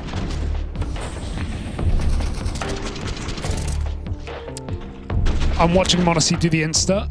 He's on, is that second spawn? On 2, yeah, by the looks of things. Yeah, second spawn and... Spawn tour. Okay, interesting. Different lineup than what I believe you use, Hugo. No, that is the one, but I'm a bit lower. Well, see, then it is a different lineup. So and he's missed that isn't, Come on, not perfect. I mean, that's okay. It's just oh no, but look at this. Not much room in this game. And Na'Vi, their lion's mane, out through this B site. They managed to get in. G2 gonna have to poke the bear on this retake. 4-on-4. They lose Monacy in that orb through the smoke. Through the gap of the box as well. It's done. They're blocked. They know it. We all know it. Pack it up. G2 are going to be in a 2-2 game tomorrow. It's a stressful situation for Na'Vi. It's a swoop into the playoffs. Oh my God. Everything's going right for them. They can't miss a beat. What? That's wild out of wonderful. And G2-2 game tomorrow as Na'Vi ascend into those playoffs. A clean 2-0 win over G2. Map 1 a little closer than Map 2 on paper, but both really just as dominant. 10-2 first half on Mirage, 13-6 win locked in here on Ancient. This was a legit 2-0 for Na'Vi. Questions for Na'Vi at the end of last year in the Shanghai Major, but the defending champions of ESL Pro League will be coming back for another playoff run straight into the bracket with some big teams, some big names already waiting there. Vitality and Spirit qualified already. Na'Vi joined that ranking, and we'll have to see if they can do it back to back. Starting to get pretty stacked out there, isn't it? You mentioned Vitality and Spirit. We also had the Mongols and Maus qualifying earlier today, so Na'Vi being the 5th out of the 8 names tomorrow. We'll have 3 best-of-3s, those deciding the last 3 spots. We have one series still to conclude, Falcons versus Furia, that is going down right now over on the B-stream if you want to go and catch that action. But we will be catching some of the players for a post-game interview. That's from Na'Vi, just wrapping things up, putting a bow on it. We've got Trace on the Saranthus standing by on the, well, no, sitting by on the couch. Sitting idly by, except for almost idle. We're going to get some Na'Vi players over here, or so I'm tracking at least. But we hope we will. Yeah, that's the big game plan. So we've got Trace, Henry, and then perhaps if we carry on down this road, we can get a Chad as well on the same side. Oh, I'd love to get a bit of Birchall in my life. Well, now THC. you Here see it is, we're the back. THC combo, the production company that never happened. Well, I mean, it's still there. 3 out of 4 parts of the Sun Gods. True, very actually. true. Some would say he is the sun. Yeah. Who's the other part? We got Harry and who's the That's other one? THC.GG. It was just Harry. Okay, right, yeah. There's 4 of us. Yeah, that's 4 right. of us. Maybe we'll do another track one day. Yeah, look, you know, I don't know if we have the same vision going forward as far as music. Creative juices have run dry. Yeah, we're thinking something a bit more, you know, upbeat, a bit more hip-hop. Okay, something more current for the younger folks. We wanted to get some choreography going as well. So We did do some dance moves back in the day in our first live performance. Can you imagine had we followed through with that? We are going to get some Na'Vi players. You guys, I hope so. I'm You don't have to worry about us breaking out into a brand new Sun Gods performance. Who are we going to get, Trace? Who did you request? We're getting JL and Wonderful. Okay. And that's what we're looking at here. But for the time being, it's just 3 dudes. Actually, the big game of the day in the end, Chad. No, it wasn't the Monday fight night. It was rather underwhelming in a way. Like, it was a 13-4, 13-6, can't read. But the first map was closer, but it was like a 10-2 scoreline. If that was the definition of a cosmetic comeback. Yeah, as Pimp calls it, a bit of a cosmetic comeback indeed. Yeah, but here he comes, Mr. Wonderful. We've got a stacked roster of teams, though, already, right? So we get 3 more teams tomorrow. We kind of find out who gets eliminated from Falcons and Furia. Oh, yes, that's still going on, right? Yeah, it's still going on. Don't worry, we're going to do a whole thing with that. Spoiler alert, Okay, spoiler whole alert. thing. Hello, gentlemen. Gentlemen, there. welcome. Congrats. Oh my God, that was scary. Now, I shake hands, Hey, Jay. Wanda. I What's shake up, a stern man? handshake. Yeah. Stern handshakes. They're taking each other out now. My God, one phone down, 2 phones What's down, going on? 3 phones down. Well, look, Na'Vi. Yo. Better yet, you 2. Yo. Congratulations, playoff bound. YouTube? Yeah, it was on YouTube. What's your YouTube channel? At JLCS2. There we go. We get the promos out of the way early. All right, see ya, boys. That was a little bit easy.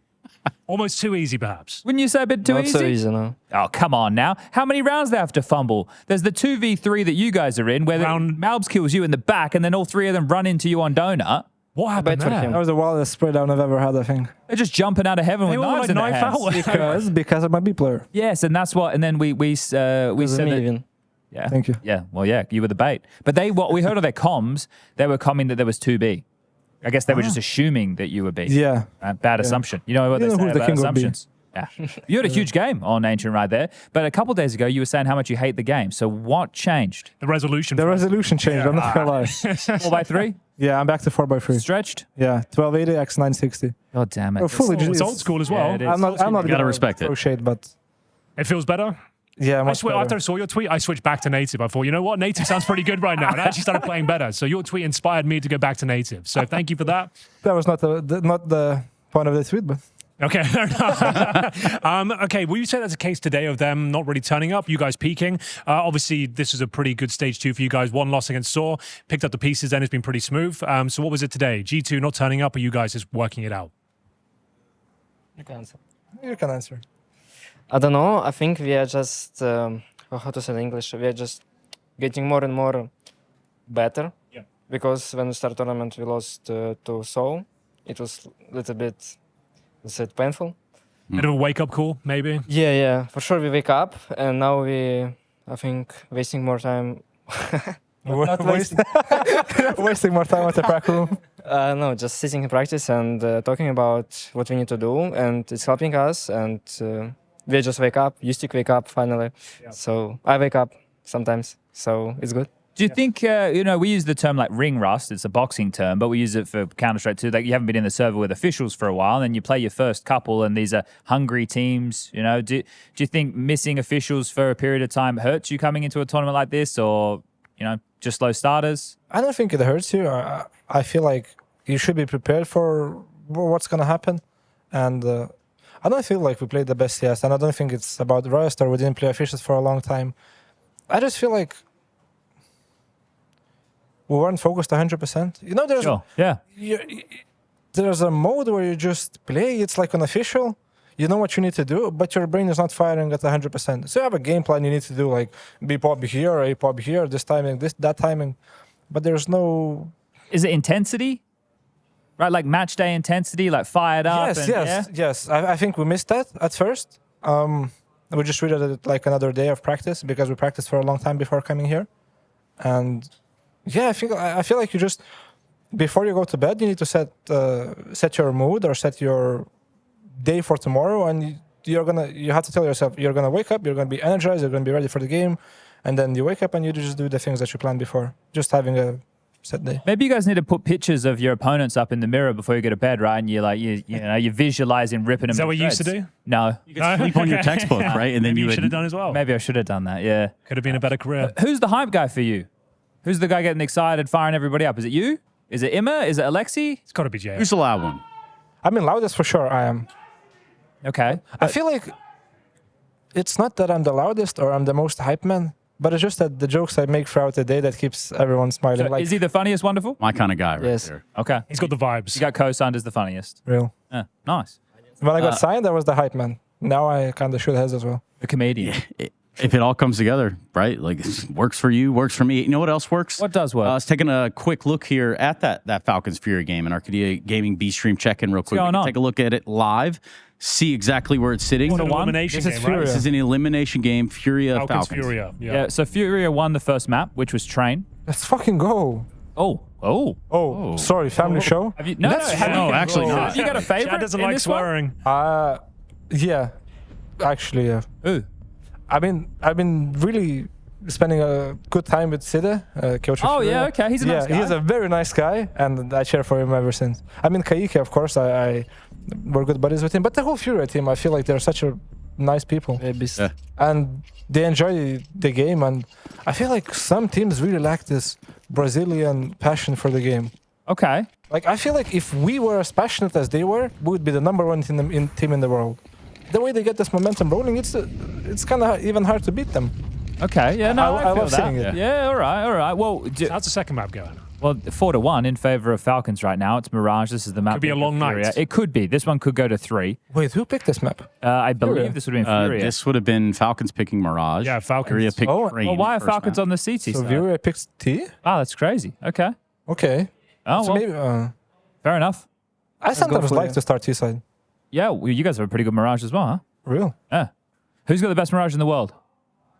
I feel like it's like time frames of who's the best team in the world in a specific map. You cannot be the best for a year. Or You see For a that with long EF's Anubis at the moment, right? Yeah, it's They dropping played off. so much of it, and now they're losing it a little bit more, but they're also not picking Because everyone into starts replicating what you're doing and kind of understanding it at the same time. So eventually it's going to fall apart. it. Yeah. All right, well, what do they get now? They get a day off? Well, yeah, I mean, that's if we let them go Let's from here, go. I think. Do you want a day off? Yes, really bad. All right. I'm not gonna lie, I we'll brought do. one jersey to the tournament, so. Oh, Nice. Mate, Gotta go laundry. The laundry slots here for this, so they're all booked. Here? Well, yeah, but they're booked. They're booked through the teeth, mate. We're having to do backroom dealings of like stealing other people's laundry slots or sharing them and stuff because it's chock-a-block. Yeah. yeah. I think you should ask Igor a question.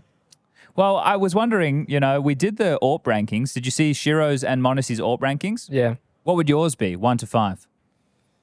Good question, Chad. Okay, simple, Zyvo, device, Shiro, Monesi. So is this like a current or is this an all-time?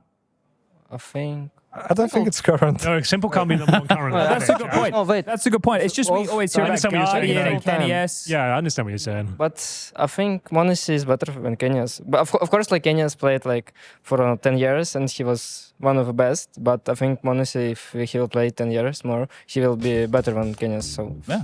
Okay. Nice. Nice, Here we nice, go. nice. All right. Well, gentlemen. Are we Yeah, gonna if get you him out guys of here, want to head Trace? out, you can.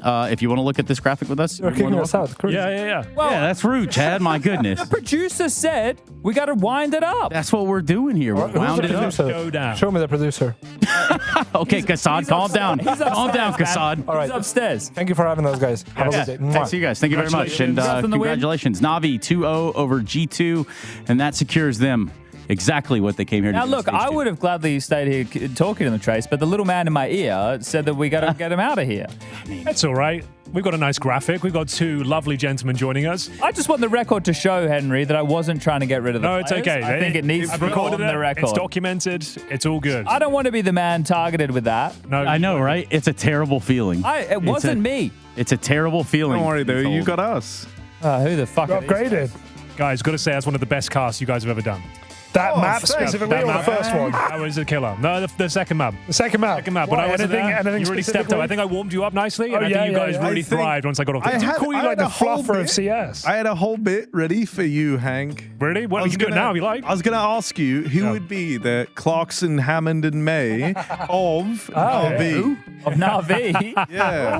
Okay, the Clarkson would be probably Blade. Okay. You know, like he's a guy who's in Clarkson charge. knows. Clarkson knows what's going on. He's Clarkson making the knows. plays. He's kind of organizing the boys. Yeah. May would probably be.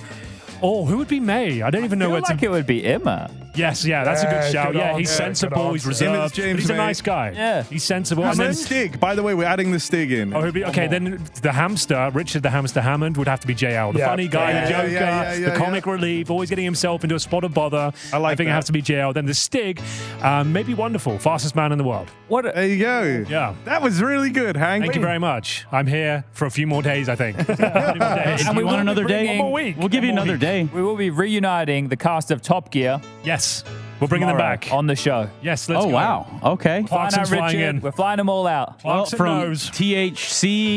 THCHH, here we go. We're done for the day. We're going to go ahead and get out of here. Oh, they want to play silly games again. But you don't have tally lights here, production, so we're not going to play silly buggers. Oh, wait, there you are. I say to you, Oh, wait. good There night. we are. Where are they? Good night. Big night. Yeah.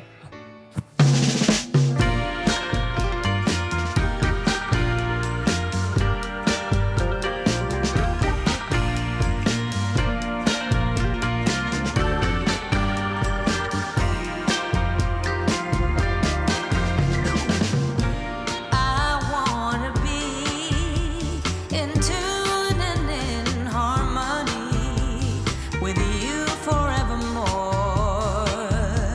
I've never been so sure we will grow old together, 'cause we both know we found our inner peace in this unity. I will love you through the hard times, like I love you when the sun shines. With no doubt in my mind, I'm right where I wanna be.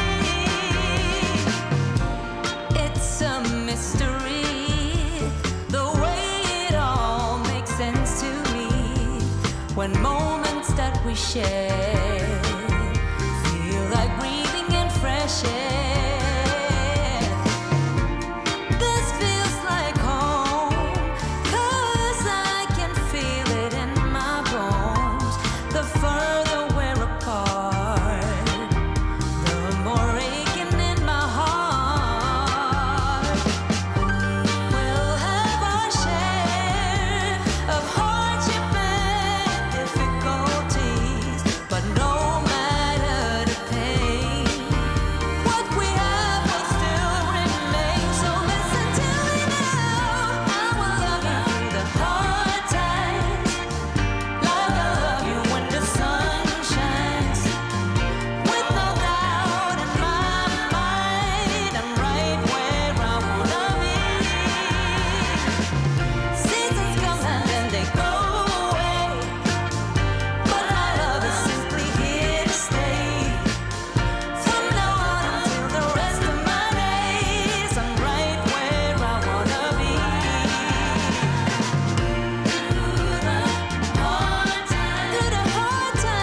Hi, it's Bob with Face It. The official broadcast is better than ever on Face It Watch. Yep, that's right. Switch it up with the POV selector.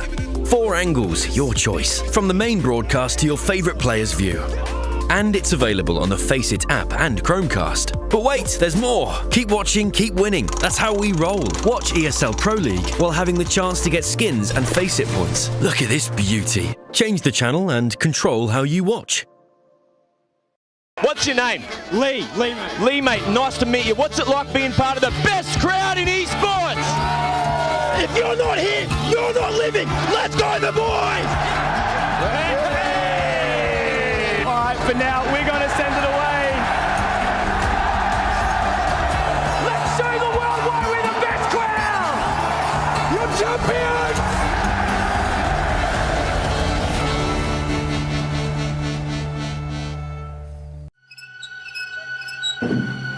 Come play with us.